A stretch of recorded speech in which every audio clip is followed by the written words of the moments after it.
It's like Godzilla versus Mothra.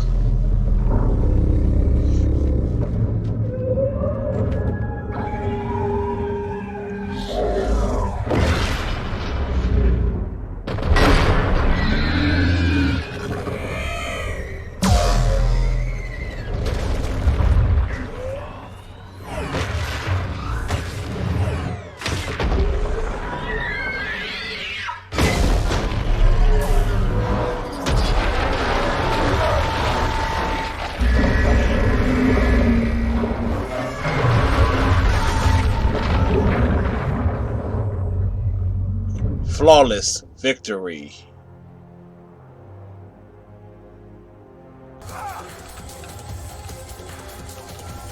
$24-17.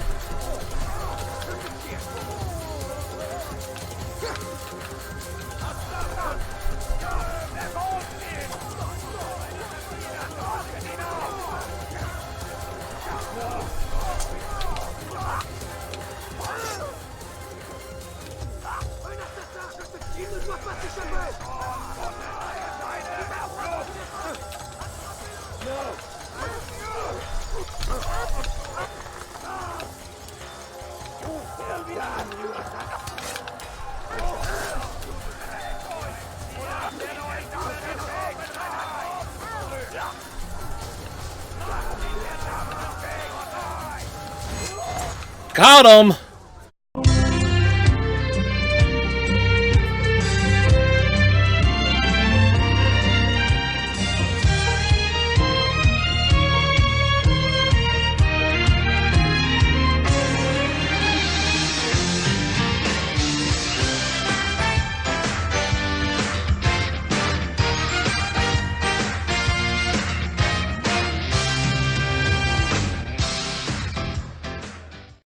Good evening, everybody, and Merry Christmas. Hope all of you are having a happy holiday day. That was a bit redundant, more than likely. Still, the feeling is there. As we are obviously starting early this evening, taking advantage of having this day off. Generally, we start at 7-ish, but we want to get a jump on what is essentially episode 4 of Phoenix Wright Justice for All, which is game 2 of the Phoenix Wright Ace Attorney trilogy. And Phoenix Wright will definitely be streamed Monday, Tuesday, and Wednesday of this upcoming week. Thursday, of course, this Thursday. Tomorrow will be Star Trek Online. Friday, Diablo 3. Saturday, Twitch Things. Sunday, Overwatch. And we know the routine. But always good to do a refresh and review of how things work around here. Or don't work. Things fail all the same. But yes, we continue the journey of one Mr. Phoenix Nick Wright. As we get the game loaded up here.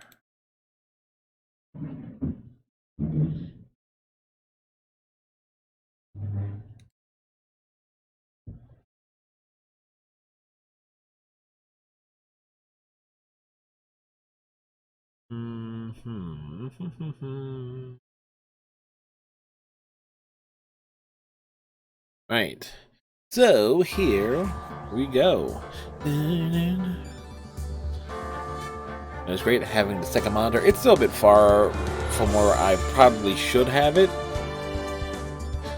But for me to move it closer, I'm going to have, or at least I probably would want to invest in this kind of like a shorter monitor.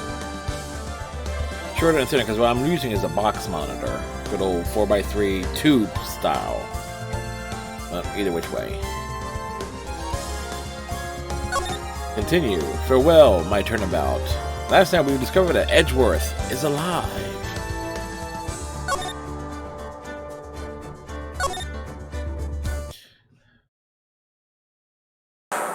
Now, the moment you all have been waiting for. Who will be this year's Grand Prix champion? Who will be our hero of heroes?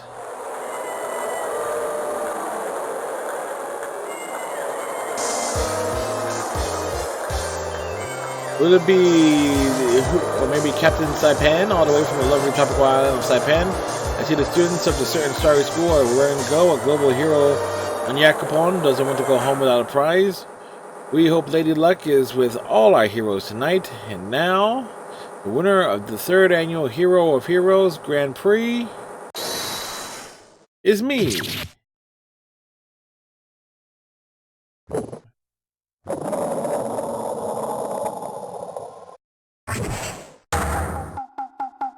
Whoa, the true hero of the night has appeared in our midst. It looks like this year's Grand Prix goes to this fantastic warrior, the Nickel Samurai. Too bad, Jamming Ninja. Looks like the title eluded you again this year. Motive established. March 20th, 7:42 p.m. Gatewater Hotel, Villa Hall. You know what I should do?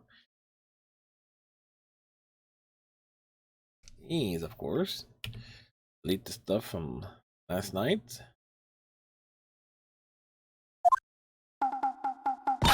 Alright, yes, did you hear that, Nick?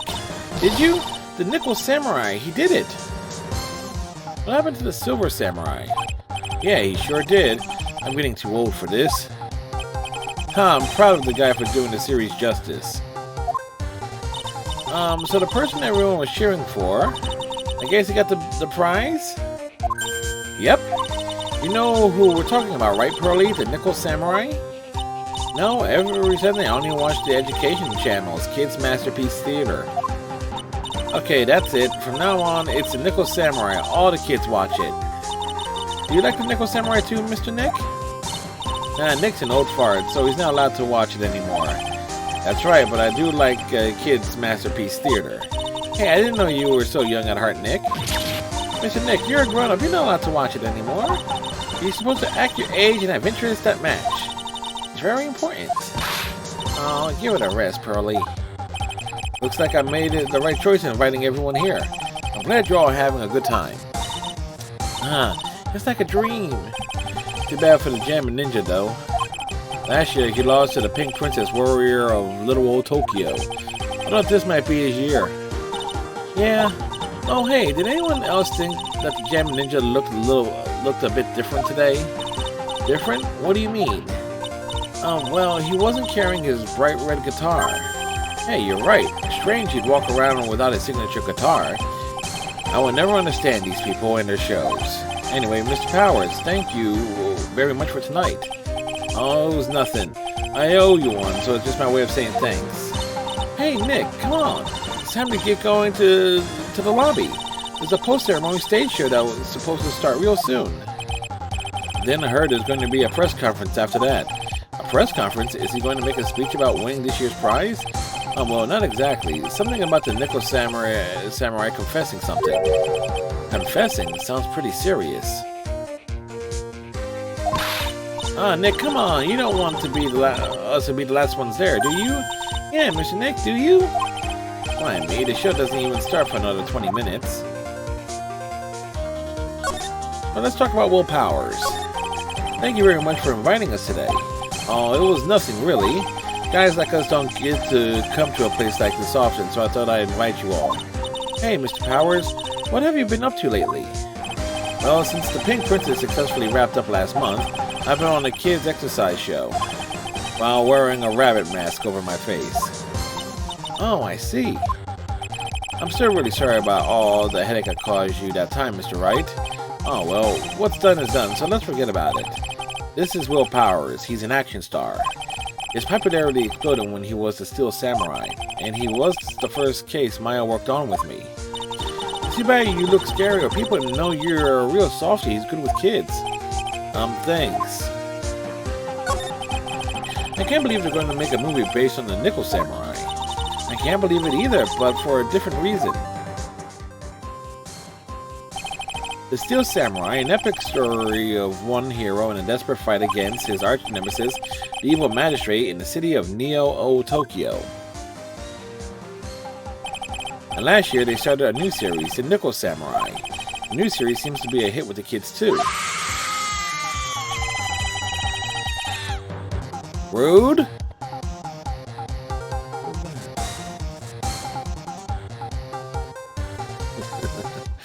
Oh, hey, Mac, how are you?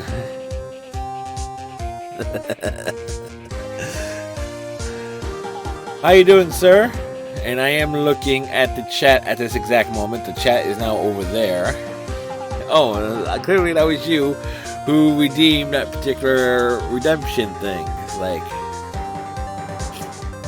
totally, it's like, caught me off guard for sure. Oh, well, hopefully you had a great Christmas day, sir. I'm really attached to the Steel Samurai as a show, so I was hoping that maybe I get a chance to do something in the new one. Yeah, it's too bad. It's been awesome to see you with the new actor. It'd be awesome. It's been awesome to see you with the new actor, Matt Engard. Matt Engard. Another turkey tomorrow. Lots of turkeys. He's super popular right now. Mr. Engard? Looks like Pros doesn't know who he is. This year, it's going to be the Nickel Samurai versus the Jammin' Ninja at the box office. Jammin' Ninja? Who's that again? So who's this Jammin' Ninja again? He's a hero, duh. His symbol is the bright red guitar he's always carrying. A ninja who's always carrying around a bright red guitar. How does that even work? With a scarf around his neck and a guitar in hand, he rises to stardom in an ancient time. A ninja who becomes a star? Yeah, a ninja who becomes a star. There's a strong rivalry between the two of them. Global Studios Nickel Samurai and Worldwide Studios Jammin' Ninja. They even air at the same time. You know what I heard? I heard those two don't get along at all. Nickel Samurai is Engard, and the guy who plays the Jammin' Ninja, I mean. Nickel Samurai speaks French. Oh, you mean Matt Engard, the actor. I guess even the world of heroes isn't a sparkling happy place. Yeah. Alright. Let's move to the hallway. March 20th. Gateway Hotel, hallway. My brother brought his nieces over. They got their presents and all sorts of good stuff. So, and we started early. Get to jump on this final chapter. Wow, what is it with this place? Looks like I stumbled into Oz or something. Way in the back, there's a sign for the bathroom. Maybe I should visit it while I can before the show starts.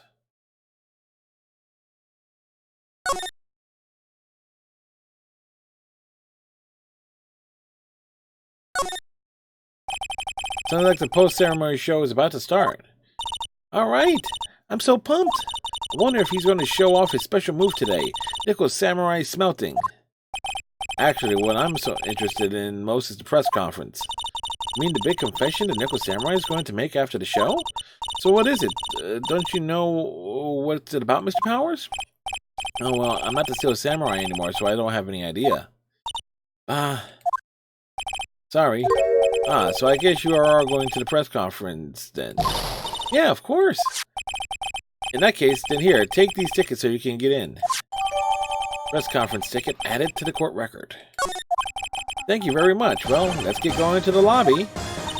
It looks like it's over this way, Mr. Nick. Okay, for great justice.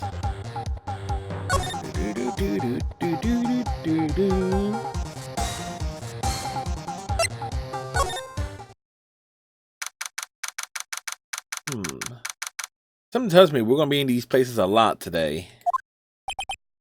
Only a really gaudy hotel will have such a large, gaudy lobby to match. I think they're going to have the post-ceremony show over there. They're using a compact stage, I see. Ooh, I'm all ready to use my special samurai power. It looks like she's ready to start a fight. Your attention, please. Your attention, please. Would a real samurai please stand up? The Nickel Samurai's post-ceremony stage show will not be held tonight due to unforeseen circumstances. What? Why? Oh, you didn't have to pinch me. Pinch yourself if you don't believe it. We're asking for everyone's cooperation at this time. So please stay where you are. This is a special request from the police. Police? Did they just say the police? Do you want me to go check what's going on? Wait, I'll come with you. Freeze! You two, didn't you hear the announcement just now? It just finished telling you not to move. That voice! I've heard that voice somewhere before. Honestly, youth these days can't be bothered to listen to other people when they talk. It's an old bag, isn't it? Just the other day was... Yep, it's an old bag.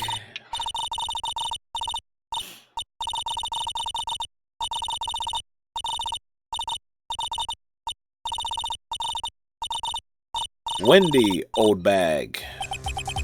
This non-stop chatter. It can't be. Miss Old Bag? What is it, you young whippersnappers? Do I know you? Wait, you're Powers, aren't you? Yeah, about what happened back then. You didn't even get nominated this year, did you? Oh, that's right. You're doing that children's exercise program, trying to play nice. Yeah, that's me. Thankfully, I still have a job.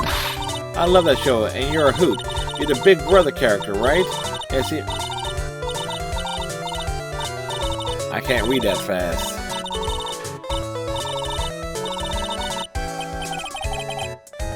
What are you doing here?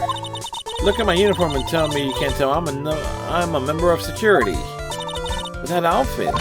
Annoying, noisy brats get the blaster.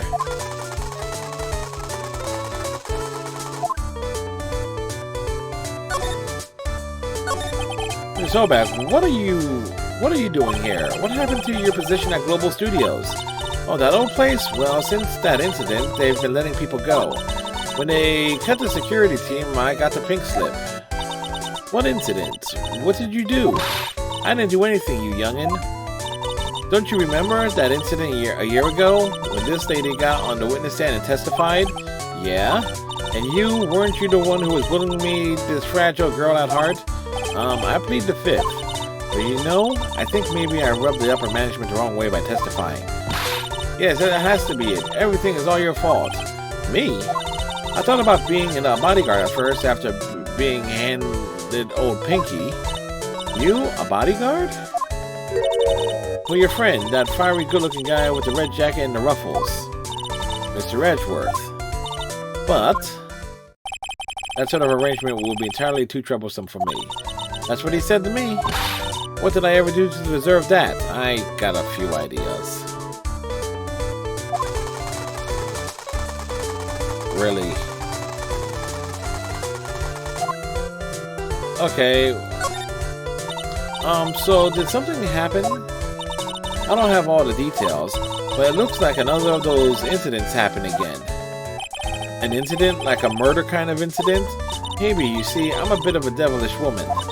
So wherever I go, showers of blood are sure to follow. Bet you didn't know that. Then shouldn't you quit being a security guard, at least for other people's sake? Silence, whippersnapper.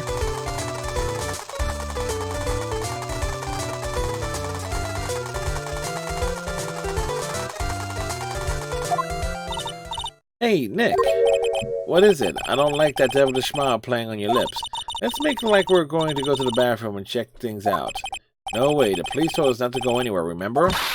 Huh? How boring. You're such a boring guy. You got no motivation, no spirit. Huh? What's going on? Are you giving Mystic Maya trouble again, Mr. Nick? Not you too, Pearls. Please don't stick your little nose into this one. So listen to this, Pearly. This one time at lawyer camp, Nick... Okay, I get it. Let's go take a look. Yay! I knew you can say no to me, Nick. That's right. You walk over miles of hot coals for Mystic Maya, wouldn't you, Mr. Nick? That will be every time we work a case together. Well, what are we waiting for? Let's go already. You can come along too, Pearly. Goody, I get to come. I get to come.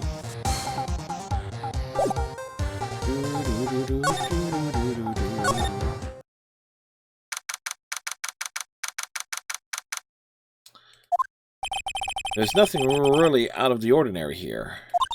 Are you looking for the incident that the old lady was talking about? Doesn't look like it happened here. Well, we better go look somewhere else. Alright then, let's try...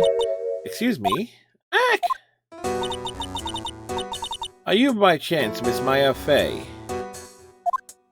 Yeah, that's me. You have a phone call waiting for you at the front desk. A call? I wonder if it's someone from Korean Village. What's wrong, Mystic Maya? Oh, nothing. You guys go ahead and I'll be right there, okay? Okay. Right this way, Miss Faye. Let's go look somewhere else now, Mr. Nick. Yeah, okay. This is a little exciting and a little scary. Who would know that Maya was here? You just waiting for Anthem to finish downloading? Nice. I thought about getting that when it was on sale, but my rig can't handle it. So I ended up getting a little adapter to hook up a second monitor to the PC, which is why I'm now looking over here in this general direction. So instead of just looking straight, I get to turn my head. Advancements in technology.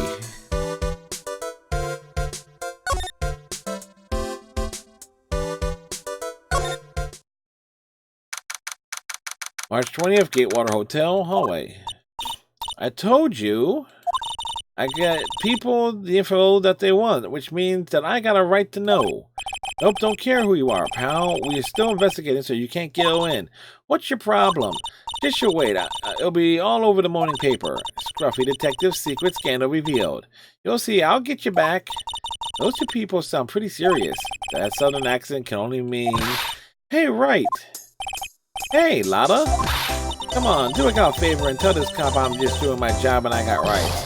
Ah, you. Detective Gumshoe. Wait. Detective Dick Gumshoe. Hey, pal. Help a guy. Tell her that only the police are allowed here. This is the scene of a murder, so she should leave this to us pros.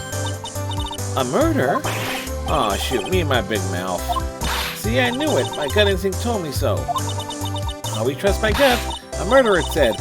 And that's what it is. A genuine murder. Hey, wait. Yeehaw, a murder of a big star, no less. Oh man, I'm in trouble now.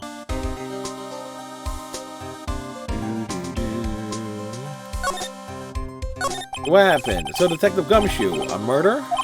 No, that's not it. I got my facts mixed up for a second there, pal. Mr. Nick, is a dead person a nickel samurai? Huh? Why do you ask? No, Mystic Maya was rooting for him, so... It wasn't a nickel samurai that got bumped. Actually, the nickel samurai is the one under suspicion of doing the bumping off. What? The guy that died was this hero named the Jammin' Ninja, pal. The Jammin' Ninja? That woman with the big puffy hair that looks like cotton candy. You mean Lotta? That woman, she was there that time too, right? That time? When Mystic Maya did that channeling. Oh, that time. Well, Lotta's a journalist, so that's why she was here. Journalist? Look, she was hanging around here before the murder happened. Hanging around? Yeah, hiding away in front of the Jammin' Ninja's door, pal. But why would she? She wouldn't tell me, pal. She just said something about getting my big scoop. Scoop? What sort of news could she be after? So the victim was a Jammin' Ninja. Mr. Jammin' Ninja. He was on a really popular rival TV show to the Nickel Samurai. No. The victim was the action star Juan Cordia. Juan Cordia.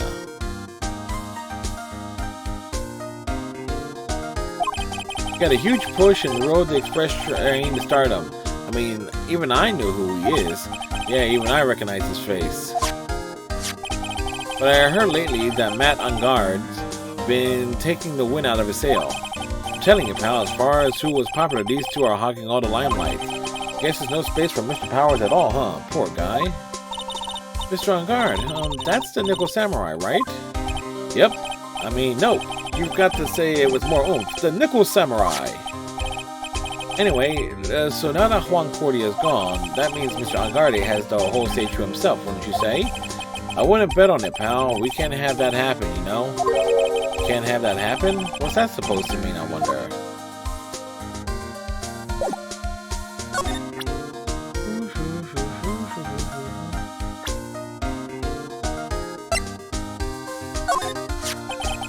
The Nickel Samurai, he really took the Grand Prix tonight. Guy's a big fan of his. Really? Oh, I'm sorry then. Why are you sorry? Angardi was just arrested, pal. On suspicion of murdering Juan Cordia. What?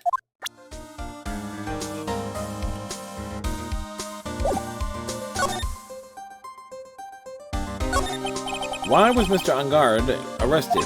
Sorry, pal, but that's not something I can tell you. We just started the investigation, so we don't want any leaks. Looks like yet another Steel Samurai hero is in hot water. Mr. Nick, if Mystic Maya knew about this... Yeah, I know. She'd make me take this case, I know.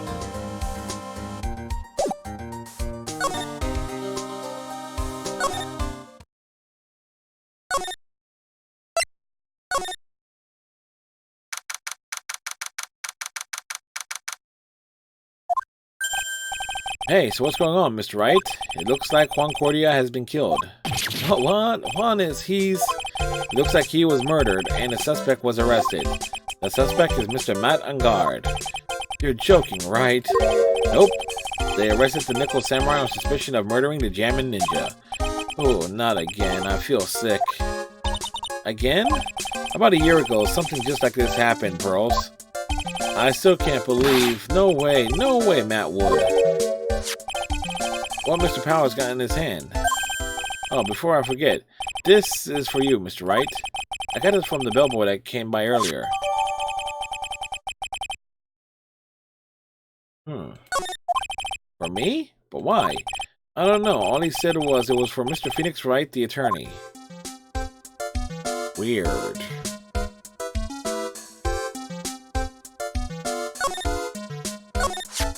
Matt is the most energetic and active actor out there right now. The Nickel Samurai really sealed his place as a pop idol, but he kept adding fuel to the fire of his rivalry with Juan anyway. Mr. Juan, he's the Jammin' Ninja, right? Those two will butt heads over everything they could think of. But I'd say that Matt was the one who almost always came out on top. I guess some people only know how to relate to others by butting heads like a ram. Juan said that he'd take Matt on this time too, so he joined a rival TV show. And that was a Jammin' Ninja. The stylish Nickel Samurai and the burning Jammin' Ninja. Well, things turned messy real fast with those two using their shows for their war. In the final tally, look around, it's pretty obvious how things ended up. Matt even won the Grand Prix this year. Final win over his rival, I guess. Mr. Angard was going to hold a press conference, wasn't he? That's what I heard. So if you wanted to get technical about it, it was the Nickel Samurai's conference.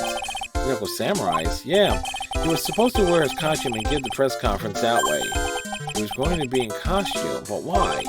I'm not sure. They don't keep me in the loop anymore. I was just wondering, where's Mystic Maya? She's been gone a long time. Now that she mentioned it, Maya was only going to answer a phone call. Maybe she got lost? I'll take a quick look around for her. Beep, beep. What is it, Mr. Nick? I'm not sure. It's coming from this transceiver. Yes, hello? Right here. Is this Mr. Phoenix Wright, the attorney? And you are? You don't need to know who I am. I think you have other things to be concerning yourself with, such as... Help, Nick! Mystic Maya? Maya? So, Mr. Wright, wouldn't you agree that the more important issue is the fate of the girl? Her fate? Does he mean what I think he means? Maya, where are you? Are you hurt? Come now, don't fall apart on me yet. This can't be. Now that I have your attention, Mr. Attorney, I have a modest proposal for you. If you do what I require, then I will return to you your valuable item unharmed. What is this called again in your fancy lawyer terms? Kidnapping for ransom? Yes, that's it. This is a kidnapping. Ah, Mystic Maya, Mystic Maya!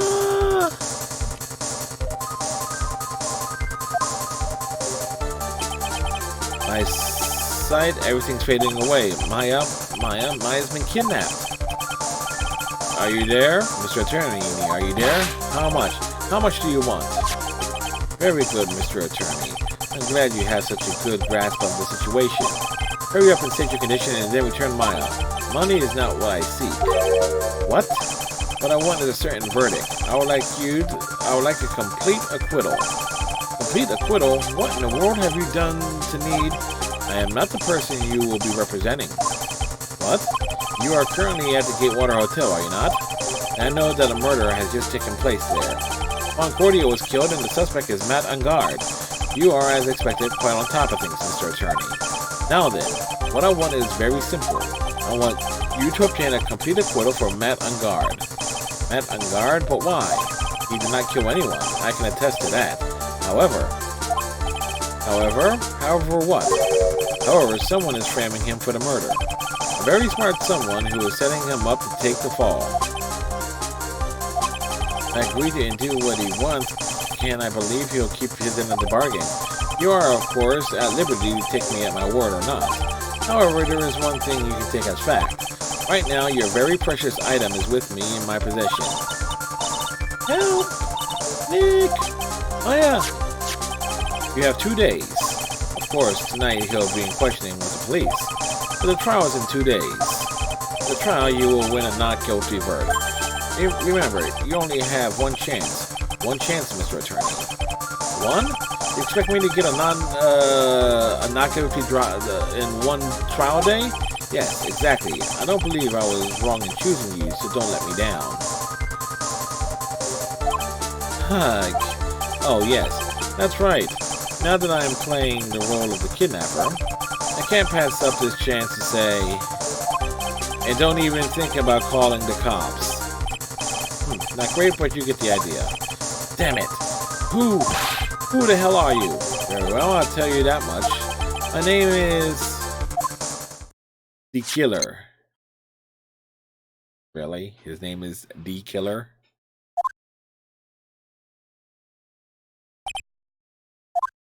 Mr. Nick, where is Mystic Maya? She's been kidnapped. No, it's not my fault. If only I had gone with Mystic Maya. It's not your fault, Pearls.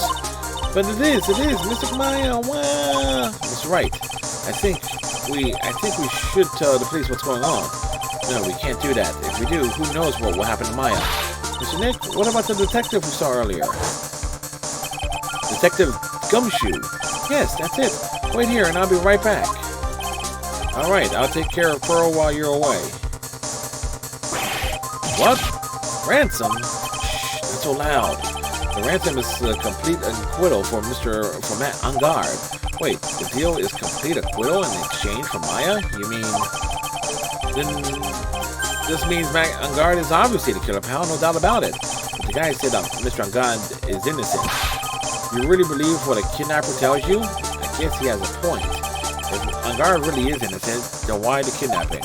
On top of everything else, there's all the evidence we keep finding. Huh? Forensic team's having a field day back there. But it's strange, there's so much evidence that it feels like something's wrong. There's too much evidence? Is that even possible? Actually, didn't the kidnapper say something about Ungard being set up? Anyway, looks like you won't be leaving here tonight, pal. Just sit tight and cooperate with the investigation. Tomorrow you can start yours. Alright, isn't there another way? We also got to be careful about pushing the kidnapper the wrong way. You're right.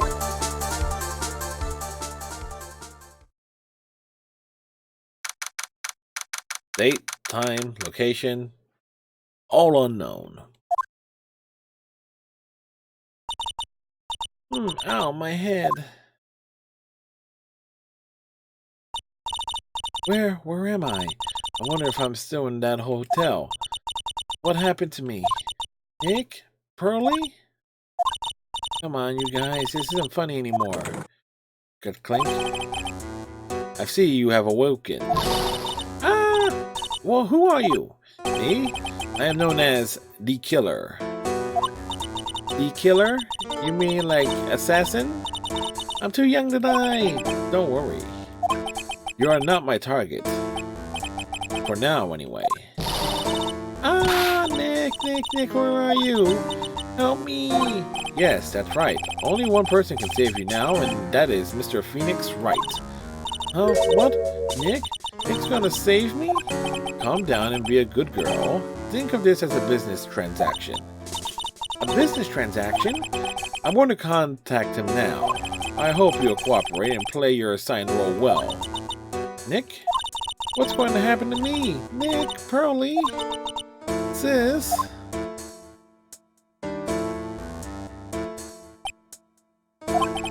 Is this Mr. Phoenix Wright, the attorney? You don't need to know who I am.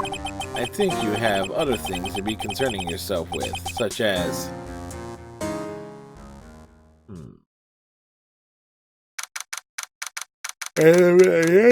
criminal offices.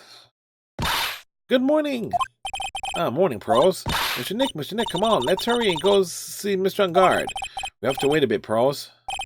Visiting hours don't start until 9 a.m., so... Oh, I see. Mystic Maya, if only I had gone with you. Poor Pearl, she's been like this since last night. Managed to get home somehow yesterday evening. Thanks to Detective Gumshoe gently holding her by the hand and leading her here.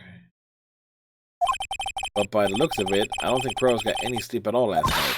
Mr. Nick, Mystic Maya, she's alright, right? Yeah, she's alright. Either way, I'm going to save her. You can trust me on that. Please, help her. I'm only able to stay this calm and collected because Prose is doing the crying for the both of us.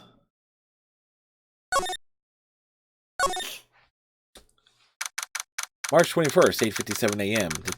Detention Center Visitors Room. Couldn't wait for visiting hours to start, so Prose and I came down here early to visit one nickel samurai charged with the murder of the Jammin' Ninja. Good morning. How are you today?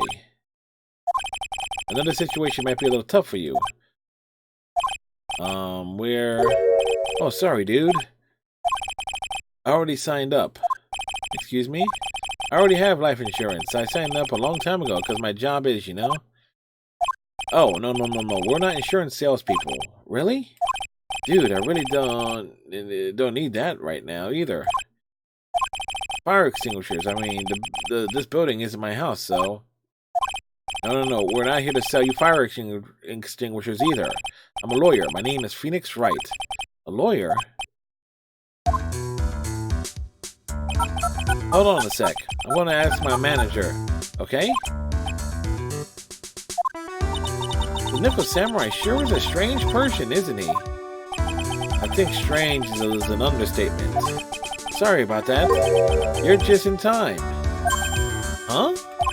You're a lawyer dude, right? My manager's looking for a good one right now, so how about it?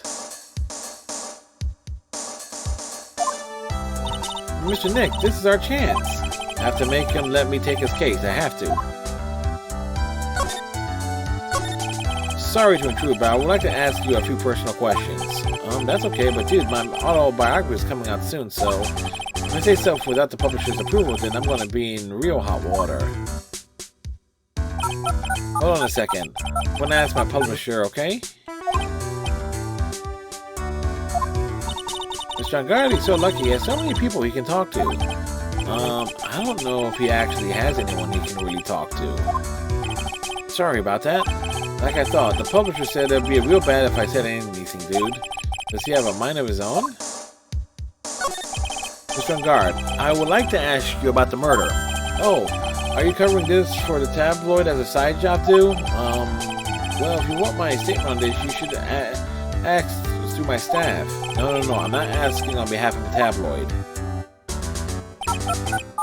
Hold on a second, I'm going to ask the president of the studio, okay? Is he alright, Mr. Nick?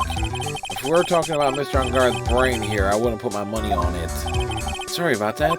The studio president said, even Neo Mount Fuji itself knows that I'm not a murderer. Mr. Nick, what's Neo Mount Fuji? It's a mountain in the city of Neo Tokyo, the city the Nickel Samurai protects.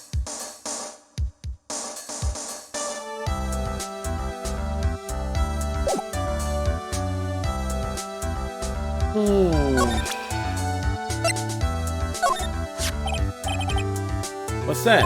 It's a ticket for the press conference. You were going to give one about after winning the Grand Prix, right? Huh? Me? Yes, while you were in costume, no less. I never heard anything like that, dude. I only heard about the stage show. I always leave that kind of stuff to my manager. You didn't know? That's odd.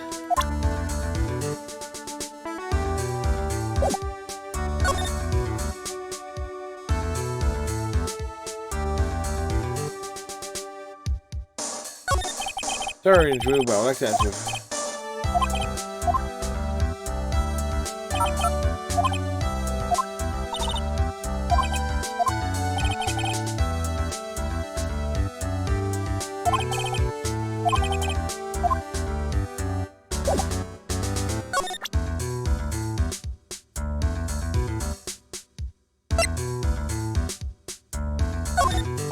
Dude, I know I like to throw money around, but it's not like I buy anything and everything. That's nice because it's not up for sale anyway.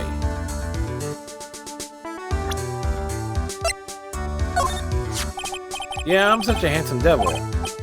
Yeah. And I'm way good at sports. Karate, tennis, judo, soccer, football, hockey, fencing. Dude, there's no wonder I'm so popular. Yeah, you're also good at sitting in a jail cell, Mr. Popular. Man, it's too bad he's dead. You killed him. That's the most logical conclusion, don't you agree? Dude, what are you talking about? You're making a huge mistake.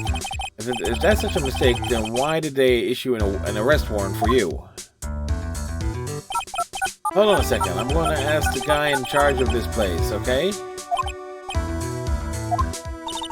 Stars sure know a lot of people, don't they? I wonder if that phone even really gets reception in here. I guess you're right about the warrant after all. Ladies and gentlemen, I believe we might be making some progress here.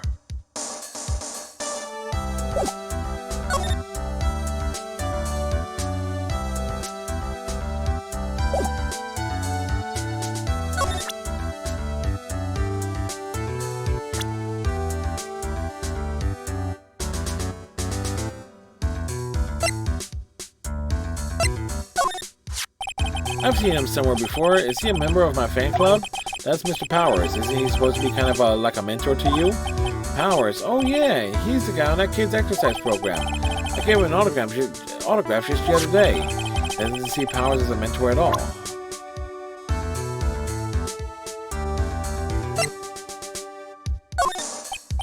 Dude, this person looks like a member of my fan club. Hold on a second, I'm gonna ask the fan club president, okay? Dude, you know what? Forget I asked. Dude, this person...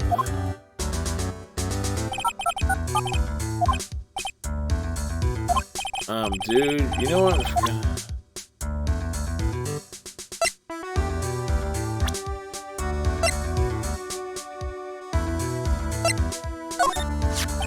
Mr. Angari, this is an attorney's badge. Dude, I'm sorry, but I don't have the free time to be looking at things like that. Huh? I'm much too busy with Nickel Samurai stuff right now. I don't have the time to take a lawyer's correspondence course. Why does he believe I'm a salesman? Insurance, then extinguishers, now this.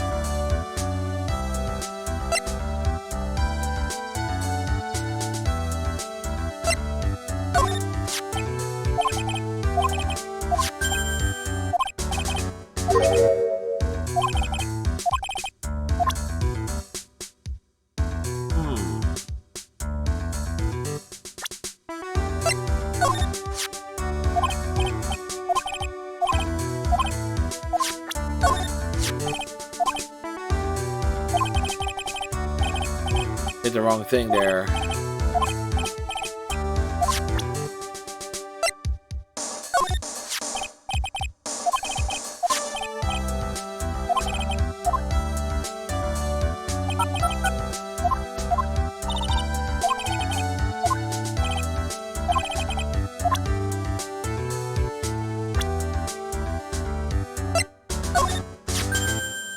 Mr. Nick, what are you going to do with that? I don't know yet, but I figure I could at least show it to him. Is that a transceiver? Hey, it looks kind of like a real nice one. I got it as a present from someone. Interesting. I also been instructed to take your case. Is that what you heard from the transceiver? Yes. Dude, that's terrible. Don't let some disembodied voice boss you around. It's coming from a man with a cell phone on his wrist. Well, dude, I think it's about time for me to get going. Please wait. I really need to take your case. There's always other people in need of a lawyer, right? Want me to introduce you to a few? Please let Mr. Nick represent you. Man, oh man, lawyers these days. Now you do use kids to pull in clients too. If you don't take me as your lawyer, then the killer is going to... Wait, did you just say the killer? Yep. What's he doing? He looks like he's mulling something over.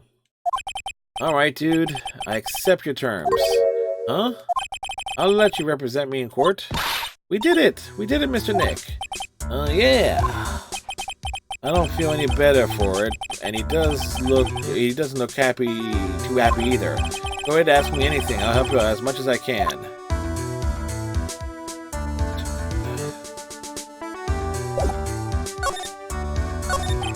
Man, I thank my lucky stars that people know my name. Well, you're quite the hero, and you're in the national spotlight. I didn't know who he is. Does that mean I'm not a good citizen? It's really great to be the Nickel Samurai. Dude, lately I just keep on getting more and more popular. True enough, the Nickel Samurai is very popular among high schoolers and secretaries right now. I guess Mr. Angardi has a way of catching the eyes of women. Do you know my motto? Refreshing like a spring breeze. That's what I am. A spring breeze? That's why this kind of scandal is disastrous, dude. I mean, even if I get out of here tomorrow, it's still gonna look bad. And everyone loves a good scandal. Can you tell me about your activities last night? After I got the award, I took a break and went back to my room. I heard the post-ceremony stage. I had this post-ceremony stage show to do. So I was in my Nickel Samurai costume. And you alone the entire time? My manager was running around being busy, so yeah, because of the press conference you were supposed to hold after the show. I told you, dude, I have no idea about any press conferences. Okay, alright? That's strange. I thought the Nickel Samurai was going to confess something. Anyway, when I was leaving my room, that's when I noticed it was kind of noisy. Mr. Cordia was already dead at the time? Yeah, that's what I gathered anyway from my manager. Beginning to gather that this guy can't do anything on his own. And that's when the detective in the green coat showed up. He searched me, and then, out of the blue, the dude arrested me. About you and the victim, Mr. Juan Cordia. What sort of... That's got nothing to do with anything, dude. Man, with that face-to-face, you couldn't even tell he's the same age as me. And he wanted to try to make a Jammin' Ninja movie, even though we all know it failed. The Nickel Samurai still won in the end, right? Yeah, I took the Grand Prix by storm. So why would I, the winner, have any reason to kill the guy anyway? Dude, you'd think it'd be the other way around, you know? Do you know why you were arrested? I guess maybe my full body search went badly. Did they find something on you? They found a button from the Jammin' Ninja's costume. A button? I don't get it either. It was caught in the pleats of my samurai pants, or hakama. Dude, I really think someone's planning it there, though. I'm serious. I wonder if that's what's really happened. I guess this is about all I want to get out of him. Mr. Nick? Yeah? Let's ask one last thing. Let's test Mr. Angardi today to see if he really is innocent or not. We can do that? Yes. If you use this, my is Magatama, you won't be able to hide any secrets from you, Mr. Nick. I'm sure of it. I get it. Mr. Angardi, I'd like you to ask one more question. Please answer me honestly. What is it, dude? Did you kill Mr. Juan Cordia? Please put the phone away and answer this question yourself. Alright, just so we're clear, dude. I didn't kill anyone, and that includes Juan Cordia, okay?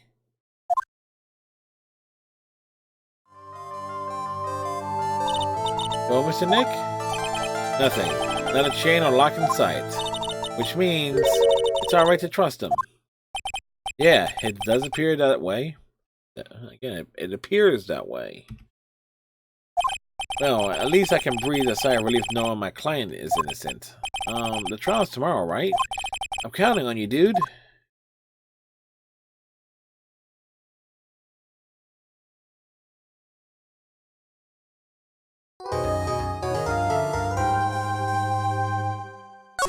Save progress? Yes. Always save progress. And a quick BRB, but it's just I just want to grab something from nearby.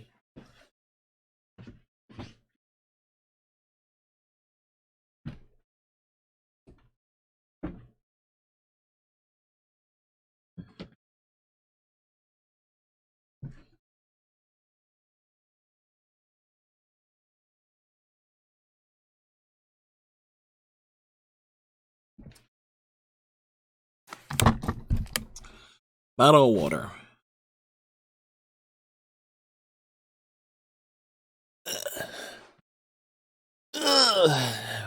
Oh, we just had belly cam.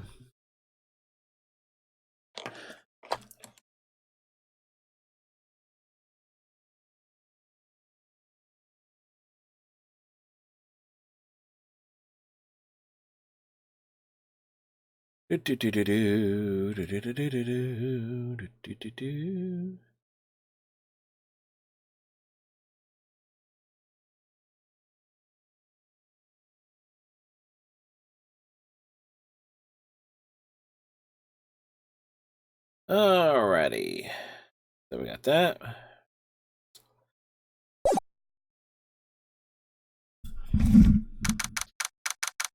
March 21st, 11:34 a.m. Wright and Co. law offices. Well, at least we're able to get Mr. Matt on guard as our client.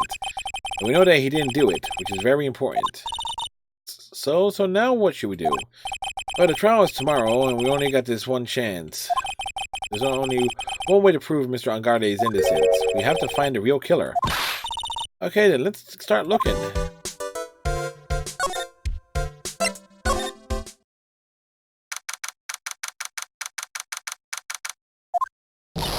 Hey, what do you think you're doing? You can't come in without... Good morning. Hold on, it's you. What is going on around here? I heard poor Juan was killed. Is that true? It's a battery rerun is what it is. Another still samurai doing the most evil of deeds. No, that's not entirely. I'll have you know that I was a huge fan of Juan's. Why do all the stars I'm interested in drop one by one like flies? It's always been that way. Ever since... If you can read her dialogue, you're a faster reader than me. Actually, I wanted to ask you about the murder and what happened. Don't push me, boy. Mr. Nick? I couldn't hear everything she said because she was talking too fast. Miss Obak, can you please speak a little slower? Don't boss me around, you spiky-haired smarty pants.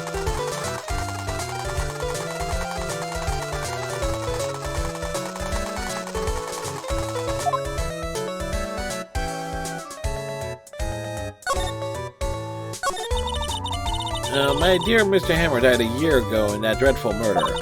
And only recently did I finally find a story that makes this heart go ba-dump again. I don't know what to say. I ask you, why does every star I cheer for always ends up kicking the bucket? I'd watch your words. No one's going to get away with saying anything bad about my Juan. But I haven't said anything. Well, I don't believe a word that woman says anyway. Huh? What woman? That irritating backwater girl with the afro and the horrible country accent. I mean, what is that manner of speaking supposed to be? And why does she never stop? Honestly, women these days, they don't know how the meaning of the word modesty. When I was a young maiden, I was so... Pearls, are you thirsty? A little. Okay, I'll get you some juice or something. Thank you very much. Hey, are you paying attention, youngins, today? I'm guessing Miss Obak heard everything from Lala. I want to ask you about what happened around the time of the murder. I don't know anything about that. I was here getting ready. Getting ready for what? The show, of course. Well, and the press conference afterwards. Cue mysterious music for the magical press conference. Anyway, I don't know anything about the murder. I see. But if you're talking about what I saw, that's different. I saw it very clearly. What? I saw the most important moment of the night. Most important moment? You don't mean... Oh, so now you treat me with respect, you disrespectful child. When you speak to your elders, you should always be polite. Really, kids today. Please tell me, what did you see?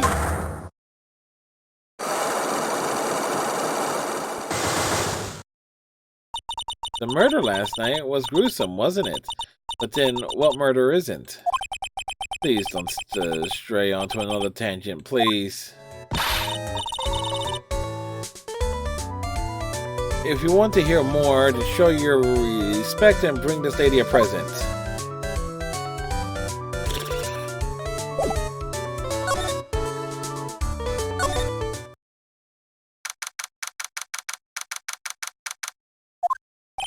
Looks like the investigation is still in full swing. The hotel staff and the police are running around like a bunch of headless chickens. I wonder if we can do any investigating of our own in this kind of atmosphere. Well, we got to roll up our sleeves and try, I guess.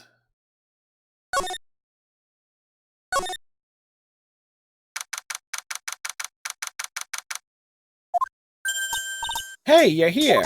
Been waiting for you, Mr. Lawyer. Lada. Hey, Mr. Copfella, the thief showed his face. What? Arrest him, put him on trial, find him guilty. Give him the death penalty. What's wrong, Lada? Are you feeling alright? Looked here and there and up and down the mountain, but it ain't here. So why don't you just hurry up and give it back to me, you creep? What are you looking for? My camera. It's my lifeline. I don't want to die without my $700 camera. Your camera? Look, don't lots of people say the criminal always goes back to the scene of the crime? Looky, here you are. Yep, here I am, faced with a lot of trouble. Huh? So you lost your camera. It ain't no ordinary camera. You buy it in the store and it's $1,600 brand new. But didn't you just say you bought it for $700? I had a nice long talk with the guy at the store. About 5 hours, I reckon. I made this itty bitty scratch on it, and the manager got all huffed up in the face. He gave me his talking to, and it was real mean about it too. He done made me cry at that. When did you lose your camera? Last night after the murder happened. Must have been when I was busy running around looking into things. That's when I lost sight of my dear, darling, expensive sweetie. What did you capture with that expensive camera of yours? I don't rightly know. I snapped the shot of anything that caught my eye. I don't remember. Besides, I couldn't get anything for my big scoop. One of Lada's missing camera is even connected to the murder. Probably.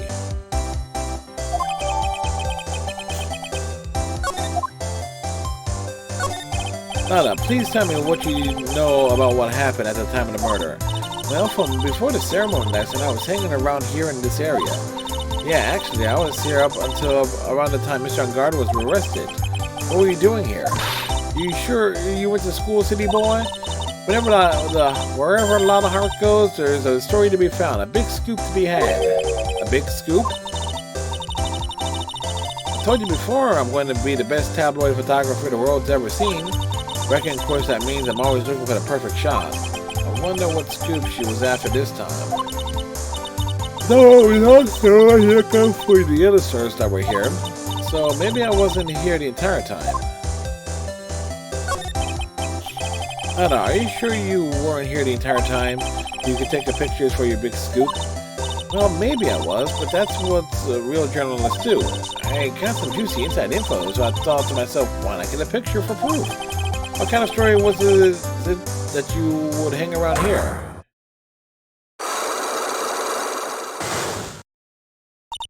Oops, sorry, Mr. Lawyer. Can't be telling you that. Trade secret, you know? And again, why does everyone have something to hide? We've been stopped, haven't we? Yeah, take that, Mr. Lawyer. I'm glad someone around here is happy. Miss Lada and your eye roll smile.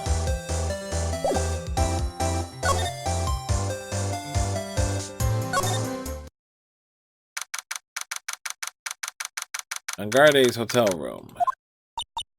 Where are we? We're in Matt Angarde's dressing room. This is our client's room. Can I help you with something? Hello? You're Mr. Angarde's lawyer, correct? I gathered as much. I also look for lawyers on my end, but to no avail. How did you know I'm his lawyer? You were just saying that he is your client. In a situation like this, the only person who would use such a word will be his lawyer. Wow.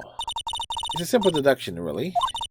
The trial is tomorrow, and Mr. Angard's situation is looking rather grim. So you came here one stop in your mad dash to find clues to build his case, correct? Well, you're not totally right, but you're not totally off either. It's really not the time to be showing off, Nick. I am Adrian Andrews. I hate to waste time, so let's get down to business. Alright, she may be a small stature, but appearances can be deceiving.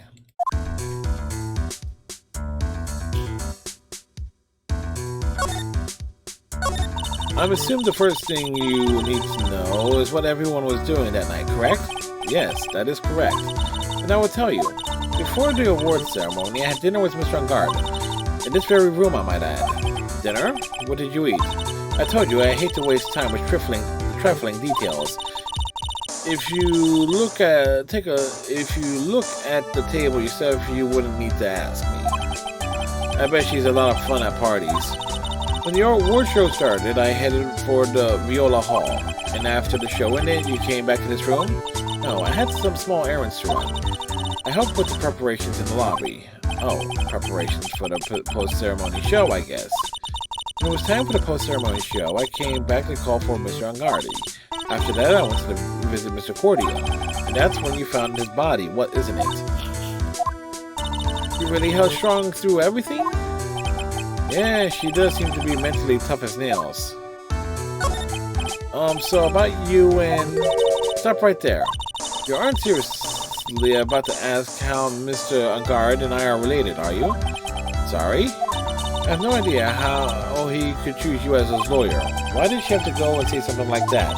Mr. Nick, calm down and hang in there. I'll give you a shoulder rub to relieve your stress later, alright? I already gave you my name earlier, but I'll add that I'm Mr. Ungard's manager. His manager? Speaking of managers, did the victim, Mr. Cordia, have one? No, he did not. He didn't? Global Studios has a very different policy from Worldwide Studios, in that Worldwide Studios does not assign individual managers to their stars. I see. This industry is very ruthless and unforgiving. Actually, you look quite ruthless and unforgiving yourself to your poor partner. Dragging a little girl like her to places like this, honestly. You're wrong. I'm doing this to help Mystic Maya. Pearls, calm down and hang in there. I'll buy you a juice later, alright?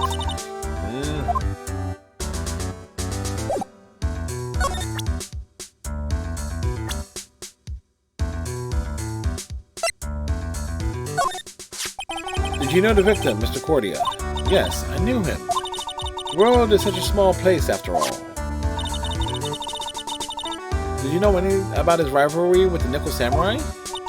Honestly, they were like children when it came to that. Time and again, those two competed with each other over the most trivial things. If either one of them wasn't so stubborn, then maybe no one would have needed to die. Hunter, this woman knows more than she's letting on. We know why Juan Cordia was killed.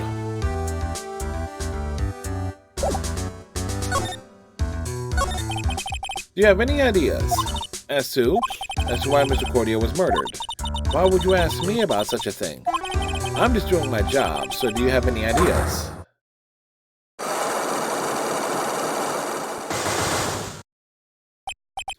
Miss Andrews?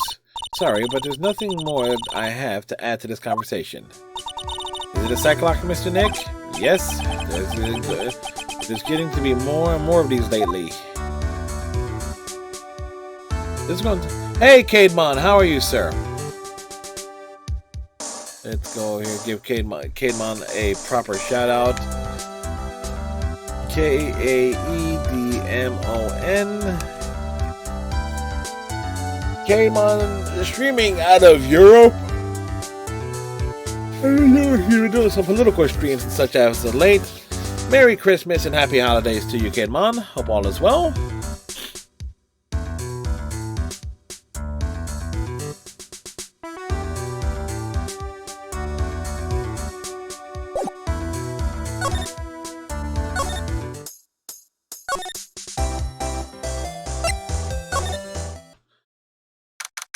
March 21st, Gatewater Hotel, Cordia's hotel room. Mr. Nick, where are we? We're in Juan Cordia's room, Pearls. Mr. Cordia, the victim. Which makes this the crime scene too. Oh, it's you. So, what happened? The kidnapper, has he contacted you again? Not yet. He probably won't until we win Mr. Ungard's acquittal. You doing okay, pal? Hanging in there? I just want Maya to be alright. We don't have a lot of time left, but I'm going to help you as much as I can, pal. Can you do that even if you want to look around the crime scene? Just this once. Special circumstances, right, pal? I'll even tell you everything I know. but you gotta keep quiet. It's my neck on the line here. Thank you. Oh, that's right. I got you guys a map of the hotel, pal. There you go, little missy. Oh, you're giving it to me? Thank you. Haha, wouldn't want you to get lost in a hotel too big for its own good. Mr. Nick, I got a map. That's great, Pearls. But Mr. Nick, I can't read what it says.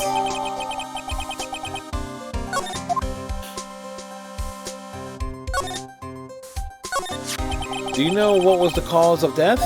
Well, technically, the final autopsy report is not yet, but one look at the victim should tell you, pal. It should? Yeah, here's a picture.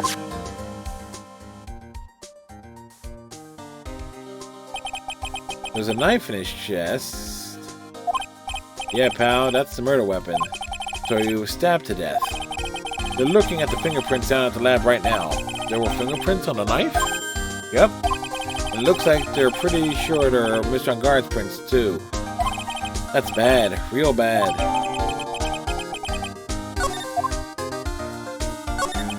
Why was Mr. Angard arrested? Because we had evidence on him. Evidence? It looks like the victim, Juan Cordia, really put up a big fight. Yeah, one look at the crime scene can tell you that. There are signs of a struggle everywhere. Well, yeah, during the fight, his button came off. Mr. Angard said something about a button. Something like one of the Jammin' Ninja's buttons in his hakama. But that's not all. What? There was a witness, pal. A witness? Who is it? That lady, Miss Oldbag. Please, anyone but her. The prosecution has plenty of evidence to make a solid case. Not to mention, there's something around here with the Vicks, where the Vicks was...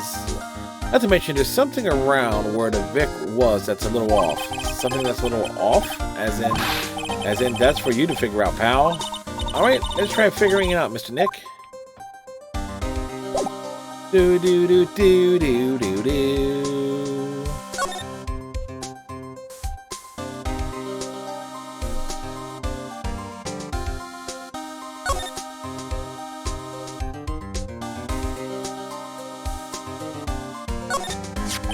It's a beautiful wine glass, and there's tomato juice in it. Ew, tomato juice? I don't really like it much. There's a bottle of it on the table over there. That's probably where this came from. But does it seem weird? Doesn't it seem weird? What seems weird? I mean, everything else is scattered all over the floor. She's right. The flower vase was broken and the makeup is strewn everywhere. Why is this glass the only thing that's still alright? These things are mysterious.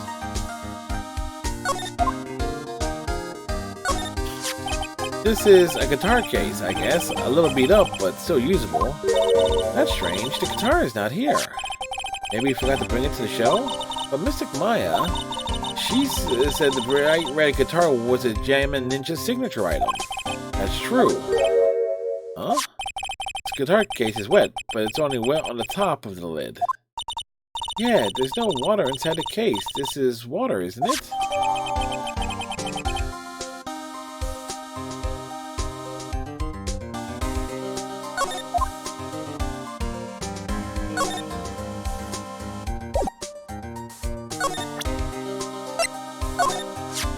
So about this wine glass. Ah, so you noticed it, pal. The whole crime scene was a mess, but this glass was the only thing that was untouched. You noticed that too, Detective Gumshoe? No, actually, Miss Von Karma noticed it first. Yeah, Pros noticed it before me too. Hey, wait a minute. So does that mean Miss Von Karma is here at the hotel? Yeah, she's around. And you're going to be in so much trouble, pal. Especially if she catches you in here. You can bet the instant I see her, I'll be running the 1,000-meter dash. Uh-oh. What's that beeping noise, Mr. Nick? I've heard this sound somewhere before. It's Miss Von Karma. Huh? For some reason, whenever I hear that sound, she pops out of nowhere and whips me. Come to think of it, that's exactly what happened the last time. Sorry, I gotta make myself scarce later, pal. Ow! Alas, you reveal your true nature. Mr. Phoenix Wright. Would it be too much to ask for you to be nice for me for a change? So you're the type to steal information from pitiful, hopeless detectives. That's very dishonorable of you. Ow. Hey, don't you dare run away, Miss Scruffy Trenchcoat. I didn't think that the detectives of the country could be this pitiful. Detective, come over here for a second.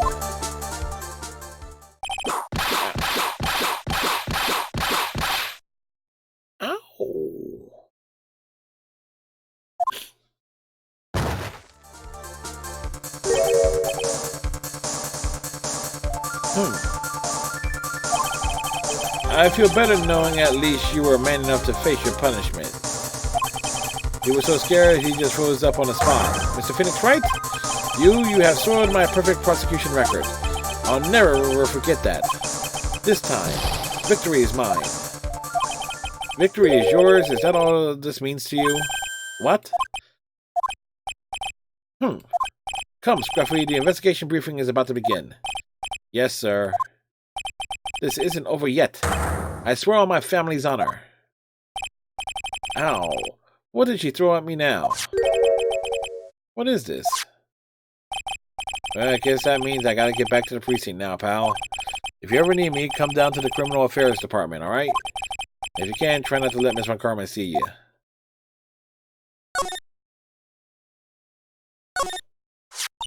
Mr. Nick, what's this piece of paper? It's called an autograph. Autograph? The paper's got Mr. Cordier's name written on it, so it's his autograph. I can't read it at all. To be honest, I've never seen writing that looks like this. It's a special way of writing called cursive. Look here, see how it says to my dearest Wendy in more normal letters here? This sloppy, unreadable writing? It's cruel, crazy and cruel to give this to someone. Hold on. Wendy, I've heard that name somewhere before.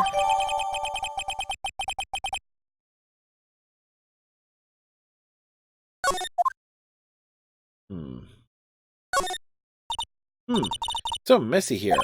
Burroughs really likes things neat and tidy. I take it. There are a lot of eccentric things in here that I've never seen before. Hey, Mr. Nick, tell me what they are, pretty please? Okay, that over there is a watch. You wear it on your wrist. I know what a watch is. Oops. For a second there, I forgot I was talking with Pearls, not Maya. Wow, there are a lot of bears. Alarm clock ones, collector editions, stuffed teddies, plastic models. It's pretty overwhelming. Is there a kind of bear he doesn't have? There are even a few in the trash can. Yeah, I get the feeling that maybe the guy didn't really like bears. Poor teddies. It's hard to bear with all these problems. Growl. It's the bare necessities. I don't think I want to bear with the trauma the last case caused me. What's wrong, Mr. Nick?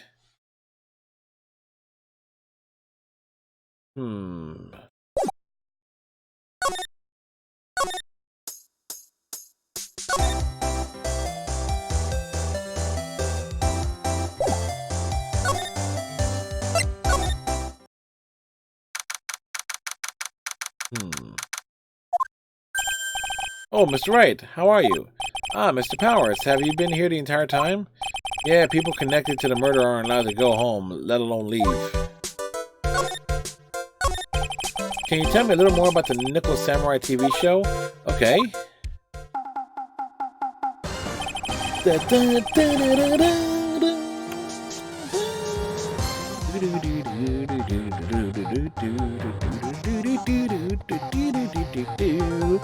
The Nickel Samurai is an action hero program aimed towards kids. It's a sequel to the Steel Samurai. I see. This time there are 3 samurai brothers. Aluminium Samurai, Tin Samurai, and of course the Nickel Samurai. It's Love Y in Neo Tokyo. I see. Wait. A love what? A love Y. This girl Sayu works at the tea shop and all 3 guys fall for her at the same time. Oh, I guess the Y is shaped like the... three brothers colliding over this one girl. Anyway, Sao is actually the daughter of the evil Strawberry Clan's leader. Sounds like an unusual situation, like Romeo and Juliet, times 3. Yeah. Strange thing is, this sort of forbidden love story is really big with the office ladies. Yes, Pro? What happens next? I want to know. Miss Saya, does Miss Saya fall in love? She does, doesn't she? Every Sunday at 8 a.m. I'm going to stop watching Kids Masterpiece Theater starting this week. I can't believe she's really considering it. So what's the Jammin' Ninja show like? It started from a remake of an old movie, to tell you the truth. The Jammin' Ninja, like the samurai shows, is geared towards kids.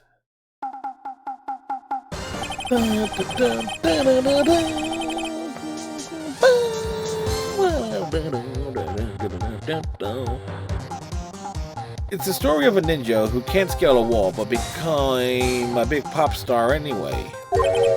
Oh, what? It was a really lousy ninja, absolutely couldn't do any ninja things right at all. But boy could he sing. With his trusty bright red guitar in hand, he took the ancient world by storm. A ninja with a bright red guitar. And then the final fight in front of his beloved Princess Misola. Jammin' versus Muromachi 5. Suddenly, our brave hero catches a not-so-jammin' cold the night before Battle 3. Oh, that's too bad for him. Yeah, but this kind of pop music-based love story is something high school girls really like. Yes, Pro? What happens next? I want to know. Jammin', the Jammin' Ninja. Will he be able to sing? What about Princess Misola? Every Sunday at 8 a.m. Which show should I watch? Can't believe she's really considering it.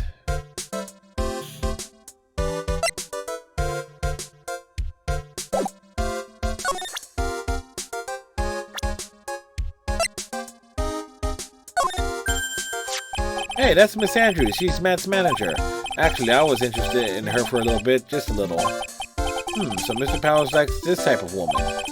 What do you know about Miss Andrews? Well, see, here's the thing. I don't really know her, you know? There's sort of a small rumor going around about her right now. A rumor? If you're interested, I'd be glad to share what I know. He's so happy, he looks like he's a lion that's just found his next meal.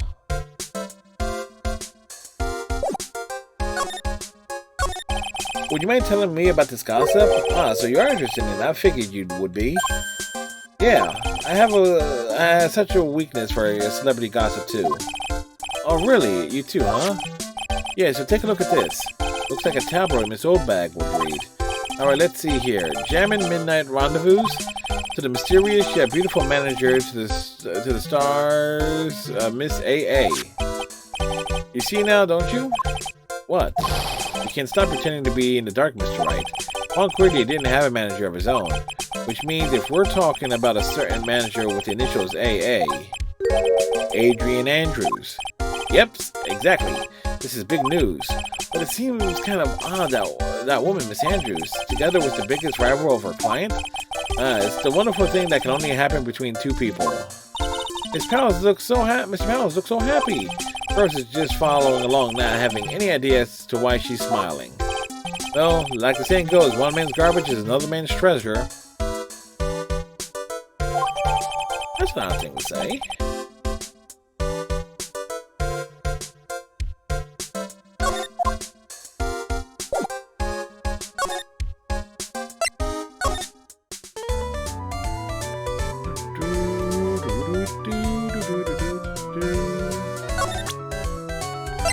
Alright, let's start delving into these deep, dark secrets. Take that!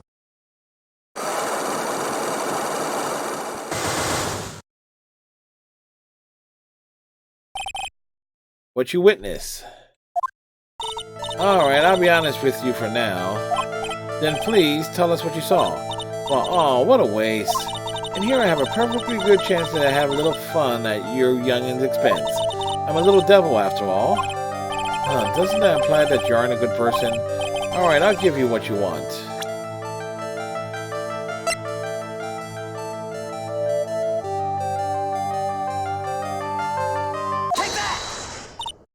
That's Juan's autograph. Yes, it is. And it even says "to my dearest Wendy" on it. That's me, right? Right?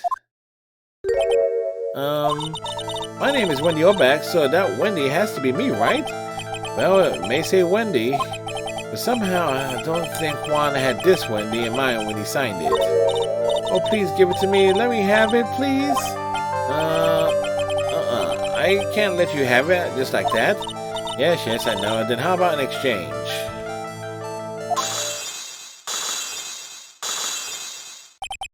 Wow, she must really want this autograph. Offer isn't good enough for you? Fine, Mr. Wright, you win. Wendy Oback ready to open up her heart, all for my dearest Juan.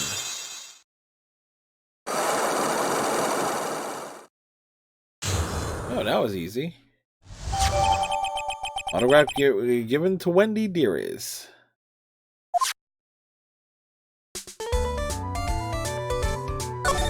I feel bad for you now. Huh? I tell you, I saw him that night.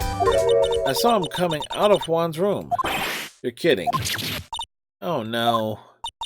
It was about 10 minutes before Juan's body was discovered. It was just a coincidence. I was on my way to the toilet minding my own business. And did you tell that to the police? Well, of course. I thought I would get a gift certificate or two out of it. Maybe more. Gift certificate? I've been recruited again for that part of the trial. You know, the trial tomorrow?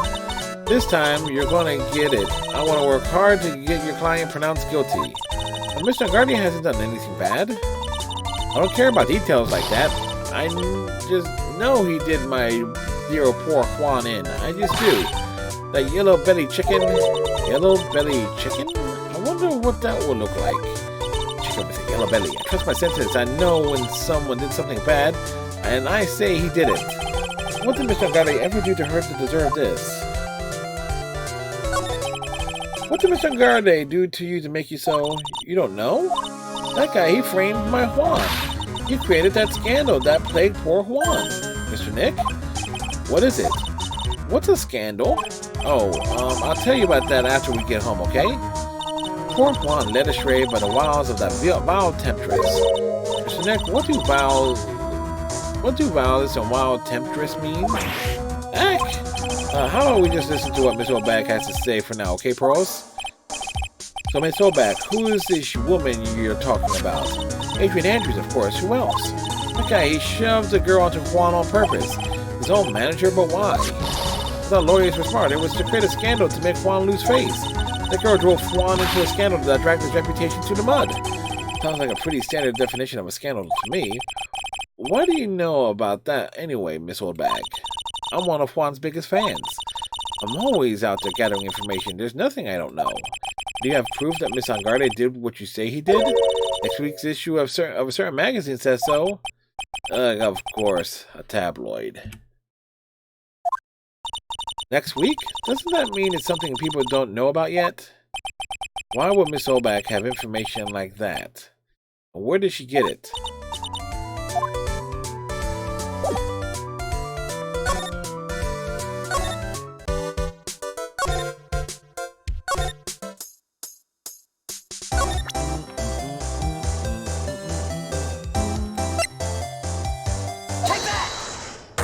Take that.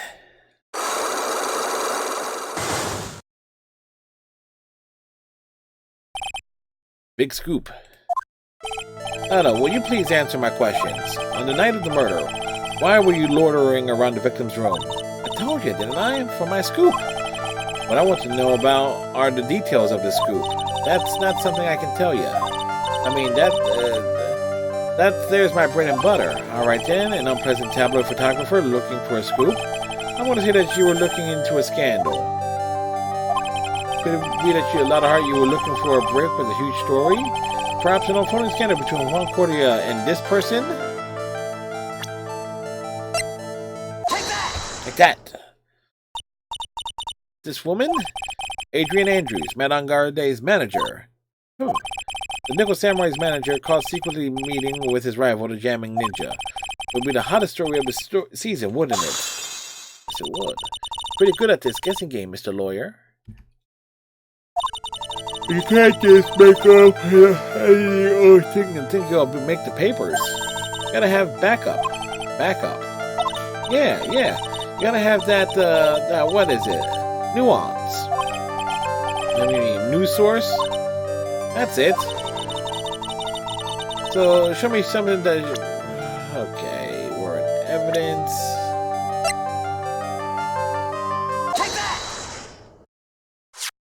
This is the article from a certain weekly tabloid. Jamming midnight rendezvous to the mysterious yet beautiful manager to the stars, Miss A.A. Miss Cordia didn't have a manager of his own. Well, what's more, his rival was Mr. Angade's manager, Adrian Andrews. She has the initials A.A. You saw this article and then thought to take some pictures of them as proof. That's why you were lurking around Mr. Cordia's door last night.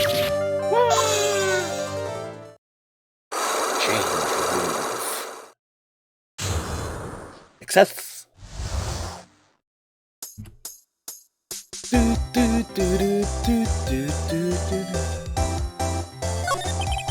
You were looking into Mr. Cordia and Miss Andrews' affair, weren't you? You got it. I was gonna get myself a scoop of catching them in a secret meeting, but there's already an article about it in one of the weekly tabloid magazines. It's no longer breaking news. What'd you just say? Her initials are AA. What kind of vague thing is that? That ain't no proof. That ain't proof of nothing. People are going to want to see real proof. Or at least I do. So that's what I was doing, getting photos. Oh. I want to whip up the reader's interest with some gossip and a little misleading. To spice it up a little and have myself an exclusive story. Wow, a lot of nice journalistic integrity you got there. I already finished writing up my spicy article, you know. But... the paper I wrote it on, I noted to myself it's gone. Your note to yourself? It was inside the case of my $1,600 camera. They done run off together. I came for my big story, didn't come here to have my treasure disappear on me. Yeah, I understand. It's enough to make a gal go bonkers, I tell you. What's with people now, anyway? Never thought I'd see the day when someone's done steal something from me. You really want that note back, huh? Got no idea why, though. The story on that note is probably a bold-faced lie.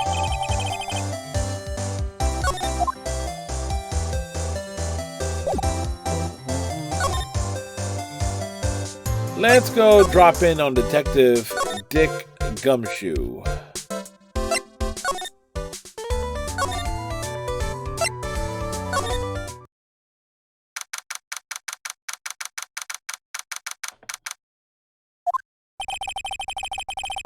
Detective Gumshoe said they had an investigation briefing. Yeah. Oh, he's back. Hey, so you came, pal. I had a blunt greeting. Because there's nothing to be friendly or happy about. What do you mean by that? Well, things look perfect this time around. The evidence and testimony are airtight. But, we can't just roll over and die. We have to stay positive. So what do you mean the evidence is airtight? I can't give you all the details, pal, but there's two big pieces. Two? And both of them are in this photo. The first is a button that's missing from the victim's chest. That's the button you found during your body search of Mr. Angard. Yep, I found it in the folds of the Nickel Samurai special pants. And the second one is the knife in his chest, pal. Fingerprints on the knife in his chest, to be exact. Fingerprints? Whose are they? You didn't even have to ask, little missy. It's obvious. They're Matt Angard's. Brother's trial. Talk about being stuck between a rock and a hard place. What's this airtight testimony?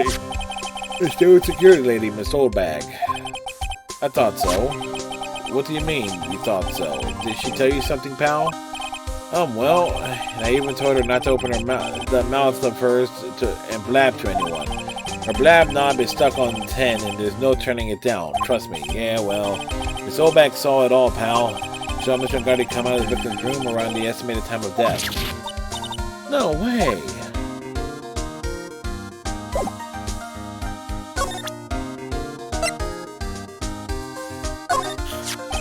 For pretty interested in this bit of gossip ourselves. The scandal with Mr. Cordero, but why?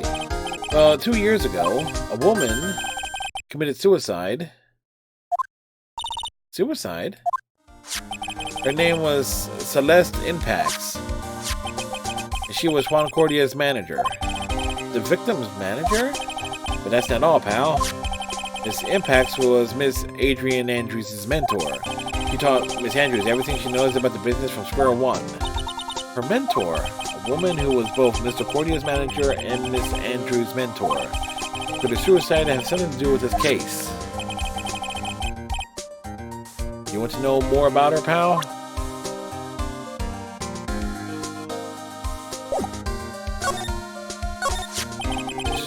She was the victim's manager, and was also Miss Adrian Andrews' mentor. It's been 2 years since her suicide, and now those two are linked again by another death. Or maybe it's just a coincidence, but... Wah! I'm getting sick of dealing with the one foolish idiot after another.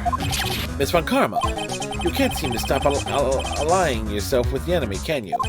I don't need a traitor in my midst. You don't mean... I do. Scruffy, you have 30 minutes to get out of here. You are no longer needed. Goodbye. That's... Wait. Please wait, sir. If I don't get this month's pay, I'll start. Quiet. If it weren't for traitors like you, I would have won. Is that what you want to say? Ooh. That voice. Edgeworth!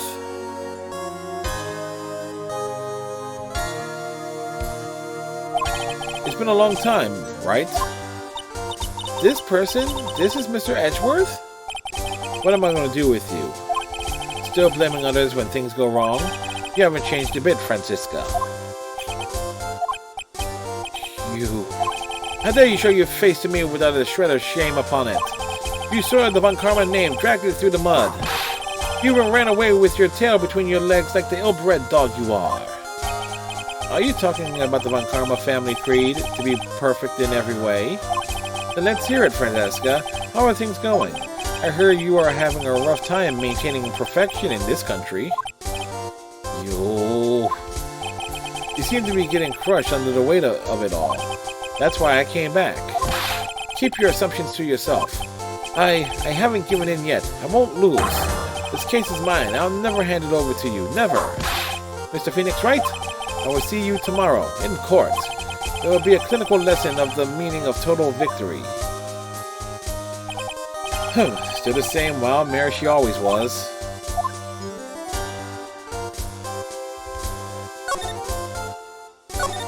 I thought you, the prosecutor Miles Edgeworth, had gone and died. Mr. Nick?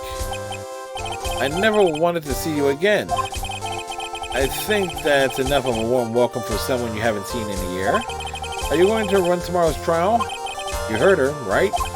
That wild mare isn't giving in yet, it seems. So no, I don't think I'll be making an appearance. Your hatred for me is quite unhealthy, not to mention one-sided. But I will say one thing. You can't win on your own at the trial tomorrow. What is that supposed to mean?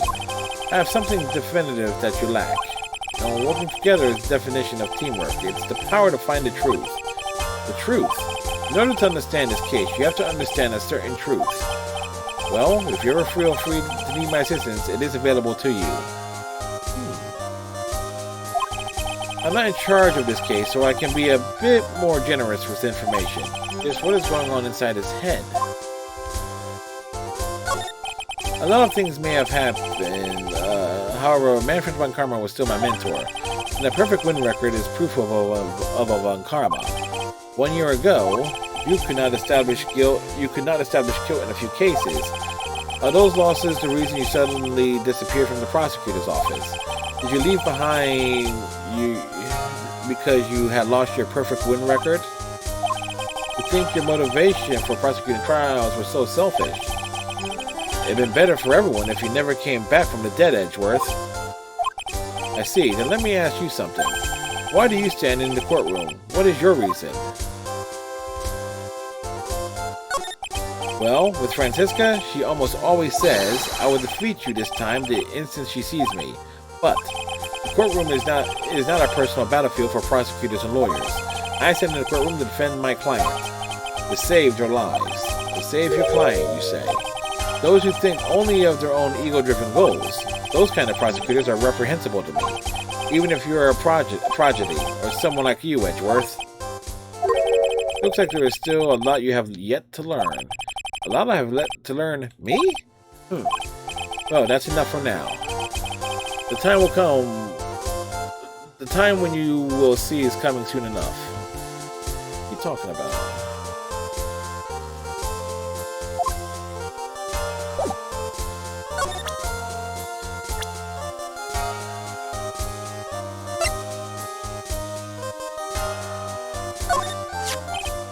This woman is another key to solving this case. Do you really think so? She was Adrian Andrews' mentor a long time ago, but she was suddenly called away by a different show and became Juan Cordia's manager. Then a few months later, Celeste Impax died. Her death was ruled a suicide, right? Yes, but there's still one riddle we've yet to solve. A riddle? A suicide note. It went missing. No one could find it. Suicide note has just vanished, huh?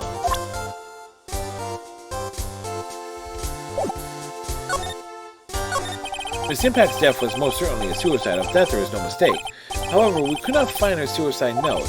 That's when the police began to suspect that someone had hidden it. Suicide note? But how do you know Miss Impact had ever written such a note? There was no solid evidence. However, we did find traces of ink on her right index finger, which makes the likelihood of a suicide note very high. But who would hide such a thing? The police think it was Mr. Juan Cordia himself. The victim? He was the one who found her body, which makes him the only person who had the chance to hide her suicide note. Cordia had his own manager's suicide note, but why? As long as the note is missing, any speculation beyond this is meaningless. For now, I think you should look this over. This is a suicide report, part 1 anyway. Part 1?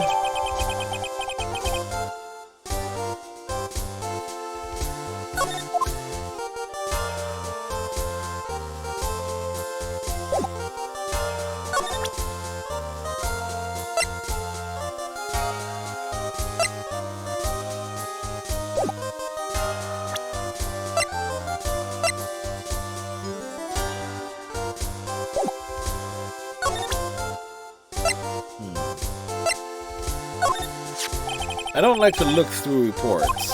I like suicide reports even less. Worst of all are the reports that have multiple parts like that one. That has 2. 2 parts.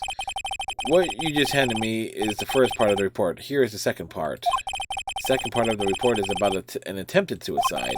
The attempter's name, it's Adrian Andrews. Miss Andrews? What did she do? She tried to kill herself. She doesn't seem to like the kind of person to try to kill herself, though. You think she's a strong career woman? That's just what she wants you to think. Adrian Andrews, she has a certain secret she always tries to hide. A secret? Her dependent nature. That's what she's really like on the inside. Is Andrews dependent? Talking about the exact opposite of what that woman is.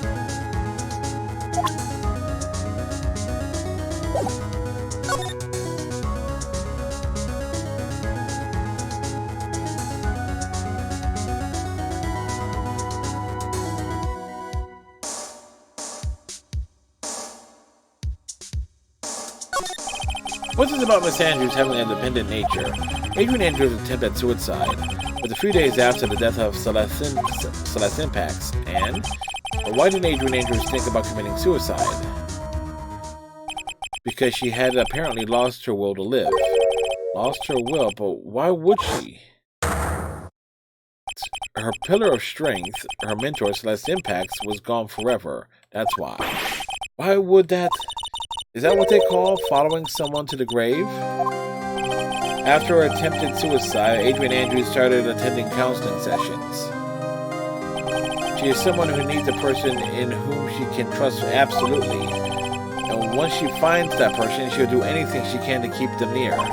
Without such an anchor in her life, her crippling anxiety stifles her ability to live. And That's the nature of her dependency on others. When Celeste Impact suddenly committed suicide, the world before her turned pitch dark. That's according to Adrian Andrews herself. Then that means her super confident attitude, it's all a facade. She's only copying her mentor's behavior to hold herself together. How terrible.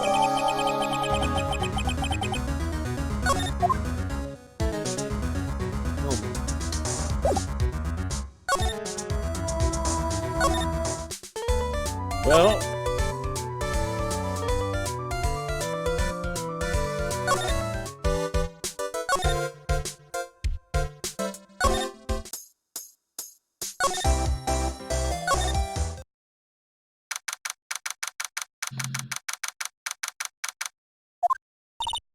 oh, Miss Andrews is here. It looks like she's talking with someone. That's Francesca Von Karma. Miss Von Karma? What are you doing here? Well, you see, I'm his lawyer, so... You've got some nerve following me around. Following you? That's you, Miss Von Karma. You're the one doing the following. Pearls. You're always following after that Mr. Detective with the little beard. Me? Following after Scruffy? Don't make me laugh. Let me show you something interesting. Little girl.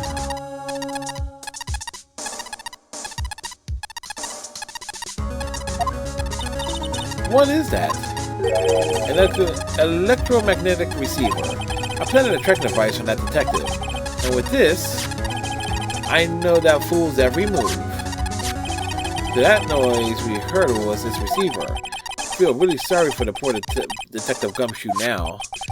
Now then, let's stop wasting time. Adrian Andrews? Yes? Think hard about what we just discussed. Understood? Alright. What were those two talking about? Miss Andrews, she seems a little dazed, doesn't she?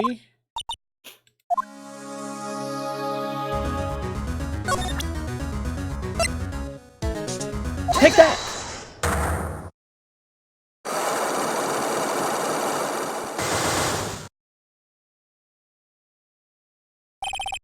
Motive for murder. Why was Juan Cordia murdered? If you ask me, I think you know the reason he was killed. Why are you hiding things? Don't you realize you're putting Mr. Angarde's life in danger by your actions? Why do you ask questions for which I have no answers? The truth is, I was not that close to Mr. Cordia. You were not that close. That's right. I've never been good at being intimate with another person. You are not good at being intimate with another person. Somehow I highly doubt that. Take that! Take it! You and Mr. Cordia had an intimate relationship, did you not? A silly third-rate tabloid article. If you even had half your wits about you, you wouldn't believe such rubbish.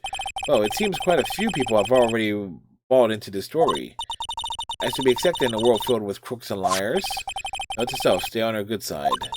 In any case, I despise interpersonal relationships like that. I see. However, what if there was a need for you to get close to someone?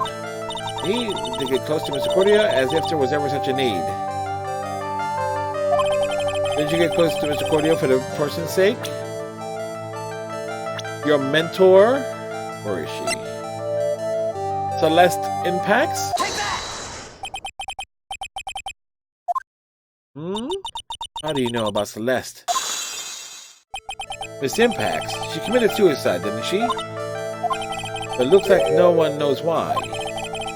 Right before her death, she was Juan Cordia's manager. So I believe you got close to Mr. Cordia so you can find out more about her suicide. You have a great imagination. You may have a future yet as a slimy muckracker for a putrid third-rate tabloid. Miss Andrews? There was no mystery surrounding her death, none. It would be pointless for me to force myself into a relationship for nothing. Is that really true? Was there really no mystery at all? I don't believe you were completely at ease with the way her suicide was resolved. Evidence? Take that! Take it! Miss Impact's suicide note was never found, was it? Looks like the police were under the suspicion that someone had hidden it. Like maybe the person who discovered her body, Mr. Cordia. What? And Miss Andrews, I believe you thought the same thing. That's why you became intimate with Mr. Cordia. I've sat by quietly and listened to your insulting ramblings long enough. It's true that Celeste was my mentor, however, allow me to say this again. It had nothing to do with me. I don't even know that her suicide note was never found. I'm a person who doesn't care about what goes on in the lives of others. That's the impression you like to give, however, I don't think that's who you really are. What? I have evidence that says otherwise. This is proof that Celeste's impact was someone very special to you. Take that! Miss Andrews, you nearly went through it with it too, didn't you? Went through with what? Ending your life. Miss Andrews, you look and act like a very strong woman who has it all together. You don't ask for anyone's help, relying on only yourself. Yes, I've been very independent ever since I can remember. However, that is always just a lie, a facade.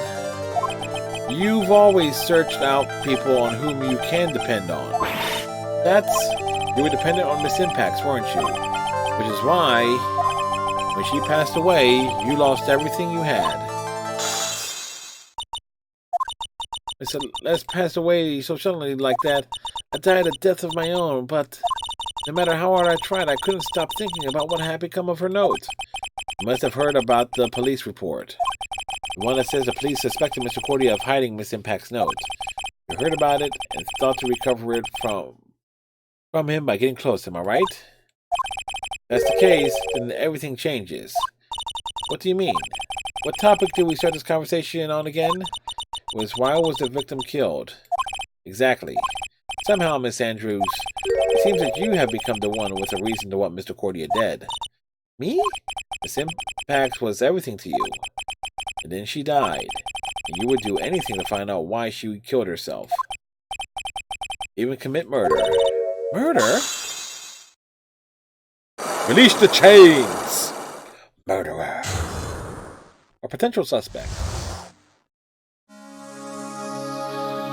Motive for murder. It's true I am a woman who can only live in insecurity. I'm physically small and I don't really have a lot of self-confidence. I pushed against all that, though. I tried to live strongly. I never wanted anyone to find out the truth. Miss Andrews, it's the one thing I wanted to take with me to the grave. It was my secret, mine and mine alone. Sorry. You probably think I'm a worthless human being right now, right? Don't you? Please, Miss Andrews, all I want to know is the truth.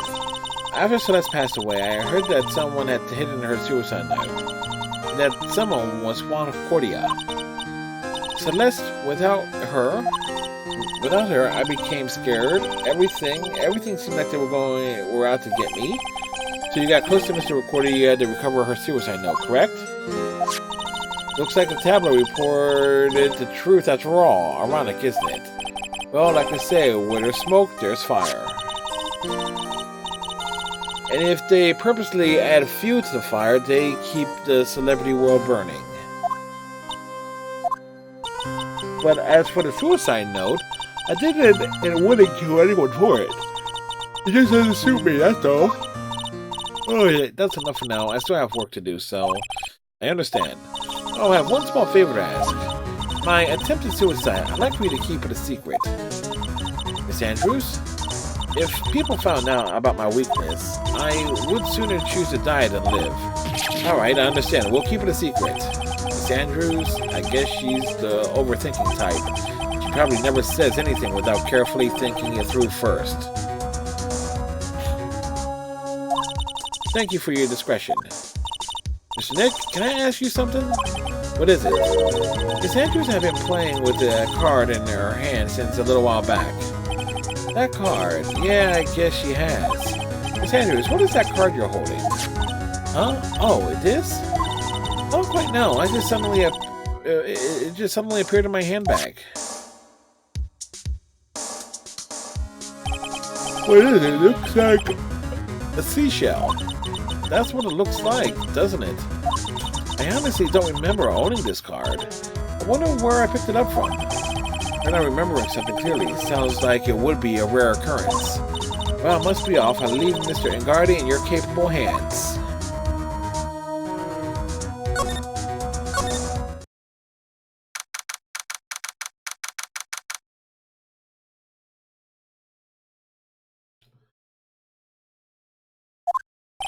Well, I think we've gathered about all we can. What about Mystic Maya? Is she alright? Oh, Pearl, she looks so worn out by all this. Hasn't stepped at all, and has been walking all over the place with me today. What's wrong, Mr. Nick? Let's go back to the office for a little while. You're really tired, right? Oh, no. I'm okay, really. I'm fine, I really am. You don't look fine to me, kid.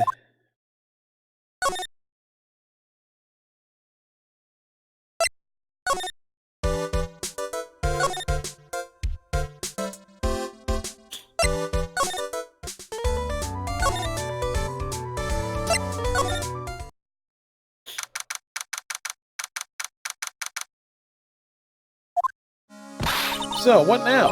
Well, we did find one thing out for sure. Miss Andrews has a motive. You mean Miss Impact's suicide note? That's right. She was also the first to discover the victim's body. Clever. Mr. Nick, the transceiver. Hello, Wright and Cole offices. Mr. Attorney, you're not answering a phone? Maya, where's Maya? As I promised, I have not gone within a few feet of her this whole time. Phew! Which is why I suppose she is absolutely famished. What? So I suggest you win a quick acquittal, my friend. Any clause, wouldn't you agree? Wait, Maya, let me hear her. Very well. Ask my... Maya, is that you? Sis! Ask my sis! Maya, damn it. He cut me off.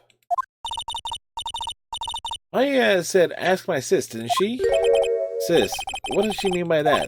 Come on, Phoenix. You're a hopeless one. I'm sorry. Ack! Woman like that, with a chest like that, and clothes worn by a 9-year-old. Yeah, welcome to Japan. Maya, I have a message from Maya. She'll come. Ask me anything you want about her. How's Maya? She's safe, for now. That kidnapper is one to keep his word, it seems. I'm glad to hear she's safe. But Mia, how did you know? As soon as she was locked up, Maya called for me. I read the note she left. Then I gathered as much information about her surroundings as I could. I didn't know you could use spirit channeling like that. Kidnapper. What's he like? I don't know. Apparently, Maya went to answer a phone call at the hotel and was drugged there. And she didn't see the face of her attacker. Maya is locked up in a very dark place right now. I'll tell you everything I heard when I was with her. When you were with her?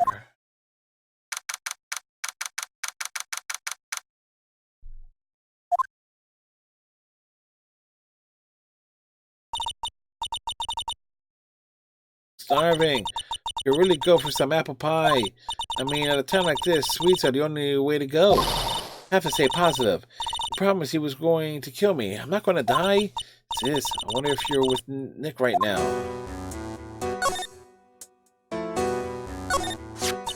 Huh? Someone dropped a card here. Kind of looks like a business card, but there's no name on it.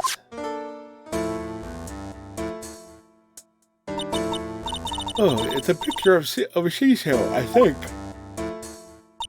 What a strange card. What's this? It feels like there are a lot of glass bottles here. And these, they feel like barrels. I'll pass. Too bad I'm really hungry and not really thirsty. There's all sorts of things piled up here, but it's too dark to see. Drat, it's locked. But this door's lock seems easy enough to break. But to beat is all the hero always uses a plastic card or a stiff piece of cardboard. Then click, they magically open the door. I wonder if there's a card like that around here I could use. Ah, that's it. This shell card. I use this, maybe I can get the door open. This might be my key out of here. I had a feeling this car might be useful. Such a genius. Alright. Now if you excuse me, Mr. Kidnapper. Click. I did it. Okay. Now I'm getting the heck out of here. Shouldn't keep Nick waiting or worried. To be continued. Dun dun dun.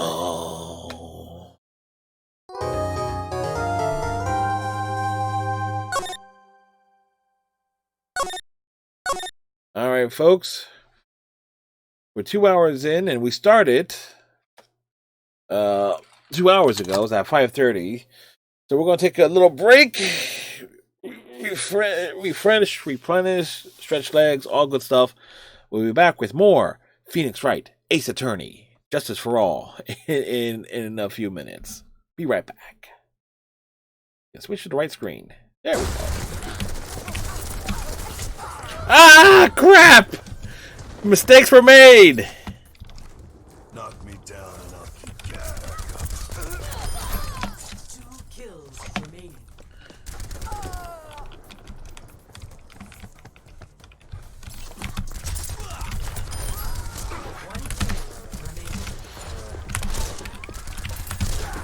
I've got you in my sights.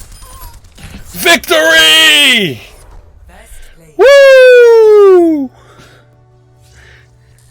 Cut out this piece of the victim's vest. Oh yes. Yes. It was then that you approved this cloth as conclusive evidence. Yes, you, the chief of police, personally approved this cloth. The only person who could have cut this from the victim's vest is the one who stood before Prosecutor Marshall in his final moments. In other words, the real murderer, and there's only one person who that could be. Damon Gantz, the killer was you. No.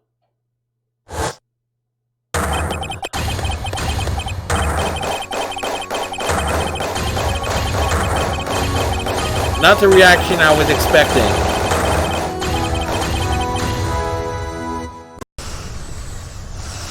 Tholian orb weavers on an intercept course. Tholian recluses moving into weapons range.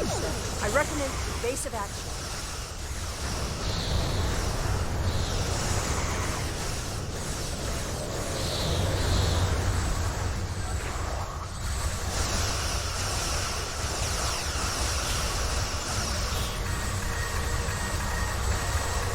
We'll make them remember the name.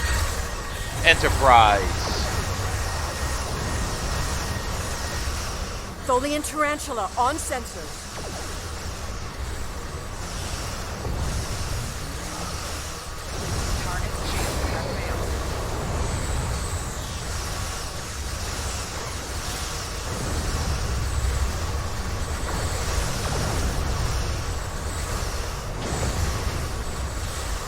I'm not losing this job.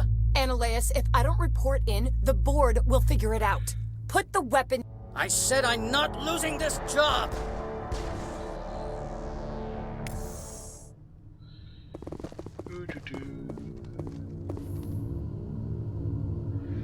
Mother of... Corporal, secure the area. Keep everyone out of here now! Yes, ma'am. What happened here, Commander Shepard? Beats me. I just got here myself. Where were you when this occurred? What did you see? I only heard an argument and shots fired. So you didn't actually witness anything. Still, I have to wonder why you didn't try to intervene. My job isn't arresting criminals, it's shooting terrorists. Yeah. And I should not be telling you how to do your job. My apologies. Excuse me, Commander. The death of an executive must always be filed in triplicate. I smell That trouble. can't be good.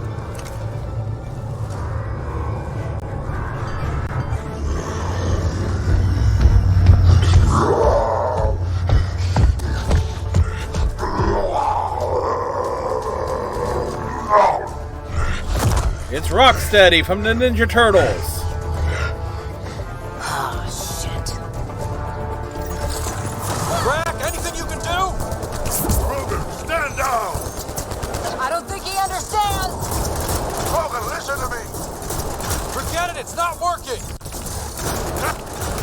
That worked. There! The Krogan's down! Sorry, Draft. Let's hope the Void will have him.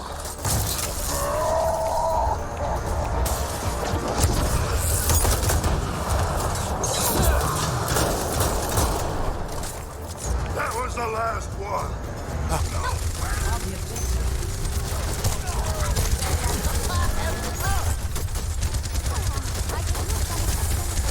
Come on.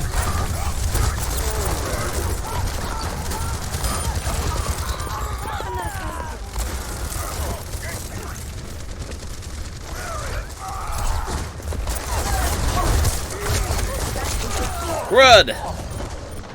All systems checked out.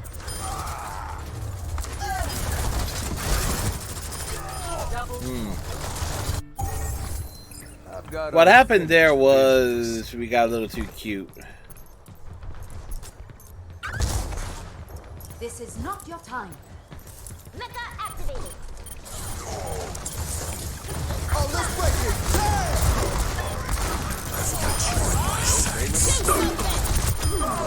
Woo!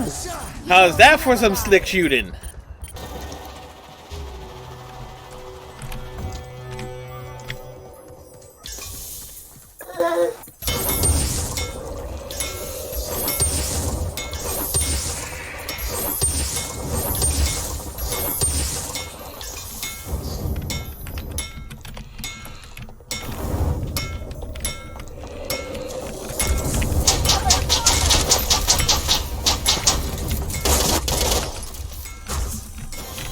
Fixing my armor.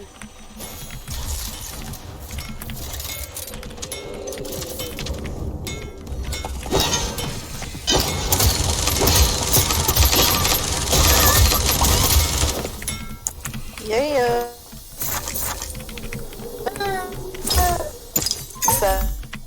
Using an armor potion. Fixing my armor.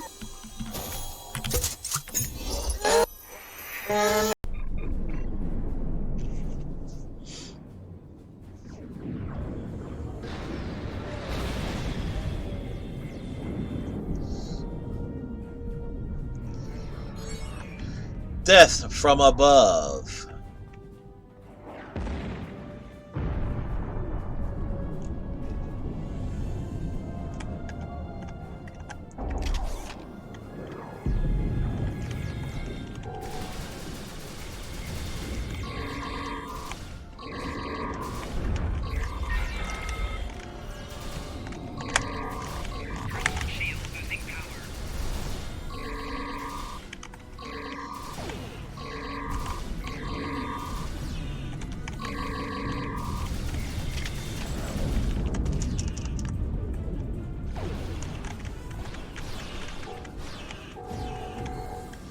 That was close. I never had a sister. Always wanted one. Enough, Lord Snow. I have an idea. You'll come with me. You can be my highborn ward. Lord Ramsay, that's enough. Do you like hunting? Let her go. She's quite pretty. Your sister.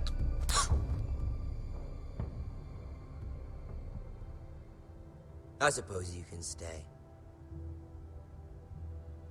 Aren't you the bold lord? What have you done? But I don't want a bold lord. Far too much trouble. Bastard. My lord! Oh, no! Even though you did bend the knee. My son. I think we've come to an understanding.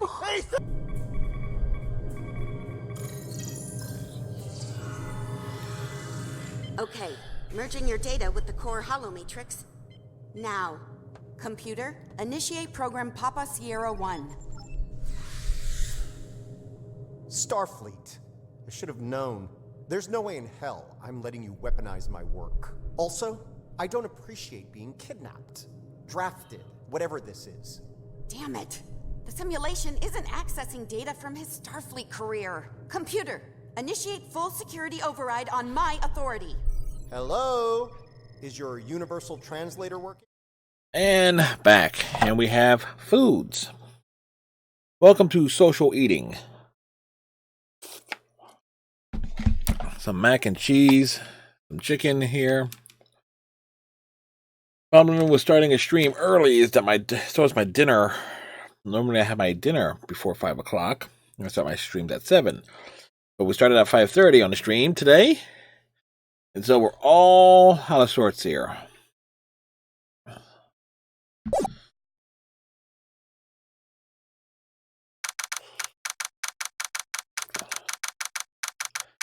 March 22nd, defendant lobby number 3. Adrian did it? That's what it looks like. Dude, no way. That woman couldn't do anything like that. In court today, there will be a mountain of evidence that will implicate you. A mountain of evidence? I'm certain there is someone out there trying very hard to pin this whole thing on you.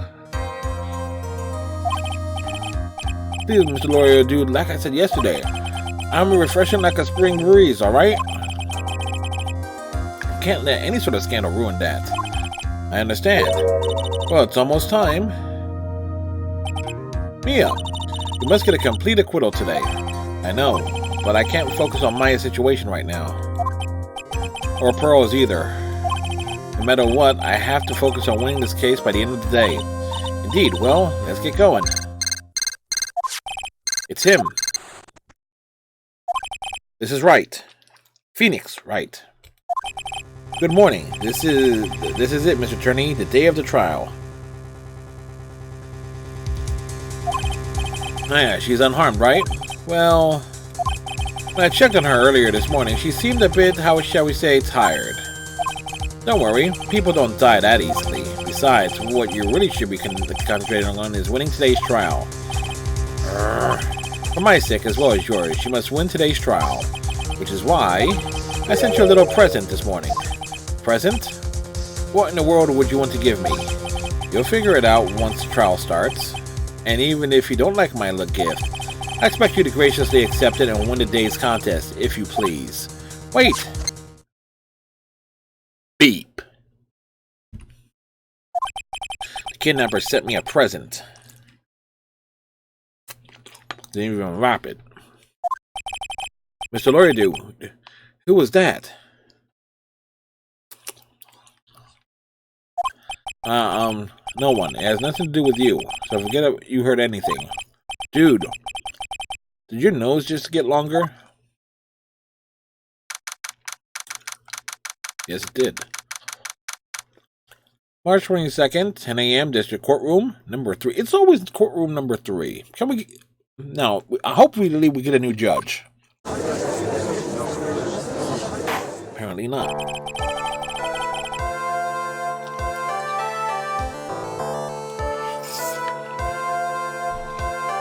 Court is now in session for the trial of Matt and Guard. Are the prosecution and defense ready? The defense is ready, Your Honor.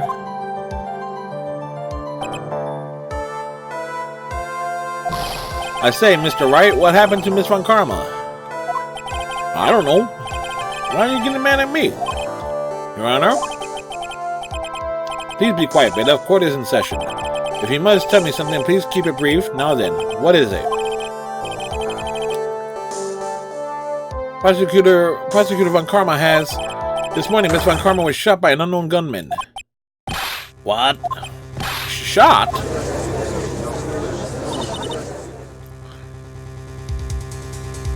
Somehow, I think this is the present that the man was talking about. His present? Miss Von Karma is one of the top prosecutors in the country at the moment. If she was to disappear, it would be to your advantage. This is totally insane. Miss Von Karma, is she alright? I don't have the answer. I don't have that answer. Then give me an answer, Judge. She's alive in stable condition. That's good. Phew. I thought he'd show up. Your Honor, due to the circumstances, Miss Francesca Von Karma cannot appear in court today. I, Miles Edgeworth, will be taking her place. The prosecution is ready. Naturally.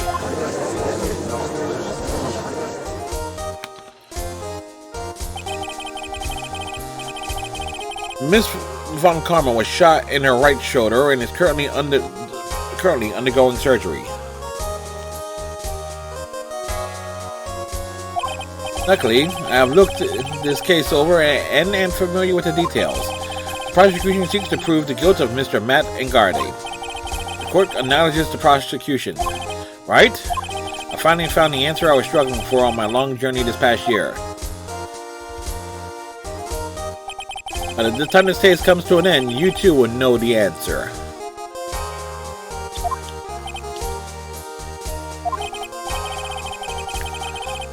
Now then, the prosecution would like to call its first witness. Please bring Detective Gumshoe to the witness stand.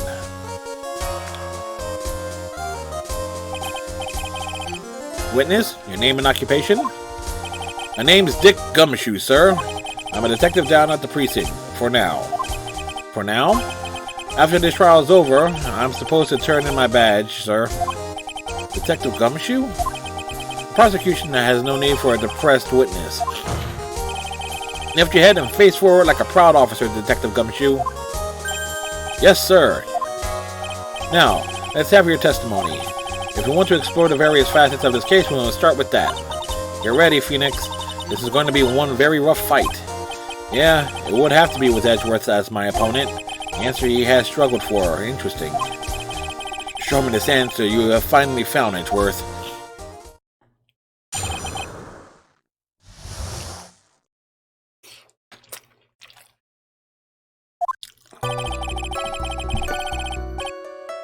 This murder happened after the Hero of Heroes award ceremony, sir. The victim, Concordia, was found dead in his hotel room. After looking into the cause of death, we believe he was definitely murdered, sir. At first, we thought there was something suspicious about the empty guitar case. However, we later found out that the guitar case had nothing to do with the murder.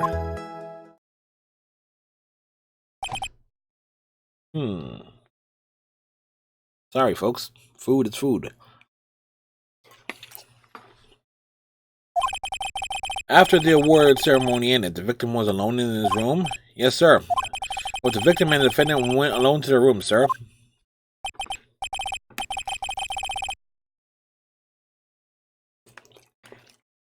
I see. Mr. Wright, you may begin your cross-examination.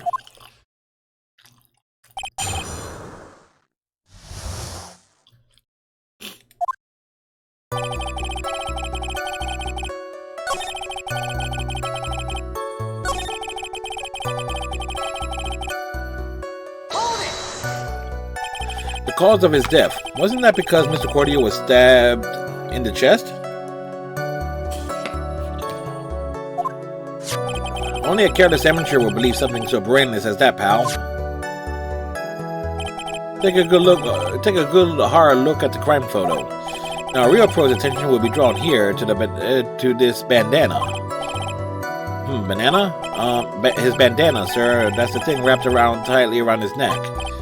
Ah, yes, I see. His banana-scented bandana. How do we know it's banana-scented?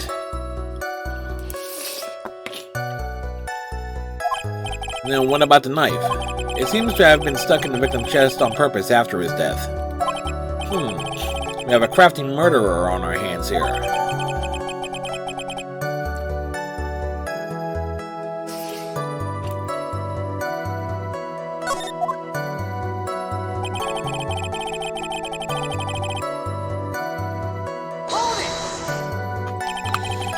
And why did you think that? Because it was empty, pal. The Jammin' Ninja doesn't go anywhere without his bright red guitar.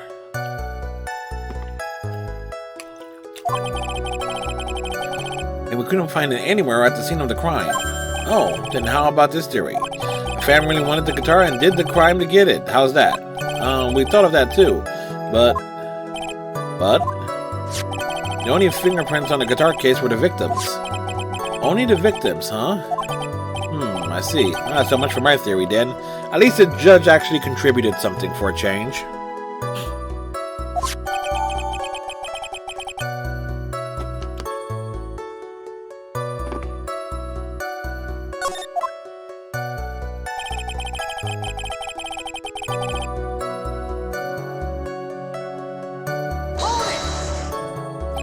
What convinced you it had nothing to do with the case?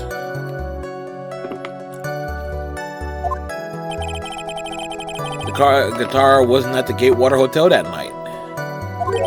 Oh then, where was it? The bright red guitar was eventually found at the TV studio. The victim, Juan Cordia, had apparently only taken the case with him, sir. So you mean he forgot to put the guitar inside the case? Yes, sir. Even when he was on stage for the ceremony, he didn't have his guitar. That guitar case was empty even before he got to the hotel. Yeah, that's right. So it really had nothing to do with the case after all. I believe that is enough.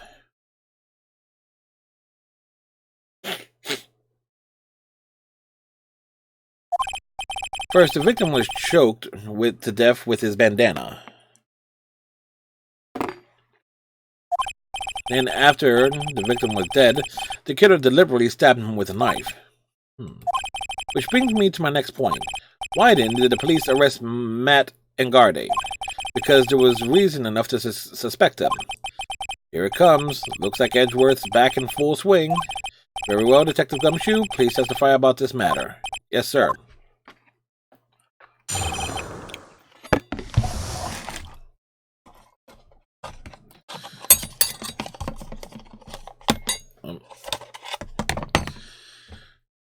Why arrest him?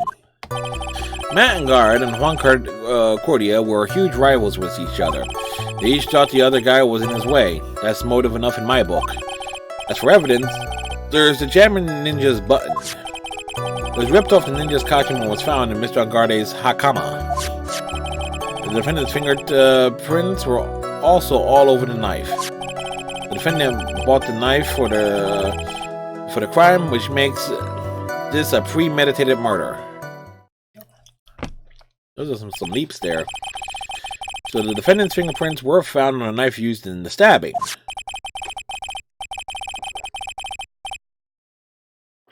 It was sort of sticky on the handle, so the fingerprints came out pretty clearly, sir.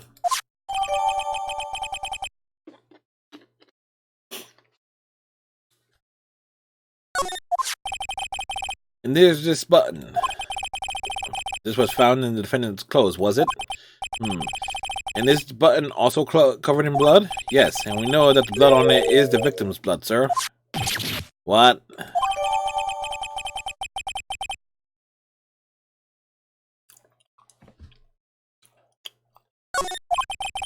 All of this points very clearly to the defendant, doesn't it? Yes, it most certainly does, Your Honor. Ready to give in yet, Wright? I'll find a hole in your argument somehow. You can press as hard as you like. Just hurry up with your usual pointless questions. Roar.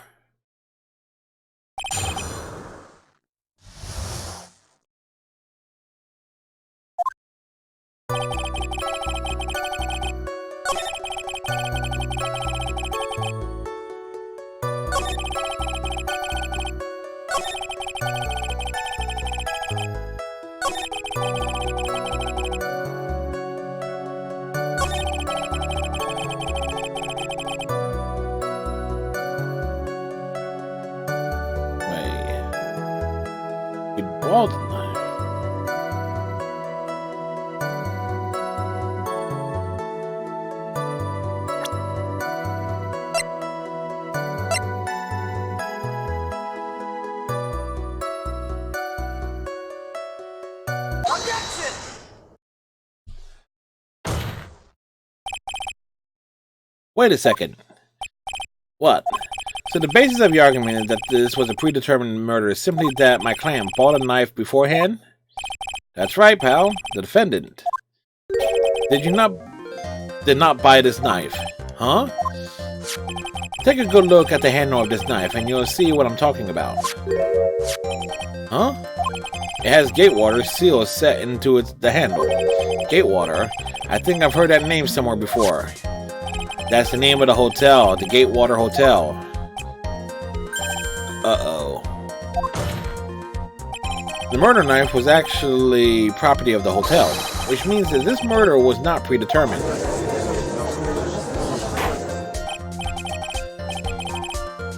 Yes, that is very true. This is a very big... Edward is laughing. What is it, Mr. Edgeworth? I'm sorry, but the defense is simply too careless. What?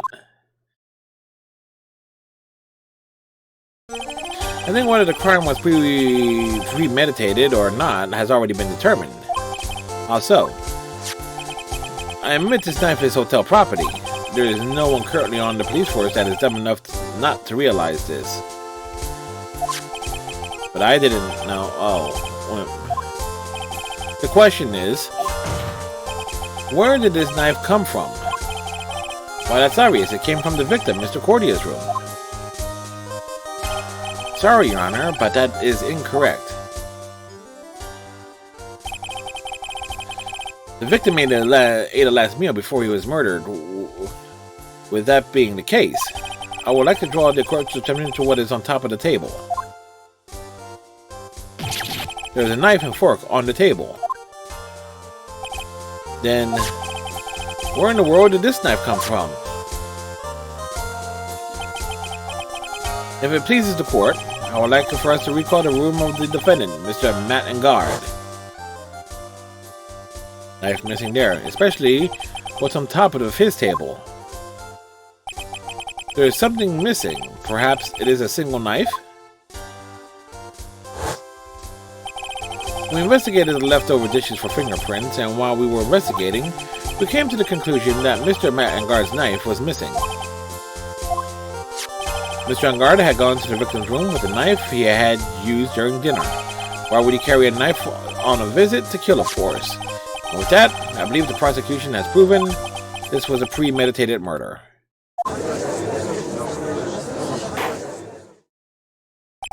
Amazing, Mr. Edgeworth. Absolutely brilliant. A brilliantly clear deduction. Seems like Edgeworth had this plan from the very beginning. This must be one of those traps, and I just walked headlong into it. A murder weapon with fingerprints and a button from the victim's costumes. There's quite a sizable amount of evidence here. I can safely say that any further deliberation is a waste of time, Your Honor. Although, I wouldn't mind it if the defense were to present evidence not yet shown to the court. Evidence not yet shown?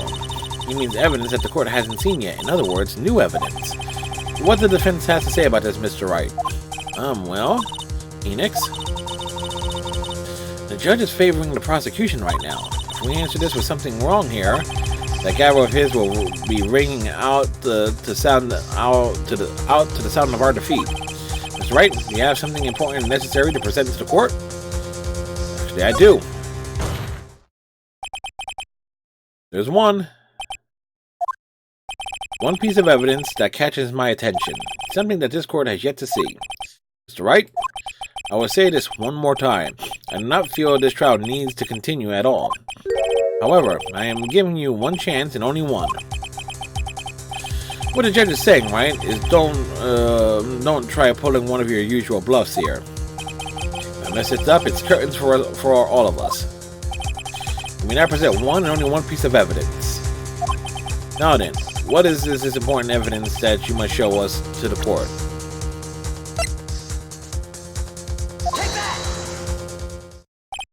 This is a wine glass, is it not? Please look at the photo of the crime scene one more time.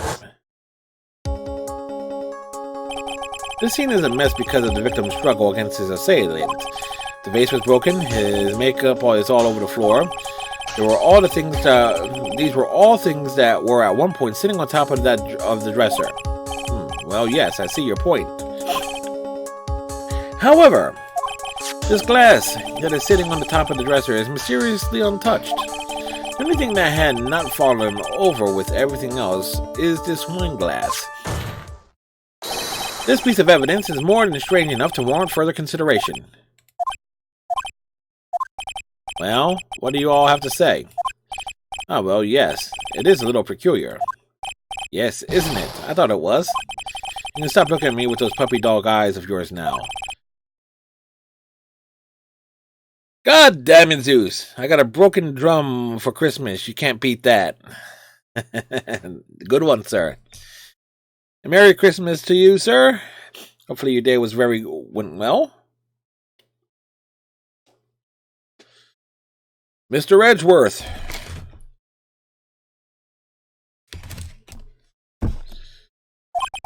What is it, Your Honor? Your opinion. You don't need my opinion, because there is no special meaning to that glass. What? Merry Christmas. Yep, that's why I just said it. It's safe to say that the glass was set there after the crime took place. By the person who discovered the body, Adrian Andrews, for example. She could have easily been so shocked that she set the glass down without thinking. That does sound very plausible, Mr. Wright. Could Ms. Andrews really have set the glass down without thinking? There's no way. If I appear weak here, the trial is over. I can look for my proof later. For now, I should trust my instinct and point with certainty. It just might fall for it, if you're thought-provoking enough. The defense would like to challenge the prosecution's theory. We would like to see something that proves it was Miss Andrews who set the cup on the table. You've turned the situation on its head yet again, as usual. Mr. Edgeworth, do you have any proof to back up your claim? No way he has any. He's just bluffing. Unlike Mr. Wright, I never say anything unless I have the evidence to support it. What? You're not thinking hard enough today, Wright. You didn't think that wine glass escaped my notice. Then, of course it has been thoroughly inspected for fingerprints. Fingerprints? There were only one set of fingerprints left on the wine glass. Only one? Well, whose were they? They were not the victims nor the defendants. Rather, they were of one Adrian Andrews. What? That is why I said the person who had discovered the body had left it there. Are we done here, Mr. Wright? I can't believe I fell into another trap. Miss Andrews was probably holding the glass when she went to see Mr. Cordia. And upon seeing his dead body, she was stunned and set the glass down on the dresser. What you said makes a lot of sense. Does it really? Now, do you see, Wright? You can't change any part of my scenario as it explains everything all too well. I thought long and hard this past year about what it means to be a prosecutor, and from here on out, I will show you the answer I have come to discover. Wait a second, Mr. Edgeworth. I think the prosecution has provided enough evidence for me to enter my verdict. Unfortunately, I cannot allow you to pass judgment yet. The prosecution has yet another witness we would like the court to hear from. Another witness? Yes. Bailiff, please bring in the next witness. What in the world is Edgeworth thinking?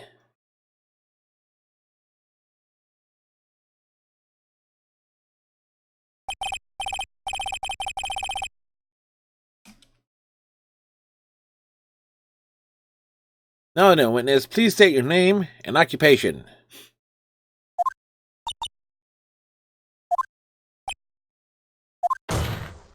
Witness, your name and occupation, please.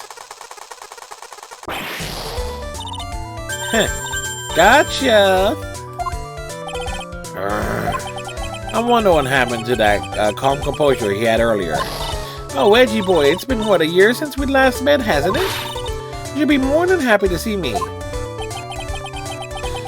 I saw the report with her testimony, but who knew that under that helmet, it was the Wicked Witch of the witness stand. That's great. I tell you, this time I know what I'm supposed to do. So today I'm going to tell you anything and everything. Even things that don't have to do with that terrible crime. Miss Witness, that terrible crime is all that the court needs to know. Shh, I'm talking to my dear Edgy Wedgy right now. Don't interrupt us, Gramps. Yes, madam. No, please, by all means interrupt her, please. Anyway, witness, please, your testimony, please. It's true what they say, that youth are hot-headed nowadays. Not that I mind at all, Edgy. Now then, what should I start with? The witness was on security detail at the hotel on the night of the murder. Is that correct, Miss Oldbag? It was a great job being able to see my dearie Juan. It was almost too much for my little heart to handle. You mean you were a fan of the victim? Look, everyone is crazy over that Andrade, saying he's cute in a fresh way or something. Not me, I wouldn't say anything so silly. After all, I have no interest in a little child like him. I'm only interested in a real man, Juan Cordia. But those two were the same age. Anyway, as I was saying, I was pacing in front of his room that night. Very well, please tell the court what you witnessed the night of the murder. Even to me, Edgy Poo.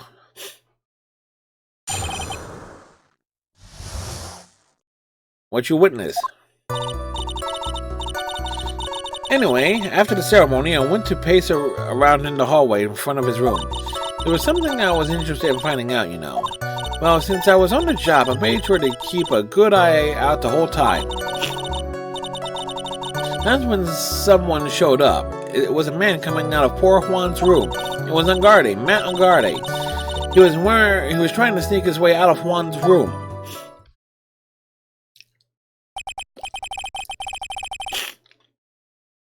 No, Mr. Angarde came out from the victim's room. See, it has to be him. He's the murderer. I see. Well, Mr. Wright, you may begin your cross-examination.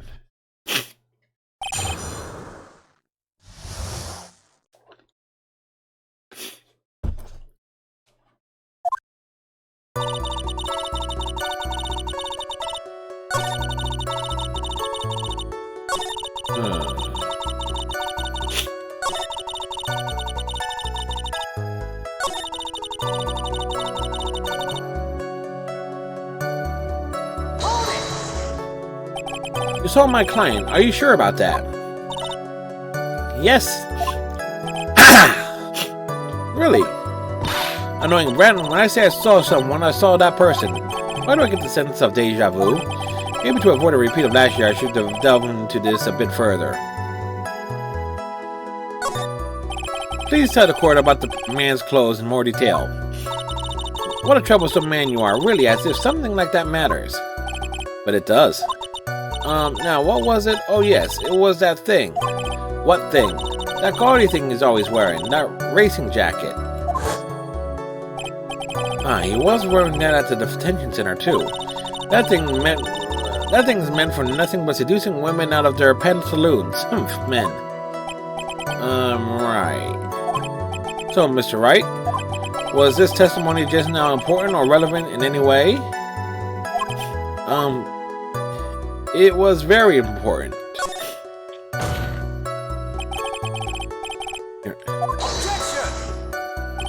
Then perhaps you would like to point out what part of that testimony was important.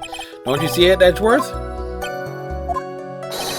Your Honor, I request what the witness said about the jacket be appended to her testimony. See where you're going with this, but alright, witness, please.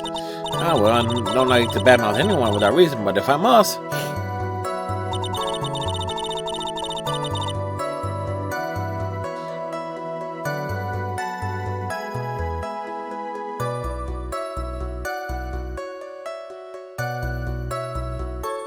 Yeah,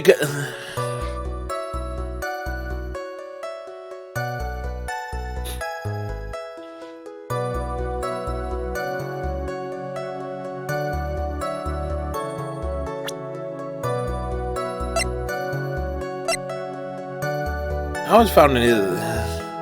Yeah. Miss Oldbag. What? Don't say my name for no reason. Do you know what this is? It's button number 2 on the Jammin' Ninja's costume. Now I know she's an obsessed fan. She identified it in a single glance. Give it here, give it here. If you don't give it to me, I'll punish you with this. Wow, she really is a die-hard fan to want a button covered in blood. This button was discovered on Mr. Angarde's body during a full body search. See? See? This button proves beyond the shadow of a doubt it was that rascal Angarde. It was caught up in the plouts of the Nickel Samurai Hakama pants. See? See? And Angarde is a Nickel Samurai. Witness. Now, it may just be me, and I do have an active imagination, but just now, didn't you say that the defendant, Matt Angarde, was wearing his usual racing jacket?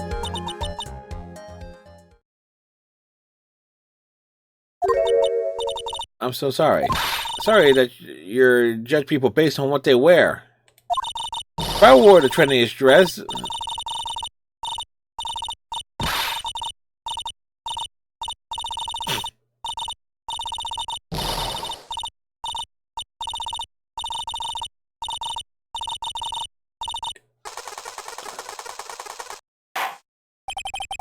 Now hold your tongue still there for 1 second. So what you saw in actuality was not Mr. Angarde, the man.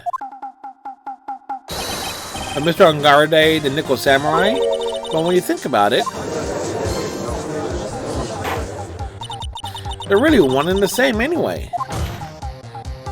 Miss Holdback, this is a very important point we're talking about. Edgy Poo, do you think that's so too? Well, it might be something worth considering. Just say it's important and agree with me for a change. Witness, think carefully and try to remember as much as you can before you testify. Alright, if you insist. I should be the one sighing, not you.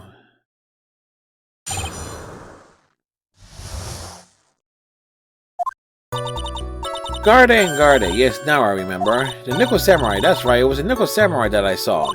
Yeah, so it would have been convenient for him to wear his costume during the murder.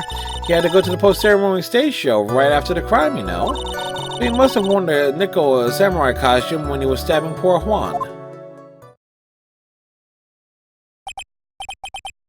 I knew it. I knew you'd say he was inside that. I knew you'd say he was inside that costume. What? Did you think that there could have been someone else inside that costume? Don't be a bad little boy thinking some true things. But the possibility does exist. Aha, you youngins today. I told you there is no way it was anyone else. How do you know that? Because I said so, and what I said is the truth. At least she's just as a delightful witness as she was last year. Mr. Wright, you may cross-examine the witness. Can I beat her over the head with a stick first?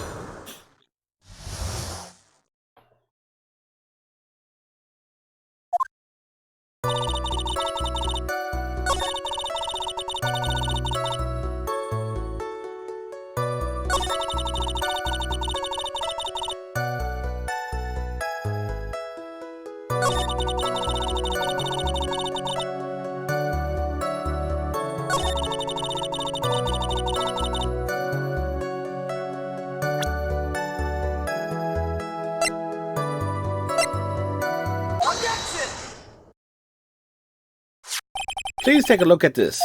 Yes, so it's a knife. Big deal. If you're trying to scare me with that, I'll have you know it won't work. No, that's not my intention at all. That's a knife that was used in the murderer, correct? Your Honor, do you know why this piece of evidence is important to this case? You don't even have to ask. It's because the defendant's fingerprints are on it. Is that what you're driving at? That's exactly what I'm driving at. What are you driving at, and whose car are we driving? If Mr. Angarde was really in a Nickel Samurai costume at the time of the murder,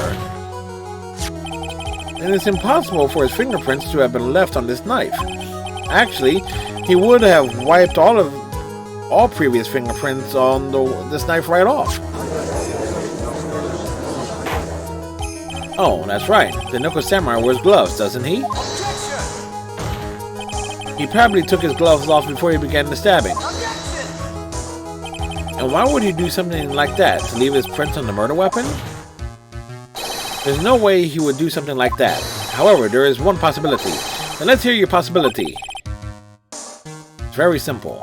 The defendant went to the victim's room while in costume as a Nickel Samurai. At the time, the defendant had no intention to murder. He was probably just going to relax and talk with the victim about the stage show. Which is why he took his gloves off.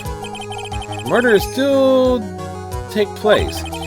It's well known that there was bad blood between the defendant and the victim. Yes, I have heard that before. Well, Mr. Wright, what do you say about Mr. Edwards' theory? Let me get this straight. Edwards' theory goes like this.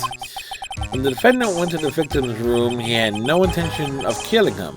Now, up until this point, are there any problems with this theory? Yeah, there's a contradiction. And it's the freaking knife. This theory contradicts something in an earlier testimony. What are you babbling about? Now, for argument's sake, let's suppose Mr. Angarde was the killer. If that's the case, I think it's impossible for the killer to have gone to the victim's room without intent.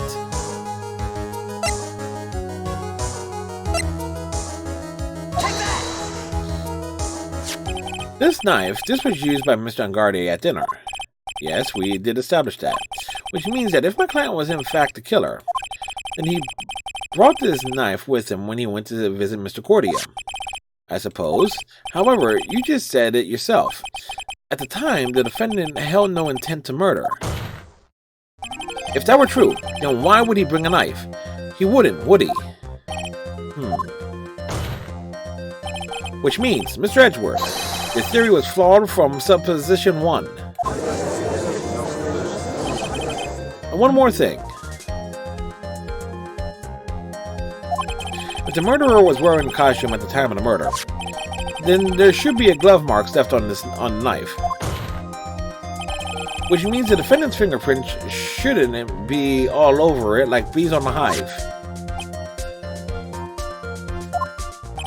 And that brings me to my final point. The knife was planted by the real killer to hide their identity and mislead us.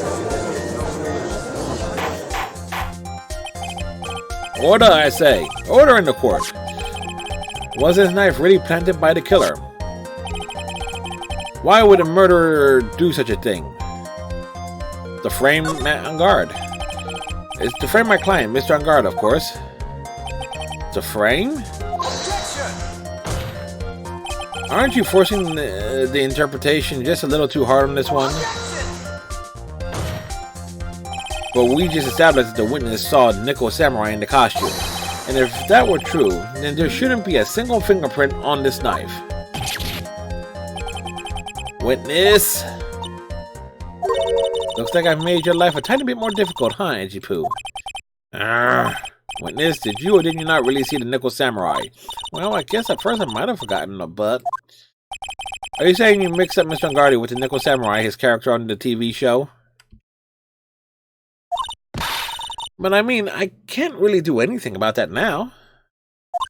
Look, I was waiting around in the front of the doors because, well, I wasn't waiting around for the Nickel Samurai, that's for sure. He wasn't waiting for the Nickel Samurai. Alright then, who were you waiting around for then? That's top secret to anyone outside of security. I have a feeling that you were waiting for Mr. Juan Cordia. Am I correct, witness? The way you think, you are a sad amateur with a terrible case of nearsightedness. Amateur? Me? What am I an amateur of? An old back was waiting around front of the victim's room, but it doesn't sound like she was waiting to catch a glimpse of Mr. Cordia. Maybe, Phoenix, maybe the old bag was waiting around for that person. If it's what I'm thinking of, me as in it, it's certainly possible. Miss Old Bag, you were waiting around for this person to come out of the victim's room, weren't you?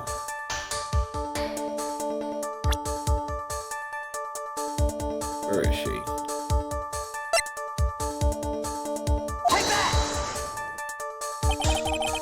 Who is this person? This is Adrian Andrews, Mr. Unguard's manager. Well, why would the defendant's manager be in the victim's room? It seems that this is the latest rumor in circulation, Your Honor. Oh, this is. I see. The judge seems to be really into the article, if it can be called such a thing. Then the manager with the initials AA, are you saying it's Adrian Andrews? Without a doubt. The witness thought so as well. Looks like you found me out. Well, that's fine. I can throw away the whole sworn confidentiality stuff then. Witness? What in the world are you? Watch out, Phoenix. I got a bad feeling about this. A very bad feeling. I got some information, some very secret information from a certain source. So that's why I was doing my own little investigation, in secret, of course. But what for? Oh, just for myself. Personal reasons and all that. Well, Mr. Edgeworth, how would you proceed from here? I really don't want to do this, however, I cannot simply let the point slide. I see. Very well then, witness, please testify about this secret information. Get ready. This is going to take the wind out of you youngins.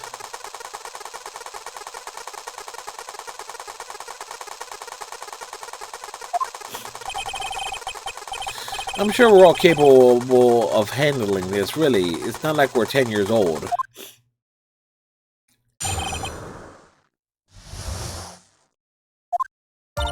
Vanguard is one evil man. He thought he could ruin poor Juan by causing a huge scandal. So to do that, he sent his own manager to get in close with Juan. I cannot condone such dirty tricks, so I took action. Oh, and this is top secret. You got that? Nobody else can but you and me know it. Okay?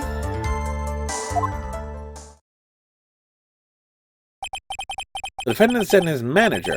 What a distasteful topic for this court. What? Nobody's above gossip. God damn it, Zeus. Bought my son a fridge for Christmas. I can't wait to see his face light up when he opens it. Yeah, that tends to happen when you open a fridge. The light comes on. And isn't there a saying, the truth is never pleasant? Never heard that one before. Mr. Edgeworth, what about this Adrian Andrews person? I've looked into this matter and found that the truth the article proposes is in fact baseless gossip. But should this be true, then this proves that the defendant did bear ill will towards the victim. This means I have to smash the rumor once and for all. Now then, Mr. Wright, you may cross-examine the witness. Be careful, that old bag seems rather excited right now. That's right, Vanguard is nothing but your average foul-blooded youth. Now, as the old saying goes, you've got to burn old bags with fire. Time to fire up the afterburners and hit the highway to the danger zone. Highway to the danger zone.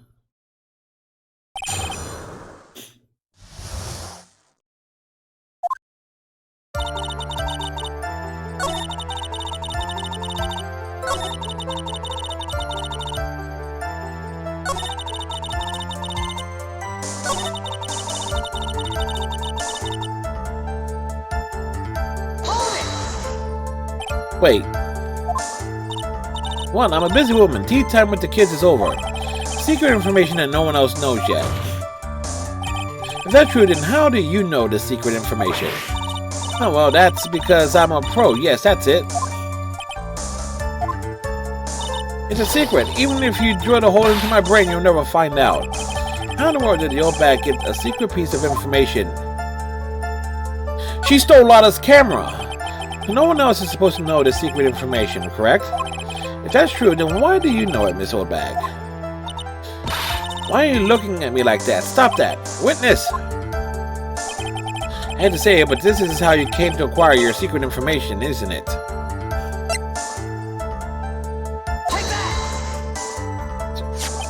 The investigative photographer, Lotta Hart.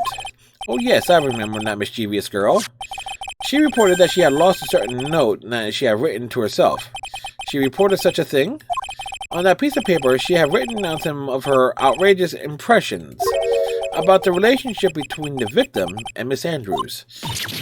What? Outrageous ideas, you say? No, I say impressions. Then everything written on this piece of paper is completely meaningless. Ah, that's it. That's the note.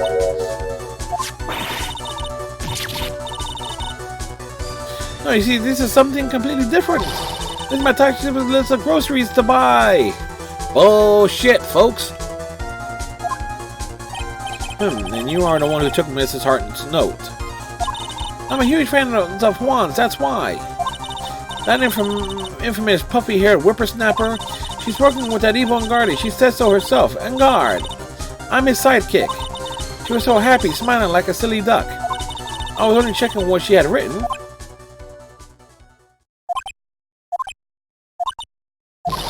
Edgy Poo, you believe me, don't you? I was only trying to help out like the angel I am.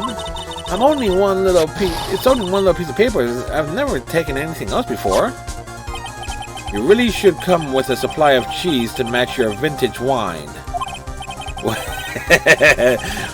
That's something like Zeus. That's a pun Zeus would say. Well, it's only a piece of paper. I suppose we can overlook this just once.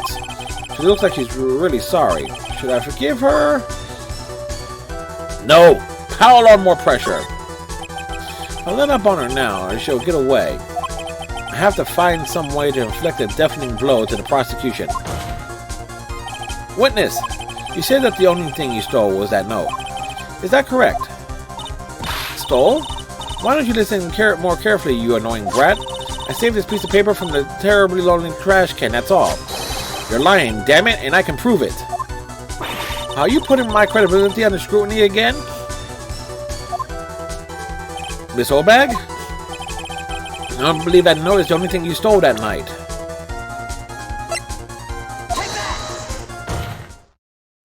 Miss Oldbag?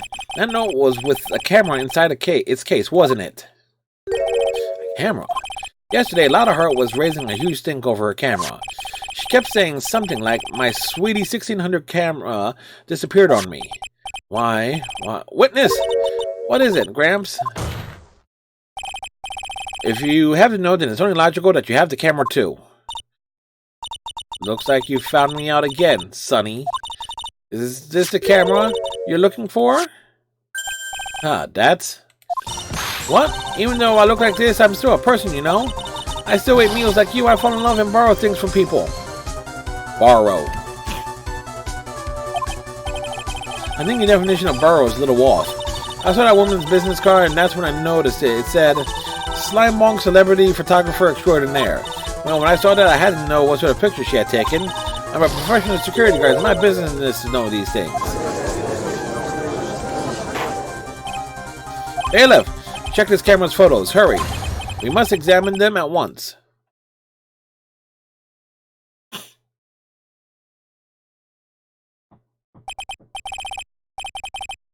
Well, Mr. Edgeworth, what do we have? There is only one photo that seems to be relevant to the case. Please present it to the court. This is the Nickel Samurai.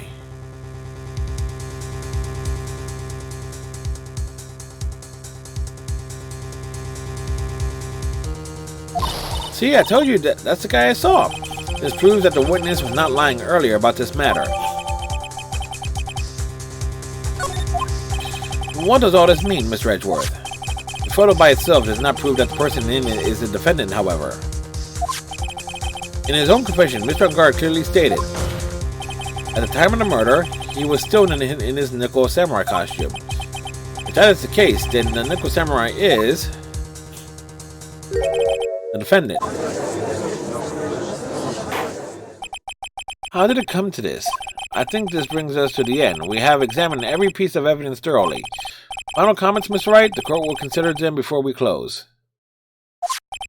Do you agree that this photograph is decisive evidence against your client? This photo is really decisive, then we're done for. But if I raise an objection here and blow it, then I will put Maya's life in jeopardy. Can't make a mistake here. There's only one road out of this mess. This photo that Lada took, there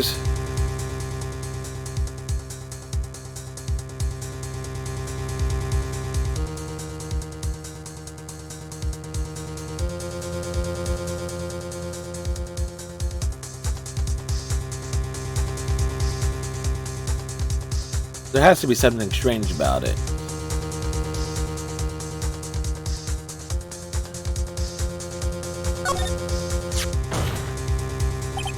There's something strange with this photo. I knew this was coming, right? Your thoughts, Mr. Edgeworth? I think we can all agree there is nothing strange with this photo. There is no way for the defense to debunk this photo, even with a bunker buster. Debunk with a bunker buster? Is that what you're planning to do, Mr. Wright?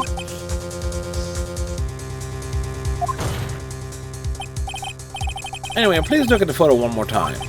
If you really believe you can honestly find something wrong with this photo, then you should only need one chance, correct? Shit, better save.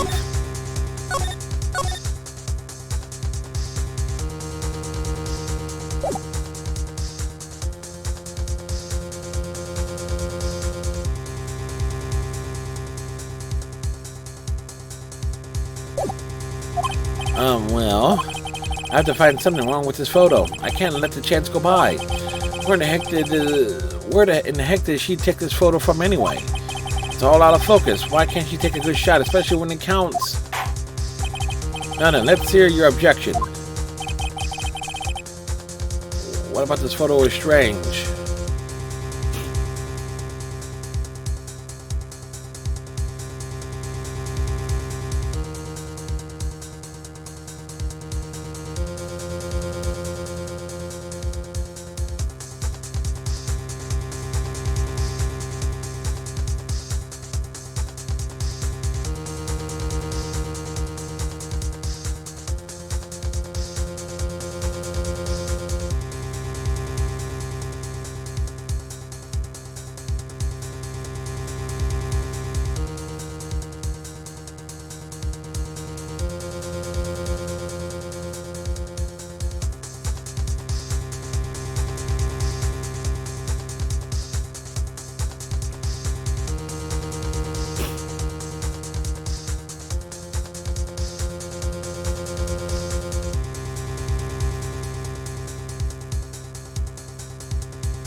I would like to direct the court's attention to this one area right here. What are you pointing to? His ankles? If you could see this person's ankles, that would be one thing. However, you can't. And what does that mean? The costume person in this photo could not have been Mr. Engard. What is the meaning of this? I wonder if you could care to elaborate, with actual facts, that is. Let's take a look at the Nickel Samurai's poster. Please pay particular attention to the area around the bottom of the hakama. His socks. You can see his socks. Exactly. However, in this photo, Nickel Samurai is clearly holding his hakama up just to walk.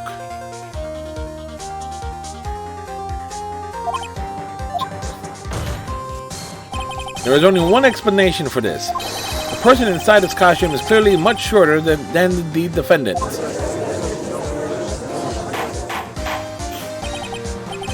Oh, I think I've turned things around for myself this time.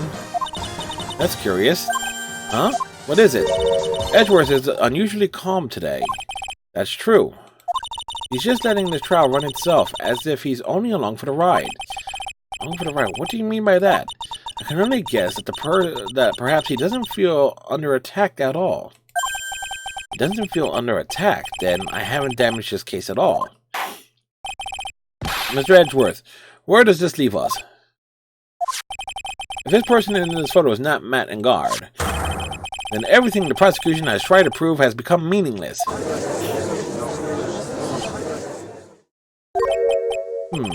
I figured it would come to this.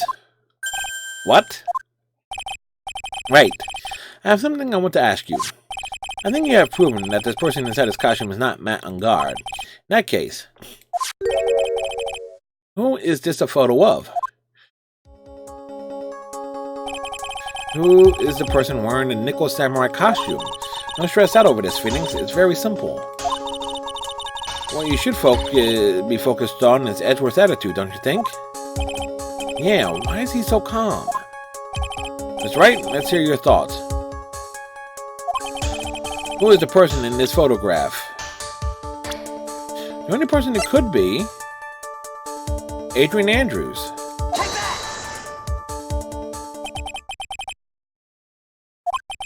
If you want to know who the Nickel Samurai is, it's none other than this woman. And why would you say it must be Miss Andrews? What in the world points you to her? For starters, she's short, and she can freely move in and out of Mr. Engarde's room. Finally, she had dinner with Mr. Engarde that night. And how does that all add up? It means that it makes it very easy for her to get a certain item. A certain knife with Mr. Engarde's fingerprints all over it. A knife that was used as a murder weapon. Why don't you just say what it is you want, right? I have to do this now. This is my last chance to turn things around. The defense moves to indict Miss Adrian Andrews in the murder of Juan Cordia. It was Miss Andrews who tried to frame the defendant for the crime. Order! Order! It looks like this trial has hit a most unexpected development. Mr. Edgeworth. Yes, Your Honor. This court is issuing a subpoena for Miss Adrian Andrews. A verdict cannot be passed without first hearing her testimony. Alright, this is it. This is kind of bad for us. Huh? What do you mean? If Adrian Andrews is summoned to court as a witness, it means that the trial will go on for another day. One more day. If I don't get a verdict today, then Maya... No, we shall set Miss Andrews' testimony for tomorrow. What am I supposed to do? The judge is about to adjourn the court. Now then. Objection! Please, Your Honor, continue the trial. You must pass a verdict today. I can't do that. We cannot hear Miss Andrews' testimony if she's not... I abhor wasting such valuable time. Edgeworth? Your Honor, I request that you please continue with today's trial. But we cannot continue due to this unexpected development. Unexpected development? I think you underestimate me, Your Honor. And what do you mean by that? That Phoenix Wright would slave his way to subpoenaing Miss Adrian Andrews is all happening according to plan, even if Wright was a bit slow to catch on. Well... What is the meaning of your statement, Mr. Edgeworth? Miss Adrian Andrews is currently waiting in the prosecution's lobby. She is the next witness. Everything was planned out in advance by that man. Somehow I knew there was no way Edgeworth would overlook Miss Andrews. Looks like this battle is far from over. Exactly. Very well, we will call the next witness. However, before we proceed, we shall take a 10-minute recess. Please prepare your witness in that time, Mr. Edgeworth. The court will now take a 10-minute recess.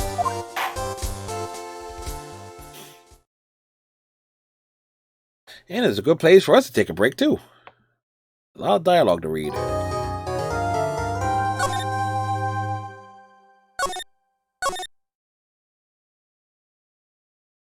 But I shall be right back shortly. Anyone?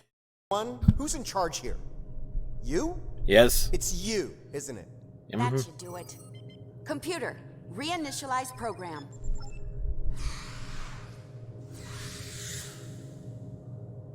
Please state the nature of the mycelial emergency.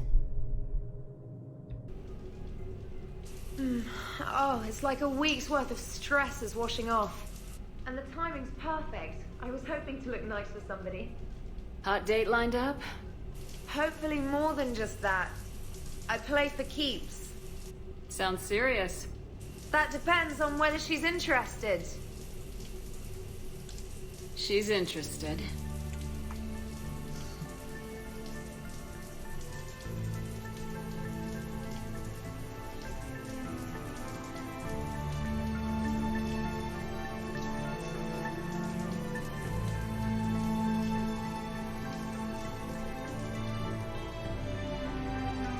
Romance in space! Are you using me for my shower? I certainly hope so. Well, in that case, it's yours whenever you like.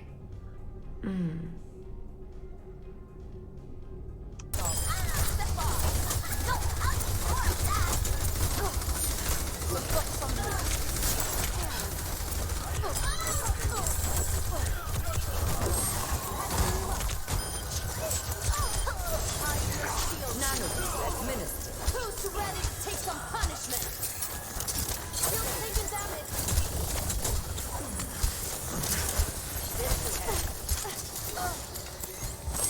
Call it a creep. Yahi parambasta viktahe.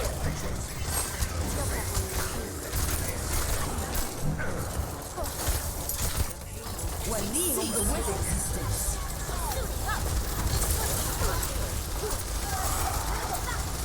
Rally to me. Lights out. Damn. I try with someone I cared about, and I never have. What is it? Have you ever danced with anyone before? Nope. Do you wanna? Just us. No one else around.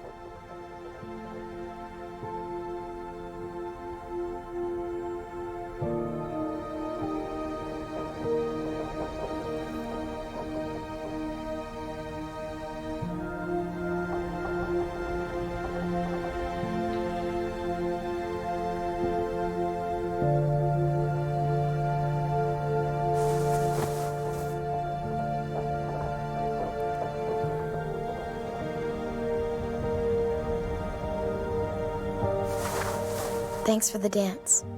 Yeah, we're getting better at being romantic. Yeah.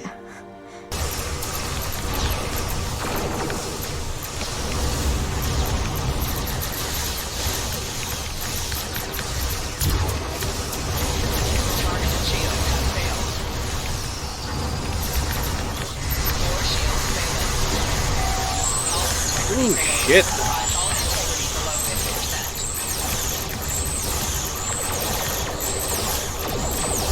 I calculate our current chances for victory 6.4%. That wouldn't be the case if anyone else from Starfleet had bothered to show up! Corin makes excellent points.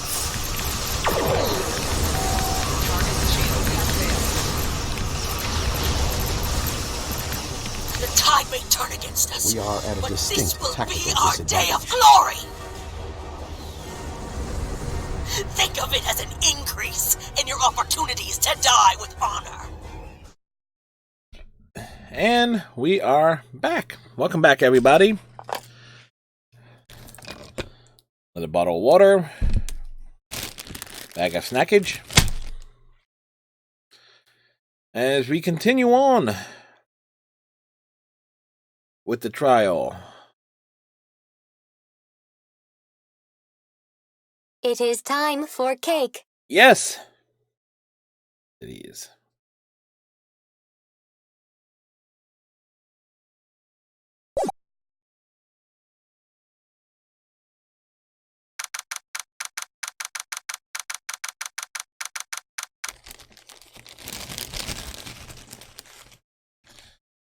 Alright, defendant lobby number 3.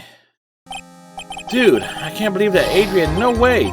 Not cool and collected Adrian Andrews.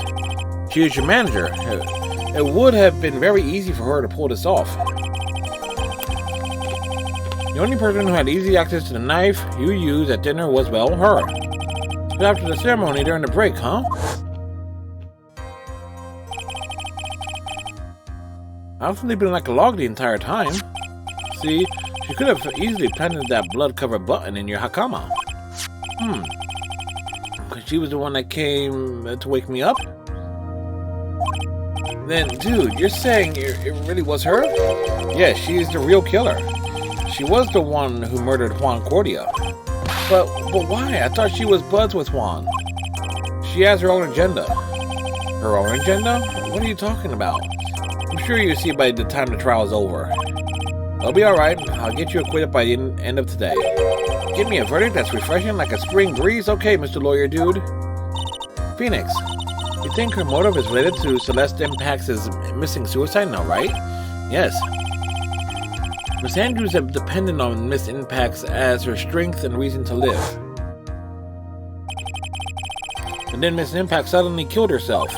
It sounded like she left a suicide note and that the person thought to have hidden it is Juan Cordia, the victim of this murder. That's why I think Miss Andrews got close to Mr. Cordia, or to get the suicide note back. That sounds plausible. But one thing bothers me. What? Who was it that first told us about their relationship? Better say that Miss Andrews' dependency issues was with regards to Miss Impact's. It was Edgeworth. It looks like he's still the one in command of the ship. Don't let your guard down yet. Never let your guard down around Edgeworth. March 22nd, back to District Courtroom number 3.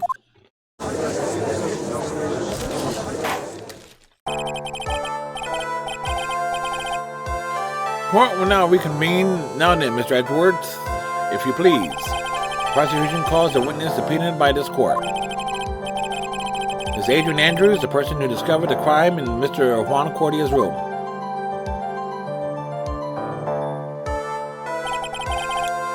What is your occupation?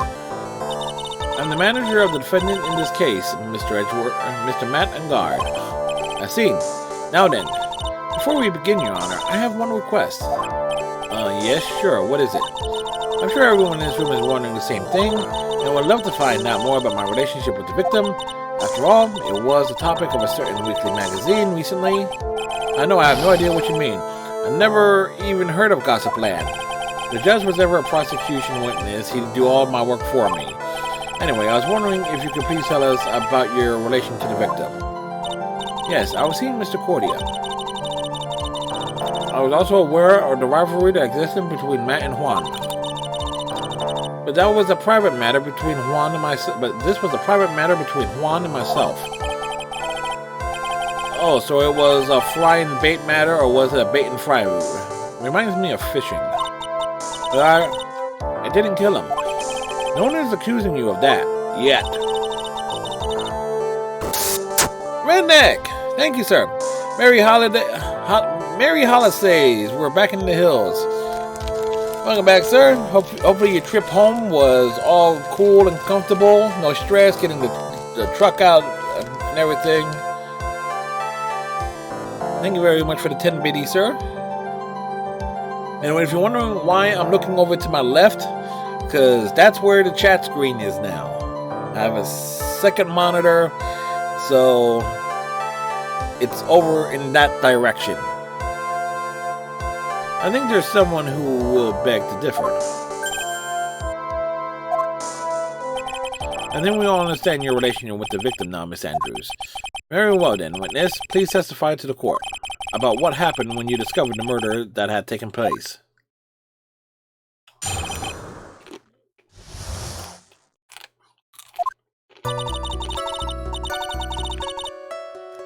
It was time for the show to start, so I went to get Matt from his room. After that, I went to Juan's room, and there was his dead body. I was in shock. What I saw was naturally the exact same scene as in the crime scene photo. I felt as though I was about to faint, so I poured myself a glass of juice. Had a blast, thanks for asking. Had a few ticket issues, but we're good. I had a good one. The birthday stream was a lot of fun. You poured yourself a glass of juice? Yes, Sally. I didn't remember not to touch things at the scene of the crime. And I disturbed the crime scene by moving this one thing. And that's when the fingerprints on the wine glass were made, Your Honor. I see. Oh, then, Mr. Wright, you may cross-examine the witness. Phoenix? She is cool and collected customer, and she has the brains to match. Yes, I know. In order to catch a person like her, you have to avoid head-on confrontations. You should disrupt her pacing. Disrupt her pacing? She's the type of woman who is easily thrown off by things inconsistent with her thinking. So you have to attack when she least expects it. The instant you let up on your offense is the instant this trial is over, understand? And, bro... It was Monday. You weren't even on a plane yet. You said your flight back was Tuesday, so you were still out west.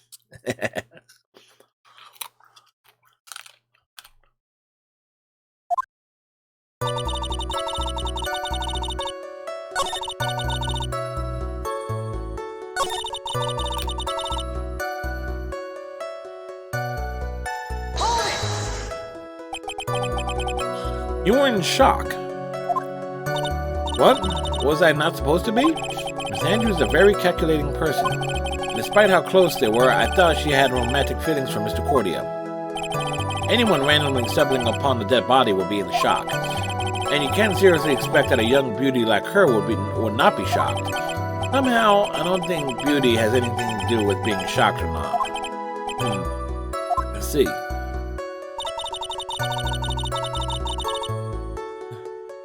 Yeah, time zone differences is a real joy, isn't it, Redneck?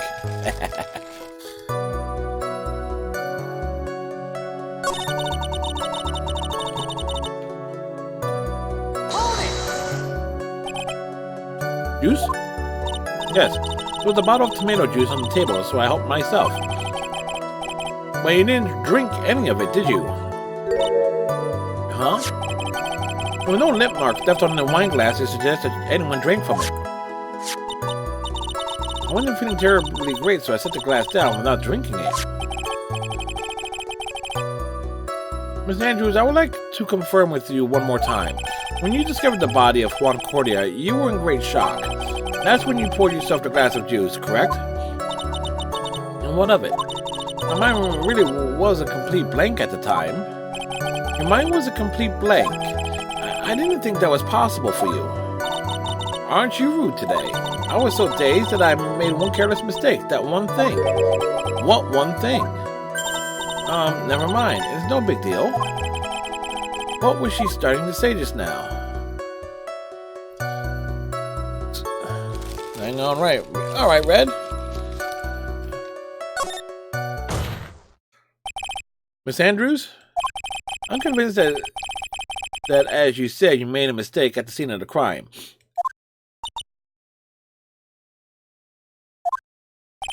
What I really want to know is what this mistake was. Actually, so would I.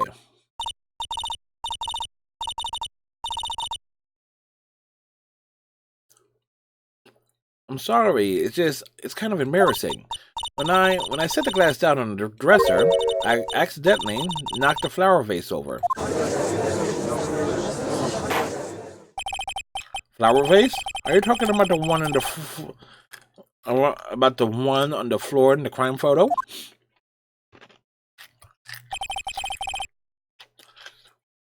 This mess of glass shards? It was originally on top of the dresser, but when I bumped into it with my elbow, it fell onto the guitar case. Why did you withhold such an important piece of information? I'm sorry. I thought that since the crime scene was already in disarray, that people would simply assume the vase was just another part of the mess. Looks like yet another fact has come to light here. Please add this and anything else you have to reveal to your testimony. I'm sorry, but I have nothing more to add. I didn't touch anything else.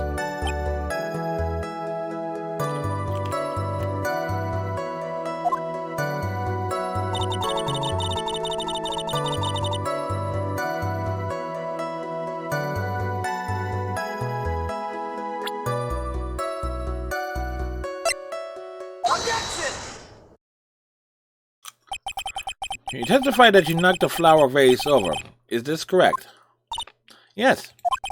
And are you sure it fell onto the guitar case? Is there some problem with what I said? It's not some problem. It's a major problem. It's true that the top of the guitar case was wet with water. However, that's exactly what is so strange. Miss Andrews testified that the vase fell onto the guitar case. However, that was true. The case should have gotten wet on the inside, not the outside. That's very true. Furthermore, there is one other strange thing about this guitar case. And what is that? Let's take another look at the crime scene photo. The remains of the vase are scattered on the floor. Now, what is wrong with that? If the guitar case was open when the vase fell, the glass shards should be inside, not outside the case. Objection! What is your point, Wright? And the case was closed at the time that the vase was knocked over? Is that all? Objection! No, think back to what Miss Andrews testified to. She said that other than the vase, she didn't touch anything else. Yes, that's right. She did implicitly say she didn't touch the guitar case. But this whole matter with the guitar case is a dead end. The bright red guitar was found in the studio. It has no bearing on this case at all. That may very well be. However, the empty guitar case does seem to have no relation to the case, does it? It seems that there is no deeper meaning to the guitar case. Well, Mr. Wright, do you think we need to hear more details about the guitar case? Make her testify. In the guitar case, I believe this is a crucial piece of the puzzle. Huh. I can't believe anyone would reach for straws like this, but it is you. I can't believe I'm doing this either. Alright, I'll follow along. For now. Ms. Andrews, please testify to the court about the Qatar case.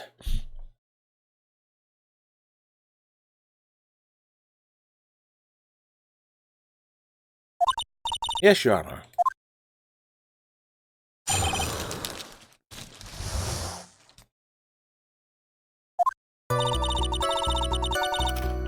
I don't remember too clearly because I was a bit dazed. I suppose I must have opened the guitar case after I knocked the vase over. Not a big deal though, right? The case was empty after all.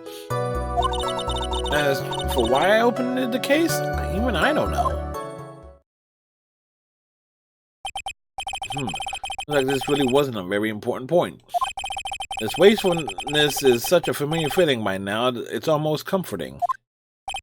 Anyway, I'll just go ahead and start the cross-examination.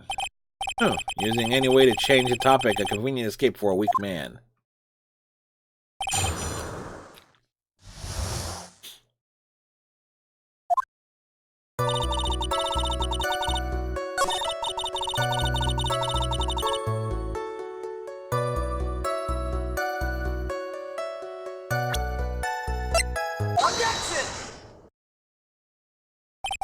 There's no way you were the one to open there was no way you were the one who opened the Qatar case. Why would you say that? It's elementary, my dear. Because the only fingerprints on the Qatar case are those of the victim.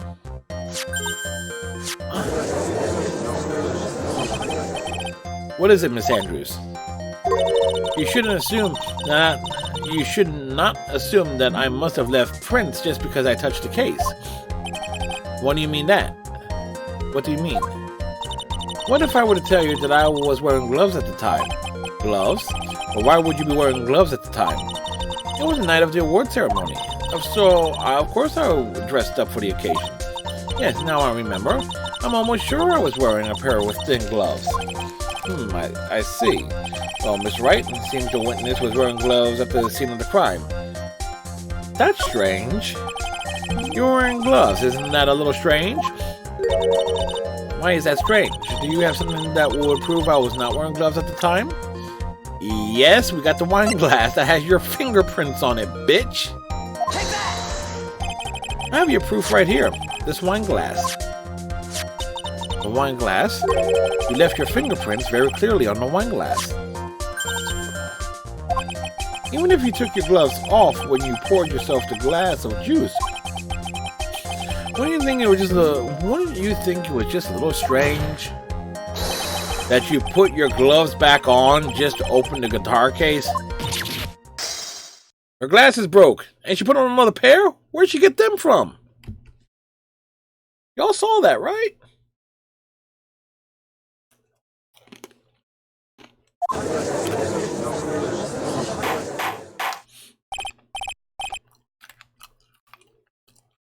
Order! Looks like you hit the nail on the head this time. What do you mean? I believe the Qatar case plays a very important role here. And it's just an empty case. I wonder if it really was empty, though. The bright red guitar, was at the studio. Phoenix, drop all of your presumptions. What was in the Qatar case was not the bright red guitar. You don't mean it was a bright white guitar? Wait, that's not right either. I admit, it would be unnatural for someone to do that. So the witness was not wearing gloves, despite the fact that on the case... No, this is obviously the defendant's usual misdirection tactic at work. Steer the court towards an unrelated topic and lure us all into his misguided... No, Your Honor. Please recall that Miss Andrews had testified that the vase fell onto the guitar case, which means that the case was closed when the crime took place. However, it is wide open in this photo of the crime scene. I am sure this guitar case has some relation to the murder. If you're so sure, Wright, then I'm sure you can somehow sustain your outrageous claim, correct? Please enlighten us as to why the guitar case has anything at all to do with this murder. Can you do that, Mr. Wright? Oh, well, let's suppose for a second that the bright red guitar was not the only thing that could have been in the case. The bright red guitar not being the only thing. You don't mean to suggest that a bright black guitar? So, you intend to push your theory that the case was not empty. Is that it, right? I would say something I would not say something I didn't intend to prove. The fleta head of yours, you haven't proven anything yet. Now then, let's have it. What was inside his case at the time of the murder?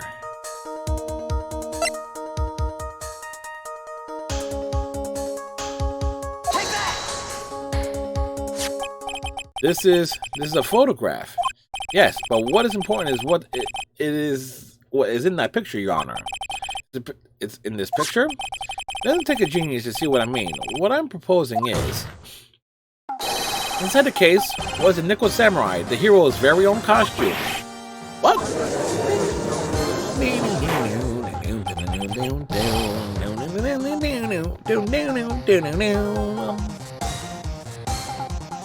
Mr. Wright, explain yourself. Right? Are you saying that the witness opened the case to take out a costume? What insane point would there be to doing something like that? The insane point would be to wear the costume, of course. Miss Andrews put it on to hide her identity so she could make her escape. After all, you couldn't let anyone see you leave, could you, Miss Andrews?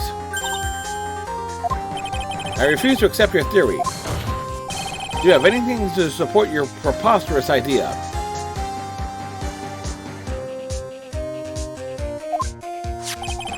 Just outside the door was an investigative photographer who was starving for a big scoop. And in the end, she managed to get this shot, correct? You mean this photo? Yep. Order! Order! Looks like we wandered into quite another mess again, haven't we? Nice job, Phoenix. Well, you know my strategy. Speak first, think later. The real murderer was hiding inside a costume. Wait 1 second, Your Honor. The nickel samurai's costume would have been Mr. Engard's.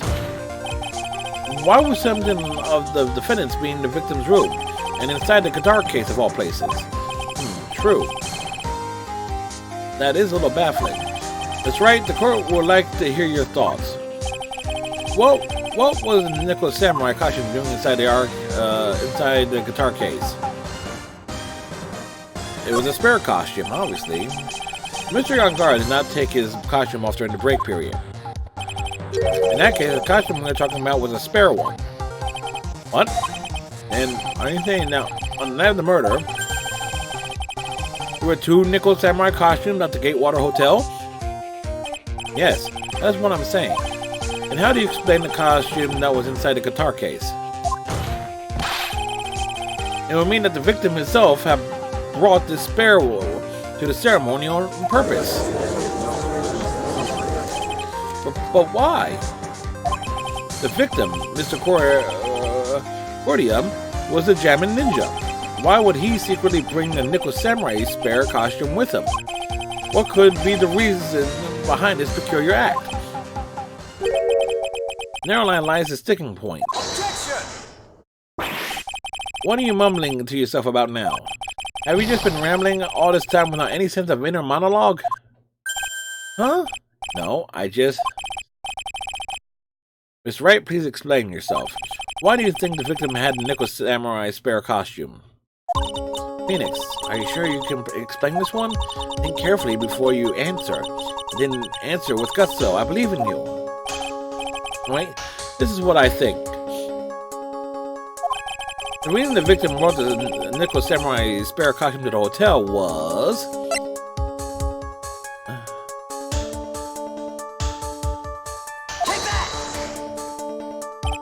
What is this? On the night of the murder, after the stage show, the nickel samurai was going to hold a special press conference. A press conference? Yes, the nickel samurai was supposed to confess something at this conference. I heard about this as well. For once, you're not making something up, right? But what struck me as strange was that Mr. Angarde himself said he had no idea he was supposed to be holding a press conference that night. But how could that be? The way I see it, that can mean only one thing. The conference was set up by none other than the victim, Mr. Juan Cordia himself. The victim? Yes. The Spirit Nickel Samurai costume was prepared for that very conference. Mr. Cordia was going to hold a press conference as the Nickel Samurai. He was going to dress up as the Nickel Samurai and hold a conference? But why would the victim do such a thing? That's something I don't quite know yet. However, what I am concerned with right now is what he intended to reveal at that conference. The Nickel Samurai was going to confess something. I'd wager he was going to reveal something about himself. Which means that Juan Cordia, posing as the Nickel Samurai, was going to speak about Matt Angard. Yes, I guess that is what it would mean. But if that's the case, that's not a confession. That's public disclosure.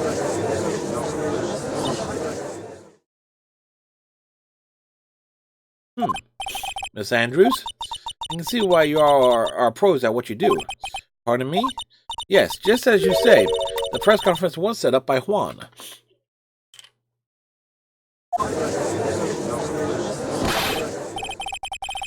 Miss Andrews, please offer us an explanation for this. I was the one he asked to help set it up. And the person who prepared a second costume for him, that was also me. You? Juan had bet everything on the Jamming Ninja this year. And if he lost the Grand Prix, he was going to make sure Matt was going down with him. That was his thought anyway. He was going to ruin him, huh?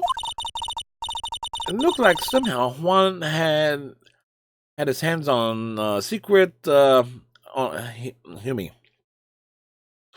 It looked like somehow Juan had in his hands a secret so powerful that would destroy Matt's acting career had it been revealed. What?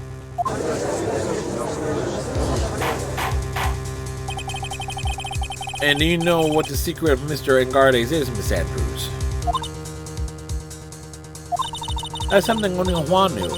I don't know when it is. Ah, I see. I've probably been coming off quite suspicious to everyone. That's to be expected. I've been trying to protect Matt, after all. Protect Mr. Angard? And yet again, another strange bit of truth comes to light, it seems. Mr. Andrews, if you could please tell us the truth about your behavior. Yes, Your Honor, I understand.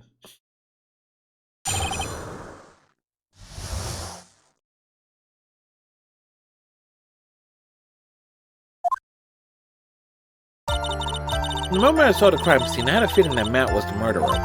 Matt had to kill Juan no matter what, and he didn't have an alibi for what he was doing at the time of the murder.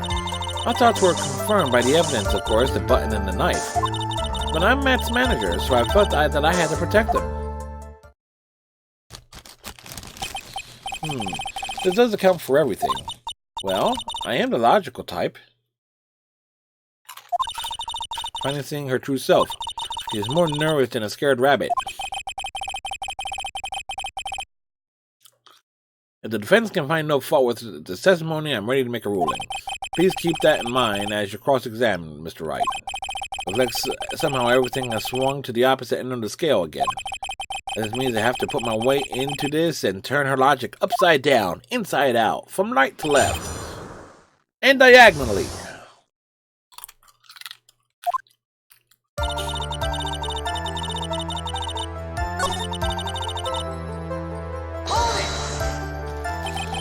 So you would say this need came from the press conference? Yes. Do you know why Juan chose that event in that hotel for the conference? Because that was when he could cause the most damage to the public's beloved Matt Angard. And you knew of this plan, didn't you, Miss Andrews? Yes, because I was the one who set up the conference and prepared the costume. But I'm sure Mr. Angard himself didn't know anything about the press conference. Oh, really? Can you show me any proof that he didn't know about the press conference? Anyway, the important thing here is that this information was not in your testimony. Yes, I agree, Mr. Andrews. Please correct your testimony, if you please. Gasping at straws now, are we, Mr. Wright?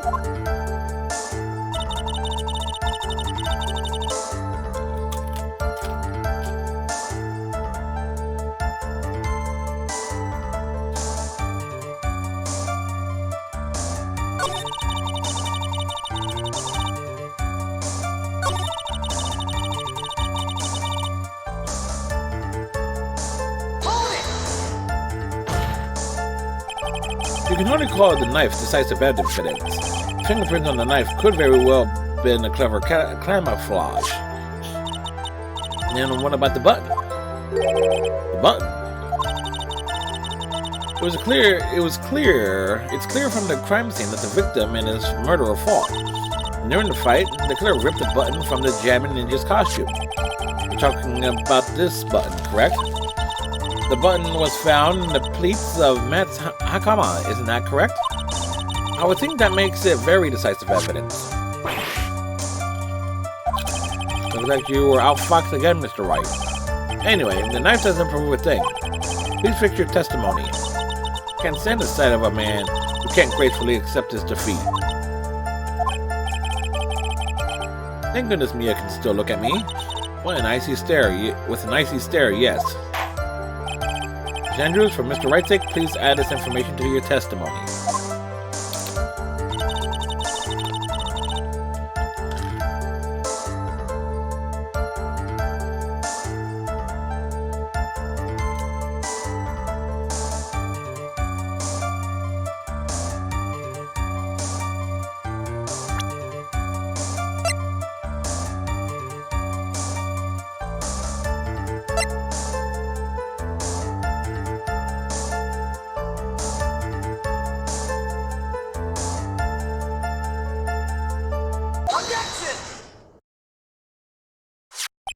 This is the victim's autopsy report. It clearly states that the cause of death was strangulation by a scarf. Strangulation? The knife stab to the victim was done after the victim had already died. And what does that mean? Let's examine the evidence. This button has the victim's blood on it, which would mean it was ripped off the costume when? After the knife was stabbed into the victim. Exactly, which means it's impossible that this button was torn off during the victim's final struggle, because the victim was strangled to death in the fight. That's right, Miss Andrews. There is no way this button was ripped off during the struggle. This button was considered consciously pulled off the victim's already dead body. Order! What is the meaning of this, Wright? So what if the button was torn off the body after the victim was already dead? What does that change? Let me ask you one simple question, Mr. Edgeworth. Why was the button torn off? What purpose did that serve? What purpose? We know this button was not torn off during the fight, so the murderer took the time and effort to purposely rip this from the victim's body. That would mean the murderer had something in mind, wouldn't it? Mr. Wright, does that mean you know what the murderer wanted to do with the button? What was it? It was to pin the crime on guard. There's only one logical reason for doing something like that. It was to pin the crime on Mr. On Guard. There's no way anyone will put a bloody button in their own pants. Button? That's right, Mr. On Guard was set up. But a real killer, of course. And the real murderer is... Well, Mr. Wright, who in the world is the real killer?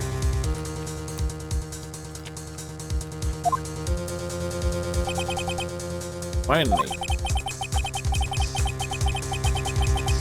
I can't believe I managed to bring this trial all the way up to this point. Phoenix, you can't let your guard down yet, not until the very end. The real killer, the person who planned to frame Mr. On Guard, is Miss Adrienne Andrews. Miss Adrienne Andrews, I choose you. You are Mr. Cordia's killer. What? Order. Mr. Wright, this is a very grave matter. Do you have any evidence that supports your charge? Any evidence? All of the evidence points to Miss Andrews.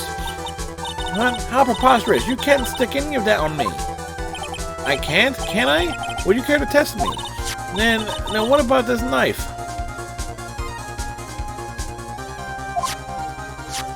The knife was used to stab the victim after he had already been strangled to death. It was used to stab suspicion. It was to throw suspicion on Mr. Angarde naturally.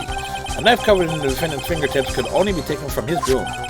The only person who had dinner with him and knew which knife to take was you. Where she gets all these glasses from? Then, what about the button that was found in Matt's Hakama? This button was removed from the victim's body after he already died. The only person who could have done so were the person who found his body or the killer. However, if Mr. Angarde was the real killer, there's no way he would have put such an incriminating evidence in his own Hakama.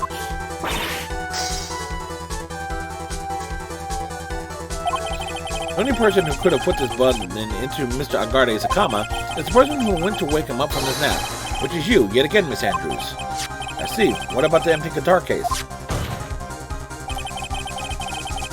This is also another piece of evidence that incriminates Miss Andrews. That costume was used to hide the real killer's identity as they fled the crime scene. Now, who could have known that there was such a costume inside the guitar case? It could have only been the person who prepared the costume for the event, for the victim. And that person is you, Miss Adrienne Andrews. No, But Miss Andrews' fingerprints were nowhere to be found on the guitar case. And it was you who proved that she was not wearing gloves at the time. That's right. That's because she did not intend on leaving any prints. If anyone had found out that she had touched the case, they would have asked her why. So to avoid leaving any prints, she used a towel or something else to open it. But the glass of tomato juice is a different story. Miss Andrews purposely left her fingerprints on the glass to show that, yes indeed, she was the classic days discoverer of a dead body. And to top it all off, there is this photo. A photo of the killer as they exit the scene of the crime. No reasonable person on earth can believe that Nickel Samurai is. No reasonable person on earth can believe this Nickel Samurai is Mr. Angarde. He will be much too short for his own costume if it was him. Speaking of how tall people are, Miss Andrews, you're also kind of short in stature, are you not? Please stop. Well, how about it, Miss Andrews? I've got her this time. Miss Andrews? I refuse to testify. What was that? There's a law. It says I can't be forced to testify about something if it can incriminate me. Oh, yes. You're absolutely correct, Miss Andrews.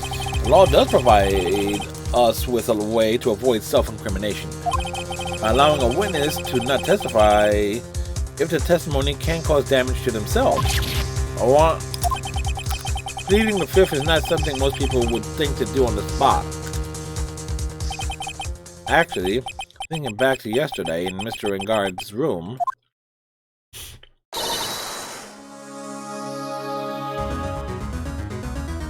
Adrienne Andrews, yes?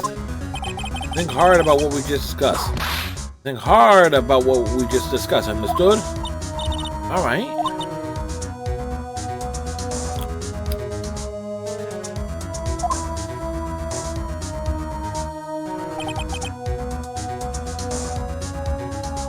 That's it. That's when Francisca planted the idea into her head. You must have told Miss Andrews to not testify if things look bad. You did a good job proving everything up to this point, Phoenix. There's still one thing you haven't done. Something I haven't done?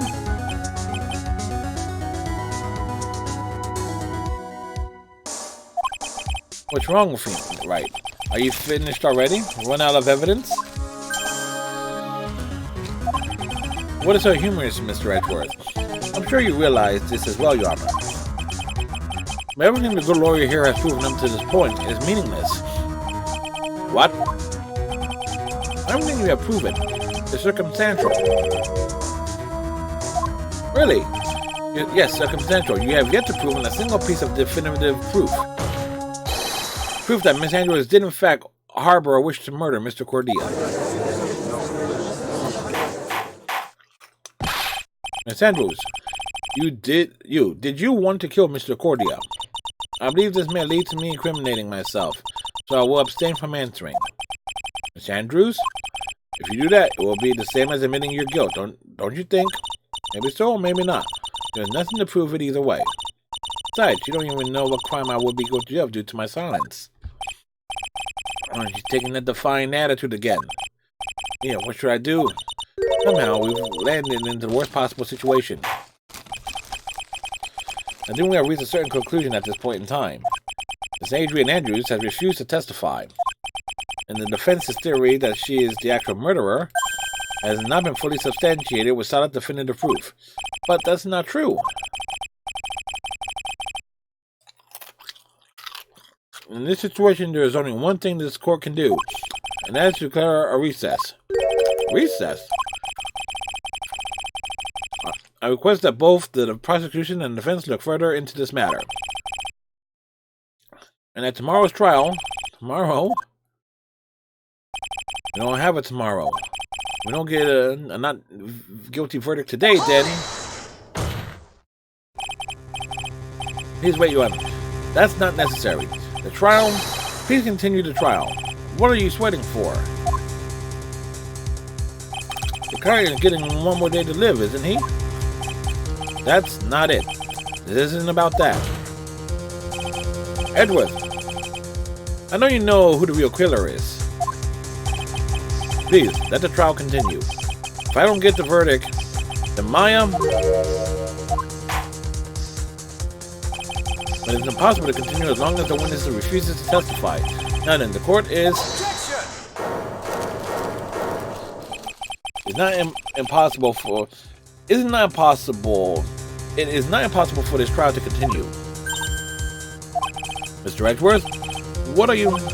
It's true Miss Andrews holds the right against self-incrimination. However, if the topic of conversation were something unrelated to whatever she may be guilty of, then she has no right to withhold testimony. Yes, that's very true. Well, actually, there is one little thing I'm curious about. Miss Andrews, when you find the victim's dead body, you poured yourself a glass of juice. Yes, and? I can't help but think how unnatural that is. Usually when one finds a body, they are shaking up, not stirring a glass of juice. So my actions were unusual, but I've already... Before you speak, I want you to state that if you... Before you speak, I want to state that if you have a reason behind your actions, I would like you to testify to that effect. Testify? Your Honor, I would like to request that the witness testify again as to what happened when she first discovered the victim's body. Whatever we find now in this testimony should in no way implicate the witness.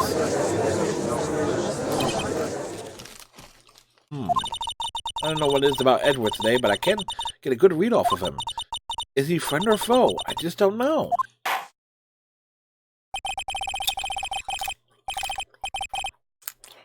The court acknowledges the prosecution's request for Miss Andrews, if you please.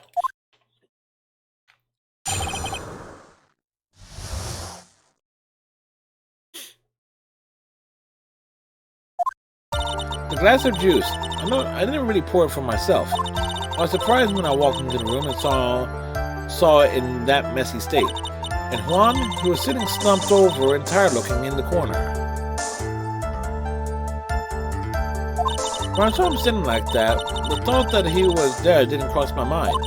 To be honest, I thought he had just fainted or something, so I went to pour him some juice. When I realized that he was dead, that's when I knocked the flower vase over. You poured the glass of juice for the victim. Why didn't you say that in your earlier testimony? I didn't think I needed to include something so trivial. Phoenix, please be careful here. If you can't find anything wrong with his testimony, then there's nothing left. I know. In other words, what the heck is going on in that brain of yours? Now then, Mr. Wright, you may begin your cross-examination.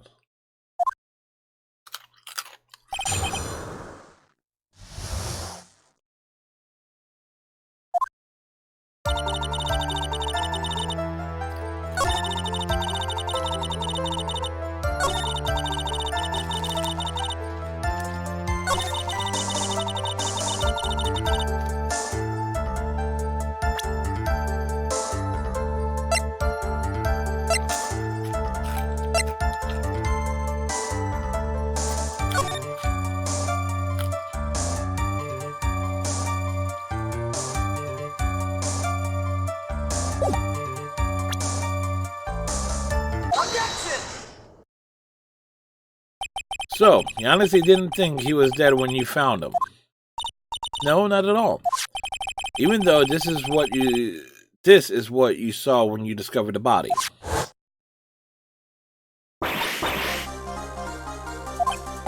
What is the meaning of this? Isn't it obvious, Your Honor? There is a knife sticking straight out of Mr. Cordia's chest. Anyone who saw this scene would have immediately thought that he was a dead man. Well, you see, not a single person in the world would have mistaken this for someone who fainted, and then nonchalantly go pour something to drink. Your point is, Miss Andrews, your testimony just now, it was all one giant lie. And your lie has proven one thing very clearly, that you are the real killer. No! Okay.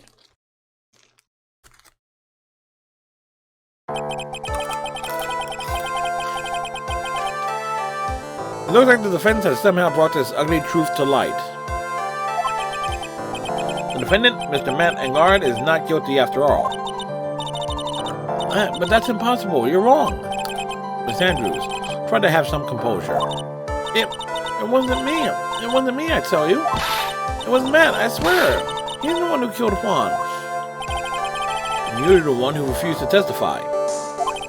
And your reason for not doing so was so that you might end up incriminating yourself. That's because, Miss Andrews, I will give you one last chance. What exactly are you hiding that may incriminate you? I refuse to testify.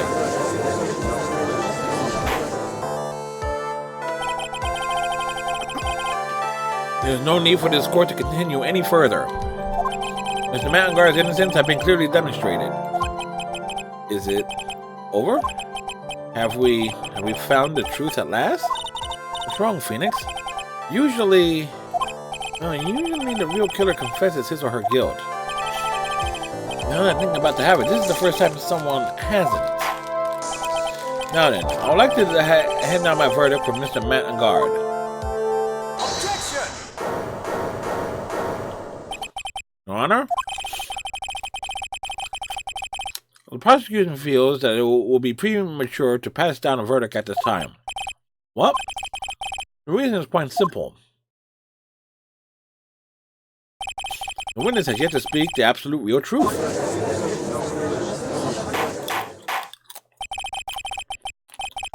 What are you... Witness, don't you understand yet? Huh?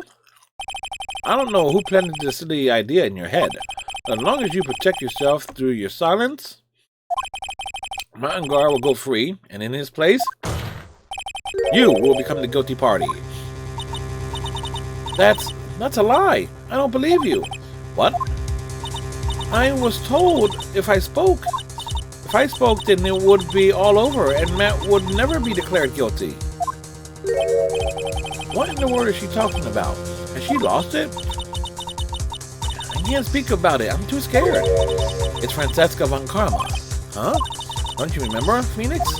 Miss Andrews lives by gripping tightly onto the words of another. Because she doesn't have the strength to believe in herself. Then right now, Miss Andrews is... Yesterday, she was tossed a lifesaver by Miss Von Karma. Don't say a word, no matter what happens. If you do, Matt and Gar will be acquitted.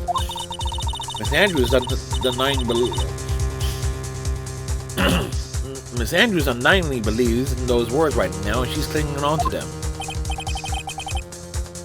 And what shall we do? The first time I've ever come across anything like this. Miss Andrews has to be the killer, right? All we have to do now is get our not guilty. That is my only priority. Listen to me, I'm begging you, please believe me. I didn't kill Juan. Help, please, someone, help me. Mr. Wright? Yes, Your Honor? The court can't continue like this, therefore I'd like to hear what you intend to do. What I intend to do? What am I supposed to do? What am I supposed to say? Right, I suggest you think very carefully about this.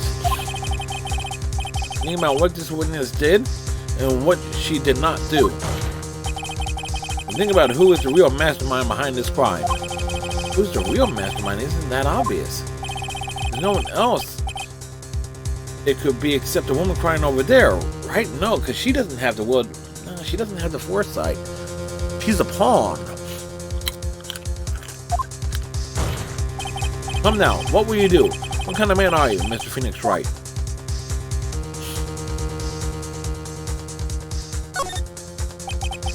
I have to win a complete acquittal today. There's no way around that. But I can't bring myself to do it like this. Not when she's making a face like that. Miss Andrews, I would like to know what you are really hiding. Mr. Wright, are you sure you want to know? Are you sure you know what you're doing? Sure, Mr. Angar would get an acquittal, but in his place, you would be found guilty. Is this how you really want this trial to end? Be quiet. How dare you? You're trying to trick me. That's enough. I commend you for trying, Mr. Edgeworth. However, it's clear that the defense's theory is the truth. You're wrong.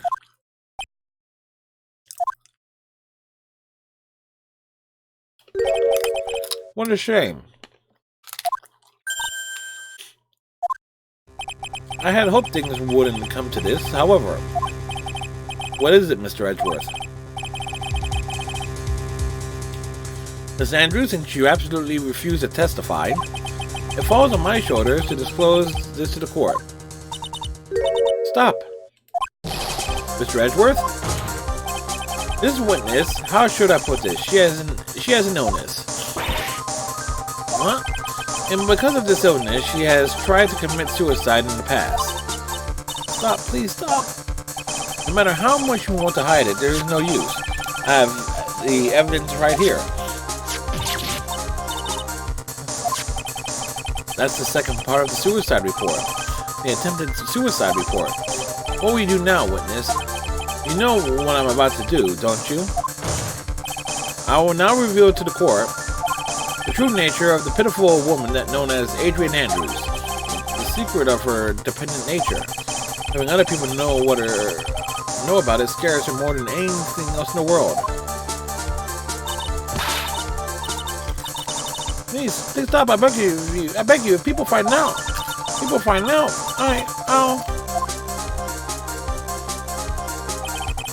If you want to say you would choose death, that is of no concern to me. Edgeworth, how can you be so cold? However, before you die, I will pull the truth from your still breathing lips, no matter what I have to do. So, will you tell the court yourself, or shall I? Either is fine with me.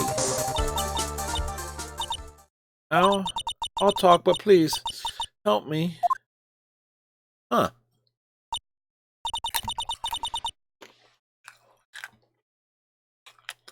Nothing matters anymore.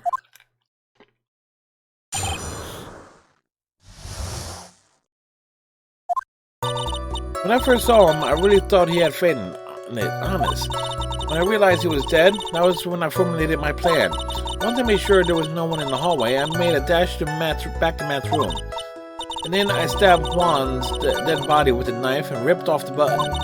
Just when I finished and was returning to Matt's room, I had a bit of an inconvenience. And that's why I ended up using the nickel samurai costume.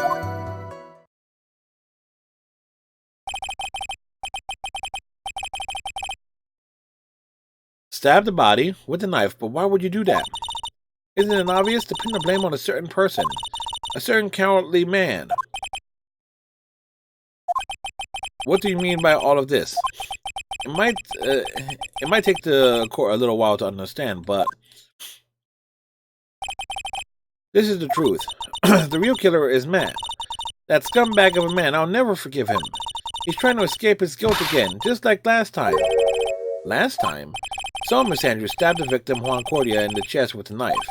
However, she didn't do it with murder in mind. She did it with the intent of framing Matt on guard for the murder. And this is her crime. What? How is this possible? I mean, wasn't Miss Andrews supposed to be the real murderer? No. Not much was obvious. Mr. Wright, please get over your shock and commence the cross-examination.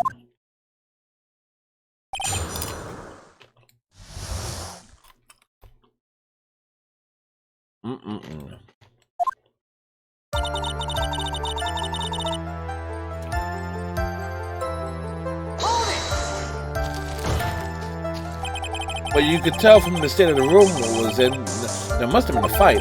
Are you telling the truth when you say you did not know he was dead? He had a scarf tied around his neck. But that scarf is part of the German ninja's costume, so I didn't think anything about it was strange. His head was also tilted down a bit, so I couldn't see his face that well. That's why I thought I'd wake him up and went to pour the juice.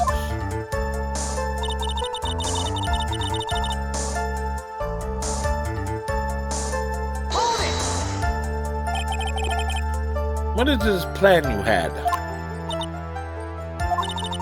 I knew right away the murderer was Matt.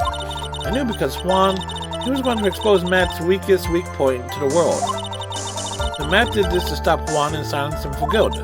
That's when I thought, I should forge some evidence and pin this crime on Matt. So the forged pieces of evidence were the knife and the button. The first thing that came to mind was to plant the knife.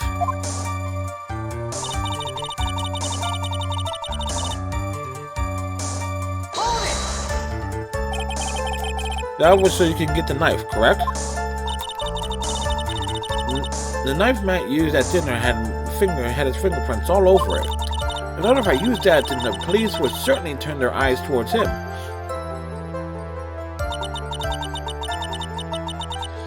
Matt was napping with his costume on at the time. I slipped in, took the knife, and returned to the scene of the crime. And then I stabbed Juan's dead body with the knife and ripped off the button. Just when I finished and was returning to Matt's rooms, I had a bit of an inconvenience. That's why I ended up using the nickel samurai costume.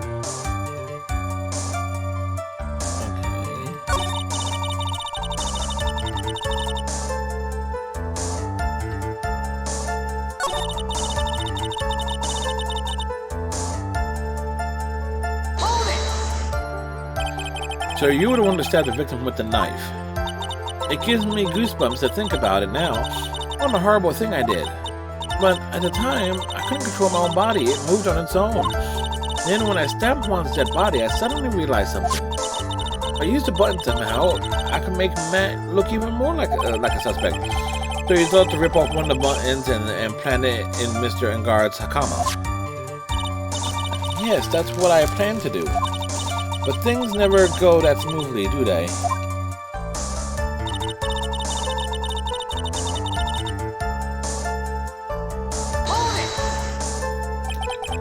An inconvenience? There was a woman with a camera at the ready, loitering in the hallway. When to bet my spikes was lot up. There was also a woman with a ray gun at the ready, pacing back and forth. That's in the soul bag for you. I had already been caught and made into a big scoop for a certain weekly tabloid once, so I couldn't very well go out looking like myself and get caught again.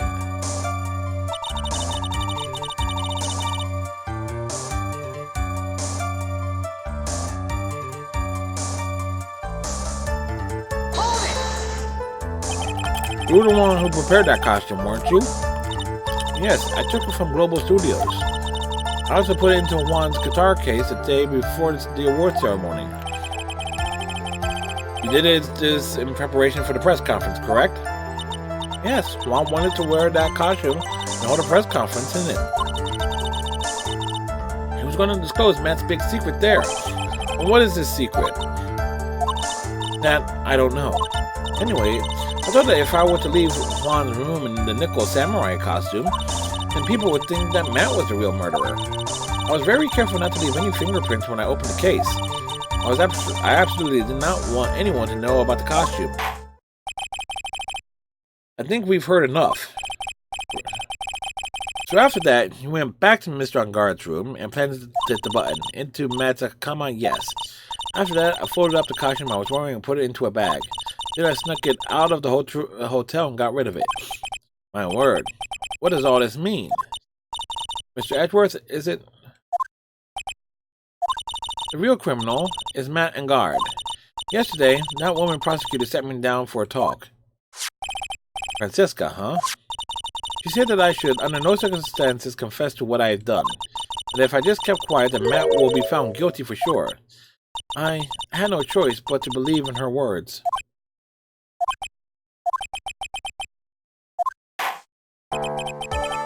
What the witness has done is clearly unlawful. However, as long as her testimony stands, we can be certain she is not the real killer. Wait, Your Honor. The defense still... Right? It's pointless. At this point in time, it is not possible to indict Miss Andrews on anything. Yes, exactly. There isn't a single piece of evidence that points to her as the murderer. Cross-examination of the witness is over, and so is today's trial. You couldn't establish the witness was the culprit, so please let it go, Mr. Wright. But, Mr. Edgeworth, please place Miss Andrews under arrest for further questioning. Understood, Your Honor. Prosecution will arrange for her detention immediately. That is all. Court is adjourned for today. That came down hard.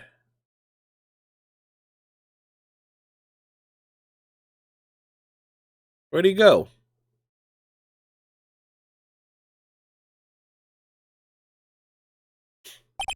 Today's trial, it's over.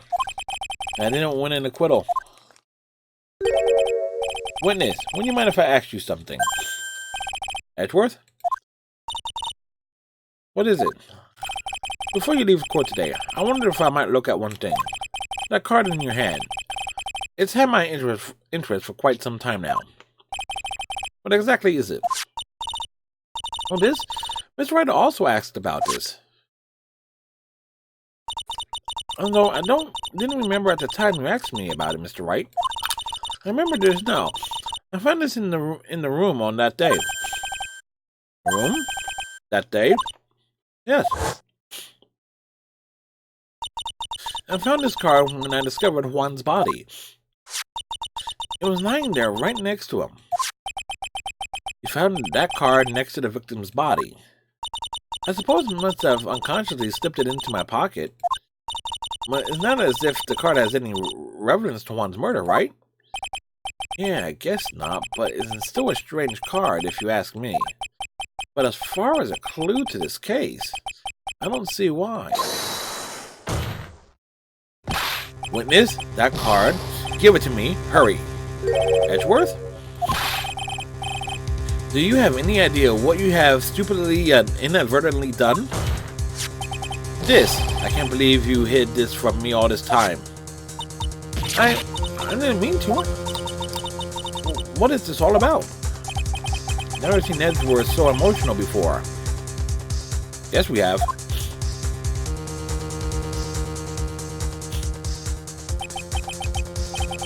The card, what in the world is it? And what does it mean?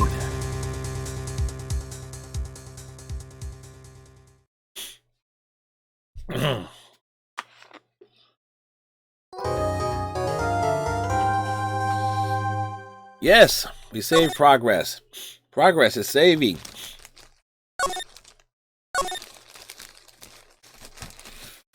Boy, oh boy, oh boy, oh boy, oh boy. We're making progress, folks. So much flipping progress. But anyway, we're going to take us a little break, refresh, stretch legs, clear throat. I shall return in a couple minutes. Let's go, let's go, let's go.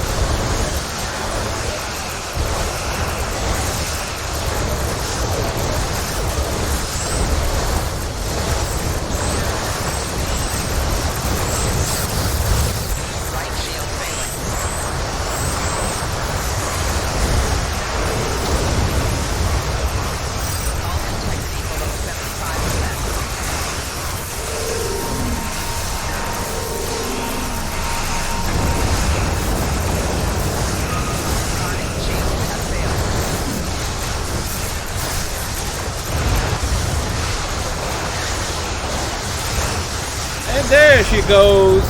I am eternal. This is not the end.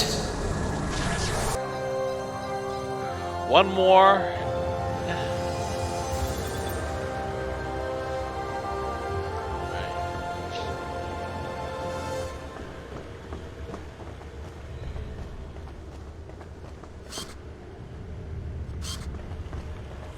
If we get out of this alive, we can find a stellar motor!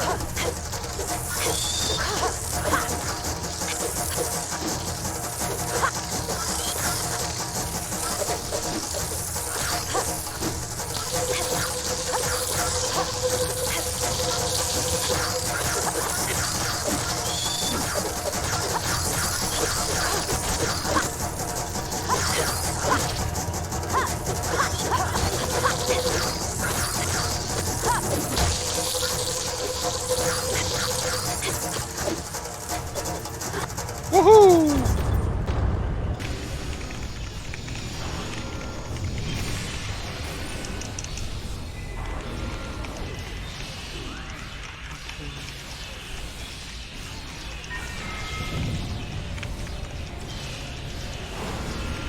The book Coast Emotion has shown me the way to power. You are kindling.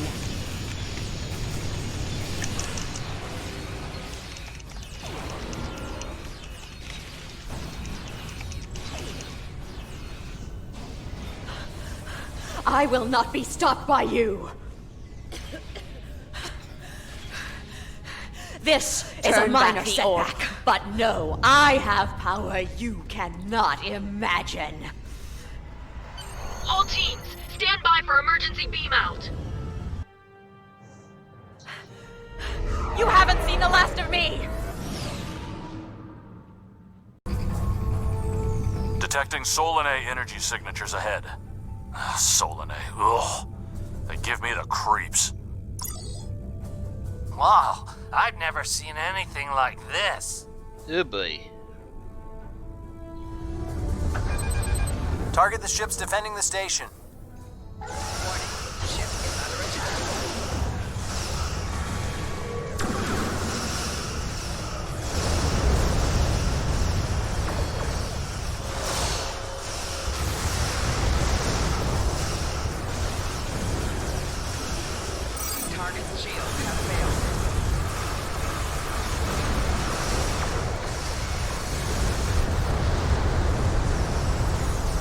Oh, that worked. Ah!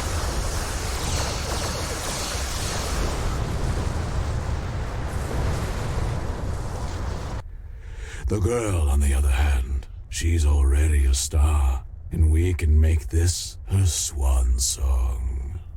One last performance before she leaves. I'm not leaving. Why are you saying that? He's working with the Red Man, doll. As soon as he separates us, he'll call for him to come and get you. But don't worry, I won't let this happen. King, I swear I will pull the trigger. Tell your men to stay put. Ted, please don't.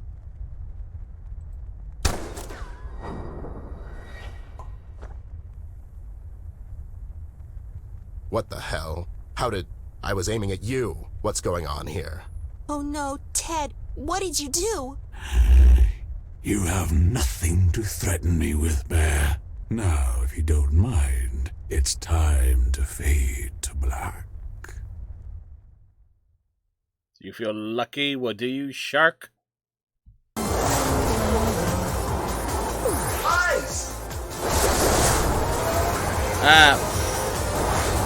Woo!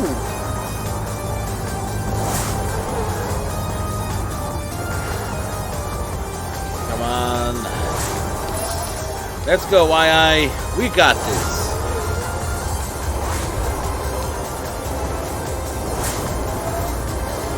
Missed it.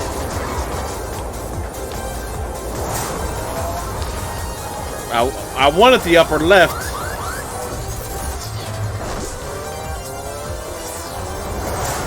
Let's go, let's go, let's go. Damn, I keep missing the boxes. Firework. And he went that way. Ah, shit! First aid. Spin kick. Eagle first aid kick. Dad, you love me now, huh? Ready for this? First aid. Out of my sight. Eagle spin kick. You love me now, huh? Eagle spin kick.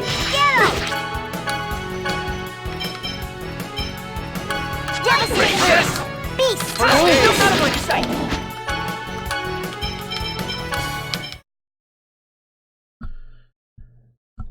And back. In case you're wondering why I take the breaks and everything, folks, is to keep on a game like this. You kind of need to reset it. When you talk a lot, sing a lot, it actually opens up. At least is my understanding of it. It opens up your sinuses and pores and everything, so you get like a backlog of congestion just from talking a lot. That's why you always want to take breaks and stuff like that. So let's save this.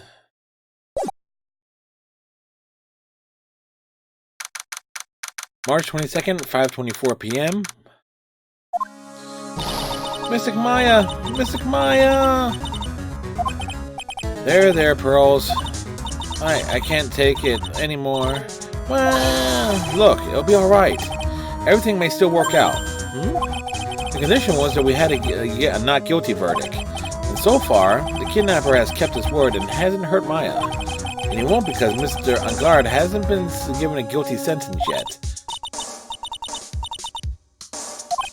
Cheer up. We don't have time to stand around crying. We have to get it going. You're right. Mr. Maya is in much more pain than I am. Yes, that's right. So, hey, you guys. Glad I caught you, pal. Mr. Scruffy Detective. Oh boy, looks like Detective Gumshoe has been dubbed Mr. Scruffy Detective in Pearl's book now. It's just plain old Mr. Dick Gumshoe now. And I came to talk to you, pal. But we're kind of busy right now. He's still a detective. So, what are you going to do from now on? What do you mean, pal? Well, you've been fired, right? So, do you not have a new job lined up yet? Oh, that. What am I supposed to do now, pal? I don't have anything coming in at all until my next payday. What are you talking about? You don't have another payday?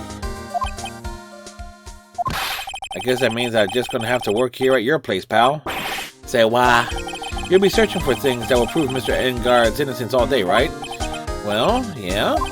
So yeah, I'm going to help you, pal. I've got lots of experience in investigating and watching over people's places. And I'm great at making really simple meals, pal. I'll take care of it all. Come on, Mr. Nick. Let's let Mr. Scruffy Detective take care of things. Okay. By the way, what's your best dish? Instant noodles, pal. Why am I surrounded by people who only eat cheap, unhealthy foods? Because it's delicious. That was the first time I ever seen Mr. Edgeworth act like that. Never thought he'd say something like that. He didn't care if Miss Andrews killed herself. He said that? That's horrible. But because of him doing that, we've got the truth finally. The truth? Miss Andrews' last testimony. I wonder if that was the truth. I'll give you that there was nothing strange in her testimony itself, but I still think there is something fundamentally wrong with the whole thing. You mean about that thing, pal? Why would she want to know? I mean, almost need to frame Mr. Ungard. I couldn't figure that out from anything she said all day. Then you're saying that testimony was a lie. Not a lie per se, it just feels like there's more here than meets the eye. But that's what Edgeworth would like us to believe. That's such a dirty trick. Even that woman prosecutor was better than that. Francesca von Karma. Speaking of Miss von Karma, do you have any more information on her condition? Wasn't she shot this morning? Miss von Karma was shot today on the way to the trial by a pistol, pal. But she's going to be fine, right? I mean, Edgeworth says she was in stable condition, but... well, she was shot in the shoulder, so she's okay and still hanging in there. It should be done taking the bullet out, so she's probably resting at the hospital. Which one? What, are you gonna go visit her, pal? No, well, I was kind of thinking about it. Hey, you actually got a heart, don't you? She looked like she was being tortured to death not being able to go to the trial today. So maybe it'd be good for her if you went and let her whip you for a bit, pal. Let's go let her whip us, Nick! No, I'm definitely not going.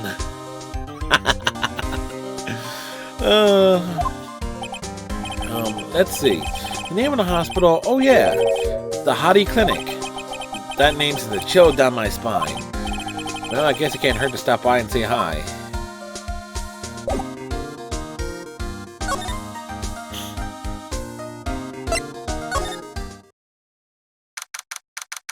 The Hottie Clinic, reception. We were here before. Never thought I'd ever come back to this place. Yes, are you visiting a patient? Hi. Wait a second, you're... Yes, I'm Director Hottie. Ho-ho. Why are you still here? Yes, what is it? Can I help you? You can tell me. Yes. Director Hottie. Edgeworth. Yes, I'm Director Hottie. Ho-ho. Oh, you're that man from this morning. Yes, what is it? Director, Francesca. How is Francesca von Karma? You don't need to worry. Yes, she's in good hands. Because you see, I'm personally taking good care of her. Yes, yes, and that surgery, it went well. You have my gratitude. Wait, he actually is the director?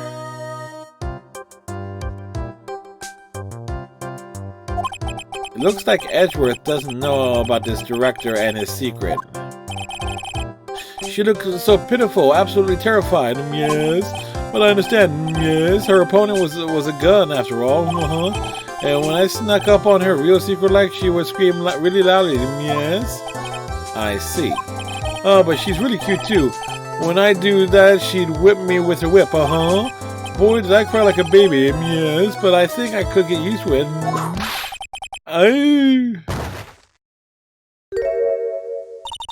Go back to your room. You're so mean, so mean, my frisky Friska.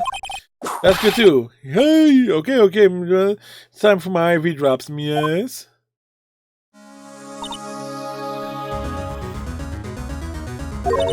And what are those tulips doing in your hands, Mr. Phoenix Wright? Oh, I knew I shouldn't have come here.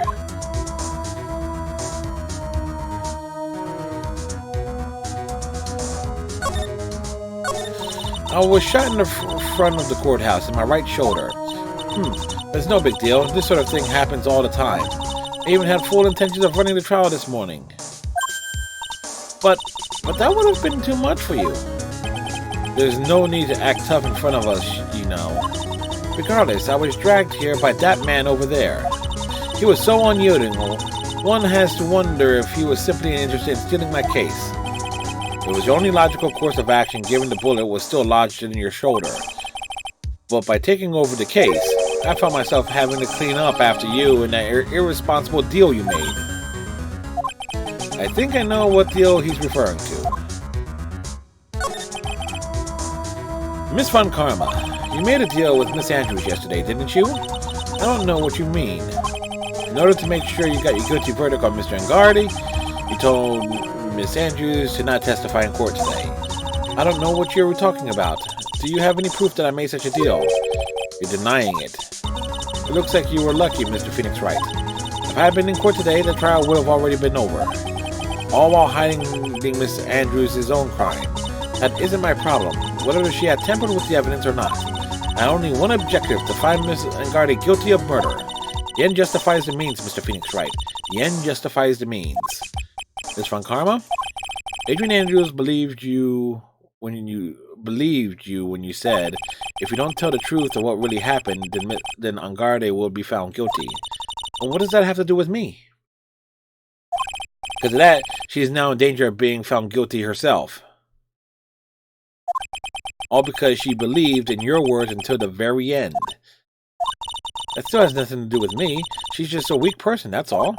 But you had to know she was. Ow! I think visiting hours here are about over. So if you excuse me... What's wrong? Why did she suddenly cut you off? Probably because she thinks I had the advantage in that argument. Edgeworth. At today's trial. What happened today at trial, Edgeworth? That was not like you at all. I mean, I know you knew about Miss Andrews' condition. You could have made her testify as many times as you wanted, but to go that far... but she wouldn't testify about that until I said something. Listen, Wright, the courtroom is a garden of judgment.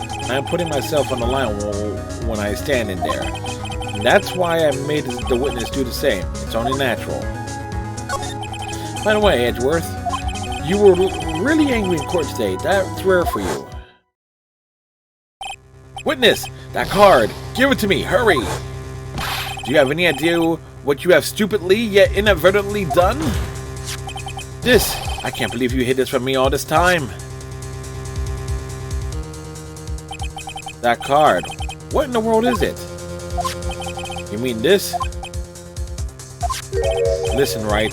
This is the top secret information. You absolutely cannot leak this. A special investigations team has existed for a number of years, but few know of it.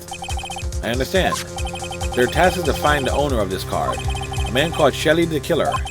And just as his name states, he is a killer, an assassin, the best at that. Assassin? And we came across... Okay. Shelly the Killer. Alright. Not much of a pun, but okay.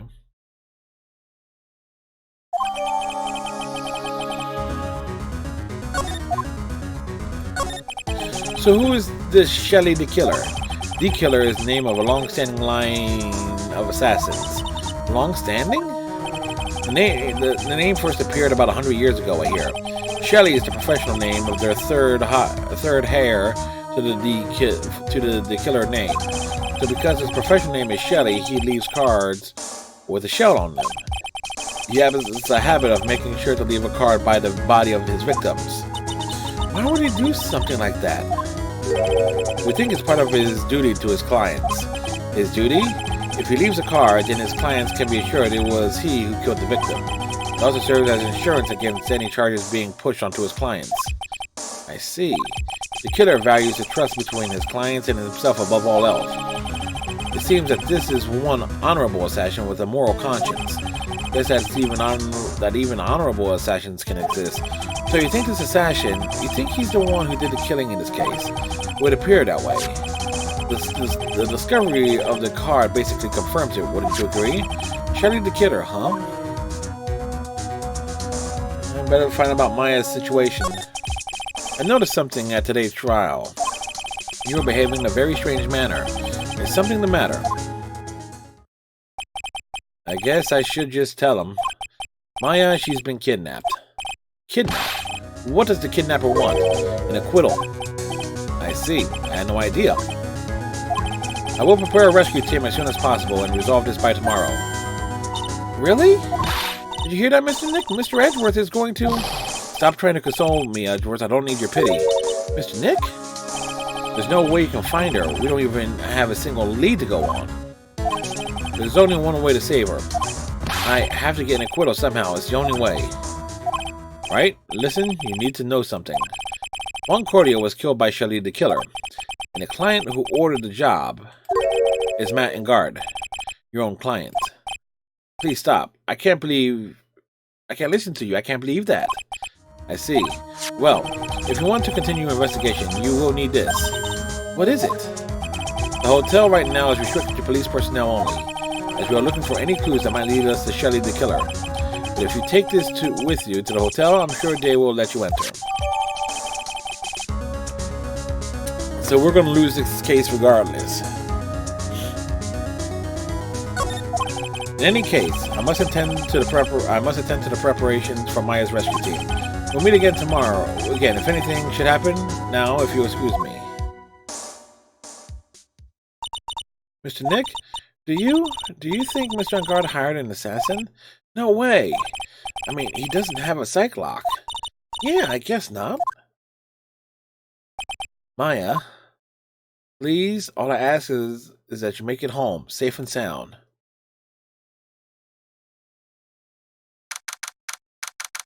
Date, time, location, unknown. I guess even kidnappers can be a little clumsy. Clumsy enough to drop a car like this for me. Even though he said he was an assassin, I bet he's just making that up, like how Nick does with everything in court. Anyway, let's try out the car trick with this card I just found.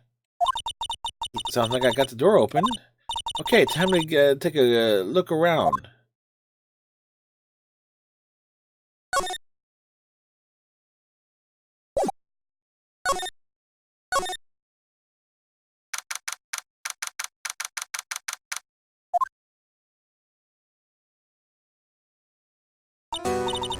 What is this place?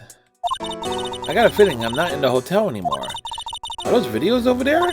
Well, I'll worry about that later. For now, I should be looking for clues. That way I can show them to Sis and maybe get out of here.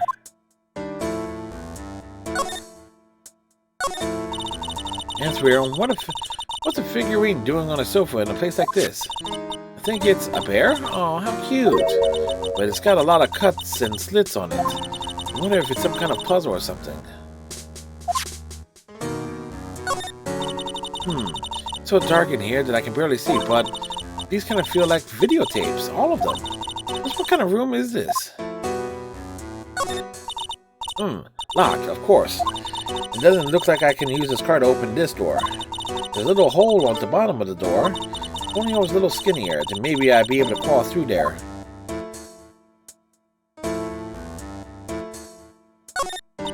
What is this thing? An antenna?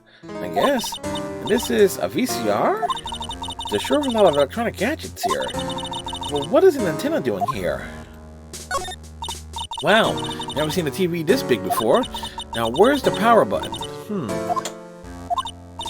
Phooey, it's busted. Would have died a happy samurai fan if I ever got to see Nickel Samurai on a TV like this. Heck, I can't believe I just made a joke about dying, all things considered.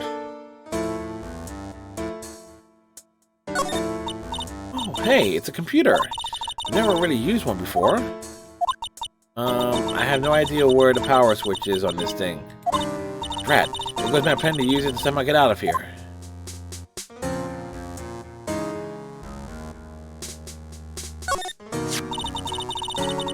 There's a framed picture sitting on this coffee table. It's a picture of a woman. She's kind of pretty. Hey, it looks like something's written here. Let's see. I think it says, "With love, Celeste." I bet this could be a clue. Oh, this simply will not do. I cannot have you wandering around at will. Yeah! It seems that your Mr. Wright is truly concerned about you. He is? For now, I would suggest you remain cooperative. If you cannot, there are ways in which I can help you. Ways you mean dead men tell no tales is how the saying goes, correct? Dead? I'm almost certain I told you on our first meeting. I am an assassin. No way, you're lying. I mean, an assassin? People are not always who they appear to be. Nick!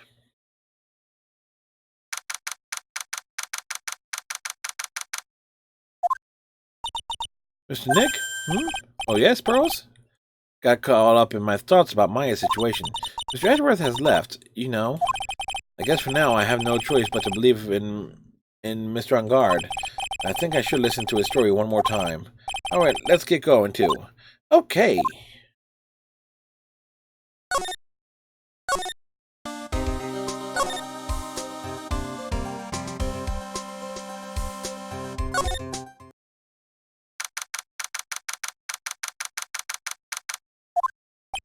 I'm sorry, but visiting hours are over for today. Aw.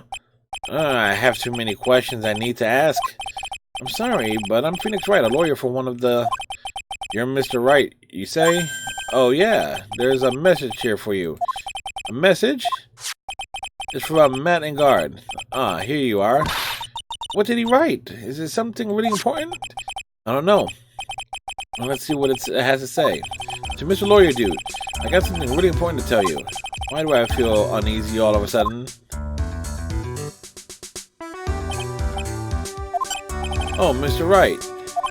So actually, I have a favor to ask of you. I have this cat named Shu. I didn't pull out a lot of food when I left the house, so he's probably pretty hungry. You think you could drop by my house and feed Shu for me, dude? My house is just a little ways down from the hotel, alright? This cat is named Shu. This is terrible. Let's hurry. We have to feed this cat. I'm sure poor Shu's stomach is growling by now. Yeah, I guess.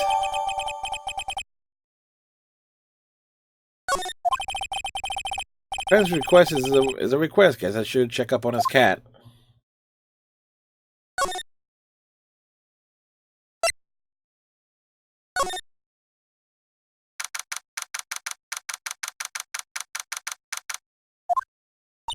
Wow, everybody looks really busy with something or another. They're probably strengthening the evidence for tomorrow's trial. Hey, hurry up with that, will you? Pass the victims list around. You gotta be kidding. There's over 100 people on here. Mr. Nick? Is Mr. Ungara really that big and bad of a criminal? Actually, Pearls, never mind. It sounds like they're working on a different case.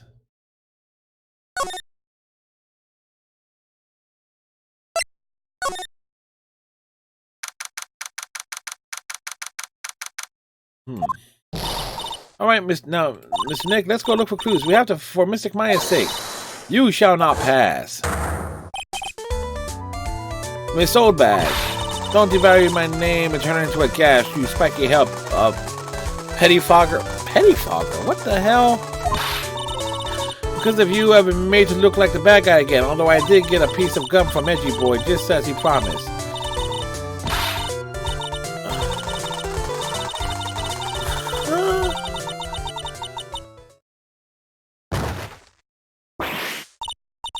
Miss Oldbag? Keep your hands off me. This helmet is airtight, no air gets in or out. Then why do you keep putting it on? Don't think you can get me to move with your silly questions. You're going to have to defeat me if you want to get by. I'm not hearing this.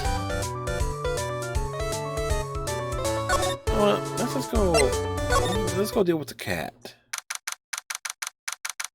The guard mansion living room. Sure is dark. I'll go turn on a light. Wow. So this is what a star's house looks like. Must be nice to be rich. Come on, Nick. Let's find Shu the kitty cat. Shu! So I guess this is Shu. Oh, what a lovely cat. Hello, Shu. Hee. The cat seems...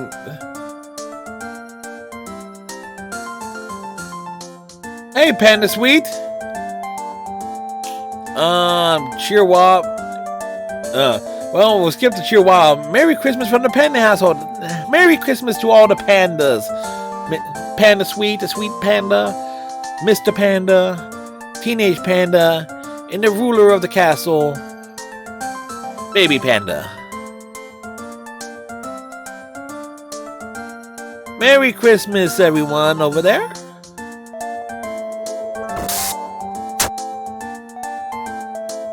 Thank you, and thank you for the 100 biddies, Panda.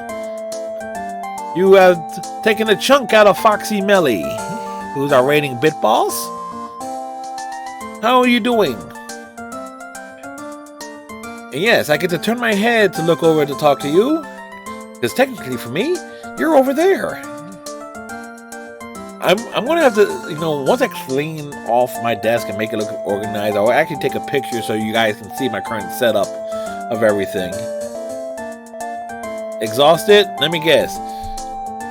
Plenty of presents, food, maybe bouncing around from place to place.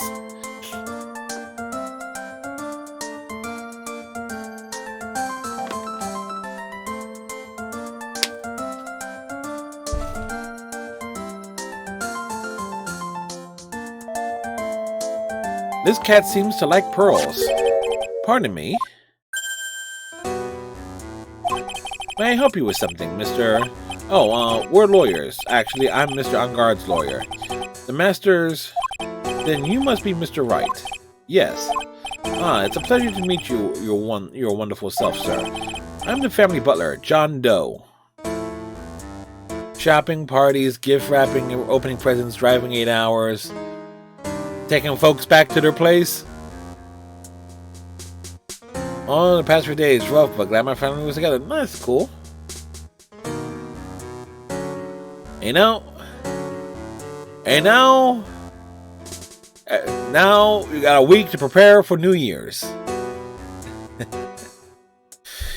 His name is John Doe. Nice to meet you.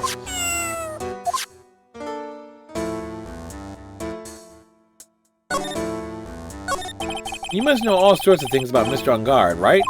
Honestly, sir, I don't believe my master is capable of a foul deed as murder. And, anything else? No, not especially. It's not appropriate for a lowly servant to speak of the master or his affairs. Well, typically butler-like, as it were. I'm not doing anything for a week. I'm broke, anyways. Baby Panda says... What are you talking about? You ain't doing anything. You're going to feed me. You're going to sing. And I get to provide backup raspberries. Wait, what?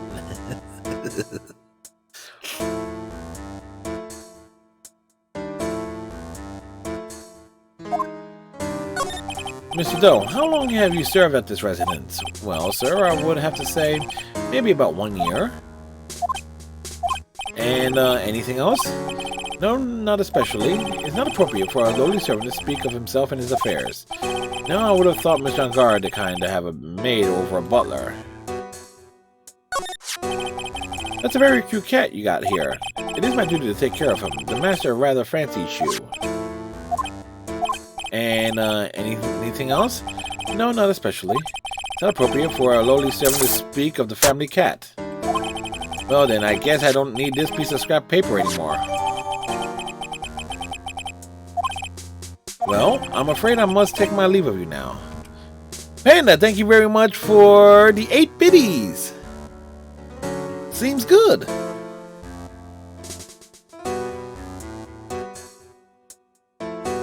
Yep. The one thing about having the chat over there as opposed to being on the same string is that, like, I have to figure out a way. Cause like I hear like the bits and those sounds. I need to come up with a way, or figure out a way to program, like, get some sort of notification that something gets said over there in case I get locked into overly focused on things. Now, the big advantage of having the chat box over there now is that I can put games and stuff. I can move the OBS screen to the second monitor, and I'll be able to play stuff that are full screen only games and make things actually easier on me. Oh, we should probably get going ourselves. Ah, so young and yet already so accomplished, a master of law. But there's also a lot to be proud of in being a butler and charter of the house and all. Thank you for the compliment, sir. People are not always who they appear to be. Now, if you'll excuse me.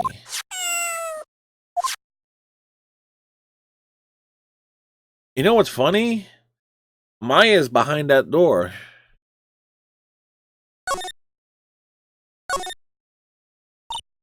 A giant bicycle is flying through the air.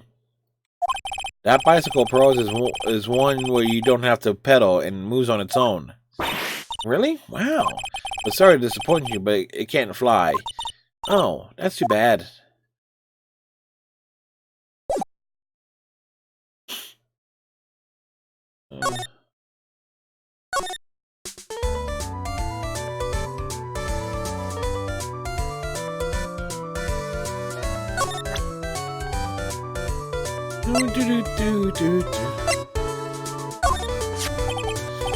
Maybe if I show her this letter I got from Edgeworth.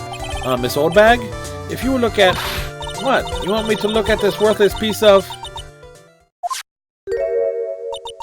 Edgy poo. Is that her perfume? Pheromone d'amore I smell? Let's see here. Would you please allow this unsophisticated young person to conduct this investigation? Yours truly, Miles Edgeworth. Yours truly?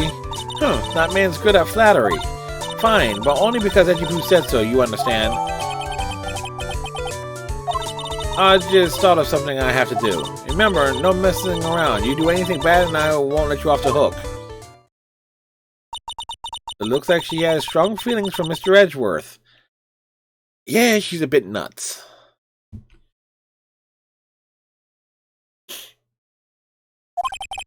That may be, but you know nothing's going to come of it. That's what I mean, Mr. Nick. Feelings are meant to be told and shared. Ow! Every time we talk about love, I always end up with a handprint on my face somehow.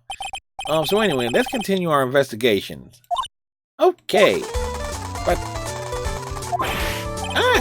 what now? One little thing before I forget. You can't go into Angardi's room today. Why? The police main's investigation team is going to be there all day, you hear? I wonder if they're the team in charge of investigating the killer. So don't go in there. Set one foot in there and you'll face the wrath of Wendy Oldbag. Right.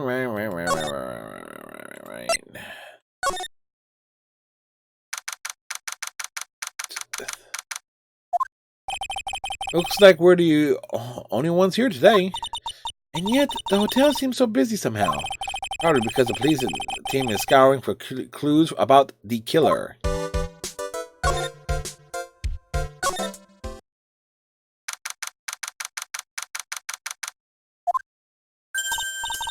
Hey, city boy. Nada, you still here? Wrecking course? An investigative photographer eats or starves on her ability to snap up the scoop, yeah? This hotel just has that aura of mystery. You know, like something's always about to happen. But do you have a camera? Wreck Evan. A photographer's gotta have a camera out the ears like Courtney to be a real pro, you know? So I'm hanging around here. Speaking of cameras and feeding the mouth, do you have mind, you bread thief? Why can't you drop that thief thing already?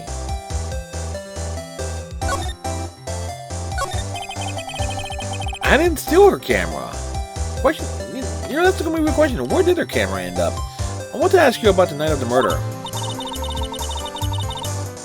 What? You're really gonna shell out the bucks for the info I got? Lada, you were loitering in this hallway the night of the murder, were you not? Well, kinda, but... Brace yourself, Phoenix. Here it comes. I didn't exactly hang around here the entire time, you know. Followed a few stars around, got a few autographs, shook a few hands, had a soda pop with a few of them too. Looks like she wasn't here the entire time that night. The security lady also wasn't in this hallway the whole time either. I guess this means there's no one who can tell us who came and went that night. So, about the note that was inside your camera case. Oh, that's the I wrote? Yeah, can I believe what you've written? You mean the stuff about Angardi shoving his manager lady onto Cordia? Juancordia? Yeah. Oh, well, I reckon you best not be believing that. What? Look, I sort of wrote that one on a whim, you know, writing whatever came to mind. Whatever came to mind? Yeah, when you get down to it, it's just a lot of random bull dooders. That's easy for me to say.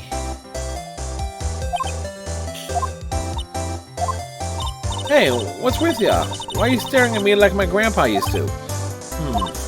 Hey, and why do you look like you suddenly got older too? Or am I shrinking here? Ah, my baby, my $1,600 baby. What's with the red-coated prosecutor? What's with that red-coated prosecutor anyhow? That guy told me it was evidence and refused to give it back to me. Well, that's kind of how it is. Hey, you're the red coat friend, ain't ya? Put in a few good words for me and get my camera up. You want me to do what? Listen, nag the guy real good for about 5 hours, and I guarantee he'll give you back. Why don't you do your own dirty work? Well, I reckon it's time for me to get going. A tabloid photographer without a camera is just a tabloid, huh? Yeah, I guess so. I'm confused. Keep yourself together out there, you hear? I'm coming to see you in court tomorrow. Okay, I'll see you then. And you too there, little one. Keep up the good work, okay? Okay. Don't be picking about your food now. Okay. And make sure you do all your homework, you hear? Okay. And if you happen to find yourself a camera, make sure you bring it to me, right? Would you please just leave it already?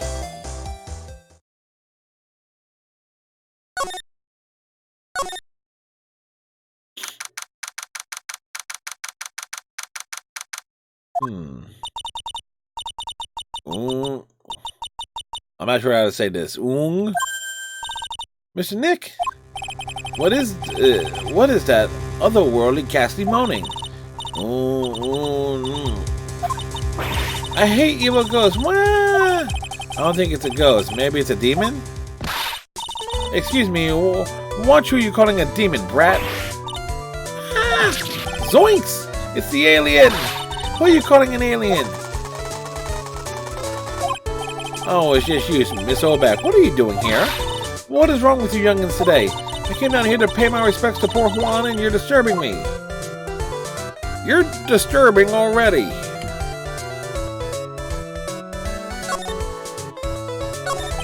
Please talk to me about the night of the murder just one more time. I talked about it plenty at the trial. I was fooled, tricked, deceived by that fraud of a photographer and a note. She was rolling around here with that imbecile look on her face. With that imbecile look on her face? Okay, got it. Now hold on a second there, you little pipsqueak. If you're going to take notes, at least make me sound better than that. Oh, alright. Now I've seen everything. But you know, I was working that night too, doing my job, minding my own business, so it's not like I had time to waste standing around here the whole night. I was wondering if you could tell me a bit more about Mr. Cordia.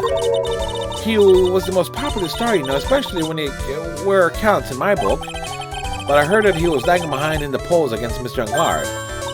Well, that's just a recent thing. Bad luck and all that, you know? But he was going to become an even bigger star than he used to be.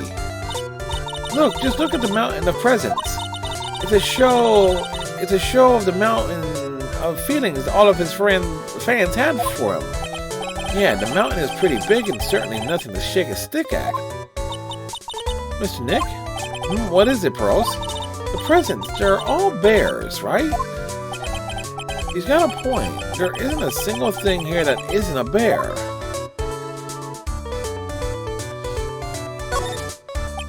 All of Mr. Cordia's presents from friends seem to be bears. Oh, that's because you can't think of one without thinking about bears. Bears? Why bears? You don't know? When my dear John Juan was training, he fought barehanded with a bear. He refused to give in and let the bear win, but after the fight, they became friends. Wow, what a heartwarming story. Look, it's just like in those young people's dramas. I can see those two tuckered out, down by a river going, heh, you sure can fight. You too, bub. You too. Did all that really happen? It's in his biography, bub. What a load of crock. So ever since then, fans have been giving him bears as presents. Yeah, nice. Bears. I'm Uncle Bear and I say it's barely 8 o'clock. What is that infernal racket? It's one of the presents going off. Sounds like it's already 8 p.m., way past your bedtime. Eric, that startled me. I thought I was going to die for a second. 8 p.m.? That's the time when the award ceremony ended that night, remember?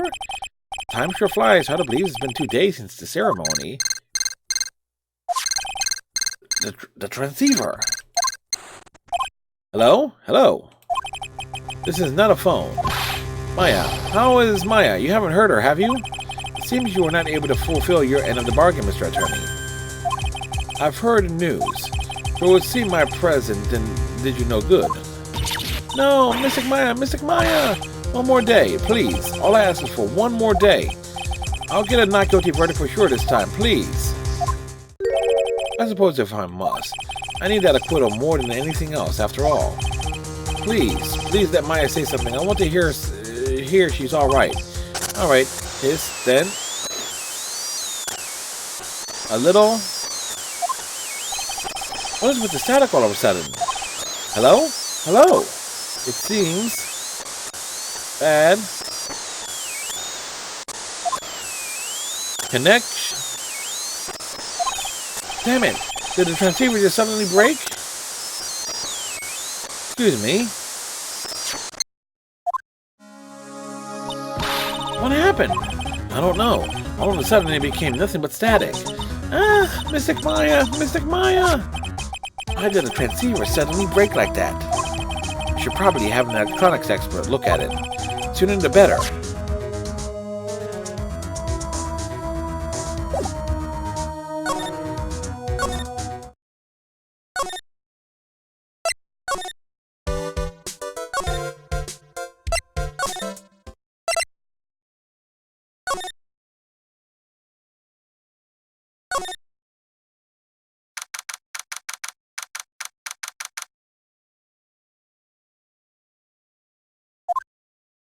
Hey, welcome back, pal. I thought I'd make you a little something for dinner. That's nice, thanks.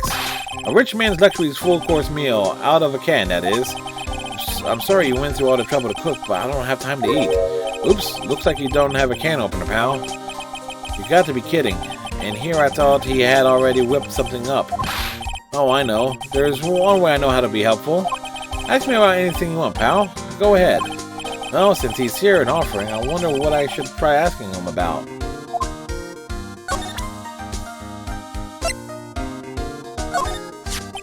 The transceiver? Oh, Mr. Nick. You should ask Mr. Scruffy Detective about that thing. What thing? Oh, yeah. This thing just suddenly up and broke all of a sudden. It broke, pal?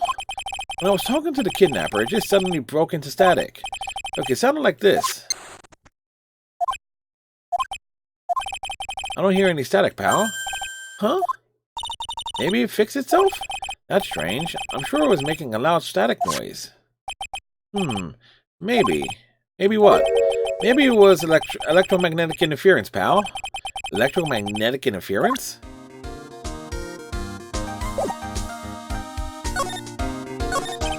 So what is electromagnetic interference? It's something that happens when a radio wave gets mixed up with another signal, pal. Oh, when you put it that way, I don't understand what you're talking about. Like, for example, when a cell phone goes off next to a computer screen, the stuff on the screen gets kind of fuzzy and starts acting funny, right? Huh? Computer? It's like when you use a dryer next to the TV and the screen starts looking weird. Oh, yes, the TV does do that. Okay, so that's what you're talking about. She seems amazingly happy at being able to understand this. So the room you were in when the interference to the transceiver happened, there's gotta be something there that's sending out very strong radio waves, pal. Something like a listening device or something. Ah. Hey, speaking of that, where were you when it happened? We were in Mr. Cordia's room, the scene of the murder.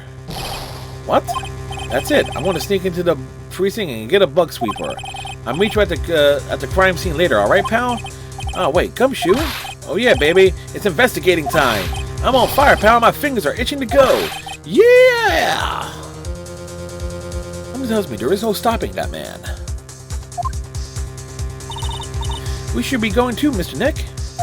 Alright, let's go.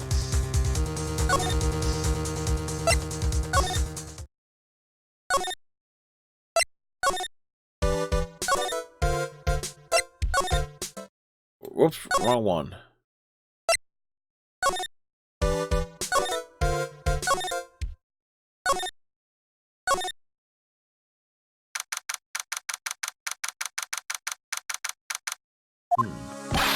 Hey, you're finally here, pal. Sorry to keep you waiting. Did you have the, bug sweeper? Well, you see, I got busted trying to sneak in, pal. And suddenly I'm staring at the precinct doors. From the outside, I mean. So yeah, I couldn't get one of the police bug sweepers. What do you mean you couldn't get one? We needed that item. Hey, calm down, pal. Didn't say I didn't get one, just not the police's. Wow, so this is a bug sweeper? It looks a little broken. Hey, this was made when I was in elementary school, pal. Oh? By who? Me, of course. Seeing this sure brings back memories. Hey, don't look down on it, pal. Sure, it looks a little beat up. But I put my heart and soul into building this puppy here. Your heart and soul? It'll work, trust me. It'll do the job. But you can't set the sensitivity. It's going to beep by anything that gives off electromagnetic waves. But isn't it better this way? Oh ho ho. Well, anyway, since I brought it all the way here, might as well give it a whirl, right, pal? I'm getting the sinking feeling again. Hey, I'll tell you how to use this baby. There's a listening device or some other bug hidden in this room. So we're going to find it, right? Right. Now first, let's turn the sweeper on. Next, move the sweeper around to give the room to give it a real thorough look-see. The sweeper will let you know how strong a signal is picking it up, so keep an eye out, okay? Once you find something that's giving off a lot of radio waves, press enter to lock onto it. There's a lot of things here that's going to give off radio waves. So let's take a good look at anything and everything that seems suspicious, okay, pal? Alright, I want to go stand outside and keep an eye out. Give me a yell if you find the bug. Got it, pal?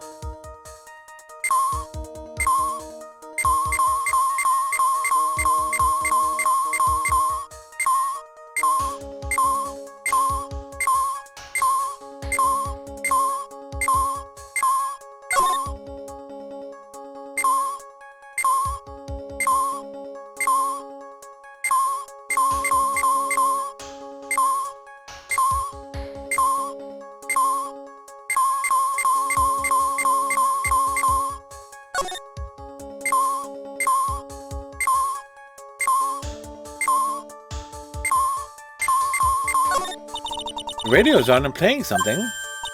Oh, it's Kids Questions Corner. Professor, why is the Earth round? Yes, why is it, Mr. Nick? Why don't you listen to the radio program a little more, Pearls?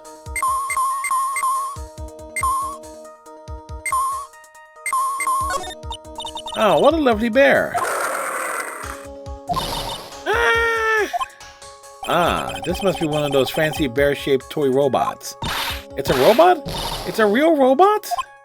Yeah, it's a real one. Mr. Nick? Yes? How many horsepowers is it? How many horses? Horsies? Well, look, it's a bear, so,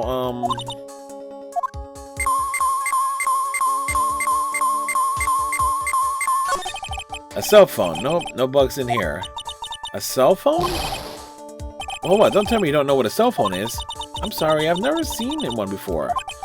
Now that she mentions it, my cell phone couldn't get any reception while I was staying in Korean Village.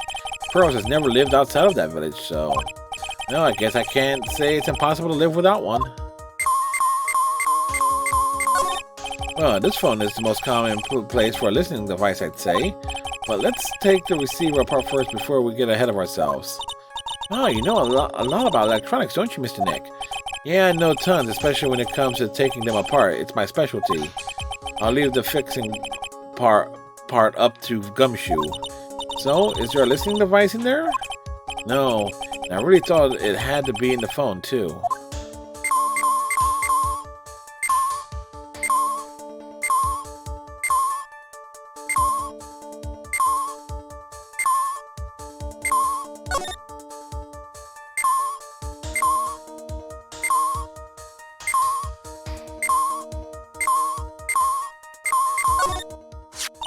This is just a giant stuffed teddy bear, right? It's the biggest one I've ever seen. Hey, so did you guys find it yet, the listening device? I mean, no, not yet, but this bear's eye is... Let's see. A perfectly normal stuffed bear with some really strong radio waves. Sounds like you found the device to me, pal. Let's dig this big fella's eye out and see what we got. No, you can't. Such a violent act. Oof. Rip. No.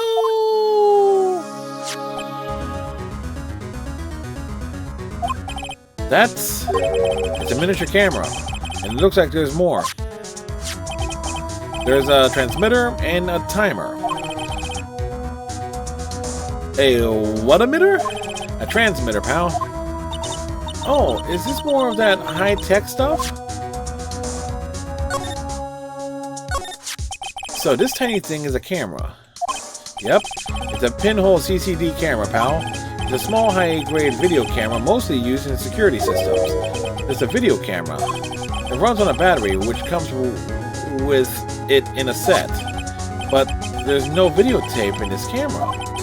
This is only the camera part here, pal. The tape recorder with the tape inside is somewhere else. Somewhere else? The footage is changed into radio waves and is sent to that recorder. So it's sort of like a TV broadcast, isn't it? Hey, you know, you're right.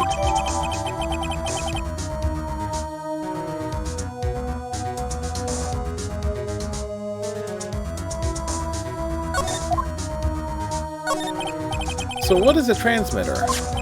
It's a device that sends the footage the camera took to a specific destination. It's like a video version of a listening device, pal.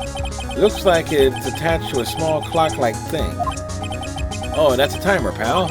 You can set it to turn the camera on and record at a certain time with it. You can set it for a certain time? Yep. Let's see. This looks like it was set to start at 8 p.m. and go for 1 hour. 8 p.m., that was the time the award ceremony ended. There's no date set, so it's been recording every night, I guess. Mr. Detective, how long has this bear been here? I'm pretty sure it's been here since the night of the murder. Then maybe this camera caught the murder on tape. What? And if you think about the angle this bear is at, it's bound to have a clear shot of the whole crime, pal.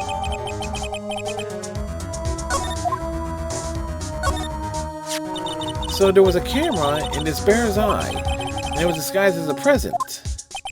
I'm sure it was here on the night of the murder, pal.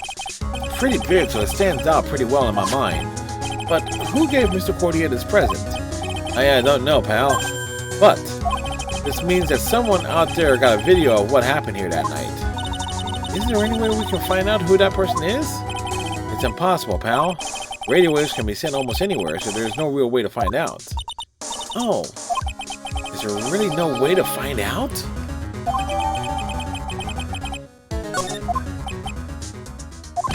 I got it.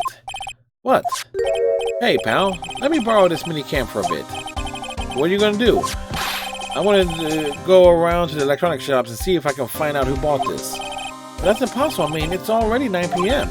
Leave it to me. Even if I have to search all night, I'll find your man, pal. Oh yeah, baby. It's investigating time. I'm on fire, pal. My fingers are itching to go. Yeah! There is no stopping that man. Yep, he's gone. Yep. But Mr. Scratchy Detective sure is a nice man. He's pushing himself so hard, all for Mystic Maya's sake. It's a mystery how you always manage to do things in the most efficient ways, right? You'll have to excuse me. I heard your conversation just now. Edgeworth, what are you doing here? A rescue team has been created and deployed.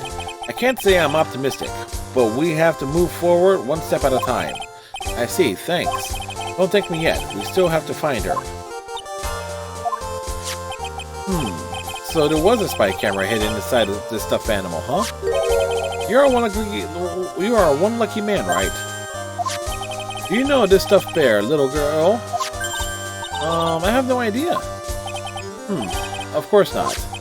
The maker of this bear is a very expensive luxury brand from overseas. It's completely handmade, and only a small number of these are exported here. What? The camera and transmitter that Scatterbrain Detective took with him are dead ends. Things like those can be bought anywhere, however. This bear is different. By tracking how it got into this country, this bear can't tell us who the buyer is. Can you really do that, Mr. Nick? Can he really? Well, I guess so. It's 9 p.m. I think I can still make it in time. I'll be taking this for now. I'm sure you have other things you have to do. He's carrying that giant bear? See you soon, right? Wait! What? Why are you doing this?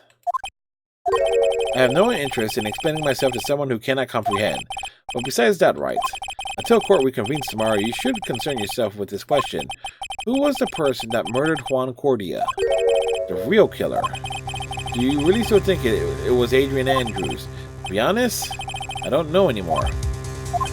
You still have a little time left. Find the truth, Wright. Everything begins with the truth. Juan Cordia's real killer, Miss Andrews, passed.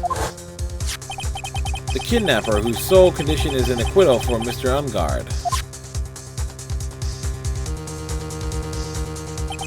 And this card, Shelley Lee the killer. Maya, the only way I can save you now is to find all the answers to this case tonight. I don't understand what your real intentions are, Edgeworth. But as you said, all I can do for now is find the truth.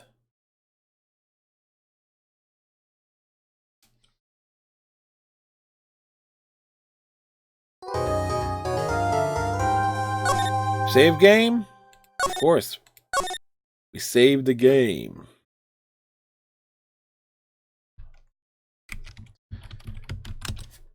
Uptime! Yeah! Hooah! Da, da, da, da.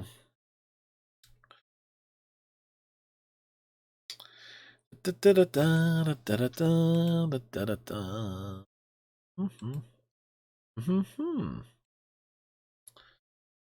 Alrighty, boys and girls.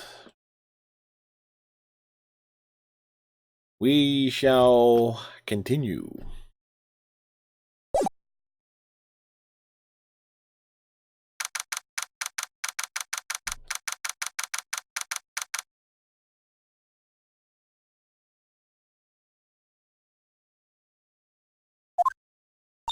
It's past 9 p.m. already, isn't it?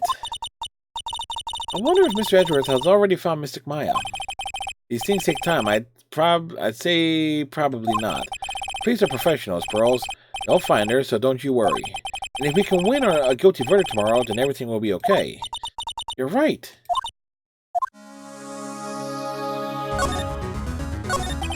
So the real person who killed Mr. Cordia was that assassin, Mr. Shelley the killer, right? This card Miss Andrews found at the crime scene seems to be proof of that. But if that's the case, then a new question comes to mind. Who was the one that hired the killer to begin with? Who is his client? You mean, who asked for the murderer? That person didn't want to dirty their own hands in blood. Whoever this client is, they're still a killer. Who could have hired the assassin? Do you think it was Mr. Andrews? I wonder. If she was the client, then why go through the effort to stab the knife into the corpse herself? But if Miss Andrews wasn't the client, then no, it can't be. Matt Ungard himself? If Matt Ungard really did hire the assassin, then he is not innocent at all. Far from it, he would be guilty of the crime. But it can't be Mr. Ungardi, right? I mean, when we first talked with him...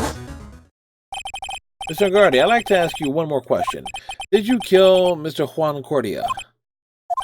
Alright, just so we're clear, dude, I didn't kill anyone, and that includes Juan Cordia, okay? I didn't see any Cyclops at the time. Actually, that reminds me. Did you remember something, Mr. Nick? Yes, something Miss Andrews said at the trial today. She said something interesting. So what is this interesting thing? Oh, that's right. You didn't hear it. Did you, Pearls?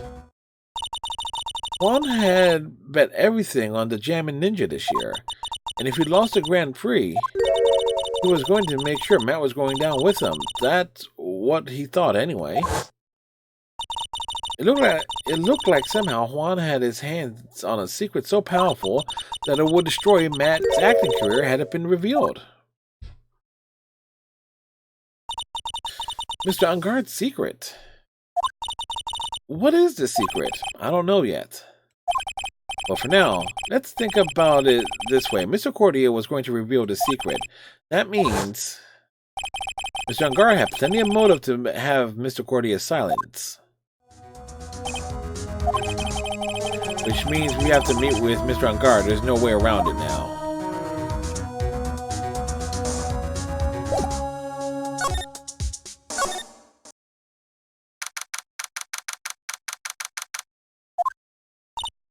Oh, it's really getting late, isn't it, Mr. Nick? Yeah, it's past 9 p.m. already, but we still have some things to prepare for tomorrow's trial. It's still the matter of the secret Mr. Cordia had about Mr. Ungard and Miss Andrew's real intentions. These are two things I must know tonight. Are our visiting hours over at the detention center? I'm sure we'll think of something, Pearls. Don't you worry. No, worry.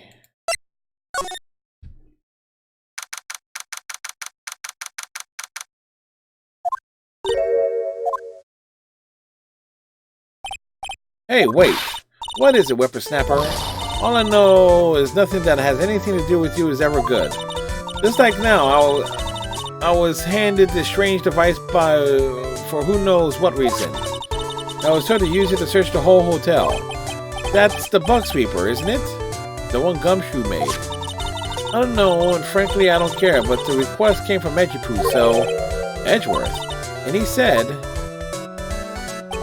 If you feel angry, direct your anger at the unsophisticated lawyer. I'm going to feel free to direct all my anger towards you. Gee, thanks a bundle, Edgeworth. What a pal you are. The bug sweeper. This is absolutely top secret, so you had better keep it to yourselves. I heard they found a spy camera hidden on one of the presents. Very interesting. I'm sure it was, it was to catch poor Juan in the middle of a scandalous meeting. Scandalous? What's that? It means, well, that gossip that's been going around about my dear Juan? Oh, you mean that thing about Miss Andrews? Well, I'm sure she must have had some reason for getting close to Mr. Cordia. I'll let you in on another secret, youngin'. I know who planted that spy camera. It was that obnoxious, puffy-haired photographer girl. The nerve of some people. Spying on people. As if I wouldn't want to see it for myself. Wow, the alien actually admitted to her true intentions for a change. I don't know what you're thinking exactly, but I can bet that it's nothing good. But I didn't say anything. Do you want to know about Juan and that manager, right? Actually, as I hear it, they were something of a refreshing pair, those two. Oh? I tell you, Juan really welcomed that manager with open arms, I heard. That manager? Who are you talking about? You don't know? That manager woman Juan had. It's a shame she killed herself. Oh, are you talking about Miss Celeste Impax? Miss Andrews' mentor, right? Yes, that's the one. That Celeste girl. She was supposed to get married, Married? You mean to Cordia? Really? You young kids today don't know anything, do you? That girl Celeste killed herself 3 days after their marriage announcement. 3 days after their marriage announcements. What in the... Why wouldn't Miss Impact want to kill herself? She was going to get married. Well, that's because she was thrown away, you see, by Juan. What? But they were going to get married, right? They promised each other, right? They held a grand announcement session, but 3 days later, Juan suddenly canceled their marriage. Is that true? It was in the weekly magazines? But why? Why did he do that? That was not in the magazines, unfortunately. I see. The night after Juan called off the wedding, the manager, Celeste, killed herself. How terrible. I wonder what happened between those two.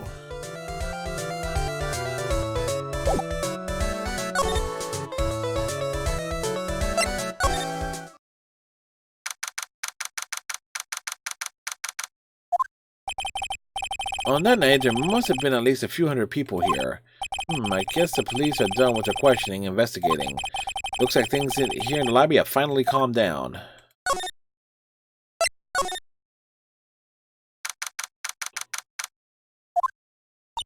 It feels sort of tense in here, doesn't it, Mr. Nick? Yeah, it does. I wonder if something happened. You're Mr. Ungarde's lawyer, right? Yes, sir. Well, we finally found just the person we've been looking for. A real decisive witness. A decisive witness, you mean for the Ungarde case? We're taking the witness's statement right now. Gotta hand it to Mr. Edgeworth. What's Edgeworth up to now? Well, who is this witness? I think you know this person quite well, Mr. Lawyer. Mr. Nick, between the kidnappers, the man, and now this, I can't see any way to win here. Oh yeah, Mr. Edgeworth wanted me to tell you something. He did? Even though visiting hours are long over at the detention center, he wanted me to grant you special permission, so there you go. Huh? I've already called them, so they know. Go on, go talk to your heart's content. Thank you very much. This is such a good news, Mr. Nick. Go talk to your heart's content. Sounds like the police are pretty sure they have tomorrow's trial in the bag.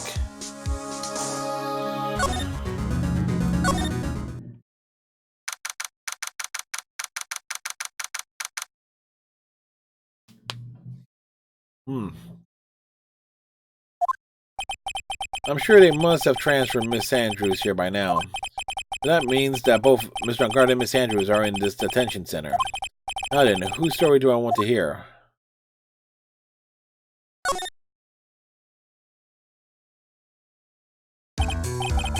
Dude, it's Mr. Wright. I hope you can get me off this hook tomorrow. I'm counting on you. I hope so too.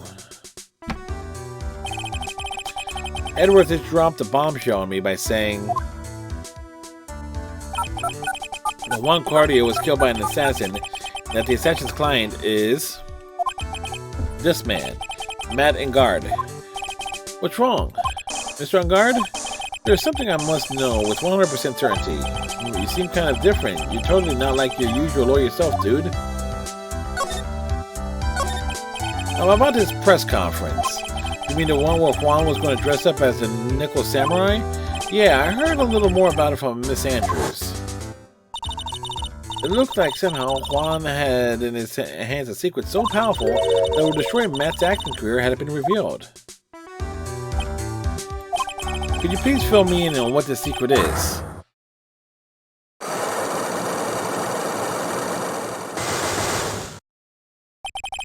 I knew this was coming. Mr. Nick, don't tell me. Cyclops. You said a secret, right? But I don't have any idea what it is, dude. Do you, dude? We'll figure it out. Did you know about Mr. Cordia and Miss Andrews' relationship? Well, it's all over the tabloids, dude. Oh, but I don't know any of the details, if that's what you mean. Look, how many times do I have to tell you? I don't care what Juan did with his life. Miss Andrews, she had a purpose in mind when she started seeing Mr. Cordia. Her mentor was Mr. Cordia's manager, and Miss Andrews was going to get Miss Celeste Impact's suicide note from him. Celeste? Does that jog any memories? Dude, I suddenly just got totally hungry. You up for pizza? My treat. Mr. Nick, what's a pizza? Is it like a kind of a pea, like a green peas? Let's go eat one later, okay? I got cut off by the pizza dude at the shop. That's too bad. Well, how about we get our minds off the topic and talk about something else, okay? Mr. Engard, are you connected to Miss Impact's suicide in some way?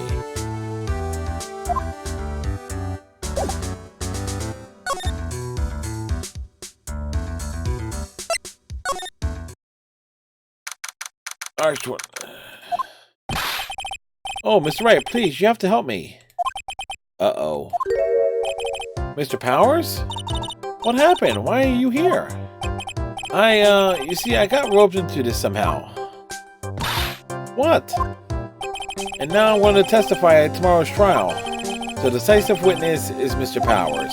I was talking with the detective until a little while ago, and I was on my way home. And all of a sudden, you're under arrest, and I was brought back here. Oh. They said my face and whole self in general looks suspicious or something. Well, I guess I can see how they thought you looked suspicious. I'm just a normal guy on an exercise show for kids. Is that a crime? So about testifying you're giving, in this testimony you're giving, what are you going to talk about? I really don't know yet, but it sounds like I saw something pretty important from what they tell me. You saw something important? What was it? Well, the detective told me not to talk about it. Can't tell anyone, especially not that lawyer, he said. Who do you think that lawyer, the detective, was talking about? I want to take a wild guess to say it's me. Yep, you got it. Mr. Nick.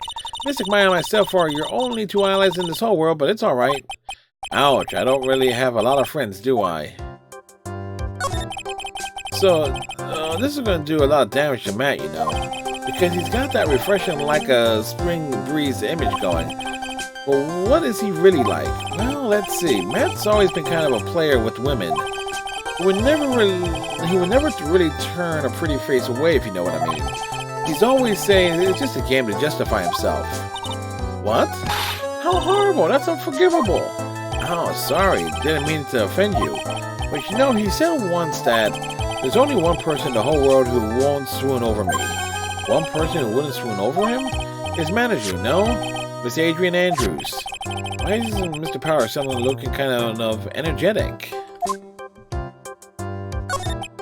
Oh, you see, I'm actually a sucker for gossip. I mean, celebrities in their world have this dazzling sort of image, right? Dazzling sort of image, but aren't you part of that dazzle, Mr. Powers? No, more of a hairy, sweaty, smelly, brutish kind of guy, you see? But it's okay, really. I get to hear plenty of gossip about a lot of other stars around me as things happen. Well, that's true. Oh, hey, so did you hear about this yet? About Miss Andrews' mentor and her suicide? Miss Impacts? We heard something about her wedding was cancelled. Yeah, that was what I was talking about. I thought about it a little the other day, about the mysterious death. Hey, Mr. Wright, why don't you ask me about that? Come on, go ahead. Mr. Powers is so charged up, his skin is practically glowing with electricity. It's actually his suit. Hey, have you heard about this? Celeste left a suicide note. And they say that Juan went and hid it. We heard about that in court today. But there wasn't any actual proof that she had left a note. But this is what I think. I think that something bad was written on that note. Something bad for Juan, that is. Something bad for Mr. Cordia? Why do you figure so? Well, before she died, Celeste talked with a few of her friends. And she said, it looks like I got caught up with a truly insidious man. A truly insidious man? Did she mean Mr. Cordia by that? Well, there's no one else that fits the bill, right?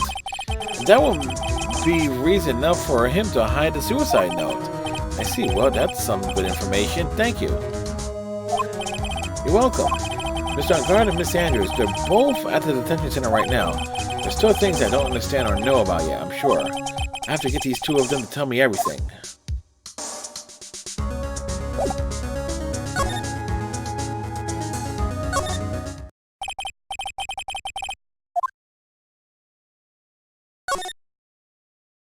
Miss Andrews!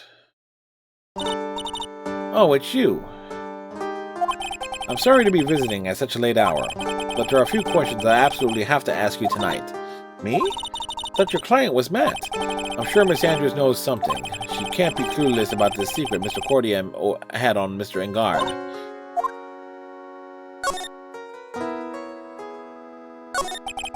I'd like to ask you about Matt Engard, if you don't mind.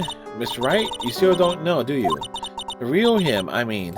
You seem to bear a lot of resentment towards Mr. Engard. If that's the case, then why did you become his manager? Or why would you become intimate with his rival? That has nothing to do with this case, nothing. About Miss Celeste Synpax. I finally put her death behind me.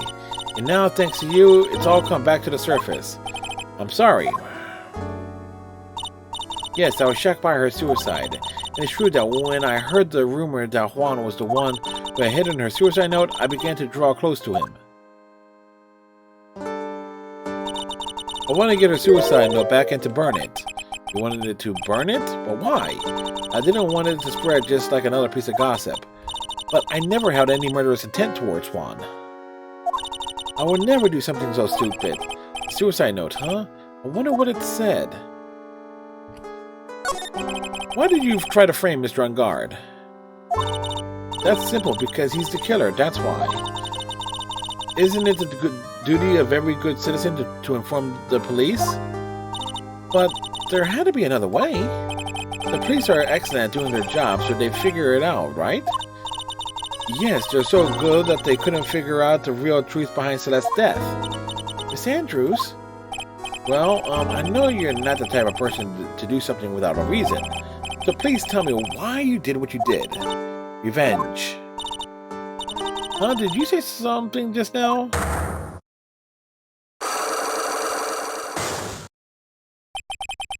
A Cyclock, huh? Don't you understand yet? You're not my lawyer. To be honest, you're more like my enemy. But I'm sure I just heard Miss Andrews say revenge.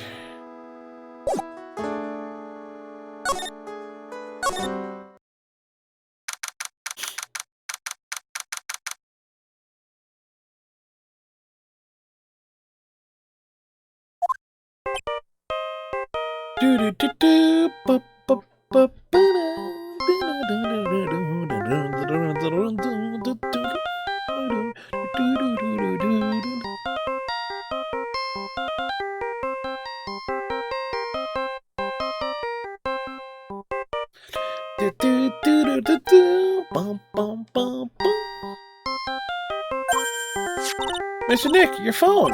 I don't like the sound of this ringtone right now. It sounds kind of ominous. It's probably just your imagination. You should really pick it up, Mr. Nick. It could be important. Hello? We got a big problem, pal. What's wrong? I'm on my way to your office right now. Okay. Hey, wait a second. Why is he coming here? It's terrible. I don't know what to say, pal. It's the end. I said I was gonna... Oh. I got here faster than I thought. Hey. No time to relax now, pal. I'm confused as anything here. Well, what happened? We got him.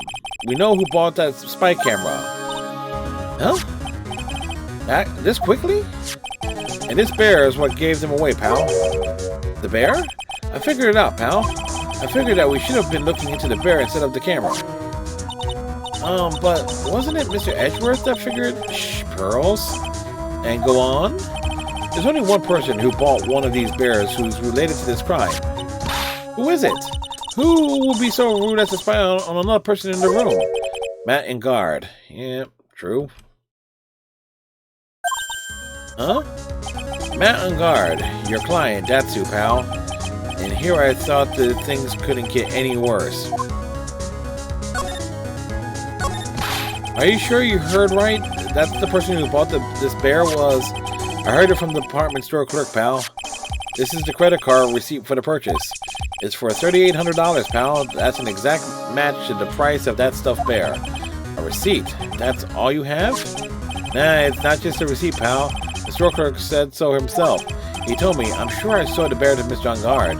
I mean, the clerk even got Mr. On Guard's autograph out of it, pal. I'm pretty sure that person that bought the stuffed bear was Mr. On Guard himself. My sight is failing me. This can't be.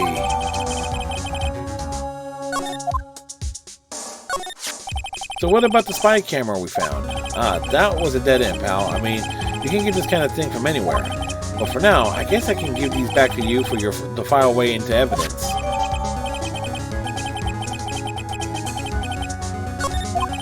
I know you don't want to give up, pal.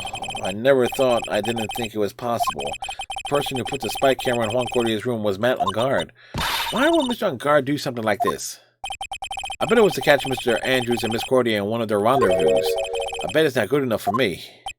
I have to know the absolute truth behind this camera. Are you going to see him? Mr. On Guard, I mean? Yes. I'm scared, Mr. Nick. I wonder what we will find out next.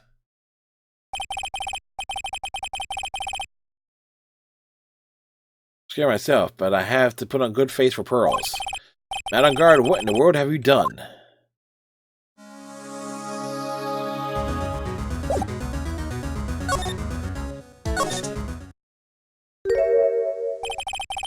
You're working really late, you know. It's already past 10 p.m., dude. Actually, well, we're working on Texas time, apparently. I think it's time he told me the truth. Relax. Don't you know that ignorance is bliss? But if you really want to know, let's talk. Yeah, we're going to talk.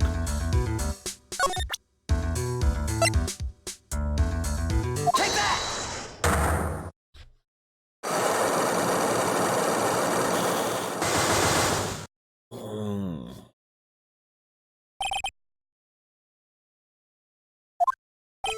Now, let's hear what the secret of yours is.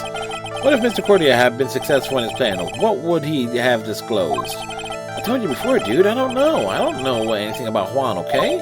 Look, Mr. Wright, I can keep on saying it until I'm blue in the face, but I totally didn't pay Juan any attention the whole time that night. I mean, come on, I was in the middle of a nap. Don't lie to me. Huh? I know you paid close attention to Mr. Cordia, especially on that night.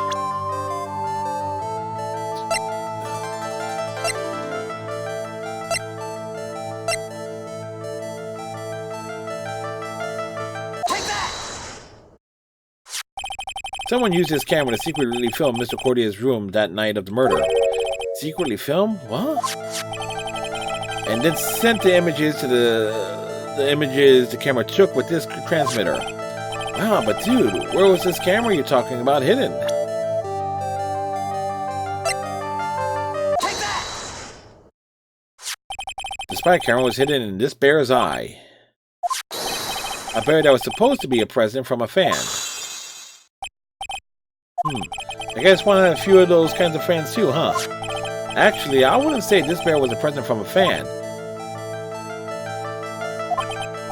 You sure, dude? Who else could it be from? The person who gave this bear to Mr. Cordia was... Profiles... Take that! Mr. On Guard, don't you know this bear was this bear from somewhere? I don't think I've met Mr. Bear before, dude. Oh, but he says he knows you. How could you forget such a giant, great friend? What else did the bear tell you? He says that the one who put the camera in his eye was you, Mr. On Guard. If I didn't know how you work in court, I'd think I was in some serious trouble. Come on, this is all a joke, right, dude? You're just pulling my leg. Looks like you're not ready to give up your secret yet. Well, do you have any proof you want to show me first? Here's proof that it was you who put the camera in the bear's eye. Where's the receipt?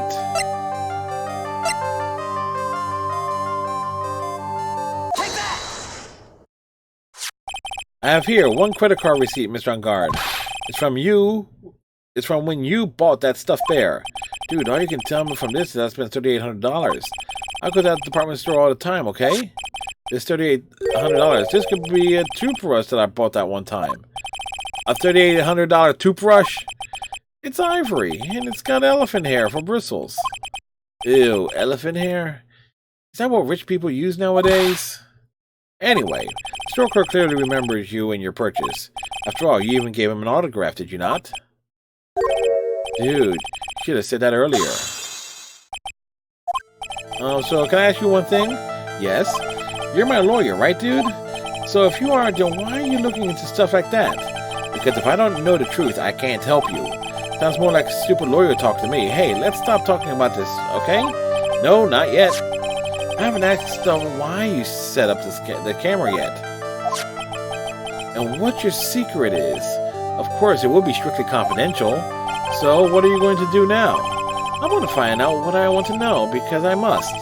The reason you hid the camera in Mr. Cordia's room and filmed it in secret was... he had motive related to... this. Take that! Adrian Andrews? There is a rumor going around that Miss Andrews and Mr. Cordia were having secret meetings. You, who was keeping tabs on Mr. Cordia, you are going to reveal this as fact and turn it into a scandal. Isn't that right? Dude, you can't be such a moron. Huh?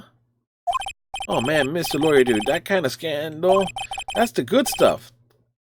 That's what we call in the industry juicy. The good stuff. Juicy. Look, we can get publicity without spending a penny with that kind of stuff.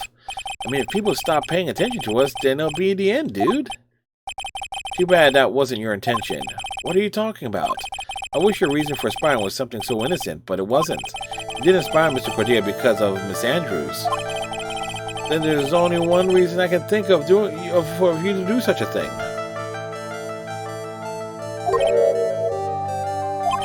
The real reason you set up the camera in Mr. Cordia's room was...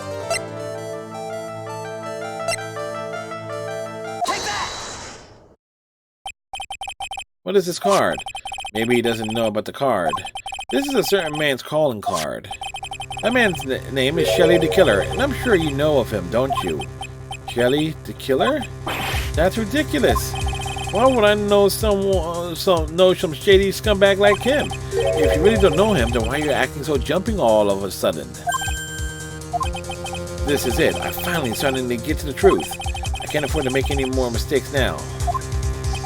Mr. On Guard. I know why you know Mr. Killer, because you're his client.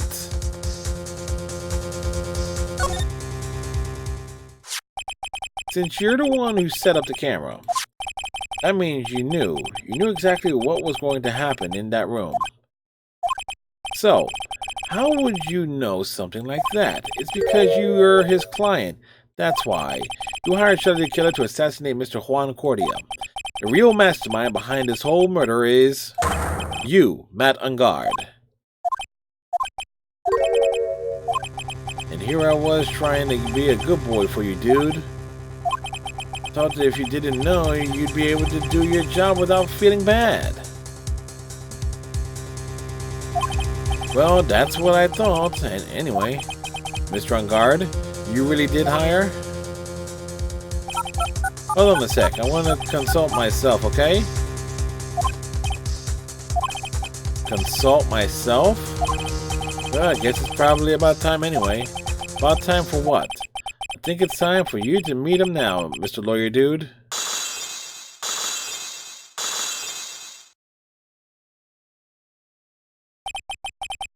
How do you do, Mr. Lawyer? I'm Matt On Guard.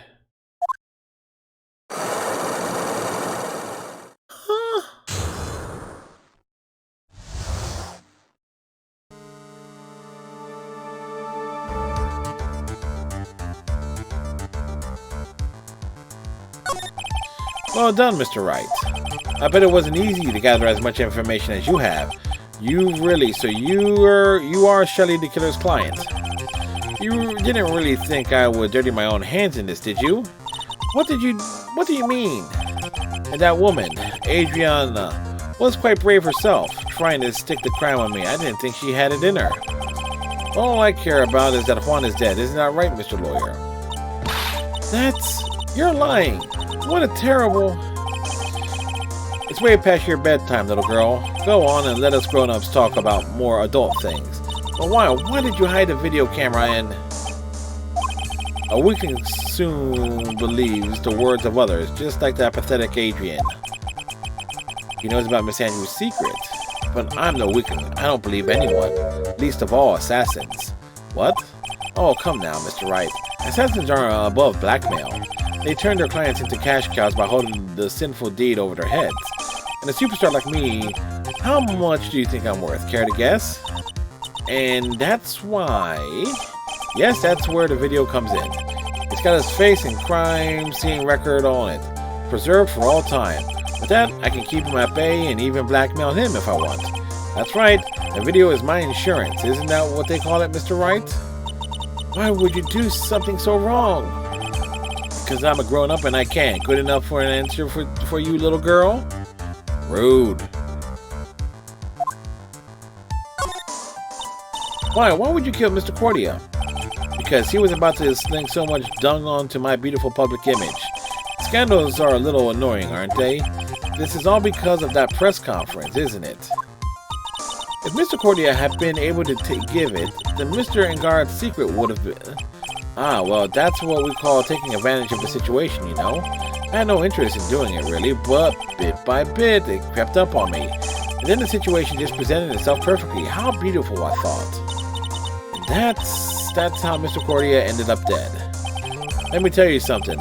I'm not like Adrian. I don't depend on anyone. People are simply things to be used and thrown away. Put on the sweet innocence and fame, people will swallow anything you feed them.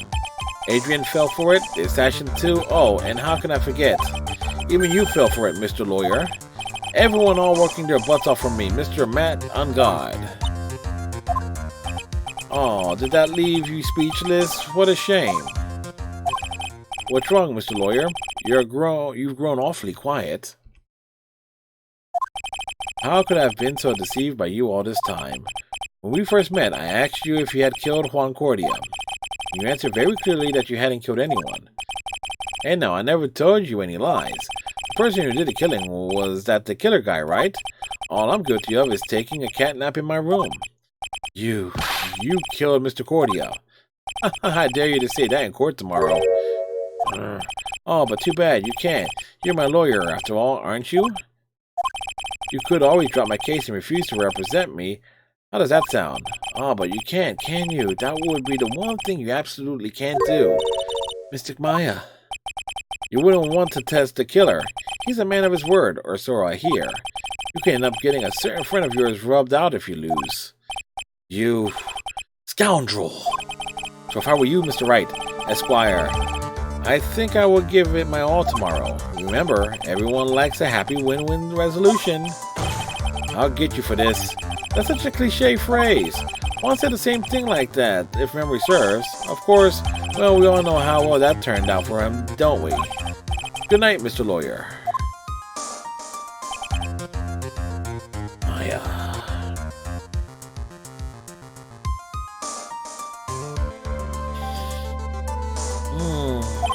Maya, what am I supposed to do? And now you finally found it. The starting line of this case. Edgeworth? I don't care for the horrid atmosphere here. Let's return to the precinct.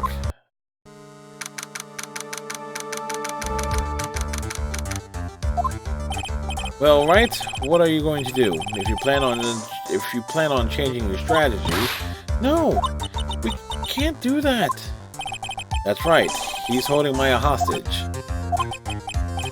What should I do? That's not something I can answer for you. Mr. Edgeworth? Right, only you can decide where to go from here. 1 year ago, at that time, I didn't truly understand what a prosecutor was. That is why I had to leave the prosecutor's office. I felt that I couldn't stand in a court of law until I knew what a prosecutor really was. And now, Wright, it's your turn. My turn? What is this thing called a lawyer? What can you do as one? You must find the answer, and you must find it on your own.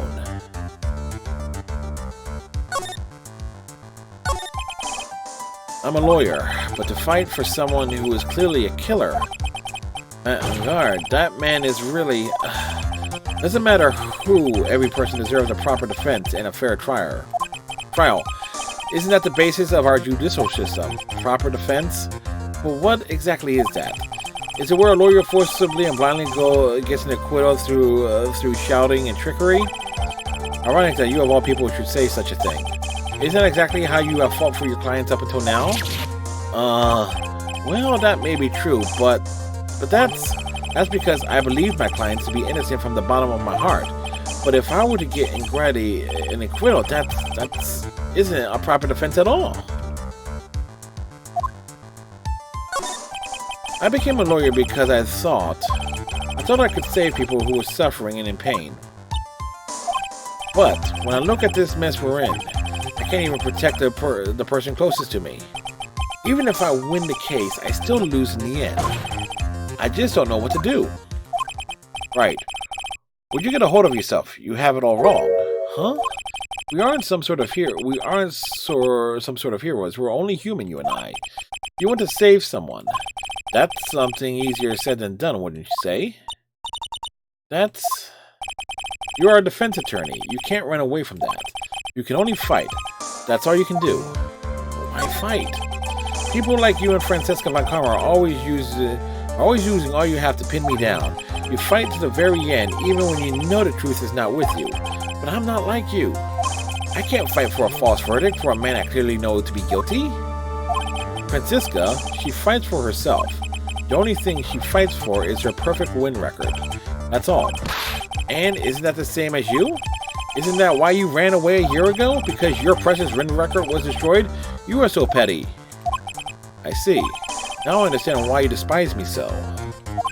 However, you are mistaken. What do you?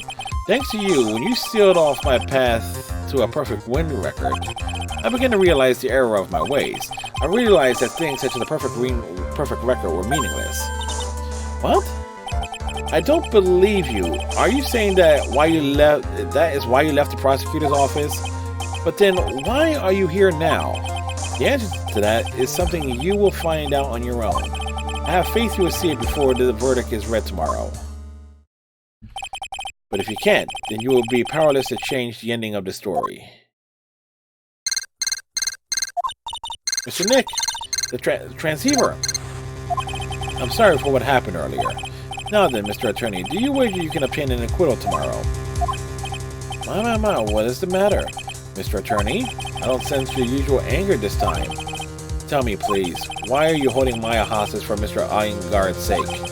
Why are you doing this for that cold-blooded killer? Right?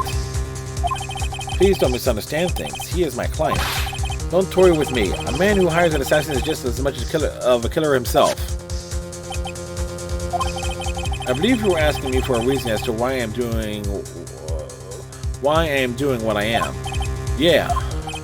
This is what I like to call my aftercare. What the heck is aftercare? My name carries a certain amount of honor and dignity, Mr. Attorney. I take great care to ensure that no suspicion falls upon my clients for my handiwork. That is what is called client relations, and is part of an assassin's duty. An assassin's duty. We were unlucky this time, and my client was arrested as a suspect. As a result, I did what I had to do to enlist your expert help, Mr. Attorney, and to ensure that you would do everything in your power to the very end. What is your name? I believe I told you once before, however. You did, but my name is the Killer. Shelly the Killer. You're Shelly the Killer? Please keep in mind, you do not have much space to maneuver with me. As the Killer, I always finish what I set out to do. If you fail to keep up your end of the bargain, Maya, it will be my duty as an assassin to see to it she receives a nice long nap. Ah, no! Now then, if you'll excuse me, if someone were to trace this signal back to me, it will be quite troublesome. We got a trace on him. The cat. Mystic Maya! Mystic Maya! I don't know what to say. Edgeworth, did you hear that at the end of the transmission? Huh? Oh, that's... sounded like a cat. A cat? It can't be. That cat? Can it? What is it? I think I know where Shelly the Killer is holding Maya hostage. Edgeworth, have all your police units head for the Iyengarde mansion immediately. Alright, you hurry over as well then. Don't lose hope yet, Pearls. The fight has only just begun. Yeah!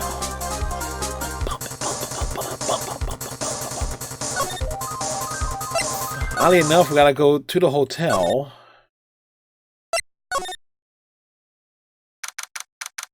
March 22nd, Iyengarde Mansion living room. Maya! Please answer us, Mystic Maya!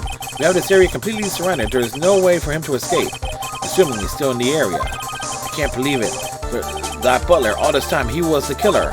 He and Iyengarde were working together all this time. I'm sure they had worked out a contingency plan ahead of time. Oh, it's a figurine of a bear. But there are a lot of cuts in it for some reason.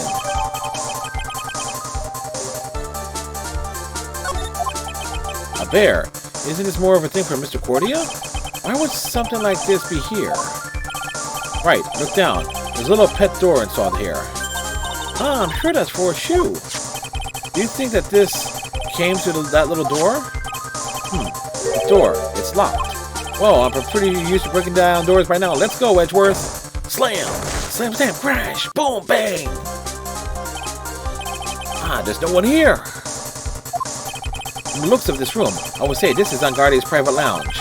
Look at this, Wright. an antenna for sending and receiving radio signals, and a VCR. Check inside the desk. If there's a tape, it will be an important piece of evidence. If we're lucky, it will have the moment the crime was committed or recorded on it. I'm sorry, but the tape deck is empty. There's no tape to be found. No. But there's no mistake that someone used this to record something. It looks like someone took the tape we were looking for and escaped with it.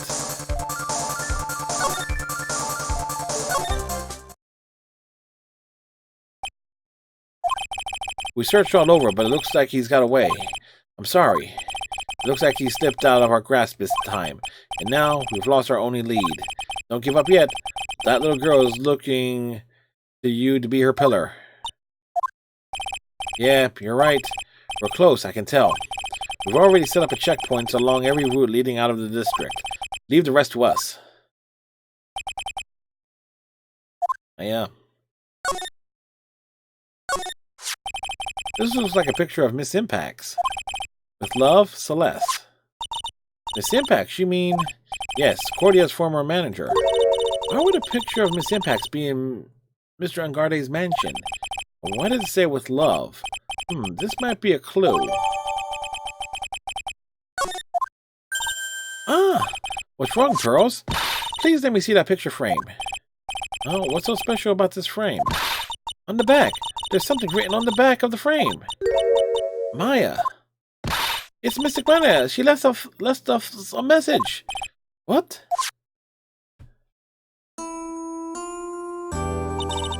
I thought you'd come. I knew you would. Now listen up. You better get Angarde a guilty sentence, okay? If you get that creepy slime ball and not guilty, I'll never forgive you, ever. I'm fine, so you don't need to worry. There's so much I want to write, but I don't think I have a lot of time left. Pearly, you're there too, right? Make sure you help Nick, okay? Someone's gotta watch out for that helpless lunk. That's it for now, Nick. I guess I'll talk to you guys later.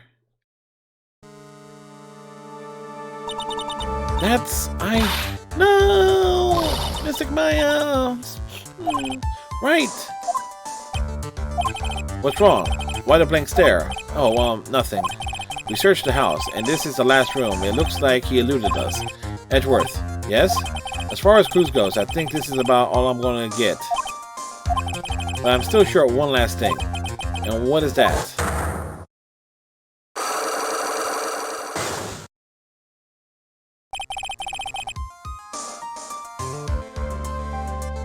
Miss Andrews' psych lock. How can I just find out what secret she's holding? Then I think I stand a chance in court tomorrow. We'll blow this case wide open and expose the truth. I think I know what you're thinking. I'll contact the detention center. Thanks, Edgeworth. Well, let's go, pros. It's time to open the last lock.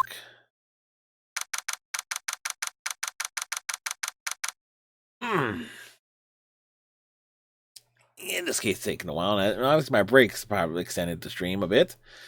Whew! Good evening, Mr. Wright. What's wrong? You look ill. Miss Andrews? I have come to remove your psych lock. Psych lock? I want to know, and you will tell me, your secret. Fine, go ahead. Try to break me if you can.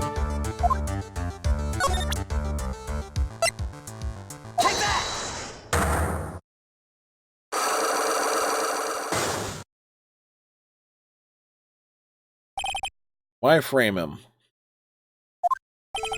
Can you please tell me why you framed Mr. Angarde for the murder? I already told you countless times. This is because I thought Matt was the killer. No, that's not it. I know you have a personal reason to dislike Angarde. Miss Andrews, you may think I didn't hear it, but I know you said something earlier. You said revenge. So you're saying I was taking my revenge out on Matt, and that's why? What an absurd idea. I don't have anything I want to take revenge for. Miss Andrews, a woman who lives by being dependent on other people, there is something or someone in her past that will make her take revenge. Where is it?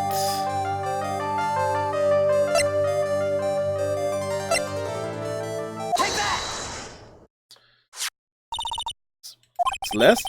There's only one catalyst that could cause such strong feelings and even revenge. That's Miss Impax's suicide. What are you trying to say? Celeste was Juan's manager. On top of that, the one who hid her suicide note was also Juan. What does all this have to do with Matt? You're right.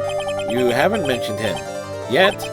But for you to hate Mr. Engard, it would mean that he must have had some relation to Miss Impax and her suicide. Can you explain to me the relation between Celeste and Matt? Oh, yes we can. Yes we can. Where is it?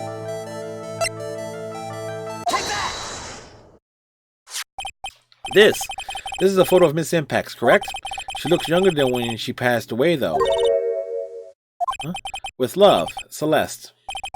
This is Miss Impax's handwriting, isn't it? Where did you find this? No, that's all right. It was a rhetorical question. Yeah, it is. I found this at Mr. Angarde's mansion. And after all this time, our last remaining secret has been revealed. Boo-boo!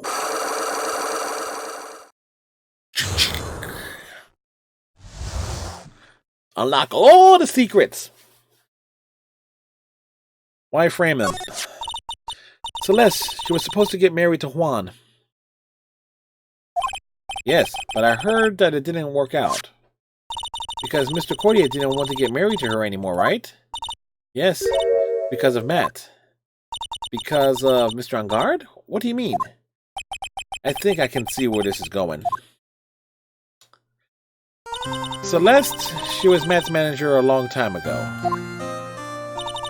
She was the happiest woman in the world at the time. I was working part-time back then, and I often saw the two of them together. So that's why, with love, Celeste is written on the frame of that picture. They were a couple, weren't they? It wasn't anything as splendid as that. Celeste was being used. Toyed with until she was thrown away. That's so horrible. Matt's entire image is built around how nice and wonderful of a man he is. Ascano would have destroyed that.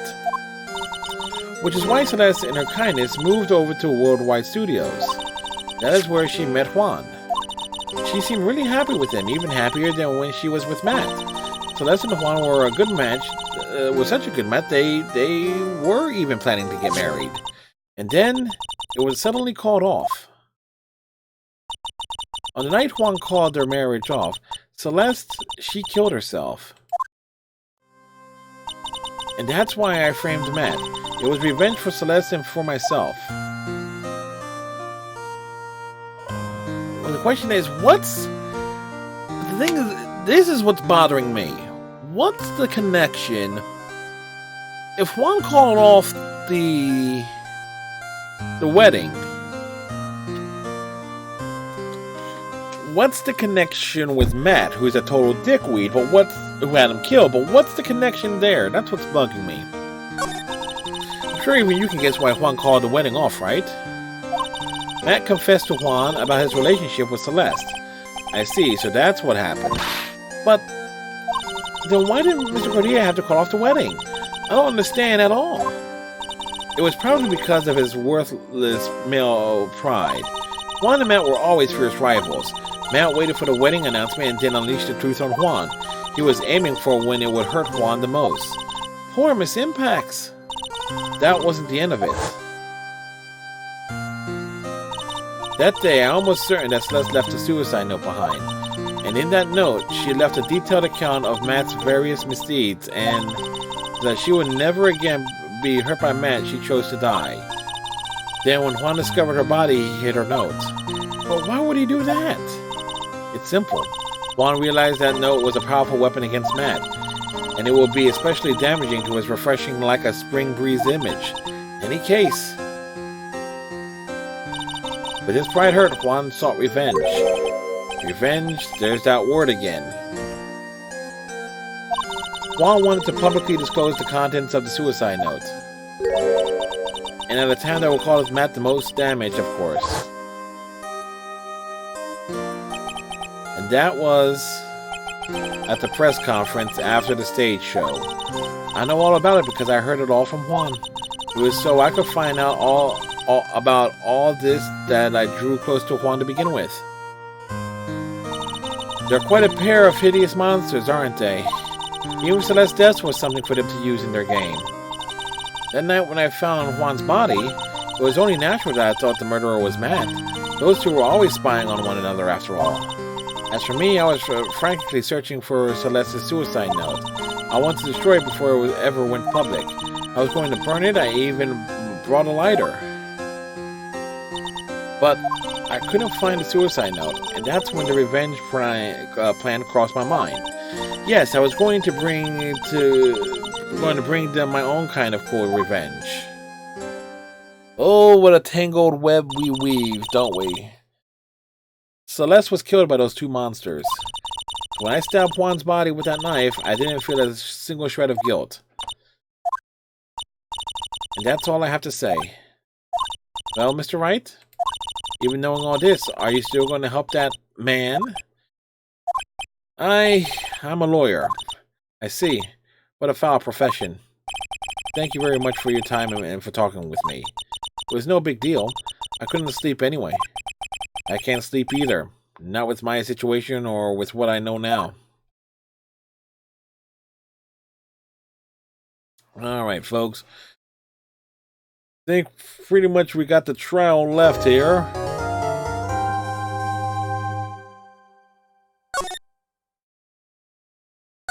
And we're going to gun for it. We're going to finish up this case tonight. One night stream of this case.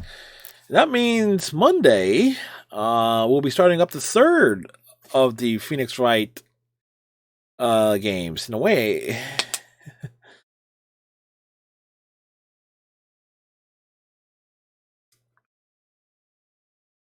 So we'll be starting that on Monday. But between now and Monday, Thursday, we got Star Trek Online Thursdays, as y'all know. Friday night, Diablo 3. Saturday night, Twitch Sings. And it's running my mouth all this week. Sunday, Overwatch. And of course, Monday, Tuesday, Wednesday will be Phoenix Wright. Matter of fact, Phoenix Wright is going to be closing out the year. Phoenix Wright is closing out 2019, because New Year's Eve is on Tuesday, and he's opening up 2020. So there you go. Mr. Porcupine Head Lawyer. All right. So let's get to it, folks. Let's do it.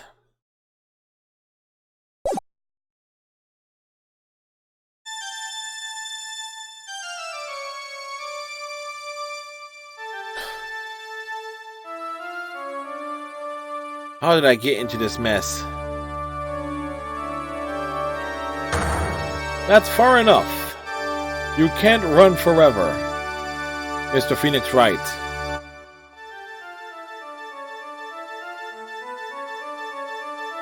What? What have I done wrong? I cannot allow you to go on like this.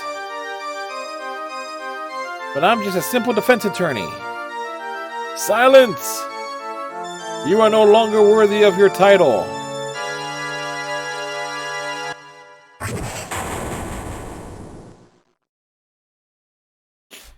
Funny, that's how the first episode started. I've had this dream before, someplace, some time ago. My perspective, it was last Wednesday. As if this day was written into my destiny. Today, I'll stand in court as a lawyer to prove a killer innocent.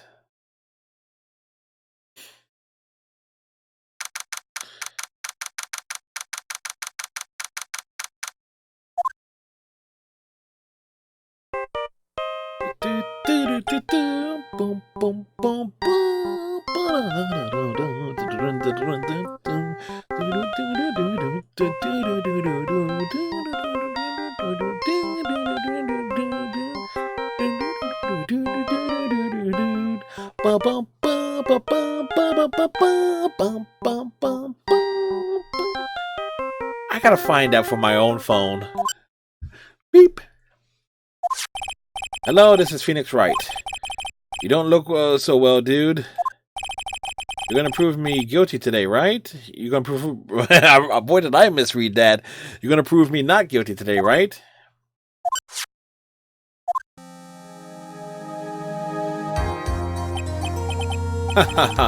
If you please, Mr. Lawyer.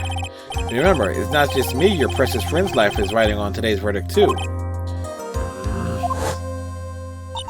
Now listen up, you better get on guard a guilty sentence, okay? If you get that creepy slime back and not guilty, I'll never forgive you, ever. Oh yeah, Phoenix? Phoenix! Mia! Maya, how's Maya? I don't know. You don't know? She hasn't tried to channel me since yesterday. Mia, oh, what am I supposed to do?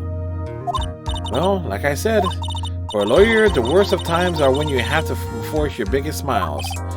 But you can't give up. There's still some hope left. Stop it, please. There's nothing left. Not here. Not anywhere.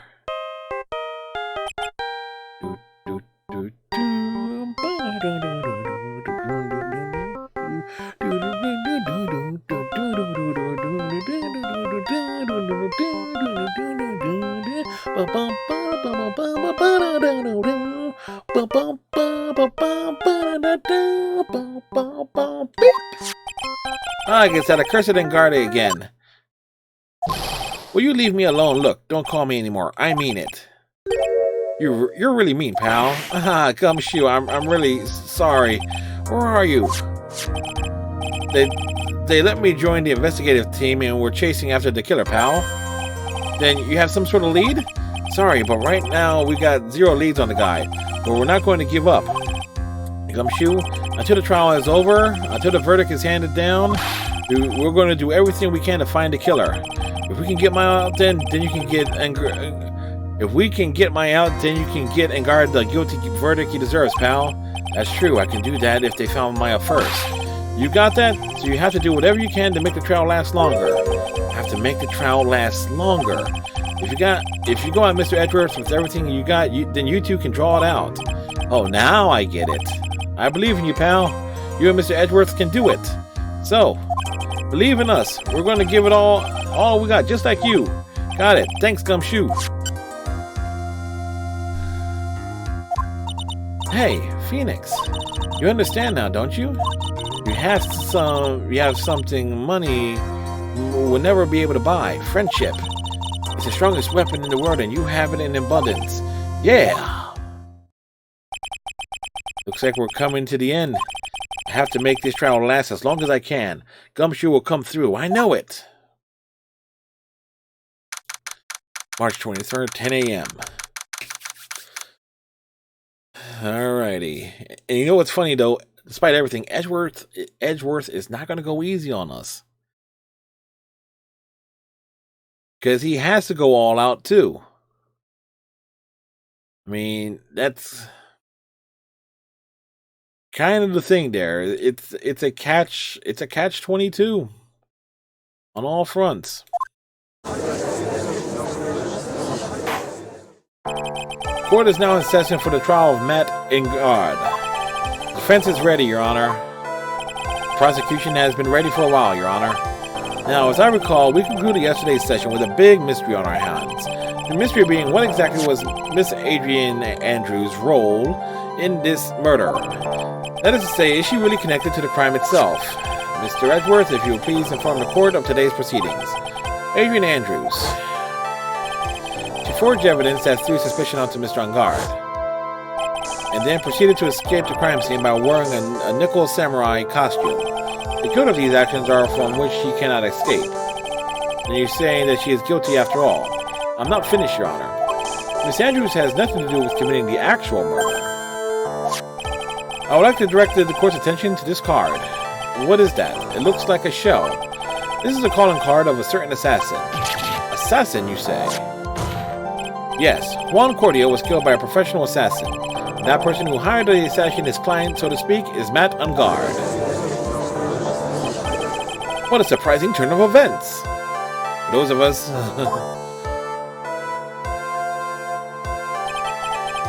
I would think it's become commonplace by now, Your Honor. Know what's going on this time, so I know that everything Edgeworth has said is true. But we still have to hold out as long as we can. At least until Maya is safe and sound. I wonder how the trial will turn out today. Now then, please call your first witness, Mr. Edgeworth. Prosecution calls the defendant's mentor, Mr. Will Powers, to the stand. Now then, witness, your name and occupation, please? Okay. I'm Will Powers. I'm a poor, underpaid action star. And what is your relation to the defendant? Well, I guess I'm sort of a lousy mentor to him in a way, yeah. Mr. Powers, please, you don't need to put yourself down so much. Oh, sorry, well, but I'm just kind of a nothing sort of guy. On the night of the murder, you visited the defendant's room. Is this correct? Yes. I didn't know that. But you know, I didn't actually get to see Matt when I went. All you need to do is answer what you're asked. Now then, I would like you to please testify about when you went to Mr. Engard's room. Okay, sure.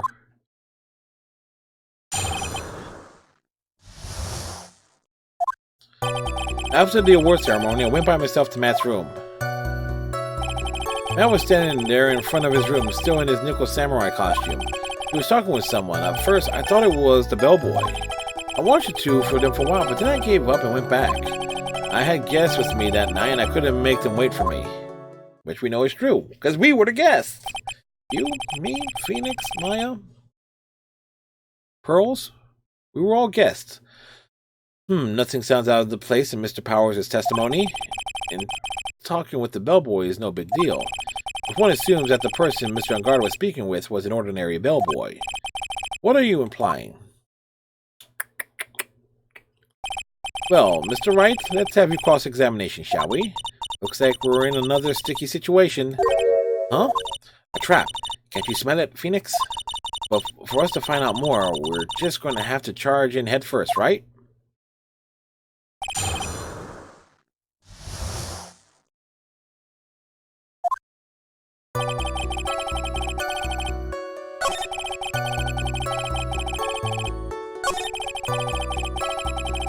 Let's press on this. At first, what do you mean by that? Well, he was in a bellboyish uniform and he had a bottle of juice on a tray. Sounds like an ordinary bellboy to me. Yeah, but I didn't think he was a normal bellboy. And what was that? Why did I think that, Mr. Wright? How am I supposed to know? Sorry, but I can't remember right now. Sorry. I guess I'm gonna have to wait patiently on this one.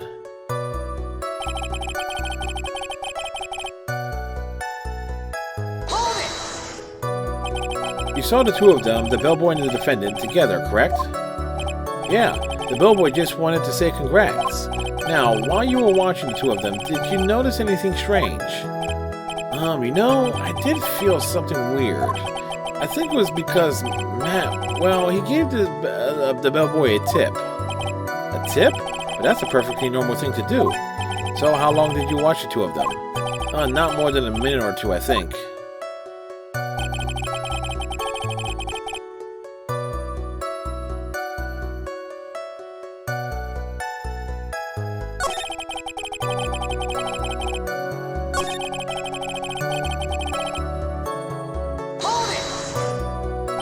At first, what do you mean?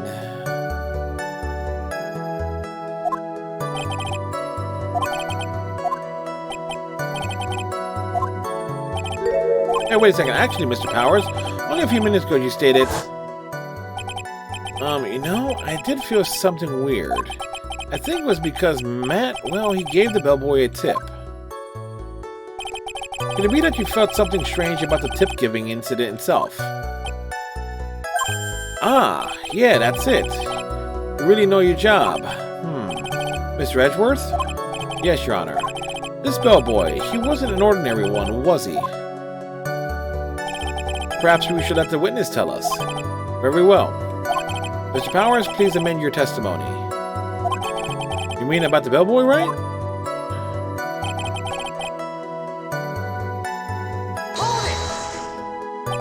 So he gave the bellboy a tip. What's so strange about that? Oh, well, you see, Matt's not a poor penny pincher like me.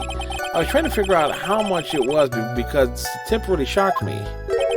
How much it was? But that's when something even more surprising happened. The boy was putting the tip he got in his pocket. And that's when I got my first good look at the guy's face. I was really shocked. I'm afraid I don't follow at all. It sounds like Mr. Powers was surprised twice by this event. I wonder which of his shocking moments I should ask about. What was so shocking about the bellboy's face, Mr. Powers? Well, he wasn't exactly a boy, more like an old gramps. Ahem. I hope you know that discrimination towards old men is a no-no in my court. No, that's not what I meant at all. It's just, in the smack in the middle of the guy's face, there was this line of stitches. Line of stitches? Yeah, and it went straight from the tippy top of his head down to the bottom of his chin. Almost like it was a thread, if that thread snapped, all the stuff in his head would come spilling out. Ah. We've seen him before. He was there at Ingard's house. He was the butler. What is it, Mr. Wright? Nothing, Your Honor. That means Ingard was talking with the killer then. If that fact were to be exposed, Ingard would be declared guilty in a blink. Phoenix, you have to play dumb here. Pretend you don't know anything. Yes, Chief. You sure you don't have anything you would like to ask, Mr. Wright?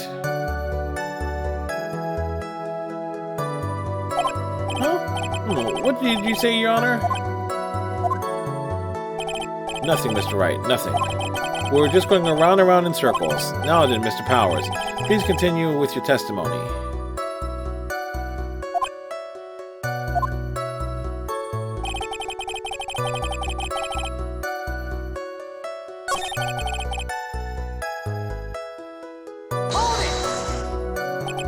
So he killed the bellboy Tip. What's so strange about that? Figure out how much it was because the tip really shocked me. Yeah, what is I want to get to back to the other thing here. The bellboy was putting the tip we got in his pocket. Did we got the? Yes.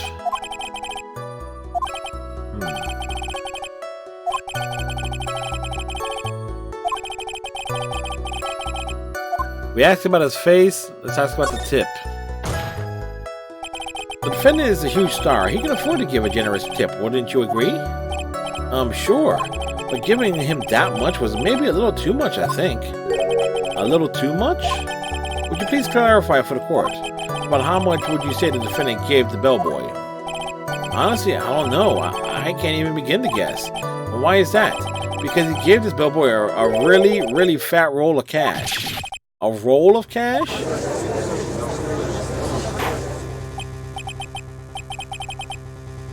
Well, how interesting. That certainly was a very generous tip, wasn't it? A very fat roll of cash that can hardly be called a tip, Your Honor. The judge is beginning to look awfully suspicious of us. Raise an objection. Yes. The defendant is a superstar. That kind of tip is typically fair for people like him. Are you saying that all superstars are super spenders? If I could receive a large rolls of cash by simply bringing in people things on trays, then why on earth would I stand around here prosecuting? He's got a point. I don't even get paid, let alone rolls of cash for all of my hard work. Ain't that the truth? So supposing that roll of cash was not a tip, then what was it? Payment, Your Honor. Payment? Isn't it obvious? For the murder of Mr. Juan Cordia. Then the bellboy the witness saw. Yes, he was the assassin. All yours now, Mr. Edgeworth. You don't have any proof of this, do you? Have I ever been unprepared to support my claims, Your Honor? I have here the card Shelley the Killer left at the scene of the crime. Shelley the Killer. He is the person the police special investigative team has been chasing for ages. I'm certain that the person the witness saw was the very assassin Shelley the Killer. Really? What's wrong, Mr. Powers? No, nothing. Something just clicked in my head, and I think I just figured out something. Oh? Actually, I saw that bellboy again later on that night. What? Mr. Powers, please testify. Tell us what you saw. Yes, sir. Right away.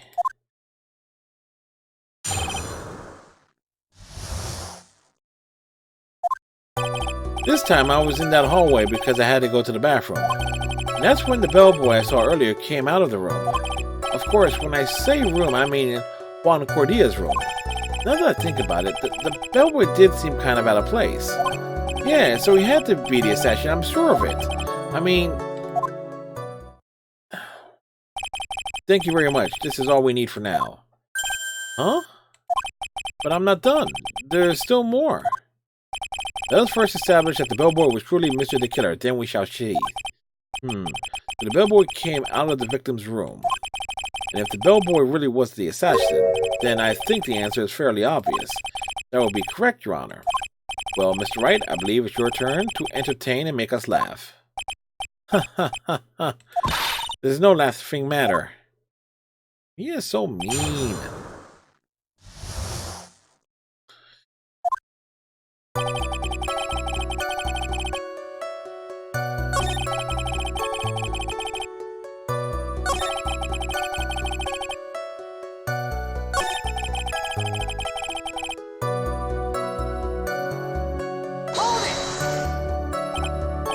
So what exactly was so out of place about him? Right. Why the insipid grin? Maybe because I have no idea what damaging thing he's going to say next. Oh, well, the bellboy was empty-handed. Empty-handed? That bellboy was one of those room service people, right? But he wasn't pushing a cart and he wasn't holding a tray either. You'd call that a little strange too, wouldn't you? I'd agree that it is a bit strange, Mr. Powers. Is it really that unusual for a bellboy to be empty-handed? What should I do? Should I let Mr. Powers' testimony slide, or... Let's try to pull a fast one. There's nothing strange or unusual about an empty-handed bellboy. But there really is. There really isn't. If you two are done being school children, we will never be done being school children.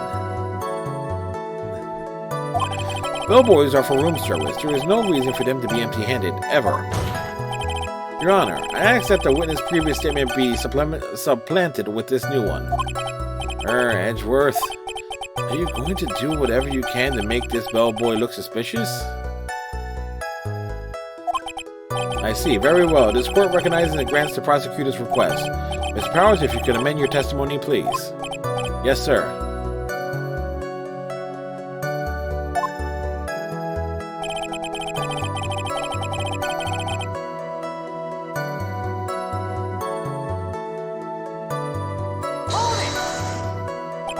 So you're saying that it's suspicious for him to be empty-handed? Yeah, really suspicious.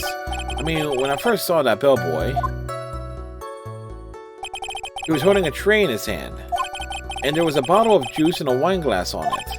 Juice? What kind of juice was it? I'm pretty sure it was tomato juice. We can come up with some sort of reason as to why he would come out empty-handed. Some sort of proof, and I think we can dodge the bullet on this one for now. Proof, huh? Sounds like another job for the court recorder.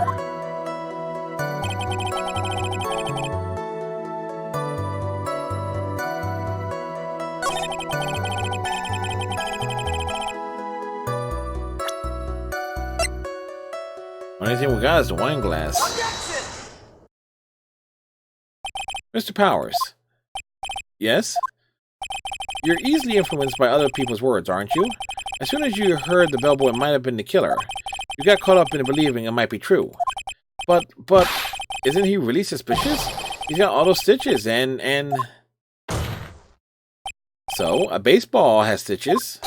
Are you saying all baseballs are suspicious because they have stitches?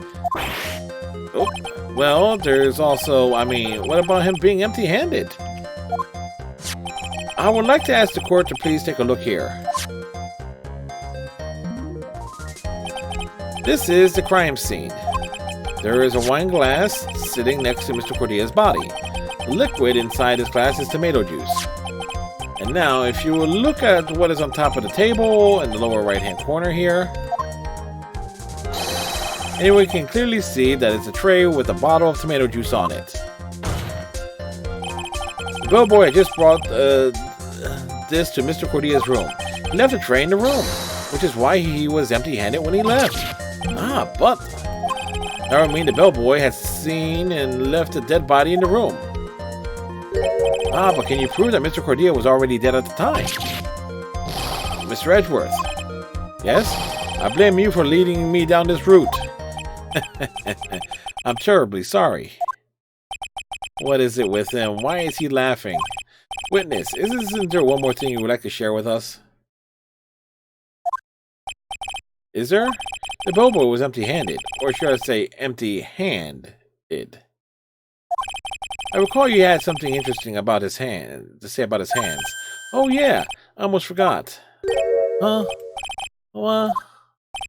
The bellboy, he was wearing gloves. Gloves. Yeah, the pitch black leather ones. All the other boys don't wear gloves like that, right? Black leather gloves. Why didn't you mention them earlier? Sorry, it slipped my mind. Ah, boy, does that make the bellboy look really suspicious. Oh, I got to focus. I can't get lax here. So, what if he had gloves? A lot of bellboys wear gloves. Come on, Mr. Wright. That bellboy was wearing black leather ones. So, a football is made of leather. Are you saying all footballs are suspicious because they are made of leather? Yes! All footballs are suspicious. But that man, he received a large roll of cash from the defendant. Then he was seen leaving the crime scene wearing black leather gloves. I don't think that even someone like myself can believe he was just another bellboy.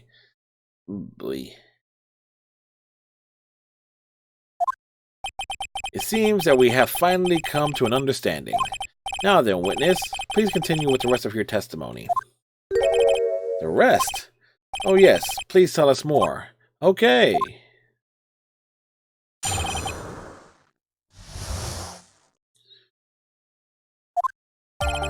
After leaving Juan's room, the bellboy went and knocked on Matt's door just like that. He gave something to the person inside the room. Then the old guy just left without even going into the room. After that, I went to the bathroom and then back to my seat.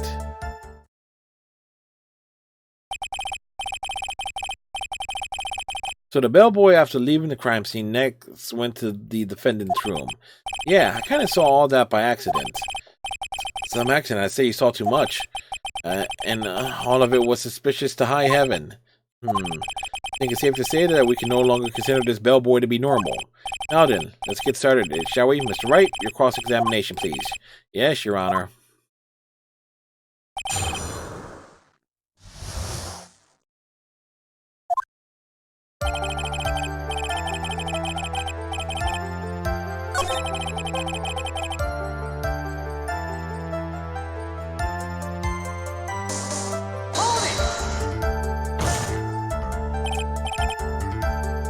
I said hold it. Okay. That's better. Ahem. What kind of statement is that? Please elaborate and give us a few more details. Oh, okay. I should probably ask him only one question at a time. Ask him about this something. He gave something to this person. Yeah. And what was this something? Hahaha. If I remember what it was, I wouldn't be calling it a something, would I? That implies that something was removed from the scene of the crime. Are you sure you really can't remember, Mr. Powers? I think it was something kind of small. This is an incredibly crucial piece of information. Please try to remember what it was. I'll try. In the meantime, let's talk of another point, namely, what the bellboy did next. Oh, so after that, he gave the person inside the room the thing.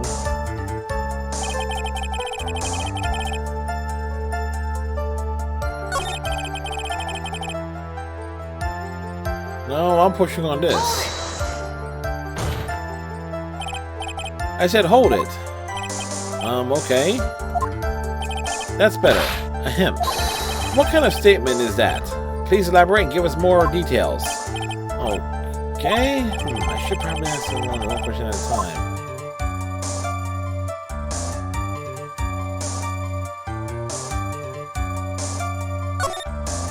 So who took this something the bellboy handed off? Actually, I don't know. What do you mean? I'm sorry, but I only saw the person's arm. Only an arm? Then you're saying you didn't see the person's face? Yeah. I would like to summarize the testimony up to this point, if you don't mind. When the bellboy left the crime scene, he immediately went to the defendant's room. There, he handed a small item of some sort to the person inside. As for the person who received the item, all you could see was the person's arm. Yes, it was just like that. Mr. Edgeworth, is all this really that important? Of course, Your Honor. I think this is of the utmost importance. This is when whatever was removed from the crime scene was handed over to the client. Mr. Powers, please try to remember what it was the bellboy handed off. Oh, well, let's see. I think it was no. If you remember, please add it to your testimony. Yes, sir.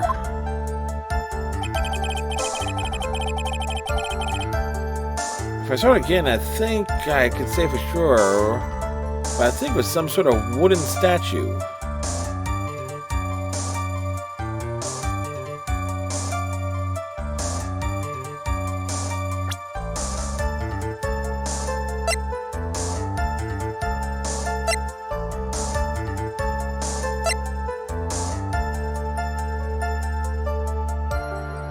Wooden bears that were in many thin cuts.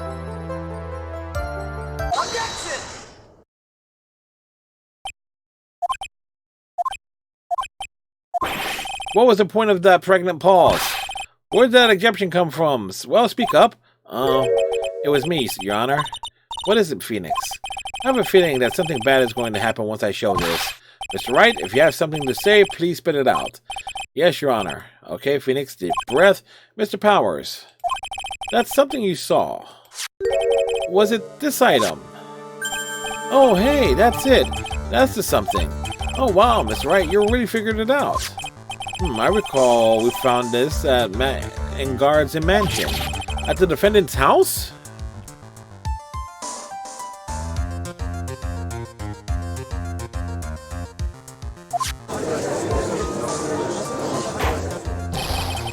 What does this mean?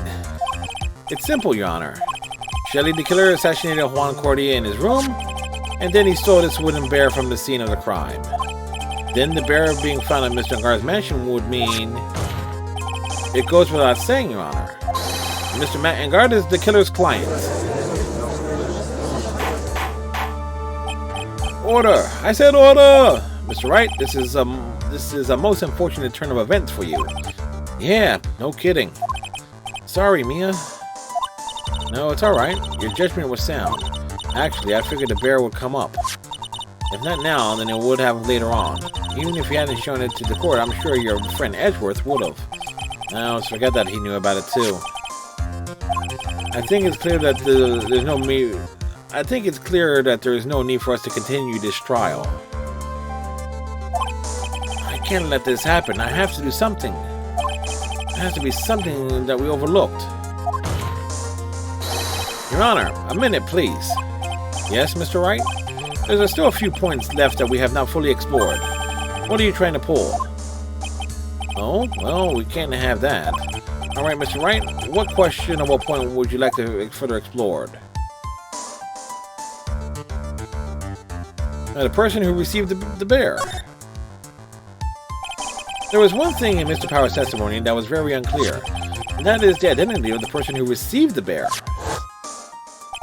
He gave something to the person inside the room. I'm sorry, but I only saw the person's arm.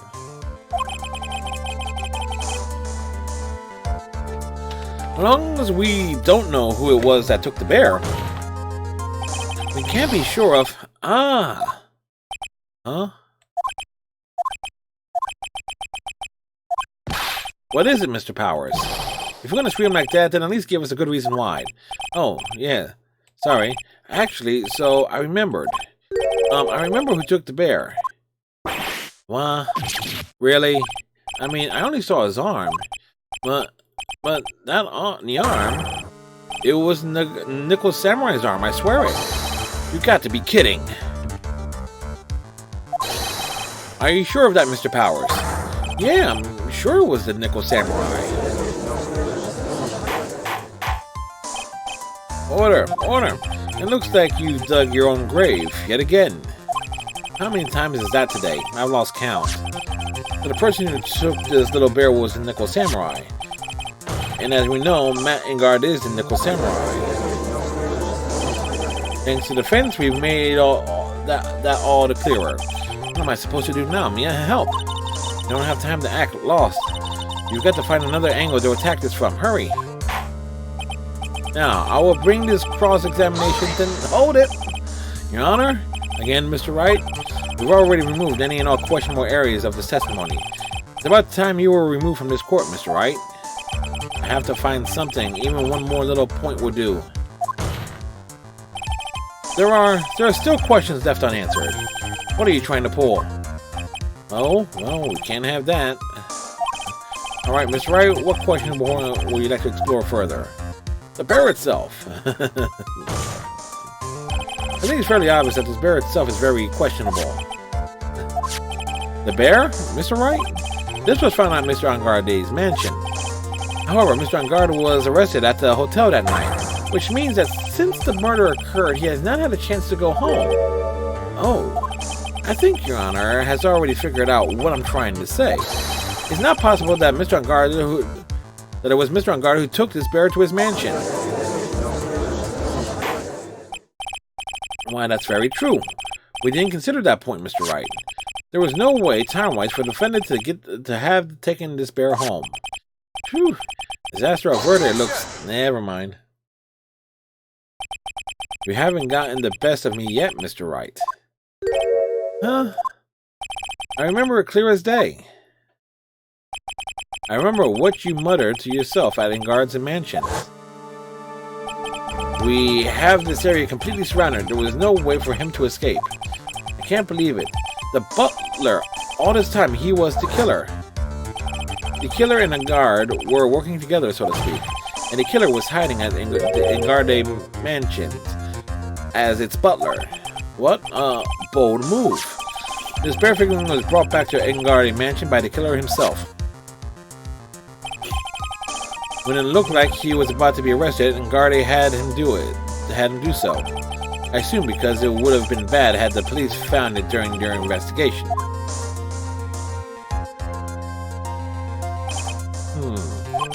Mr. Wright, you've been quiet for a while now. This is too much. Isn't there anything I can attack at all? I think we've heard enough. We now know why this bear figurine was at the defendant's mansion, as well as who it was that received the bear from the assassin's room. Everything has become very clear. The client who hired the assassin to commit the murder. The client who hired the assassin to commit the murder was Matt Engard. I see no reason for this trial to continue. Therefore, I will now hand down my verdict. Thank you, Your Honor, for your understanding. You see, Mr. Wright, you could not win against the truth, could you? I knew it would turn out this way. After all, what Edgeworth has stated is the truth. Any last objections, Mr. Wright? Well, what should I do?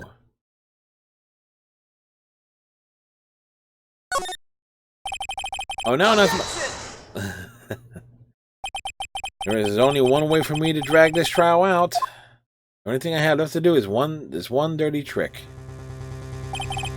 Your Honor, right now we have these two reasons to believe my client is the assassin's client. Reason number one, he accepted the bear figurine from the assassin. Reason number two, that very same figurine was found at the Engard mansion. However, it's possible this is all the work of a certain other person. What are you saying?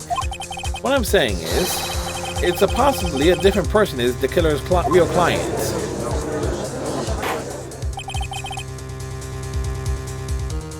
Real client? Yes. Is this all you have? Now then, Mr. Wright, let's hear your theory. Who do you say is the killer's real client, and therefore the real murderer? The only person I can think of who is also dressed as the Nickel Samurai.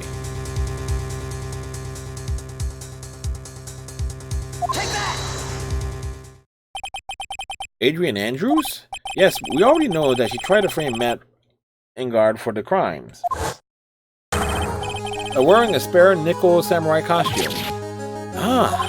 Then the Nickel Samurai's arm that I saw, that could have very well been Miss Andrews.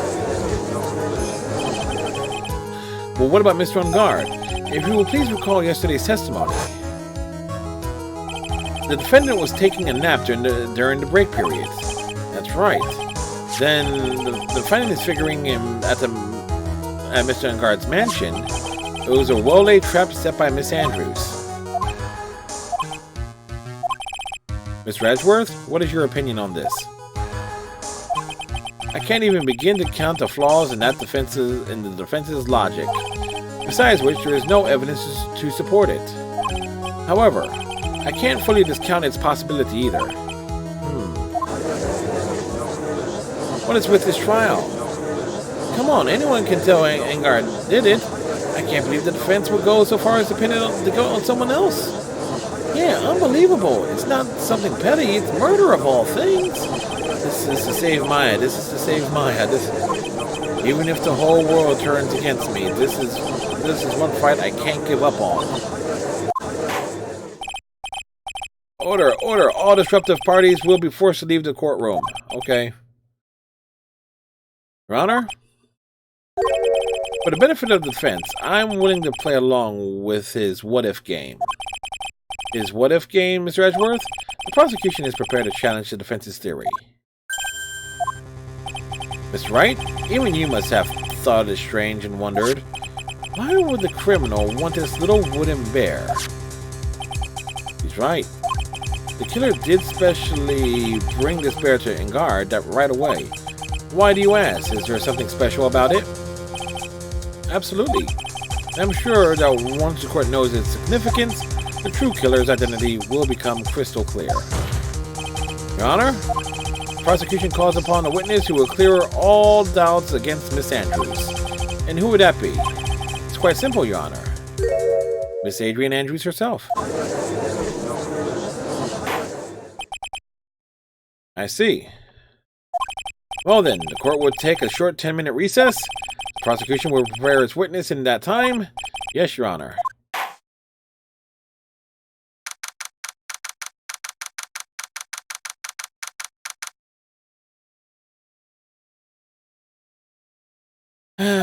Defendant lobby number 3. Oh, I knew it was a good idea to hold her hostage, don't you agree, Mr. Lawyer? But I never thought, in your desperation, you tried to pin the guilt on Adrian. I swear this demon will pay. Mr. Nick? Pearls? Where's Mia? I don't know. A really strong power suddenly called her away. A really strong power. Boom, boom, boom, boom.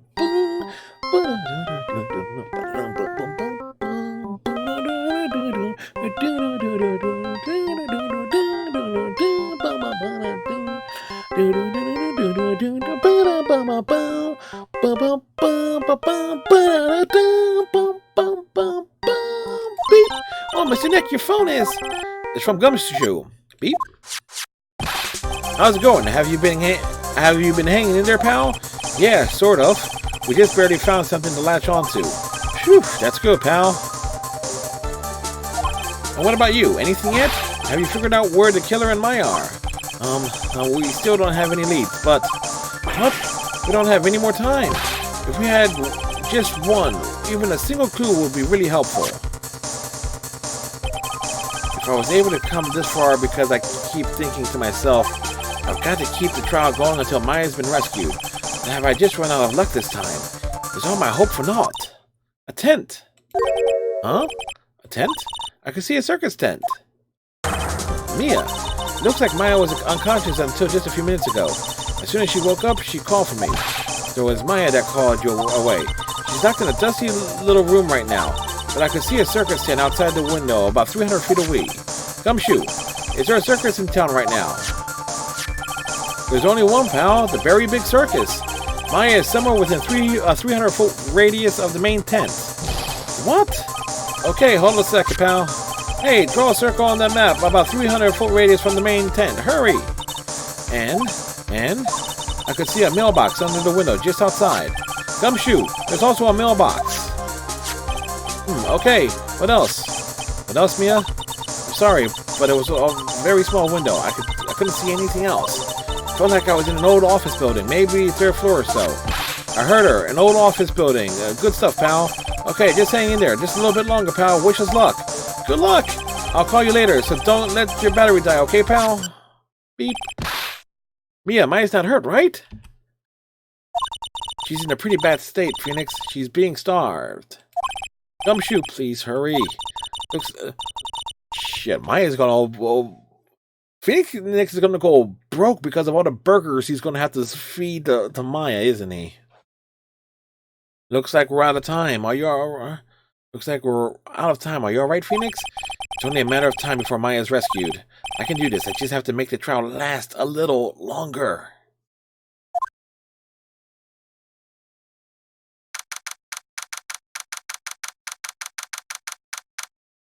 March 23rd, 12:05 p.m. Court will now reconvene. The killer, the man who murdered the victim, handed this to his client.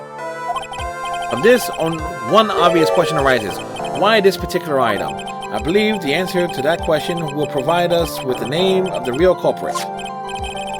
Now then, the prosecutor then calls the defendant's manager, Adrian Andrews, to the stand. Currently, the witness is accused of tampering and obstruction of justice. However, you have been called to the witness stand today to ascertain who exactly is guilty of murder. I understand. Very good. Now, have you ever seen this bear before, Miss Andrews? Of course I have. You have seen it before? That's right. It's only natural that the witness has. Miss Andrews, can you please enlighten the court to this bear's secrets? All right.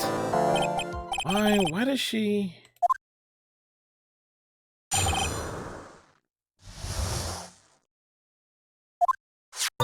Actually, this is an elaborate puzzle.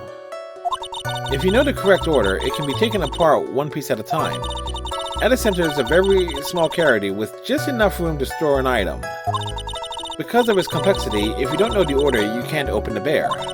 You really can't tell that it's a small jewelry box just by looking at it. For this figurine, it's a container of sorts, is it? Yes, looks can be deceiving, wouldn't you agree? Yes, it's a superb craftsmanship. Oh, yes, I nearly forgot. You may begin your cross-examination, Mr. Wright. Looks like there really was something to that bear after all. I'm willing to bet the suicide note from Celeste is in that bear.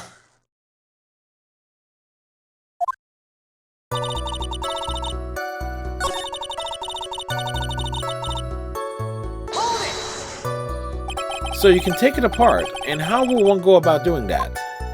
Well, you first turn its tail to the right and then push it in. Oh, yes, I see. After that, the arms and legs are free to move and can be removed. Oh. This is most interesting. A boy and his new toy. It's like he's 5 all over again.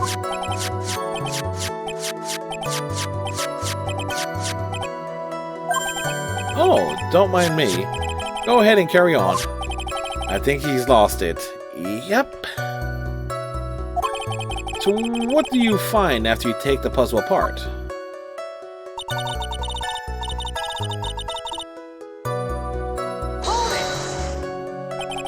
And how do you know about this? I know because I was the one who bought it. Huh? It was a souvenir from when a friend and I went to Switzerland. Then this was a present from you. That's right. It was a puzzle in the shape of a bear, so I thought it would be perfect for Juan. So it was a present from Miss Andrews. Witness, let's continue with your testimony.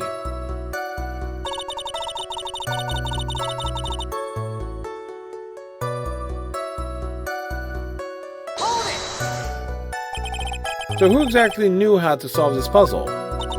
Only the two of us, Juan and myself. It was a souvenir from Switzerland.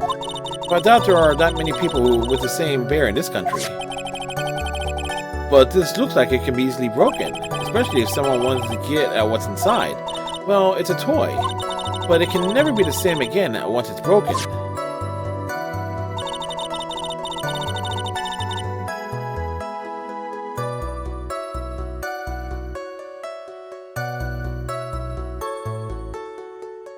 Last thing I have to press on.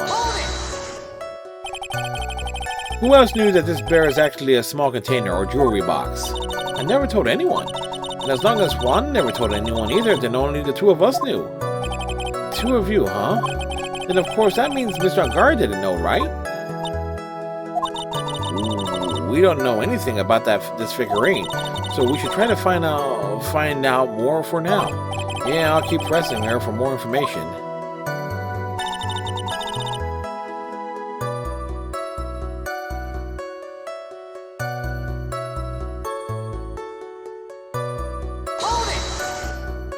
A puzzle. That's right. But it looks like an ordinary... Kalanol! Kalanol with the ambush. Hello, Kalanol. Merry Christmas to you before you go... you see you later, and we'll give you a shout out too. Kalanol, who was visiting family this past week, should be back streaming tomorrow, Friday, or Saturday, depending on things. But Kalanol, thank you very much for the 20 biddies, and I'm taking you probably made it back home safe and sound flights. So Kalanol will, as you just see, folks, Kalanol will be back streaming tomorrow. So be sure to check her out. She does WoW and Twitch sings. You were singing with people. Hey, Kalanol. Hey, a singer's got to sing. You have yourself a good night, because I know you got work in the morning. So you have yourself a good night. Thank you very much for dropping in, and Merry Christmas to you as well. Technically for us, it's December 26th, but it's still Christmas for some people. And we want to figure, and we want to get to the end of this case. Whoops, and I'm still getting used to 2 monitors here, so I gotta. But it looks like an ordinary figurine. True enough. The people who don't know, I'm sure they would never guess that this was a puzzle. I think this is about all I'm going to get for now.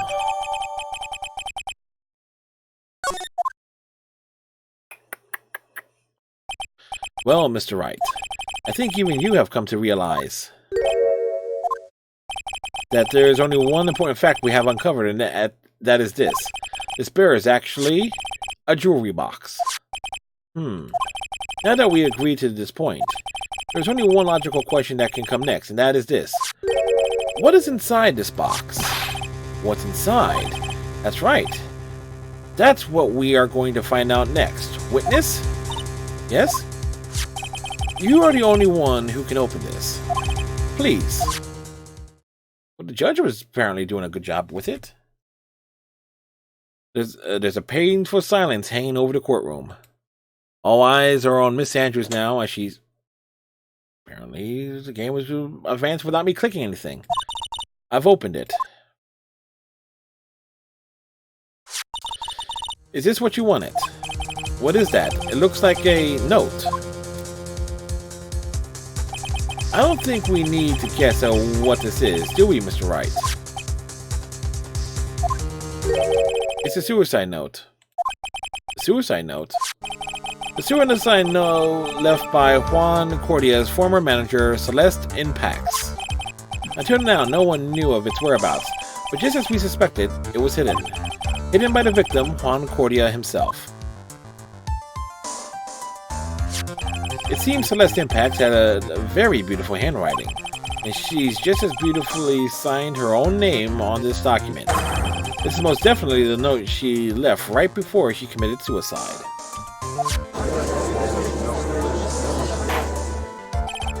Order! Witness, did you know about this? Yes, I did. I heard all about it from Juan. When I discovered his body, I looked for the bear. I wanted to destroy the note before it became public, but I couldn't find it anywhere. because it had already been taken by the killer. Everything is going at Mr. Edgeworth's pace. So now the suicide note has been found. What's the next logical question? What is written on the note? That's right.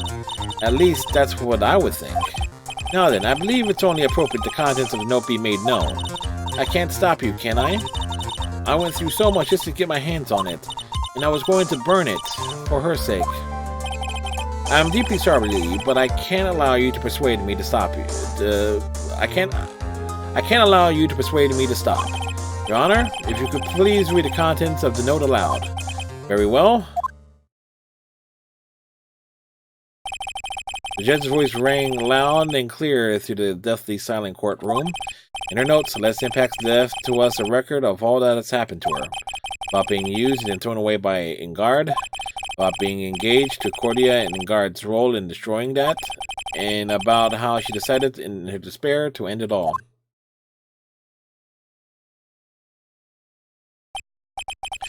And that's all Miss Impacts had to say. There's one thing I would like to say here. The prosecution has no interest in slandering Mr. Ingard. Then what? Our intention, Your Honor, is to establish a motive for a murder. Isn't that correct, witness? Yes. On the night of the murder, Juan was going to make the contents of the note public. After the post-ceremony show, he was going to hold a press conference. My word. Matt Ingard's values, above all else, is refreshing like a spring breeze image. Which is why he had to stop this note from being made public. At any cost.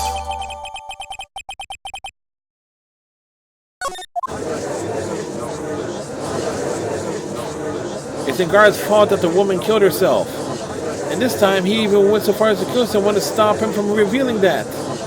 How terrible. What a selfish person. I guess there are slimeball lawyers out there who will defend those creeps too. There is no room for doubt here.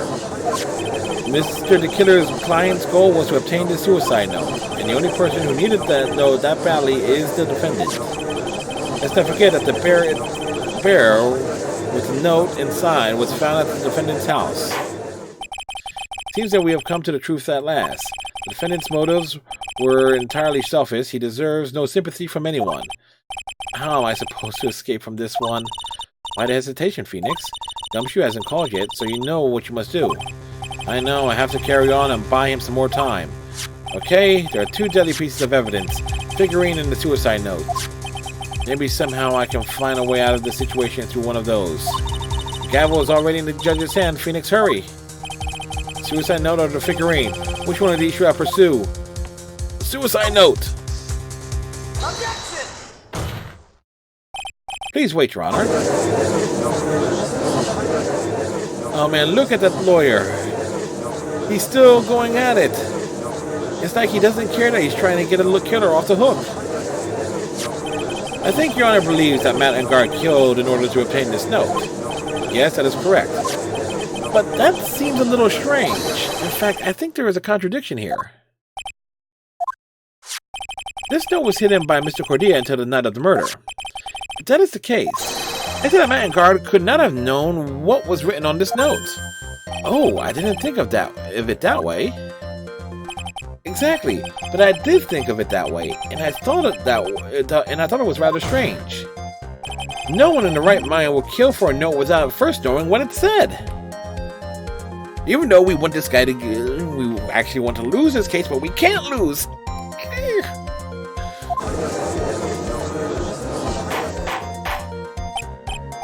Order! Give me some fries. You make a valid point, Mr. Wright. Mr. Edgeworth, what is your opinion? It was just a flash, but I think I did rather well on this one. Unfortunately, I think he believes differently. I believe a show of appreciation is in order. Huh? The defense seems to be in love with wishing more despair upon itself. I would like to direct the court's attention to this. What is that? It's a very small video camera, Your Honor. This type of camera is commonly used as a means of spying. Spying? What the? I thought that spy camera was in my possession. Mr. Guard and the victim both thought of the other as their biggest rival. They even went so far as to use this type of item to find each other's weaknesses. And the victim, Concordia, was being spied on. His personal life was being watched by none other than Matt on guard. Order! Mr. Wright? Yes, Your Honor? You don't tell me you knew about your client's spying activities. Well, sort of. Sort of is not an acceptable answer, Mr. Wright. I see you are confused, Mr. Wright. You're probably thinking, but I have the camera that was in the stuffed bear's eyes. But this camera that I have is not the same one. Last night, I searched the victim's house on a hunch. Using this Gumshoe's bug sweeper. By the way, Mr. Wright, the defendant's fingerprints were found on this camera. Mr. Engar's fingerprints were on there? Well, Phoenix, looks like those cameras were hidden all over the place, huh? What am I supposed to say to that evidence? I think this is the end. It's fairly obvious that Mr. Engar learned of the suicide note through this. He was watching the victim all along. He got me good this time. I don't have anything to count it out. Hey, now what's the lawyer thinking? Mommy, is that man the bad guy killer? Shh, stop, don't look at him. The way he's sweating is just so, ew, nasty. Phoenix? Yes, Chief? Have you figured out what you're going to do next yet? I got no choice for what I'm going to do next. Is running away like a frightened child work? I know it seems like Mr. Edgeworth is very close to putting the lid on this case, but in his eagerness to prove his point, he forgot one important thing. Oh, what was it, Mia? There is a piece of evidence that he really should investigate. Something you should investigate. I would really hate to see the good prosecutor get scolded, not remembering to look into the item when he had the chance. Why are you speaking in riddles all of a sudden?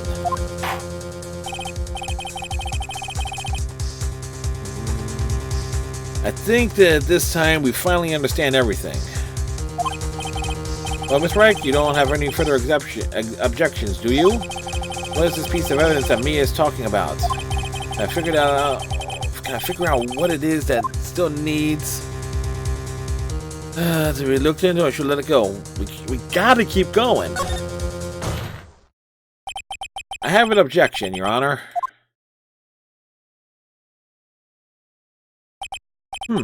That was about the weakest objection I've ever heard, Mr. Wright. Objection! How's that, Your Honor? The defense has no intention of letting this go easily. You're beginning to sound desperate. That's just your imagination, Your Honor. Mr. Edgeworth, this is not like you at all. In your eagerness to prove your point, you've forgotten one very important thing. Hey, isn't that what I just said? So are you telling me that I forgot something? You're so close, Mr. Edgeworth. But there's something you really should examine about this piece of evidence. We're desperate here. Where is it? Take that! That is Miss Impact's suicide note, right? Who knows? I mean, sure, this suicide note was found inside this bear, but this bear was in my possession until only a few moments ago. Which means the handwriting on the suicide note has yet to be analyzed. Oh, so, as to whether this pivotal piece of evidence was really written by Miss Impact or not, that has yet to even be remotely confirmed. Mr. Wright, you can't be seriously discussing. Mr. Wright, you are saying this suicide note is a fake? Miss Andrews, you were the one who tried to pin the murder on Mr. On Guard. Who's to say you didn't create a fake suicide note and put it in this bear? How dare you? I dare! Because the defense is indiscriminately accusing the witness again. There is no evidence linking the witness to the suicide note whatsoever. But if this is a fake, then the witness is the only person who could have made it. What? Recall the witness's testimony concerning this figurine. The only person other than the victim who could solve the puzzle is the witness herself. Miss Andrews? You wrote this note, didn't you? You wrote it so you can use it to frame Mr. Ungard. I did no such thing. Oh, hi, Final Nightmare. How are you, sir? Hope you had yourself a good Christmas. Right? If you're going to pronounce this suicide note a fake, then show the court some evidence to support your theory. Mr. Edgeworth, you were the one who presented this scrap of paper as evidence. That means the burden of proof lies with you, the prosecution. That's enough. Mr. Edgeworth, can you confirm the handwriting on the suicide note? It is as the defense has stated, the handwriting has yet to be analyzed. If that's the case, it seems that yet again we have reached a point where a verdict is impossible. That's impossible! This isn't good, Phoenix. The judge is going to carry this trial over one more day. I don't think Maya will physically be able to make it another day. I didn't want to have to do this, but I don't have a choice. I request that both the prosecution and defense further investigate. Handwriting analysis, my point. That's just a lawyer trying to buy more time.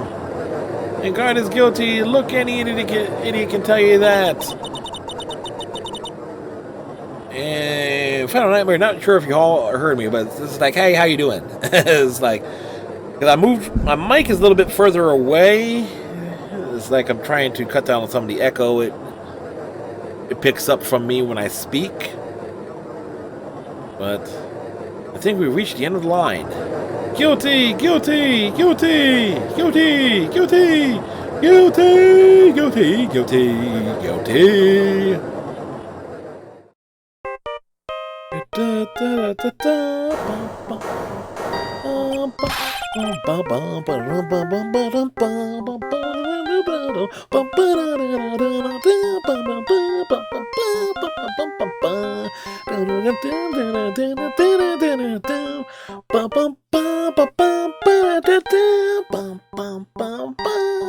What is that sound? It's Gumshoe. Hello, Gumshoe. What is with him? And what's with the side? Where's Maya? What happened to the killer? He got away. What? I'm sorry, pal. I really am. I don't know what to say besides I'm sorry. I wish there was some way to make it up to you. I really do. Anyway, what's going on? We found his hideout, pal. But the two of them were already gone. This is terrible. I'm going to keep looking for them, pal. Don't you worry. I just need a little more time. But don't tell me we don't have any more. I was like, really? Guilty, guilty, guilty, guilty, guilty. Do you hear that? They're calling for his head. Mr. Wright, I can't, for us to come this far and... Oh! What is it? Let me talk to Mr. Edgeworth. I can't do that. Mr. Wright, would you please get a hold of yourself? Yes, Your Honor. I'm about to end today's proceedings. You may take your phone calls after... Hold on, Your Honor. Edgeworth, catch! Mr. Edgeworth? Please, you gotta buy us some more time. Court is in session. I'm sorry, Your Honor. You were saying? Damn it! Mr. Wright, this is a court of law. I'm sorry, Your Honor, but I am reluctant to do this, however. It appears that I have no choice but to suspend proceedings until tomorrow. At this time, I really can't do anything. This court is adjourned for the day.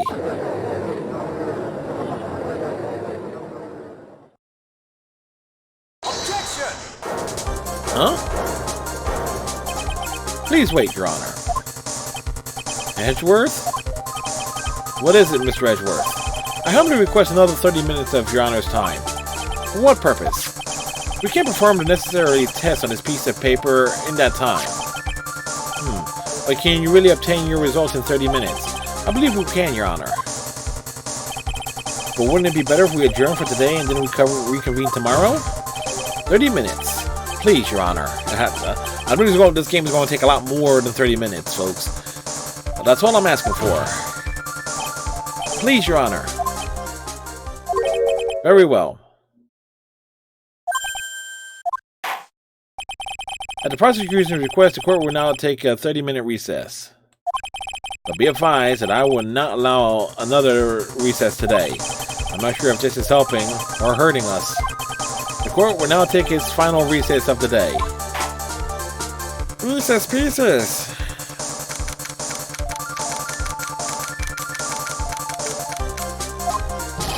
Right. Well, what's going on with Maya's situation? The killer. It looks like he got away again. 30 minutes. We can't find her in that time.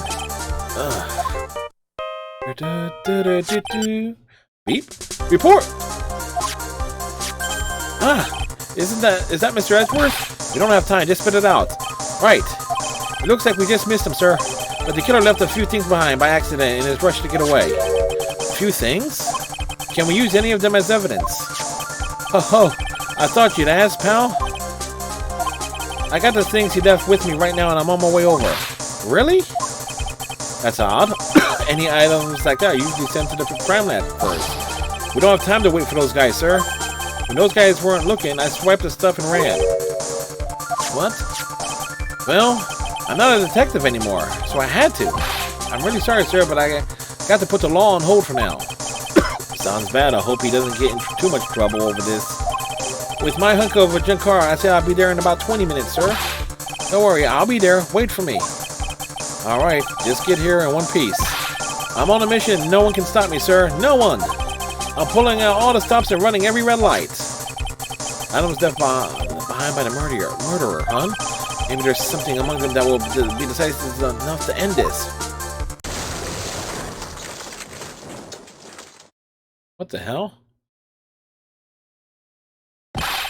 Hey, what's wrong? Detective Gumshoe, answer me! No one can stop me.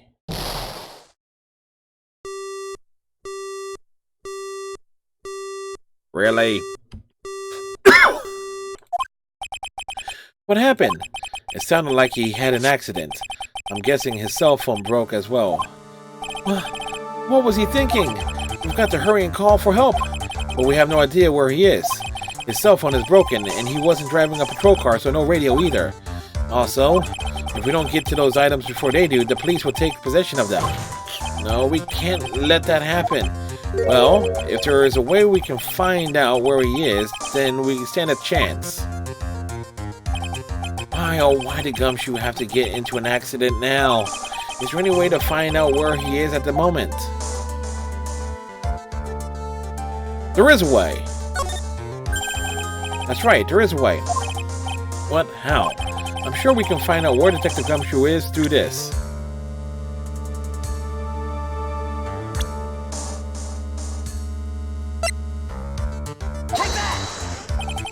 Why are you bringing up Francisca at a time like... Oh, I see. I'll get in contact with her. The chances are slim, but she's all we have. Francisca. Will she even want to help us? Edgeworth? What is it? I don't have any right to judge anyone ever again. I know my client is guilty, but what I'm doing now, I'm pinning the guilt onto someone totally innocent and using the evidence to do so.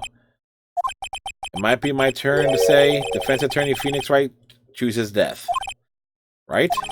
Doesn't suit someone like you to cry useless tears. Whether you did your job well or not, that can only be seen after the verdict has been decided. The verdict. Is Prosecutor Edgeworth here? Yes, bailiff. There's a phone call for you, sir. They said it's extremely urgent. They're probably finished with the handwriting analysis. I have to go take this call. In the meantime, think hard about what it is you must do.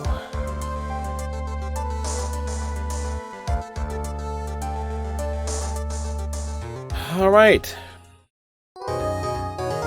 Save your progress up to your point. Or betcha.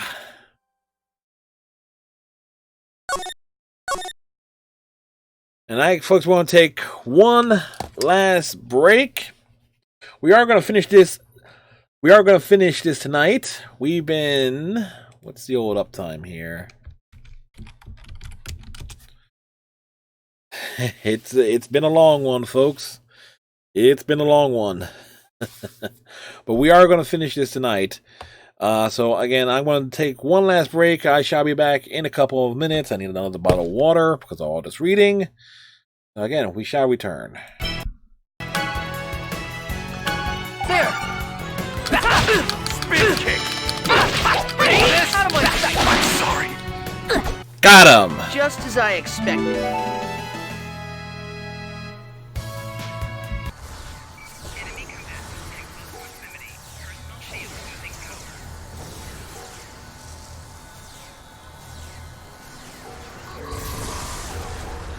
Okay.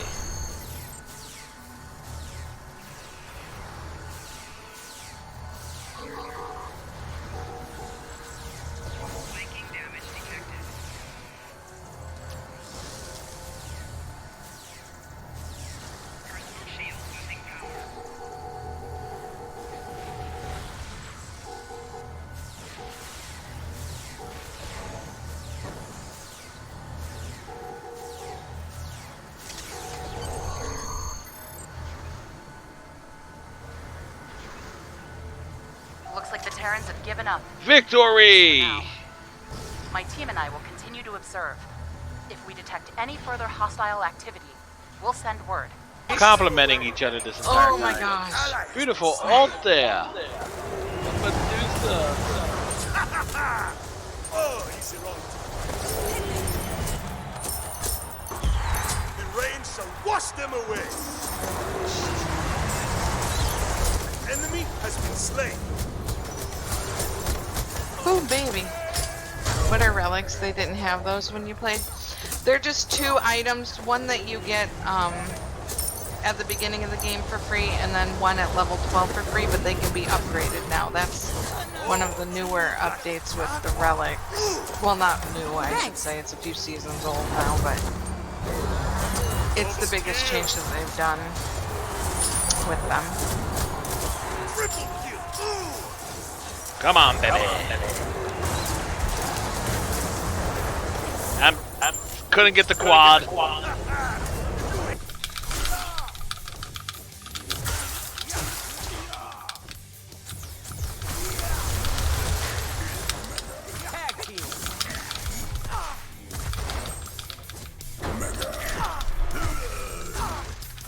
I'm bringing you to justice.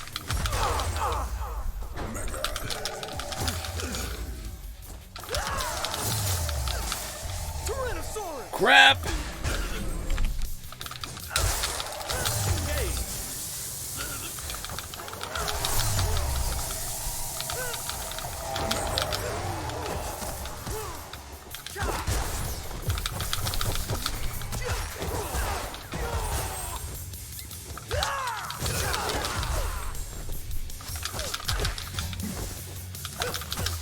We won! Hui.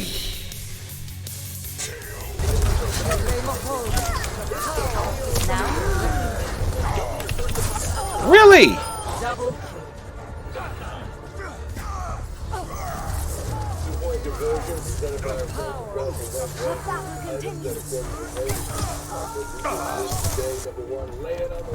I must reflect upon this. We must halt the payload. We must stop the payload.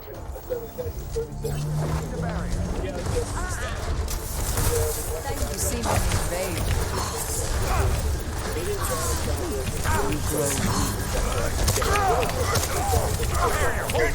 Help me! Surrender to my will.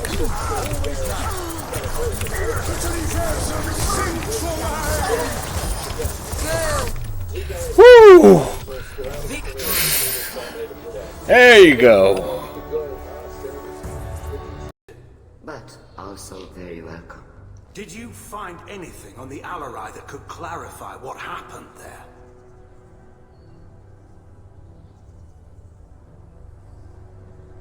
Shepard, please. Does Captain Shepard have any new evidence to submit to this hearing? Tally's achievements are the only evidence you should need. Come on, Tally. We're leaving. What? This is a formal proceeding. Wrong, Admiral. This is a sham. You're trying to build sympathy for the Geth to forestall the war effort. That is completely... And you want all the messy experiments covered up so you can throw your fleet at the Geth. Do whatever you want with your toy ships, but leave my crew out of your political bullshit. Yeah! We have no new evidence. You can accept Tally's word, or you can exile the woman who saved the Citadel from the Geth. Did it work? No, the brainwashing is too ingrained. I'll have to beat it out of them. If you want to know where your friend is, now's the time to ask. Where is Kinsey, Keith? Where did Zinyak put Kinsey? And we are back. Welcome back, everybody, as we are strapped in, geared up, ready for the final push here on what is episode 4 of Phoenix Wright Ace Attorney Justice for All, which is game 2 of the Phoenix Wright Trilogy. We're finishing this tonight. And, of course, Monday we'll start up the third game of the Phoenix Wright Trilogy, Trials and Tribulations. And that'll be started on Monday between now and then. Star Trek Online on Thursday night. I just realized I turned the mic up too loud. Friday night will be Diablo 3. Saturday, Twitch Sings. Sunday, Overwatch. And then Monday, we're back to Phoenix Wright. But first, we still got this to deal with. Oops. Accidentally knocked something over. Let's do it!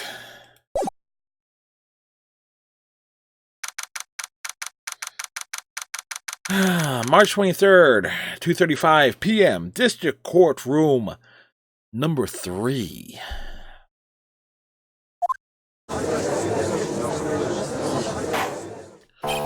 Court will now reconvene. I assume both sides are ready. Yes, Your Honor. Yes, Your Honor. I can understand the defense acting like this. However, why do you seem so distraught, Mr. Edgeworth?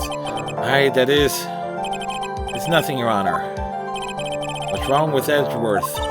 Looks like something unexpected just happened to him. Now then, Mr. Edgeworth, if you could please tell us the court results of the handwriting analysis on Miss Impact's suicide note. Yes, Your Honor. Unfortunately, we have discovered that this suicide note is a forgery. What? What do you mean, Mr. Edgeworth? This note was not written by Miss Impact herself. It is a fake.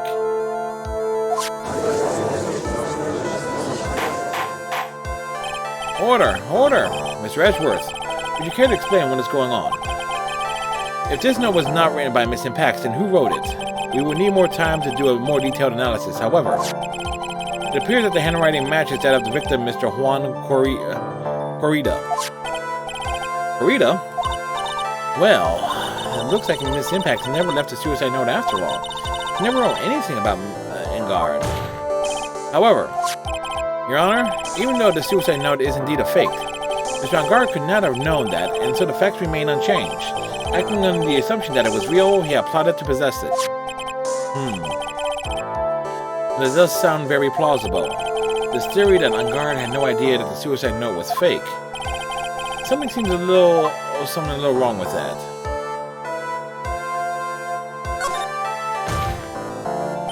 The defense believes that the theory the prosecution has stated contradicts testimony. If everything the prosecution has proven up to this point is true, then it's impossible for Mr. Engard to not have known it was a fake. Because of the camera. Oops.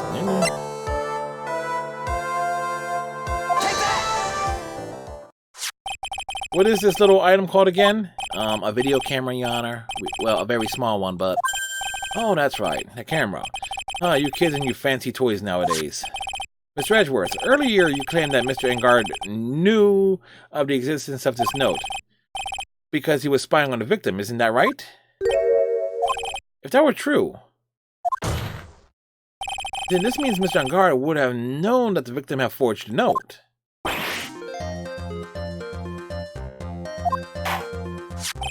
So then the defendant knew the suicide note was fake. And if that's true, then the situation has suddenly changed in a very dramatic way. Exactly, Your Honor. The prosecution's theory as to what Mr. Angard's motives for murder was, it has suddenly disappeared into thin air. But, Your Honor, it's not as if Mr. Angard monitored Mr. Corrida 24 hours a day. Perhaps the victim wrote the note in a place Mr. Angard didn't know of. Well, right back at you, Mr. Edgeworth. Why don't you show us some of the proof that the victim made the forgery at an unknown place?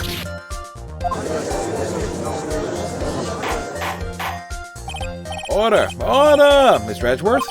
Looks like this time it is you who has dug his own grave. As I figured. Huh? As you figured? As I figured, it came down to this after all. Mr. Edgeworth, you are not making any sense.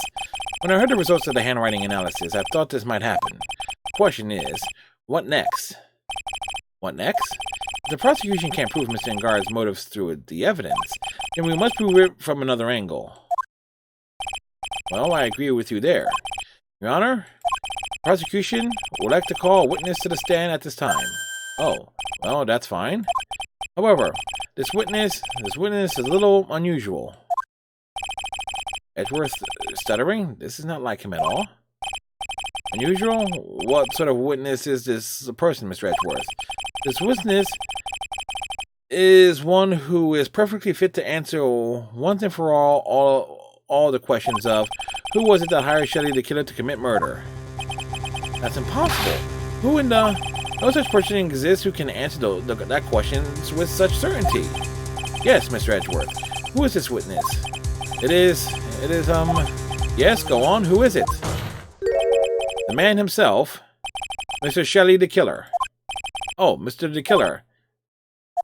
What? Shelley the Killer? The assassin? Wait, what? You mean the killer? The assassin? Yes, Your Honor. He's coming here to the witness stand? Well, yes, in a manner of speaking. I recognize that this is a very unusual circumstance, so I ask for your permission. Well, Mr. Wright? Yes? Is this alright with you? Do I have a choice here? I can't really do much else to drag this trial out. The defense has no objections, Your Honor. I wonder if it really is alright to do this. Very well, then the prosecution calls to its witness to the stand. Edgeworth, is there no other way left to us? Now then, witness. Your name and your occupation, please. Very good, sir. My name is Shelley the Killer, and I'm a professional assassin. I say, what is going on here? Your Honor, how can you remain so calm, and what is the meaning of this two-way radio? Actually, Your Honor, it was delivered to me just now, and it came with a condition. As long as we do not trace its source, Mr. the Killer will testify to this court. This must be what the urgent phone call he got earlier was about. Oh no, this would not do. I cannot allow this in my court. First of all, we can't even be sure this is really Mr. the Killer himself. Witness, please present some proof that you are in fact Shelley the Killer. I understand. Please wait for a second. I'm so hungry. Maya! A voice. Mr. Wright, can you confirm anything from this? The defense has no objections to this person. We are satisfied that this man is indeed Shelley the Killer. It looks like we are running into yet another unexpected turn of events. Well, it doesn't seem like we have too many choices under these circumstances, so... Now then, witness. There's one thing I would like to confirm before we speak of anything else. And what would that be? At the request of a client, you killed Mr. Juan Corrida. Is that correct? It is as you say. I did indeed kill Mr. Corrida. Now that we have answered that question, let's move on to the name of your client. Very well. This is all just a bad dream. Yes, that's it. It's just a bad dream. Shelley the Killer. What is he going to say?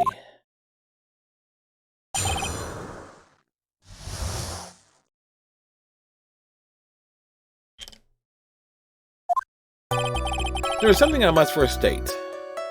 For an assassin, nothing is more important than the trust between a client and himself. And that is the reason I am here today on the witness stand. It is my wish that you grasp this concept before I give the name of my client.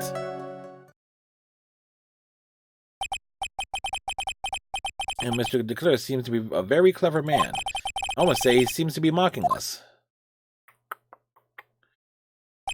While he may appear to be our enemy, Your Honor, Mr. the Killer is only stating the truth. He is no hypocrite. He has always stood by this one belief. You mean about this trust between his clients and himself thing? It seems to be a level of trust beyond what people like me can comprehend.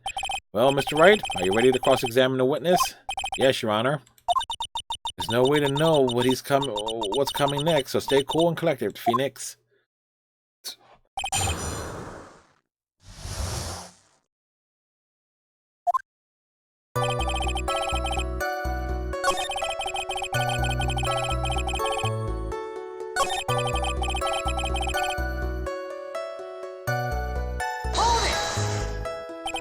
This seems a little strange to me. I mean, you're about to tell us the name of your client. I would think that this would be very bad for them. It doesn't matter to me. This client has already broken the rules and acted outside of their prescribed role. Their role? This person tried to implicate another of the crime in order to save themselves. And this is a trespass that cannot be forgiven. You who gave the right to be so high and mighty... To the gentleman who spoke just now, excuse me, but would you care to die? No, I just didn't say anything. The judge had better watch himself.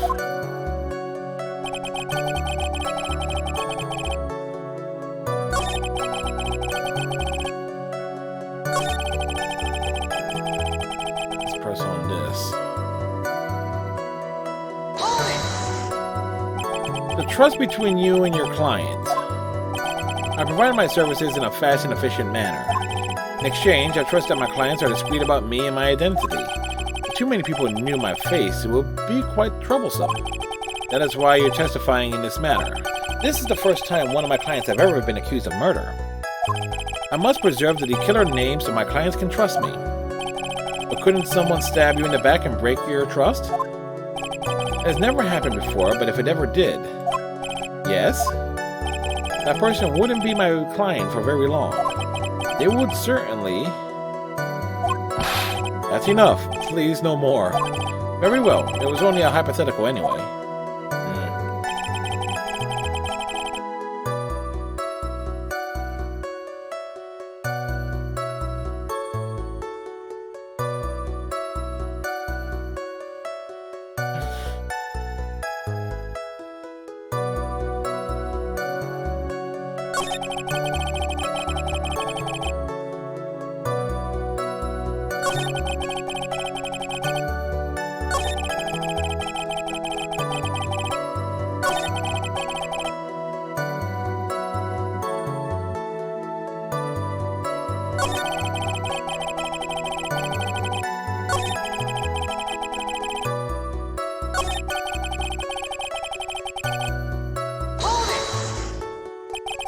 We understand, so please tell us the name of your client.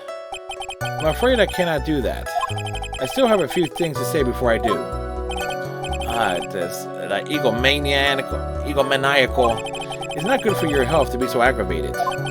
You won't live very long if you let everything bother you. Somehow, that coming from an assassin makes it less comforting. I don't really care about all the extra fluff, just tell us the name already.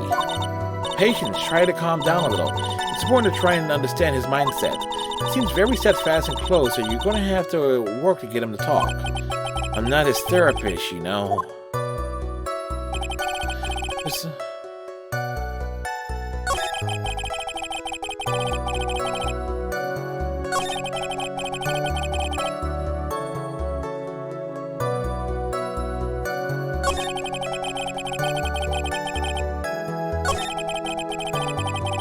Yeah, there's nothing else for me to present on.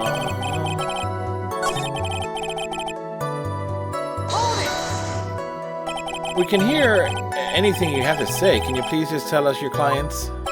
I don't think you understand your place, Mr. Attorney. I said this is something I must first state. Do you know what the word first means? Sorry. Go on. Though it appears this one witness you can't badger, Mr. Wright. That's only because you don't know about Maya's situation.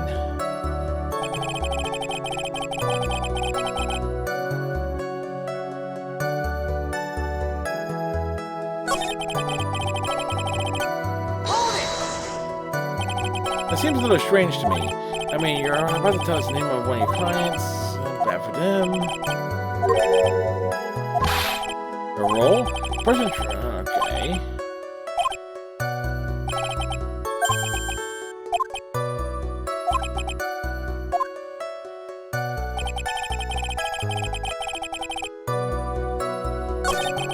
I don't really care about all the extra fluff. Just tell us the name already. Patience.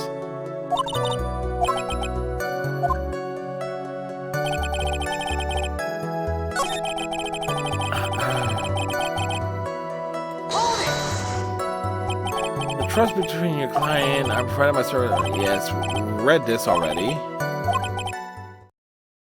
I'm sorry, but I was wondering about something you just said. You said that your client had already broken the rules. The person who frames another is the worst kind of human. And that's why you feel you can portray this person. I have no trust relation with a client who can't understand their assigned role. It's my luck, an assassin with a conscience. Who would have figured? Now then, everyone, do you think you can understand my logic? This case is getting better and better. If you can't, then I'm afraid we can't proceed. Everyone understands your point, I think. Really. In that case, I believe I am prepared to disclose this information you seek. You have made it crystal clear that you value trust over all else. I believe we are ready.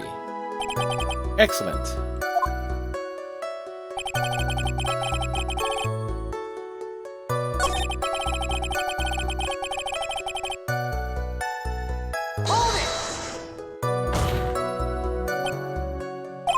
What is it? Now I can't bring myself to ask the client's name. If you can't ask it, Mr. Wright, then I will. Witness.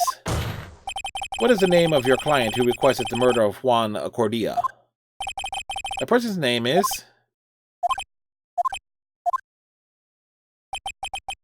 Adrian Andrews. What?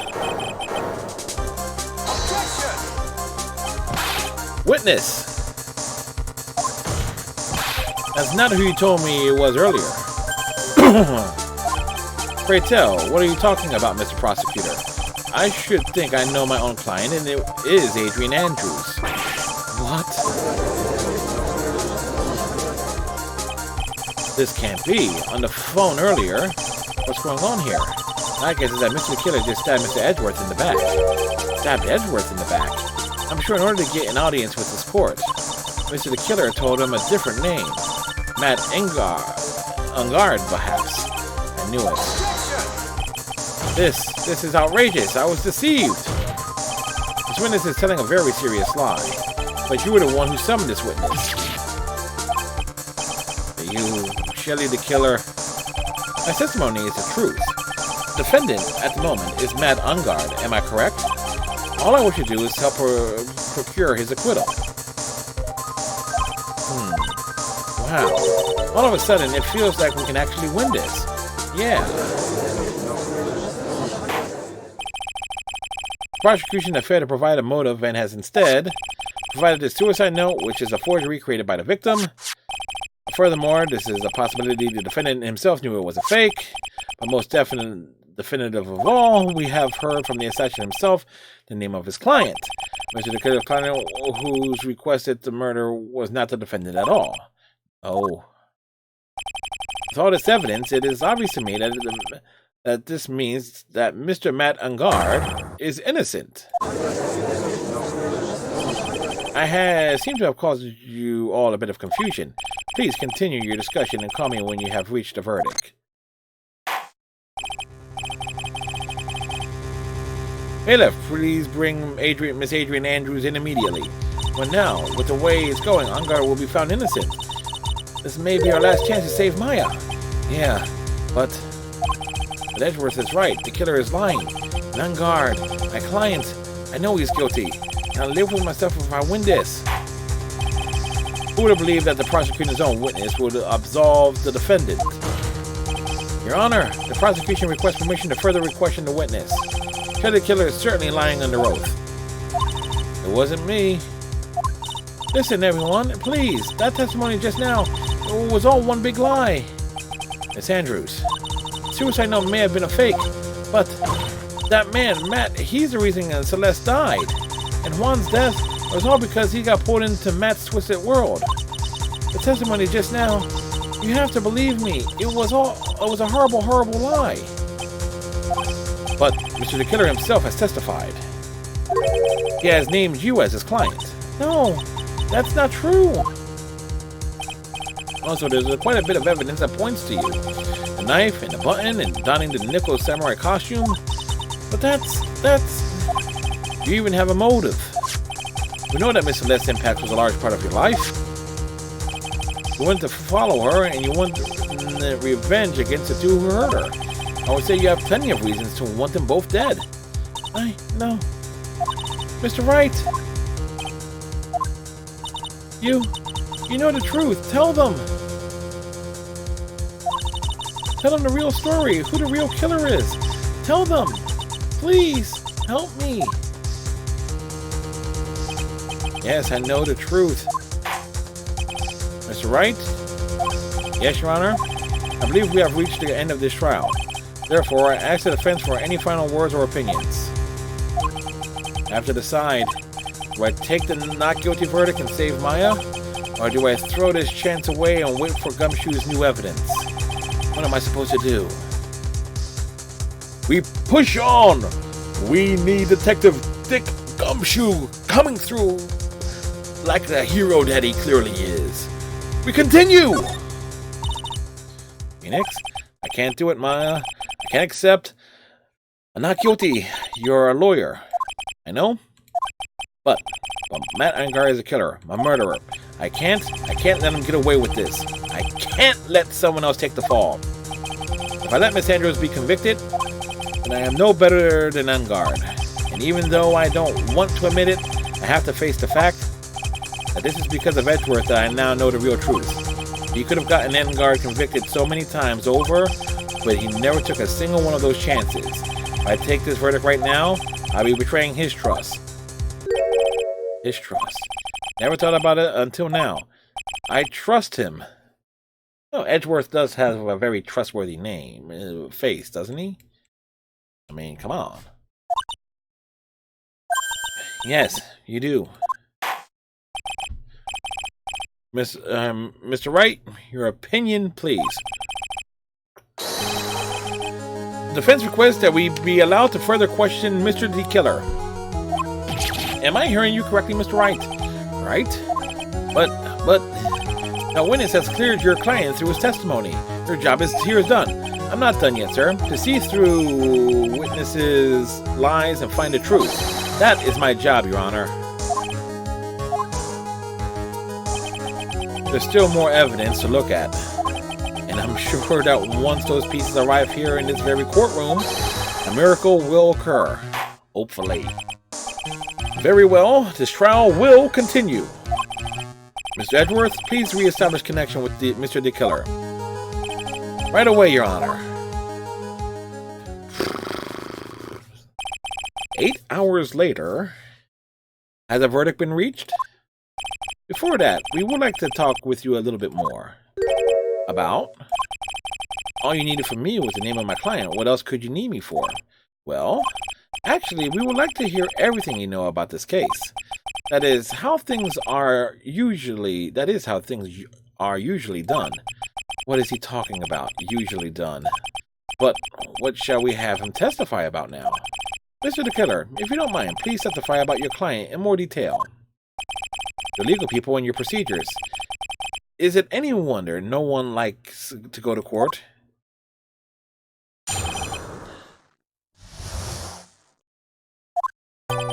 As I've already stated quite a few times, Adrian Andrews is my client. However, one thing I simply cannot overlook is tampering with the scene of the crime. My client did it to frame another for the crime, while pretending to be the first person to discover the body and enter the scene. Adrian Andrews already knew from the very beginning that Juan Cordillo was dead. But even more appalling is the creation and planting of the Nathan button. That act is what I'm referring to when I said my client had broken the rules. This is the most unexpected turn of events for the 5th time now. I've lost count. However, this time everything has finally been revealed. Just a second, Your Honor. Yes, Mr. Edgeworth? We still have the cross-examination to do. But you don't need to question testimony like this, do you, Mr. Wright? Your Honor, the defense will question the witness, as if I have a choice here. Huh? Why? What this witness has said is nothing but beneficial to the defense's case. If you scrutinize the testimony, then I'll expose the lies in that oh-so-beneficial testimony, I suppose. I don't understand what's going on anymore. That makes 2 of us. Gotta love how Phoenix thinks exactly what I'm thinking. Alrighty. Moving forward here.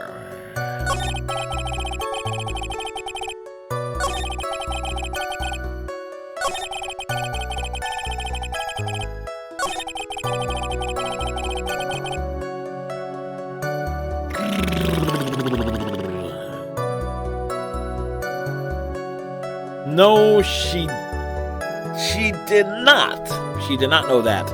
She thought he was just tired, exhausted, because she poured a glass of wine. No, not wine. She poured tomato juice into a wine glass. Objection! Thank you so much for taking the time to testify, Mr. the Killer. What is the meaning of that attitude? When Adrian Andrews entered the victim's room, your client had no idea that Juan Cordillo had been murdered. But how? How do you know that? From this wine glass, Your Honor. The wine glass. Mr. the Killer supposed the client thought Mr. Cordillo had only fainted, which is why the glass of tomato juice was poured on for the victim. But isn't that just part of Adrian Andrews' calculated plan? That is not possible, Your Honor. This glass bears the fingerprints of that person. Had this been planned, they would have never left their fingerprints behind. I see your point. Mr. Edgeworth, what is your opinion? Strangely enough, I had the exact same thought just now. Witness, how do you explain this strange phenomenon? Isn't it a waste of time to ask about such a minor detail? It's not a very important point anyway, correct? I'm afraid you are mistaken. If Adrian Andrews really is your client as you claim, then your client should have knowledge of Mr. Cordillo's death. If not, then that can only mean that Adrian Andrews was never your client at all. How strange. Yes? Why is it that the attorney has yet to raise an objection at this absurd situation? Phoenix? If the killer figures out what we're up to, we're in real trouble. Yeah, I know. Mr. Edgeworth, I'm surprised. You know you can't say things like that without any evidence. Ah, sorry. Well, that was an awfully weak objection for the 2 of you. Anyway, I am positive there was a contradiction in that testimony. The prosecution requests further testimony concerning when the request was taken. Very well. Right now, I have to buy us more time. While we wait for the items the killer left behind to get here, let's know that very outcome of the trial lies with those items.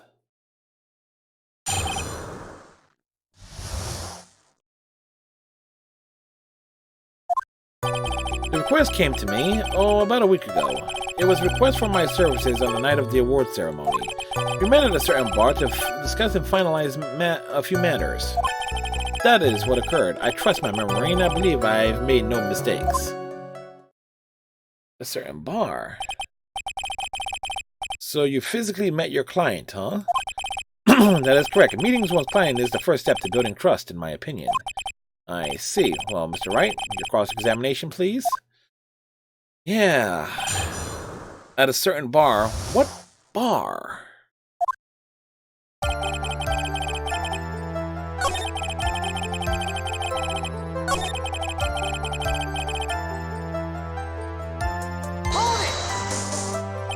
So you physically met Adrian Andrews, right?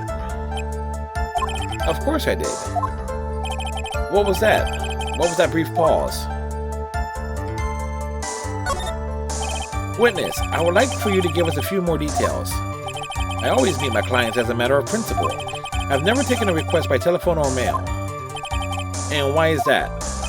That's because I value the trust between the client and myself above all else. The only way to establish that is to speak to the client while looking them in the eye. Well, Mr. Wright, was the testimony just now of any importance?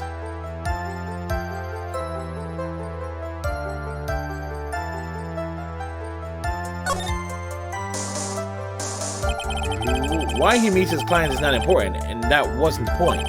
Witness, please stop sidestepping my questions. What do you mean by that? My question was, did you really meet Adrian Andrews in person? I have already told you, Mr. Wright, I did. It was only through talking with him face to face that I began to trust him. That's when I thought I can trust this person as a client. Adrian is a woman. It's true what they say about talking face to face. Well, Mr. Wright, was the testimony just now of any importance? It was very important. If I heard what I think I heard just now, and what I just read off screen, then I think I've got him. Your Honor, I believe the testimony just now was of the utmost importance. Huh? Really? If that's the case, witness, please include the statement just now in your testimony. Very well.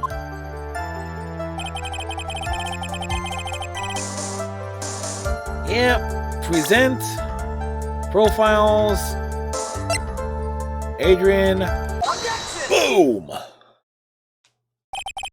I'd like to go over this one more time. You met Adrian Andrews at a bar and took the request at that time. Yes, that is correct. And that's when you thought he was trustworthy. How many times must I repeat myself? Yes, that is correct. I'm sorry, but that is impossible. That is an impossible tale. What? Shelley the Killer. You have never met the real Adrian Andrews. Why would you say that? Because you made one very big slip-up. About her. So what is the issue? What did you say just now? About her? If you had ever met Adrian Andrews in person, one look would have told you that she is a woman. Oh, whoa. Damn. Order in the court, Mr. Wright. What is the meaning of this? This witness testified to the following. That he always meets his face-to-face with his clients when they are taking their requests, but has never met Adrian Andrews in person. Yes, Your Honor. Oops, that means Mr. the Killer's client could not have been Miss Adrian Andrews.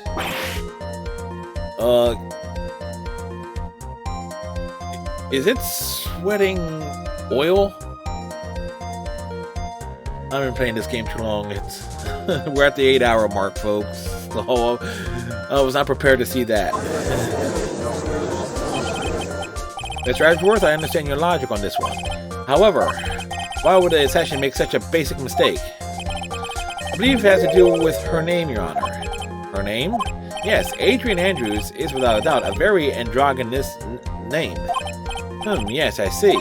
Unluckily for Mr. the Killer, the entire time he was on the stand, no one stated Adrian Andrews' gender. And so he simply picked the wrong gender to go with. What? What is going on?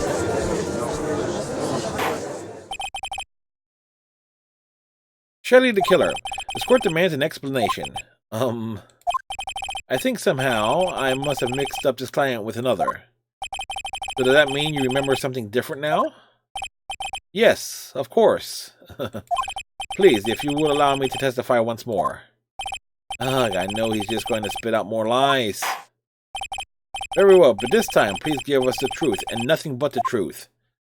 We can't handle the truth, man. Can't. Quest taking part 2. Yes, now I remember. I took the request by mail. There have been many times I took a job without having met my client. Contradicts everything he said earlier. The request was taken for the murder of Juan Cordia and 2 or 3 other small things. When I saw the name at the end of the letter, I thought my client to be a man.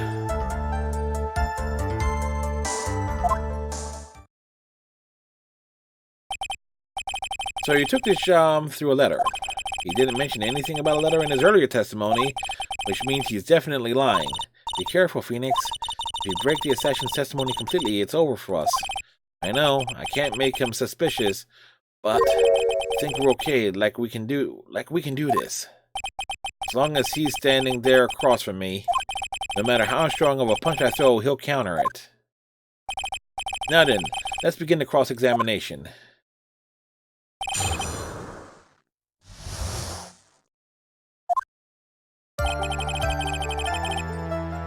I don't want to risk pressing on that.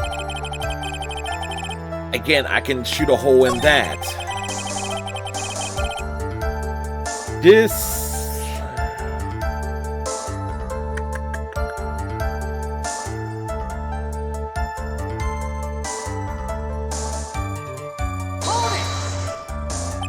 Two or 3 other things? Yes. And what were these other things? A few other things that have nothing to do with this case. What should I do? Should I let him slide with that? Or it'd be really bad if I push his buttons the wrong way and he got mad. Push further! Whether or not they are related to this case is for the court to decide. Mr. Attorney. Yes? Everything I've said from the beginning has been nothing but beneficial to your client, which is why I wonder what is pushing you to continue with this cross-examination. Could it be that you're planning to betray your own client? It's not a stench, but a backstabber. And should you turn out to be one... Oh, wait. Uh-oh. This is looking really bad. I shouldn't press my luck, alright? I have to think. Is this really worth pursuing? Yes, it is. Witness, this is a very important matter. Please cooperate and tell us what these other jobs your client requested were. If it's truly that important, I suppose I don't have much of a choice. The bear figurine? The bear figurine? After the assassination of the target, I was to find that figurine. I was told that the job was just as important as the actual killing. And where was that figurine? It was inside Mr. Cordia's suitcase. And then, what did you do next? I handed it over to my client right away. You gave it to your client. Interesting. This information certainly sounds important to me. Witness, please include that with what you just stated in your testimony. As you wish.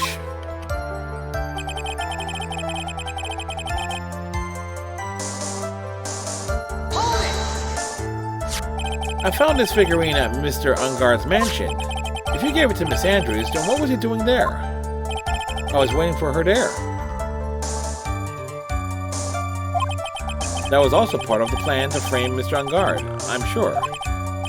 That makes a lot of sense. No, it doesn't. Well, Mr. Wright, do you have any problems with this piece of testimony?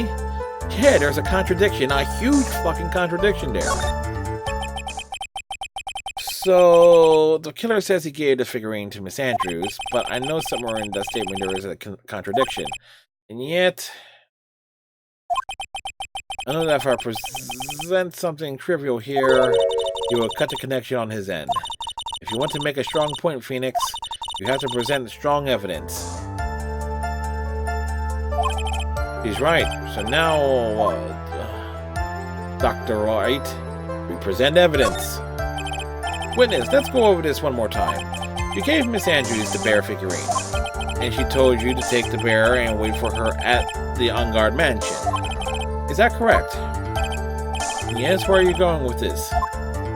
Well, I think maybe you might have remembered a few things incorrectly. What? This is a battle of wits. I can't let up on him. I don't think it's possible for Miss Andrews to have been the recipient of this bear. Because of the suicide note. So that's... where is it? Shelley the Killer, if you had really given this bear to Miss Andrews, then this item should not have been inside it. This item? I see where you're going. Yep, that's where I'm going. Where is everyone going? Do I need to pack a suitcase? Your Honor, please think back to Miss Andrews' testimony.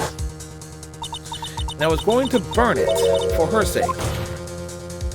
If even for a single minute, this bear had actually been in Miss Andrews' hands, I'm sure she would have taken the suicide note out and burned it. Hold on! So that's where you two were going. So by the very fact that this suicide note was still inside the bear, it tells us that your client didn't know how to disassemble the puzzle. Which means... It means, Your Honor, that it's impossible for Adrian Andrews to be the client. Oh, it blew up again! Quick, put it back together! Order! Mr. Phoenix Wright. Yes? I'm sure I mentioned this before. How I hate traitors above all else. I think your cross-examination has clearly demonstrated something to me. You must wish to break your end of our agreement. No, that's enough. If that is your intention, then there's only one thing for me to do. Wait, please. Gentlemen, ladies, please excuse me. I have a matter that I must attend to. No, please. Not that. Please wait. Mr. Attorney, bring this trial to a speedy end and I may stay my hand. Otherwise...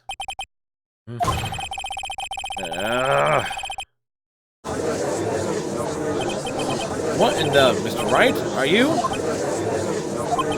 Mr. Edgeworth? Yes, Your Honor? I didn't understand this witness outburst just now. Do you think there is a need to hear more testimony, or is this enough? Well, we should. Edgeworth, we can't do this. We keep this up. Maya and Shield. Prosecution, What has come over everyone? Even you are. Prosecution, rest. What is going on around here? Prosecution has no further questions, Your Honor. What?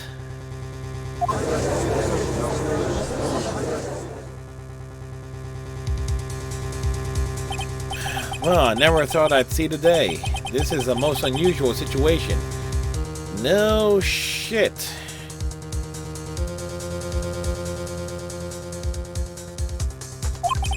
If the prosecution rests with no further questions, then prosecution has failed to uphold its stance. If that is the case, then even though I am reluctant, I must believe that Mr. the Killer's testimony is accurate. That would mean that Shelley the Killer's client is Adrian Andrews. Mr. Wright? Yes, Your Honor? If I end the trial here, right now, then your client, Matt Ungard, will be declared innocent. And in his place, Adrian Andrews will be charged with murder. Miss Andrews will be charged with murder. Prosecution has no further questions, so we will now hear the defendant's final remarks. Bailiff, please bring the defendant, Matt Ungard, to the stand. The item from Mr. the Killer's house didn't make it in time. We tried as hard as we could, but it looks like our time has run out. I can't believe it. The outcome now lies in your hands.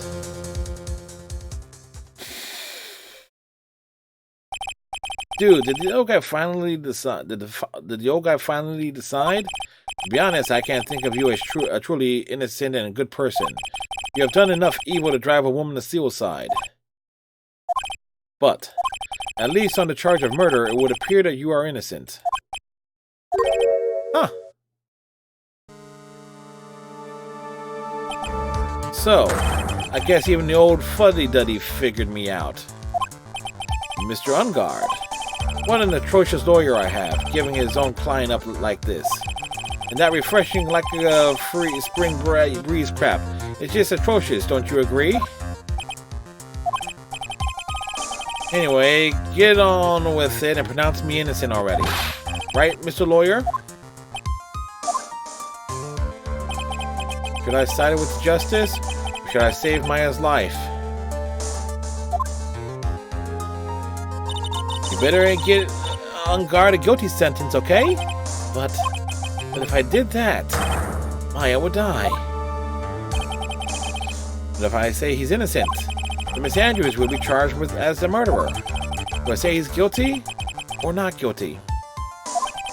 Either choice I make, someone's life is going to end. It all hinges on what I choose. Now then, Mr. Wright. Let's hear the defense's final statement on the matter. The person who hired the assassin was Adrian Andrews, and your client, Mr. Matt Ungard, is innocent. There's no need to ask, old man. After all, my lawyer is going to say what I want, aren't you? Right? I can't do this, but I have to decide something. I can't count on the evidence to help me anymore. I have to listen to my heart.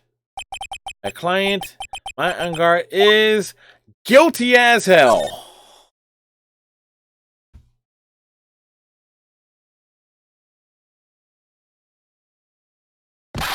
We are waiting for your answer, Mr. Wright. Damn it. Matt Ungard, your client deserves an answer. Maya, I'm sorry. Matt Ungard is...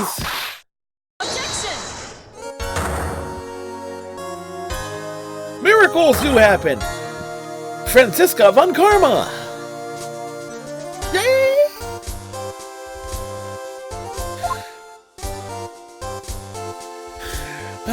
Never... What are you doing? Ow! You see now, don't you, Mr. Phoenix Wright? This is exactly why you should never take your eyes off of that scruffy fool. Did you bring them? The final pieces? Do you have them? You should know better than to ask that, Mr. Miles Edgeworth. Von Karma is perfect in every way. The evidence is here in perfect condition. Don't worry about Scruffy. He's fine, and his injuries are minor. All of the items are inside of this. What a filthy old coat this is. That's gumshoes. I can spot his tattered rags anywhere. I apologize for its ugliness, but there was nothing else to wrap the items in. I fought long and hard this whole trial, for 8 long fucking hours. All for what's inside that raggedy coat. I'm sure that inside that coat lies a crucial piece of evidence. Your Honor, inside that coat, that filthy coat, are the defense's final pieces of evidence. Your final evidence?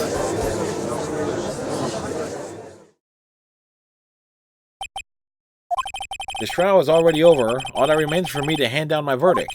I do not believe that any evidence presented now would change the outcome of this trial. What? Your Honor, is it our duty to examine every piece of evidence down to the last? I request that Ms. Von Karma be allowed to present these pieces of evidence.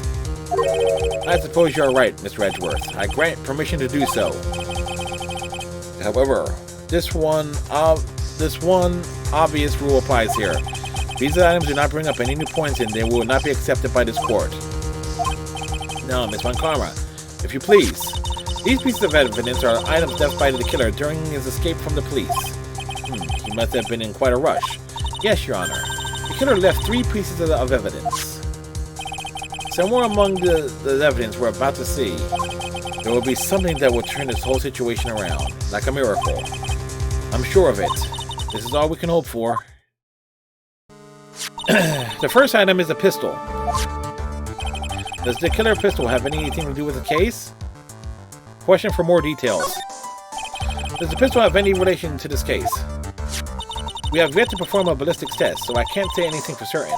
However, I believe it has something to do with this case, at least with me. That's the pistol that he used to shoot you with, isn't it? That's what I believe, yes. Oh. I kept the bullet they removed from my shoulder as sort of a memento. I'm sure it will be an excellent sample for the test. So, that's the pistol that was used to shoot Francesca. it's probably not going to help us very much.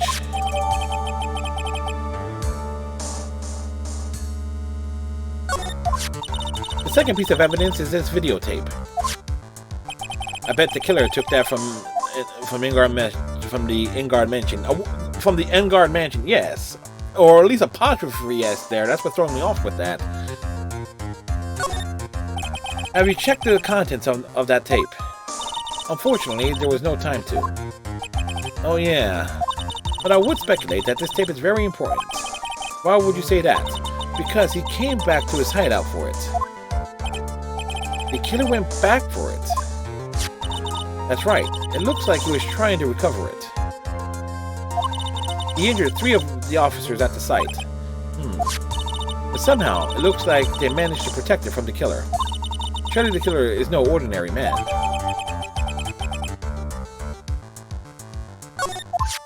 The last piece of evidence is the bellboy's uniform. Is that a uniform from the Gateway Hotel? Was that used during the crime? I am almost certain it was. There's even a pair of black leather gloves in one of the pockets. There's no doubt about it, the killer was wearing this on the night of the murder. There is one thing I've found interesting about this uniform. And what is that? There is a button missing on this uniform. A button. It's a very unique button. I'm sure if we were able to recover it, it would provide us with an interesting clue.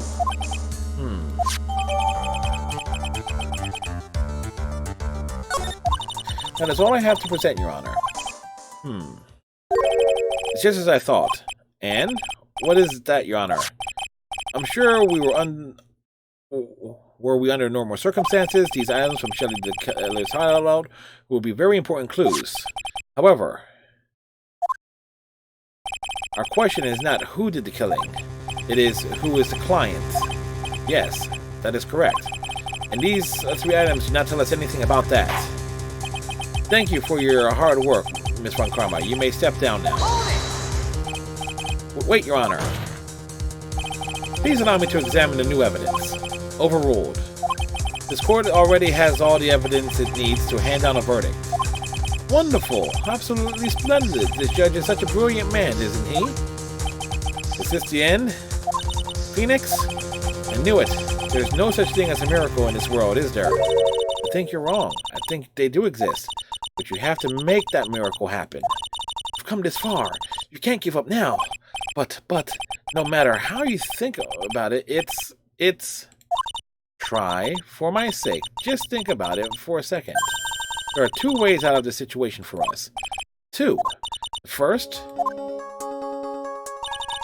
make Angar wish from the bottom of his soul for a guilty verdict. The killer will always place his client's wishes first. Angar himself wishes to be convicted, then he will let his hostages go. That may be true, but that's asking me to do the impossible. Second way,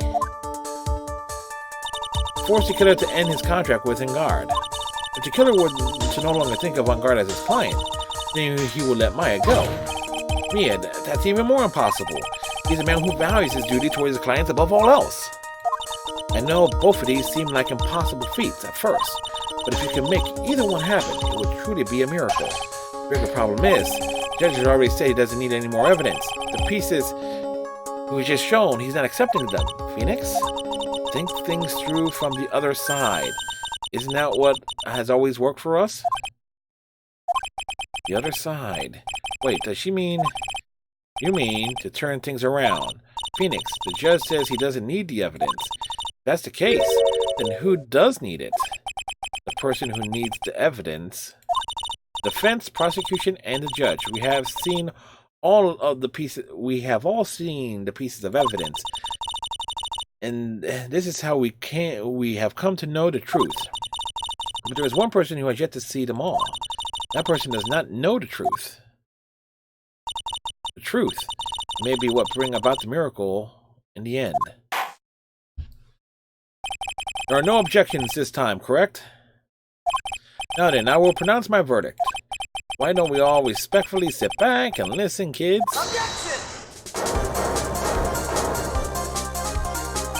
I have already told you, Mr. Wright.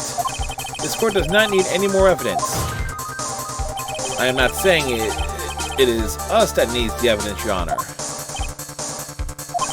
Then you want to show the evidence to that person? Yes, Your Honor.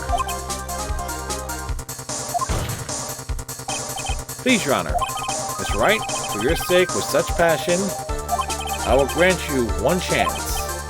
One chance. Please show your evidence to who you think the right person is. It's impossible to turn the situation around in one try. One try. That is all I will permit. I have to try to remember everything that has happened up to this point. Think, Phoenix. Think. There must be a way to save Maya while taking Engard down at the same time. Now then, Mr. Wright. Let's not waste any more time. Who would you like to show the evidence to?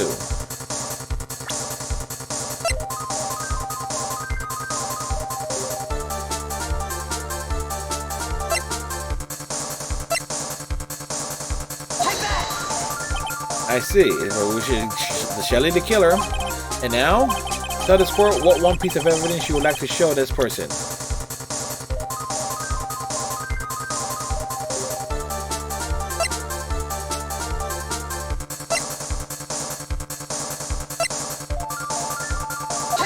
Tape. Well, what do you think, Mr. Edgeworth? I think there is some merit in showing this evidence to the witness. Bailiff, please bring in the transceiver from earlier. Alright, looks like I managed to convince him. Parched. Maya, she's okay, right? Didn't I tell you to concern yourself with bringing about a speedy end to this trial? Now, if I understand correctly, you wish to show me one piece of evidence. Yes, one is all I need. I have here a videotape. It was found at your hideout. I heard you injured 3 officers in your attempt to get this back. That was most regrettable.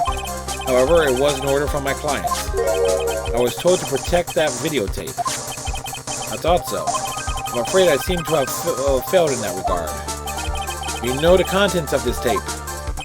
I was certainly told by my client to not watch it, so I have absolutely no idea.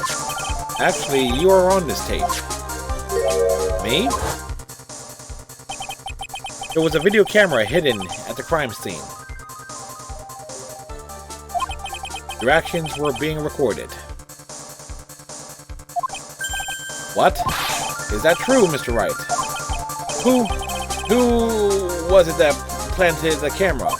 Well, the only person who could have placed the camera at the scene of the crime will be your client, naturally. That was Adrian Andrews. Be quiet and listen, Your Honor. Yes, sir. Your client specified a place and time for you, isn't that right? Yes. That was so they can film you. I had no idea. Mr. Wright, why will my client do such a thing? I would like to know why. Why did Matt Engard film the crime scene? He wanted to blackmail him. He actually stated that clear as day. The reason why he did this is my ticket way out of this whole mess. There is only one reason why your client would secretly film the crime scene. They wanted blackmail on you. Client once told me something very interesting. We were talking about you, and this is what they said. But I'm no weakling. I don't believe anyone, least of all assassins. Oh, come now, Mr. Wright. Assassins aren't above blackmail. Yes, that's where the video comes in. With that, I can keep him at bay, and even blackmail him if I want it. Your client didn't trust you at all. They were thinking of using this videotape to blackmail you. What do you have to say to that, Shelley Lee the Killer? Oh, he's sweating oil. Oh, and he explodes. And he's fuming mad. It looks like I was being deceived from the very beginning. Yes, by a natural. That's the kind of person they are. Your client is a person who only thinks and plots of how to use the people around them to protect themselves from any and all dangers that may arise. That is the true nature of your client. I have one question for the witness. Yes? You told us one thing numerous times during your testimony. You said that you detest traitors most of all. Yes, that's right. But what if the traitor was your own client? What will you do then? That's obvious. I will break our contract in that case. And then, that client will become my next target. For the honor of the killer name, even if it takes an eternity, I will follow that person to the ends of the earth to exact my punishment.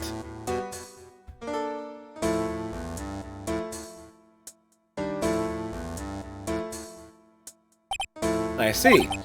Now that's all I wanted to know. So the traitor becomes the killer's next target. Ah, I get it. This is how we turn this case around. Mr. Wright? Yes? My contract with my client is over as of now. I seem to have a new job on my hands. I will now return to you your precious item. What the? I'm not an item?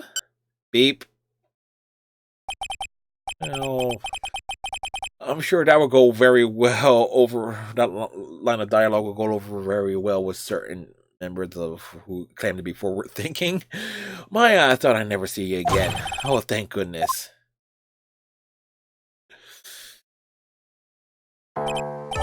This trial appears to have come to its conclusion. However, I don't quite know what just happened there with the client and the witness, and Miss Von Karma, where did that... She always has you in her sights. Now, I do believe it's time to finally hand down a verdict. Yeah, sweat you.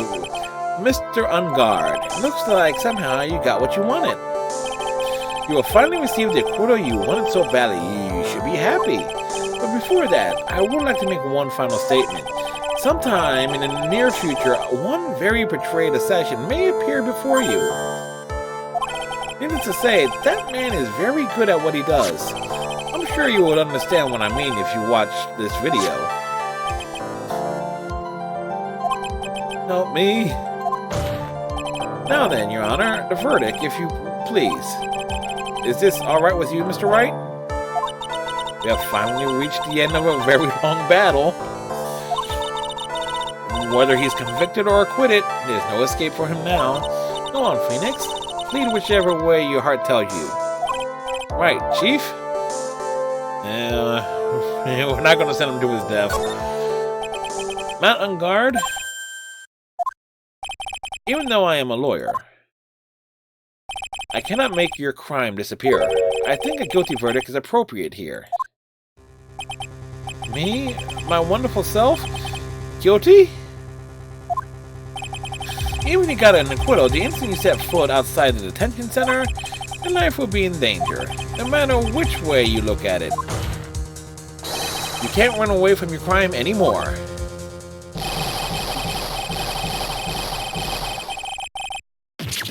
Damn! You took that well? As always, it looks like we have uncovered the real truth. I don't remember you helping out much in this. Mr. Edgeworth, how is Matt Ungard? I have left Miss Von Karma in charge of his incarceration. I'm sure he's getting a full course meal of whipped leather right about now. Very good. That was a close one, wasn't it, witness? Yes. I plan to pay my debt to society for my own crime, Your Honor. The first time I was called to the witness stand during this trial, all I felt was despair. She must be talking about the time Edgeworth really went after her. Guess she's trying to forgive him for what he did. This witness, how should I put this? She has an illness. If you're going to say you would choose death, that is of no concern to me. But after that, when I was alone at the detention center, that's the first time I really saw myself for who I am. And today, when the two of you used your combined strength to convict Matt, I felt like I had finally been saved. Yay! Wow, this is the first time I've ever seen her smile. I really am happy that you two were in charge of this case. I really don't know how to express how I feel at this moment. This is the first time I felt comfortable with myself, with who I am. Thank you so much, everyone. Now she does 5 to 10 for all the crime she did during the course of this adventure. Looks like we have resolved everything at last. As for myself, there are still a few things I'm confused about, but everyone seems to be in good spirits, and that is good enough for me. And as all, this court is adjourned.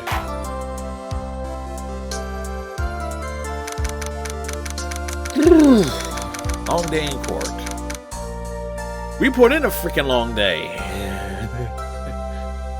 March 23rd, District Lobby number 3 at 5:14 p.m. You were great out there, Phoenix. What I did out there was right, wasn't it? This is the first time you've not gotten your client off. You got them a guilty verdict this time. But you have to look past all that to what's really important. You now realize that there is something more important than just getting a not guilty, right? Yes, I understand now. Phoenix, think back for a second. Think to the moment before Miss Von Karma's arrival with the final pieces of evidence. Think about the incredible decision you had to make. Now then, Mr. Wright, let's hear the defense's final statement on this matter. I can't count on the evidence to help me anymore. I have to listen to my heart.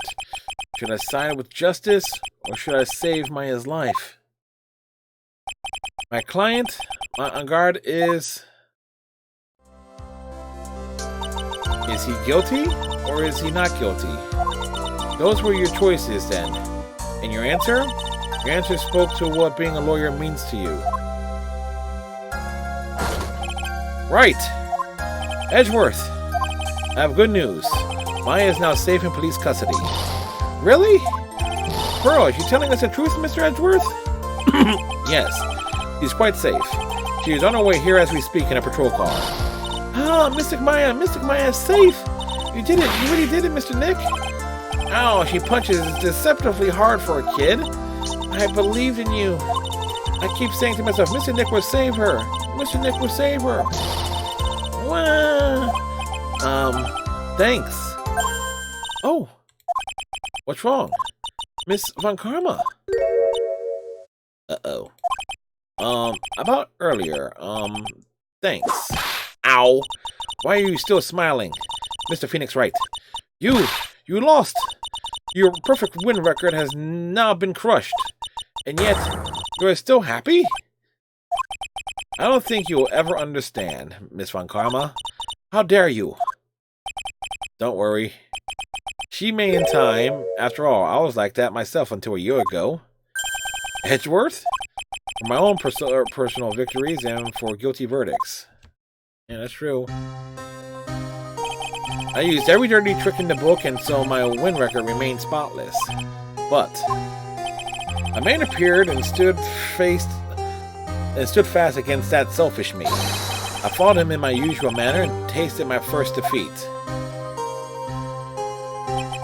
I felt like I had lost everything because of that. And then it was my turn to sit in the defendant's chair.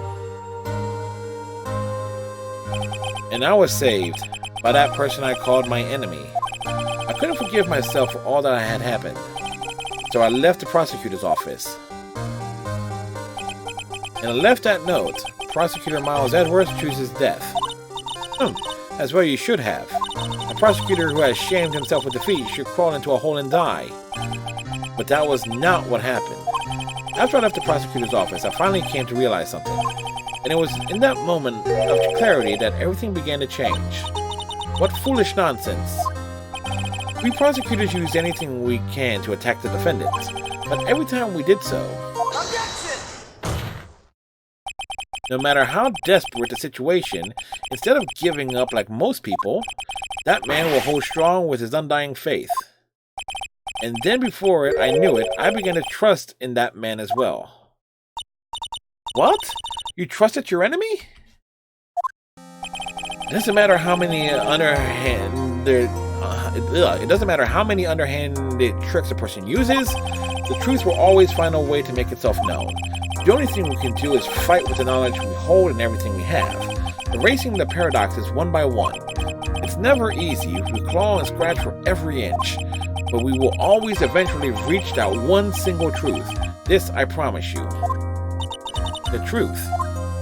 Yes, that's the reason why prosecutors and defense attorneys exist. But I'm sure you knew that already, didn't you, Wright?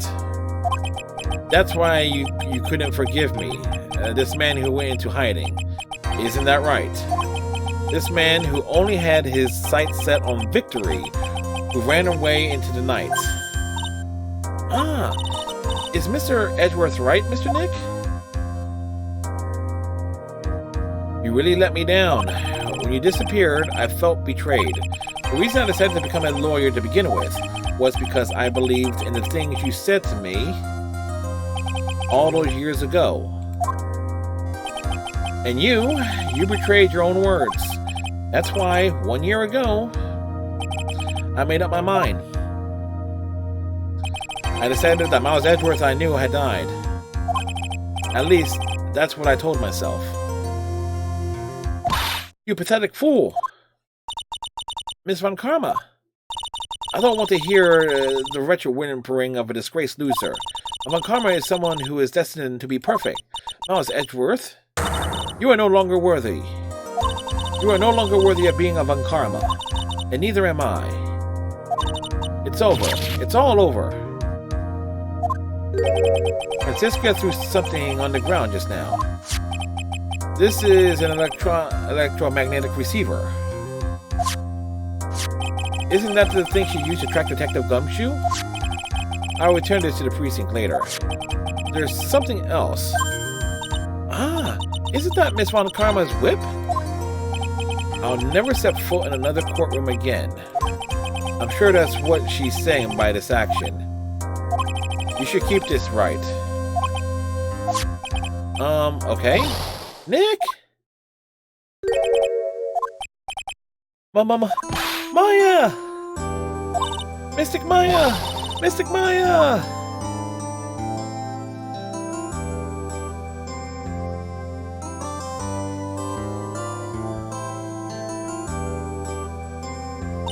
Oh, Nick, I knew you would come through. You got Guard convicted like I knew you would. And on top of that, you even rescued me. Well, of course I did. You know I would never desert you.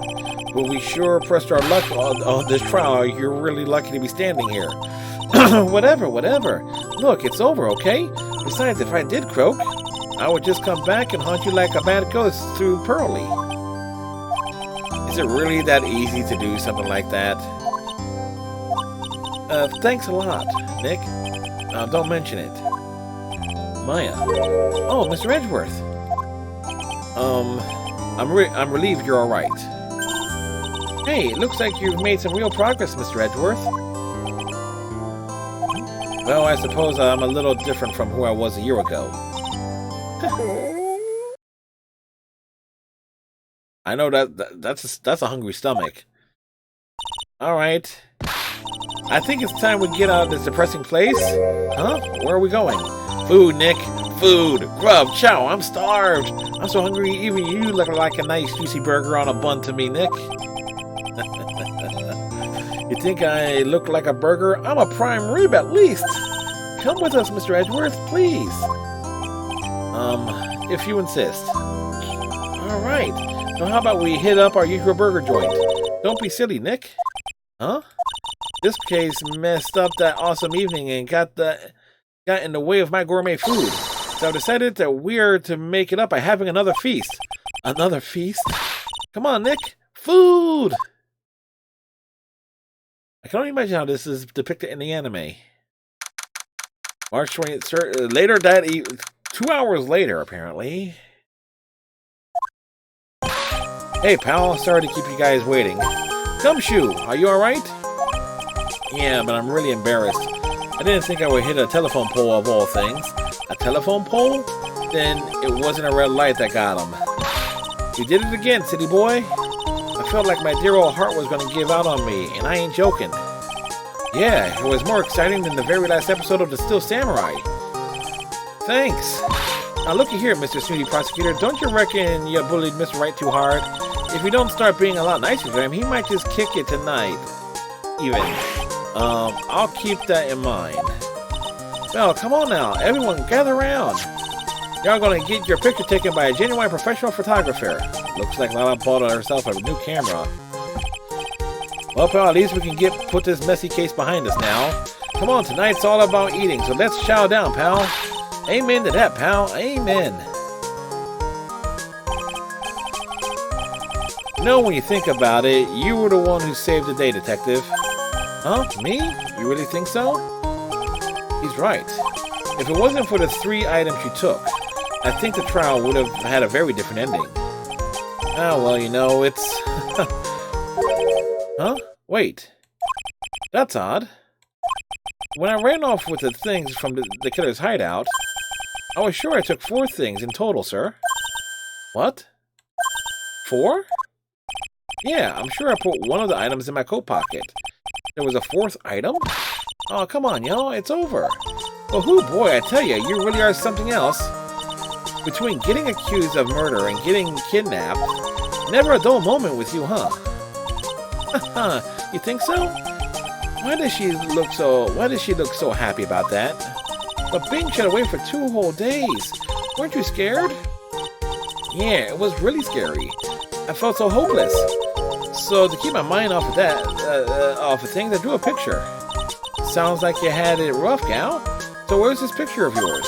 Yeah, I want to see it. I want to see Mystic Maya's picture. You know, I don't know where it went. Aw, that's too bad. Well, it's alright. It wasn't anything important anyway.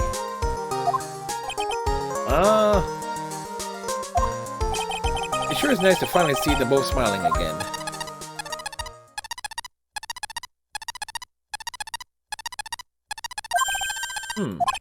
What is this, Mr. Edgeworth? This thing is picking up something... Ah, that's it. That's Miss Von Karma's receiver. Thanks to her, I had the most awful experience of my life, sir. I can't believe she stuck a tracking device on me. That's odd. Even though you're standing here right here, the tracking device seems to be in a different location. Oh, it's probably busted or something, sir. Well, it doesn't matter. I'm afraid it's about time for me to excuse myself. I still have some work to do. Huh? But Mr. Edgeworth, you haven't even eaten anything yet. And you've eaten way too much, you glutton. I had fun tonight. Now, if you'll excuse me. Wait. What? I just want to say, thanks, Edgeworth. You really saved me out there. If anyone should be saying thanks, it should be me, right? I feel like words alone aren't enough here. I wonder if there's anything I can give him to express how I feel.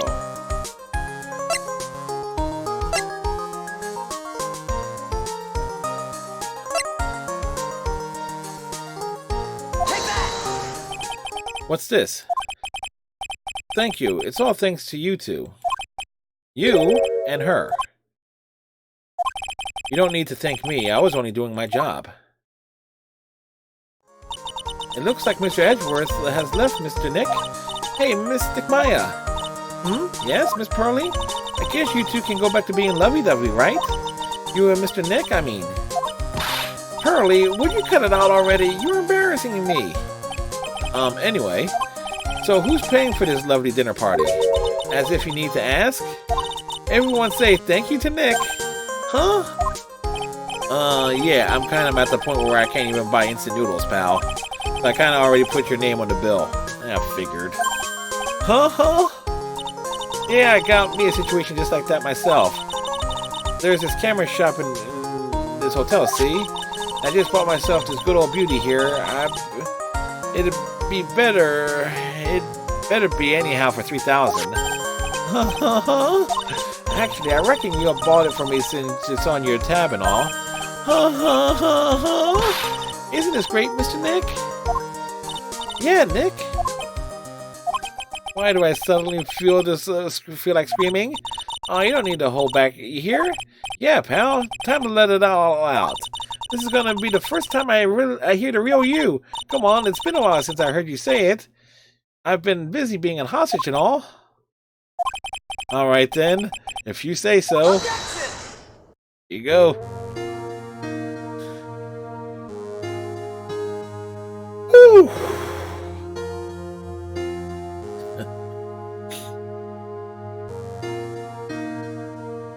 You really came through for me, Nick. I had to hide that letter, but I knew you'd find it. I really feel like I've been living on the edge lately. I mean, I've escaped death 3 times now. Pretty cool, huh? I feel like a pro. Let's not make this a habit going forward.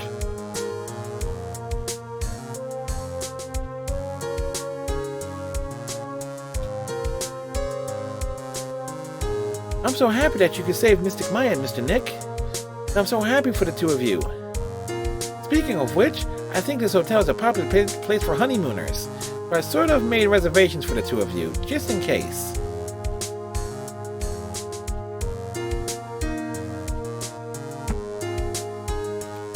I don't think Phoenix and Maya would make a... I don't know on that one. Well, pal, it looks like I'm back on the force again.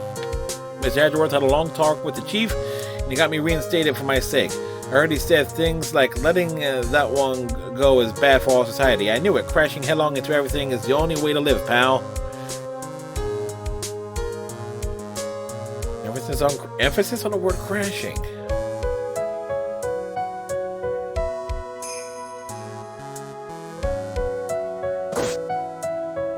I am Maggie Birdie. I am retiring this uniform as of today, sir.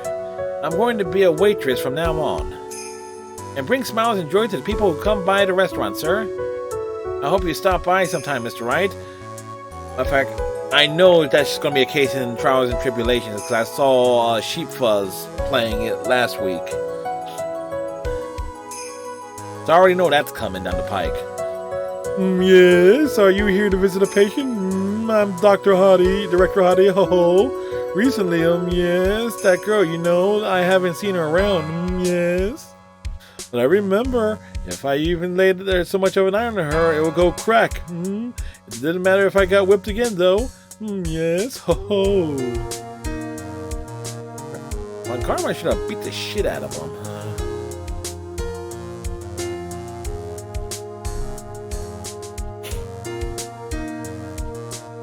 It's time to begin our quest of World Circus domination, sweetie. And to let the world know we are serious, I plan to make a fabulous flight to Zimbabwe. Hey Max, what do you think Zimbabwe is like? Do you think there are castles made of cake and bunnies who can talk? I think if there are any talking bunnies, even if they won't laugh, even they won't laugh at Mo's joke. I misread that. Oh, boy, I'm tired. I still gotta make a highlight reel for Facebook and put something on Facebook and things on Instagram.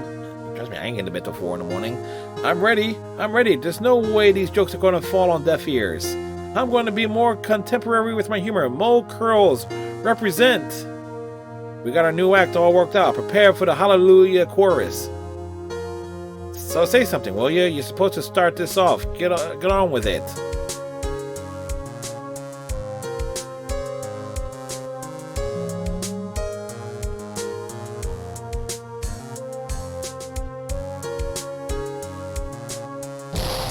What's this drat? It's just an ordinary electric razor recharging stand on thing. I can't believe this, really. How long do they plan on making me do this? But it's Edgy Poo's idea, so that means it must have a deep hidden meaning. But why do I get the feeling they wouldn't forget about me, would they? It was never like this in the old days. Everyone thought the world of me. They used to call me Queen Wendy and treat me like royalty. Edgeworth. Oh, I get what Edgeworth did with that. Sent her on a wild goose hunt. She shows up in the third game. I'm gonna freaking. I'm really hoping the third game has some new reoccurring characters. I appreciate everything you and Mr. Edgeworth did for me from the bottom of my heart. Oh, that's right. I received a letter from Miss Von Karma. You said that after I get out, I should feel free to consult her about anything at all. I'm really thankful to have met everyone.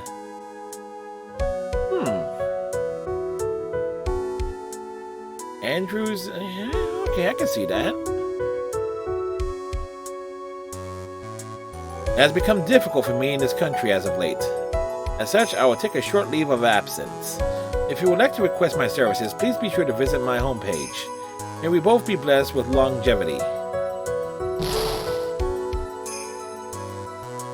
How many times that thing went to pieces? About half a dozen? Oh boy. March 23rd, 9:42 p.m. International departures, gate 12. Where are you going, Francesca?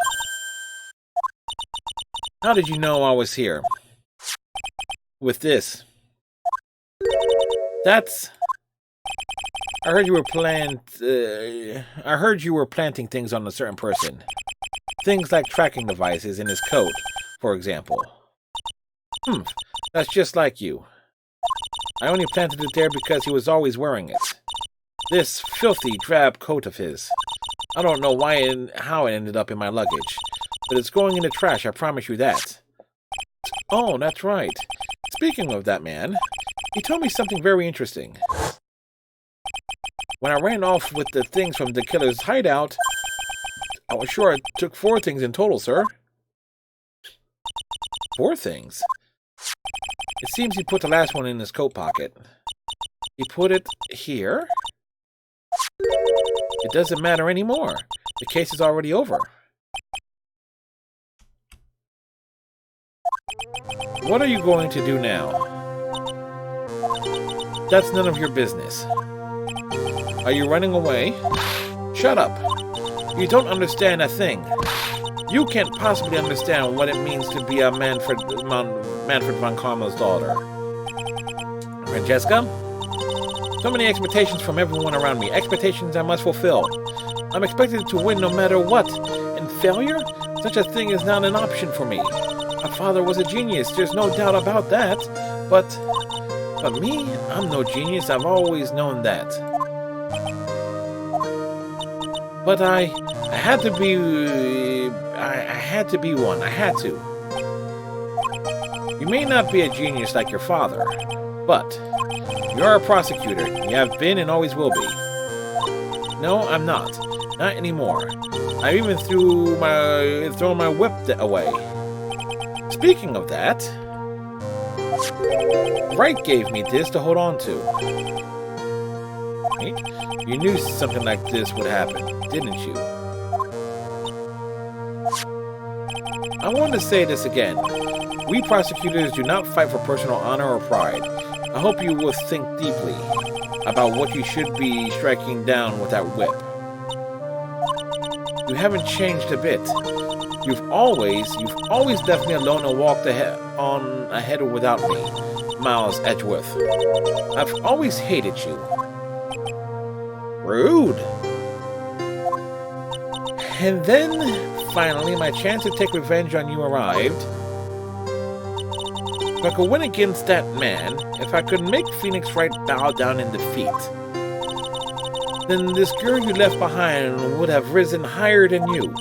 That was supposed to be my revenge. I see. Rude, but I see. You know, I can't do it. I can't change who I am. I can't throw away everything I've been until today. I believe you can. Just like how Adrian Andrews did. Adrian Andrews? You were going to use her during the trial, right? But you You were dependent on your father by using his tactics, isn't that right? Today, you chased after me after I've left you behind all those years. And that's why we're standing here now, side by side. But I have no intention of stopping. If you say you're going to quit your walk down the prosecutor's path, then this is where we part ways, Francesca von Karma. Whoa. I am Francesca von Karma. Don't think I'm going to walk in your shadow forever. Our battle begins now, so you had better prepare yourself, Miles Edgeworth.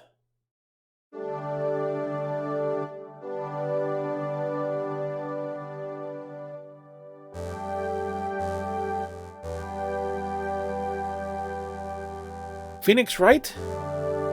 One day, someday, I'm sure we'll meet again in battle. Until then, this last piece of evidence that never made it to you, I'll take good care of it, this fourth piece, so I can give it to you when at last we meet again.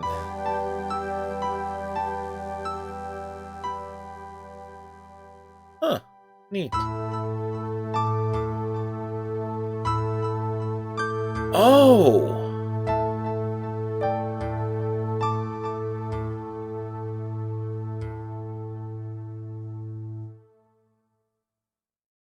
Wow.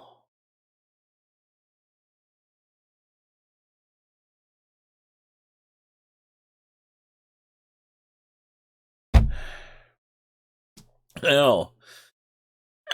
Wow, that certainly surprised the hell out of me. In that case, I want to see her in the third game when we start that up on Monday.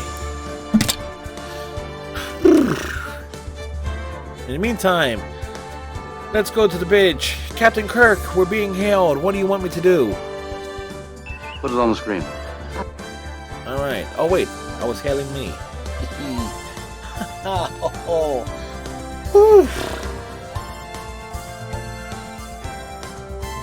One-shot case. I'm thinking... Alright, let me drag this back over here. Folks, if you haven't... Trust me, folks. I normally start my streams at about 7 o'clock. I started early today because of Christmas. I had a day off. I did not expect this to take me 9 hours. Oh, boy. And let's keep this in mind. The longest case... Because I'm reading all the dialogue and having to take breaks and get water and other stuff. The longest case so far was the 5th episode in the first Ace Attorney game. And that took an 8-hour stream combined with... so that took about 11 and a half hours. Because case 1 of Justice for All took 1 hour. So, and I remember that stream, I ended at about 11:30-ish, 11:45. So generally my streams run 7 to 11. But it really depends on what I'm working on. It's like, okay, I want to get to a certain point, and I wanted to knock this all out in one time. Whew, boy. How much playtime do I have on this game already? I have 45 hours of playtime. Game already. In this game, under normal circumstances, I believe it's supposed to take 60 hours, and that's assuming, and that's going the completionist route and not reading everything out loud. But either which way. Anyway, this was awesome. I know a lot of you folks came in during the course of this stream, so it's like many of you were not here from the beginning, so thank you for being here. We do got a couple of thank yous to toss out tonight, and I need to kind of raise this up here so I can read here. Let's see. Peter, Redneck, Panda Sweet, Calanol, thank you all for the biddies tonight. I greatly appreciate it. Thank you very much. As we now do the impossible thing. We find someone to raid. Who is raiding at this time? I need to refresh Twitch. Wow, at this point in time, I only have 2 people to raid. And I'm really hoping, well, I have 3, but the other 2 people have smaller audiences, 7 to 10 viewers. We're gonna raid someone doing Twitch things, folks. We're gonna raid Cat's Eyes, CAT_EY3Z. With that said, everybody, tighten your friendship bracelets, watch your hang down, have a great night and a great tomorrow. We will be streaming tomorrow, doing Star Trek Online things like we do every Thursday. So till then, have a good night, everybody.